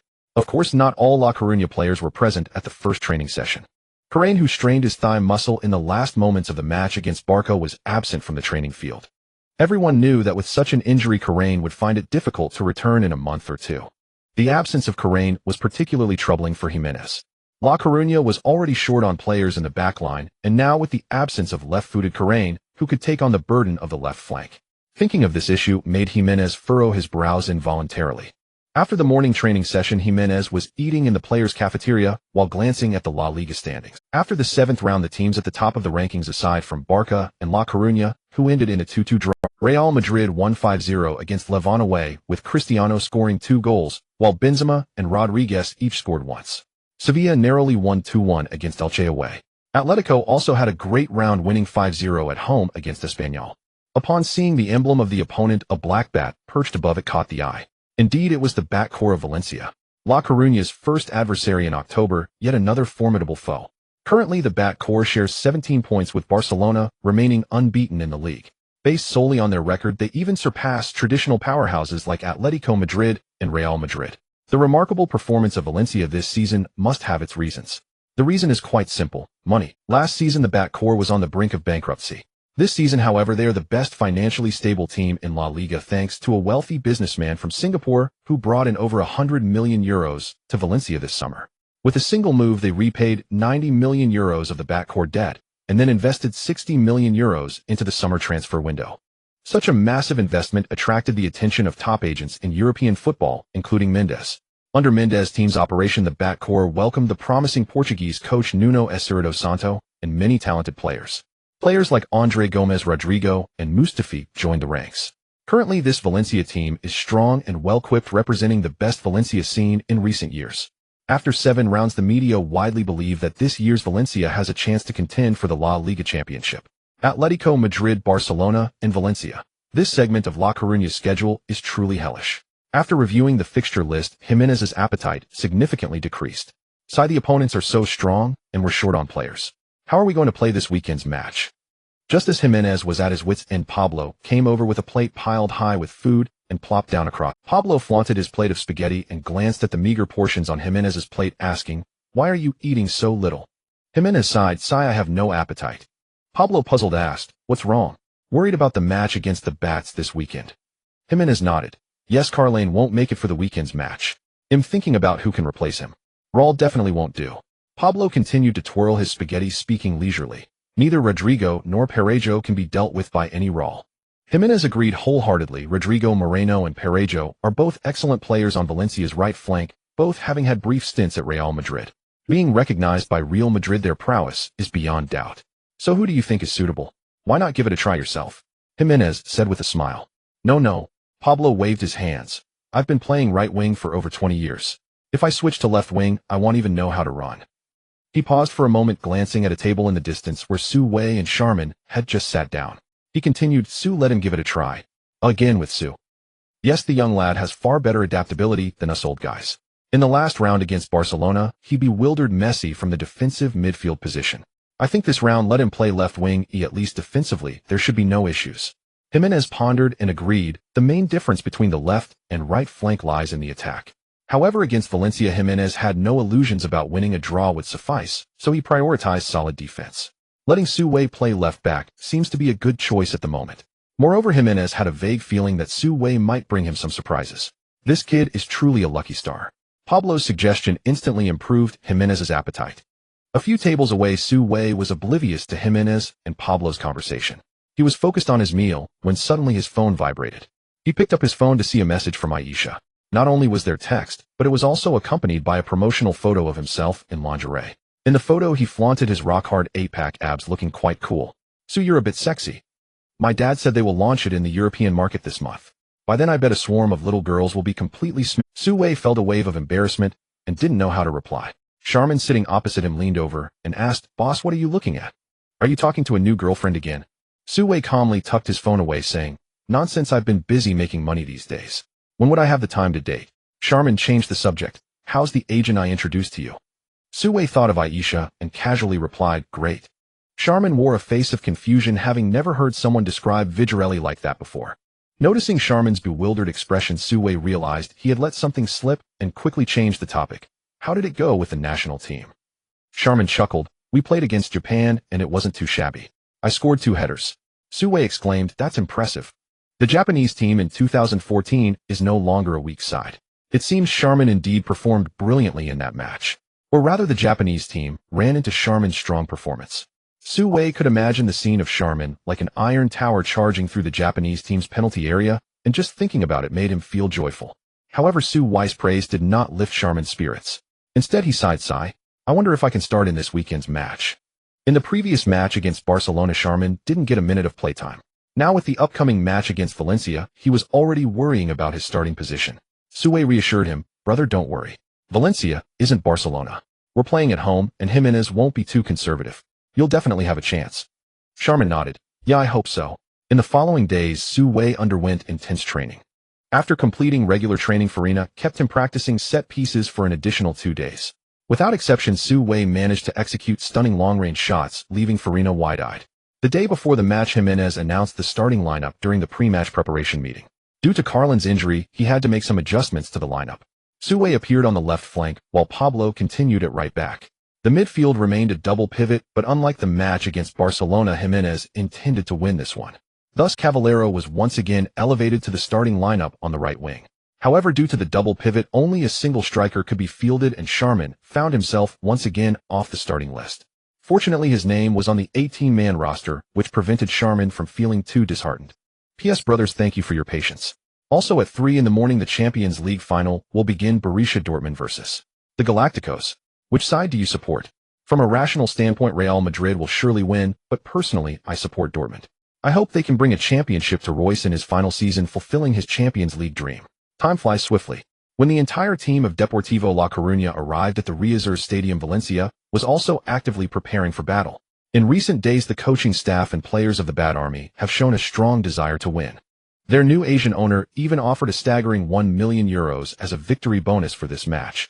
The reason for the Bad Army's emphasis on this game is quite simple. In this round of La Liga, Real Madrid will face Barcelona at home. For Valencia, who currently shares 17 points with Barcelona, this is a rare opportunity to rise to the top of the La Liga standings.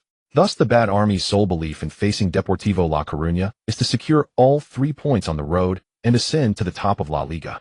Yesterday afternoon, the entire team arrived in La Coruña early. Their Singaporean owner also appeared at Real Stadium to supervise. The temperature in Spain in October is already quite cool. However, tonight the atmosphere at Real Stadium is electrifying. Not only did over 20,000 Deportivo fans come to this match, but even Valencia brought 5,000 to 6,000 fans. It is reported that the costs for these fans' trip were fully sponsored by the Singaporean owner. With both fan bases combined, the total exceeds 30,000. This is also the first time in recent years that Deportivo has achieved a full house. Such an important match would naturally not be missed by Deportivo's executives. Led by Eduardo, many executives arrived early to take their seats in the VIP area.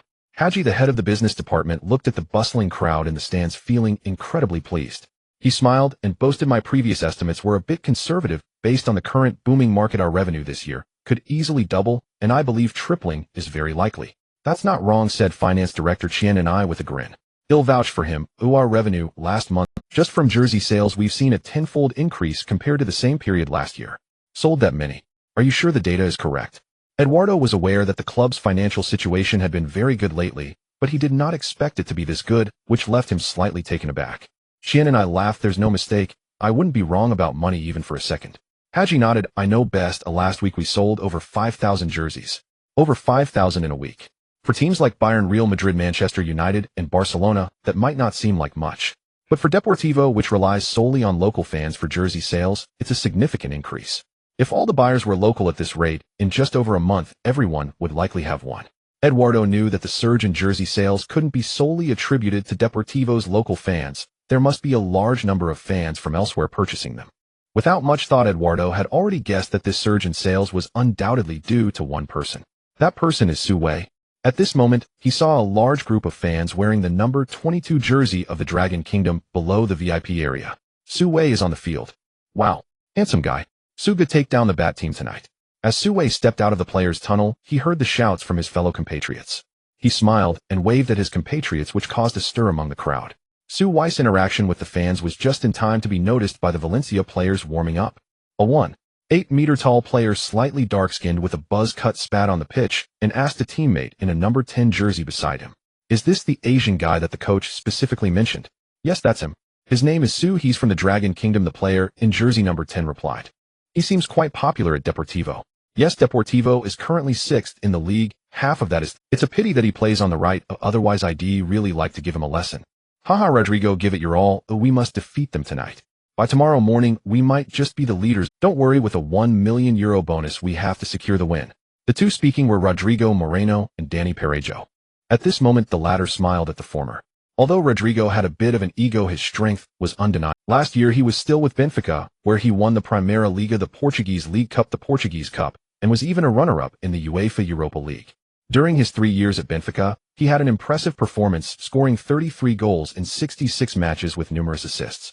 This year, he was loaned to Valencia, where he has already scored 3 goals and provided 4 assists. Capable of both passing and scoring, he is currently valued at over 20 million. Although he is only on loan to Valencia, Parejo firmly believes that it won't be long before Rodrigo stays with it. On the other side, Su Wei finished greeting the fans and walked onto the pitch to warm up. The old captain Pablo did not immediately step onto the field. Instead, he walked straight toward the Valencia bench. He saw a bald man who looked very much like Pablo standing at the front of the bench. The beard on his face was as thick as Pablo's. This man was Valencia's head coach, Nuno Santo. Pablo approached Nuno Santo with a smile, opening his arms warmly. Nuno Santo also smiled and embraced Pablo. The two bald heads hugged tightly together as Pablo laughed, "Welcome home." Nuno Santo had played for Deportivo for 5 or 6 seasons during his playing days. Pablo and he were veteran teammates who had fought together. Nuno Santo joked with a smile, "Now we each have our own team. I won't go easy on you tonight." Pablo laughed heartily, "You've stolen my line. Good luck tonight, Nuno." As the warm-up ended at exactly 9 o'clock, the match between Deportivo and Valencia officially kicked off. As the match began, Rodrigo Moreno's eyes brightened. He saw Su Wei standing right in front of him. Interesting. This kid is actually playing on the left flank today. I want to see if what the coach said is true. Dragon Kingdom kid, here I come." With this thought, Rodrigo suddenly charged forward.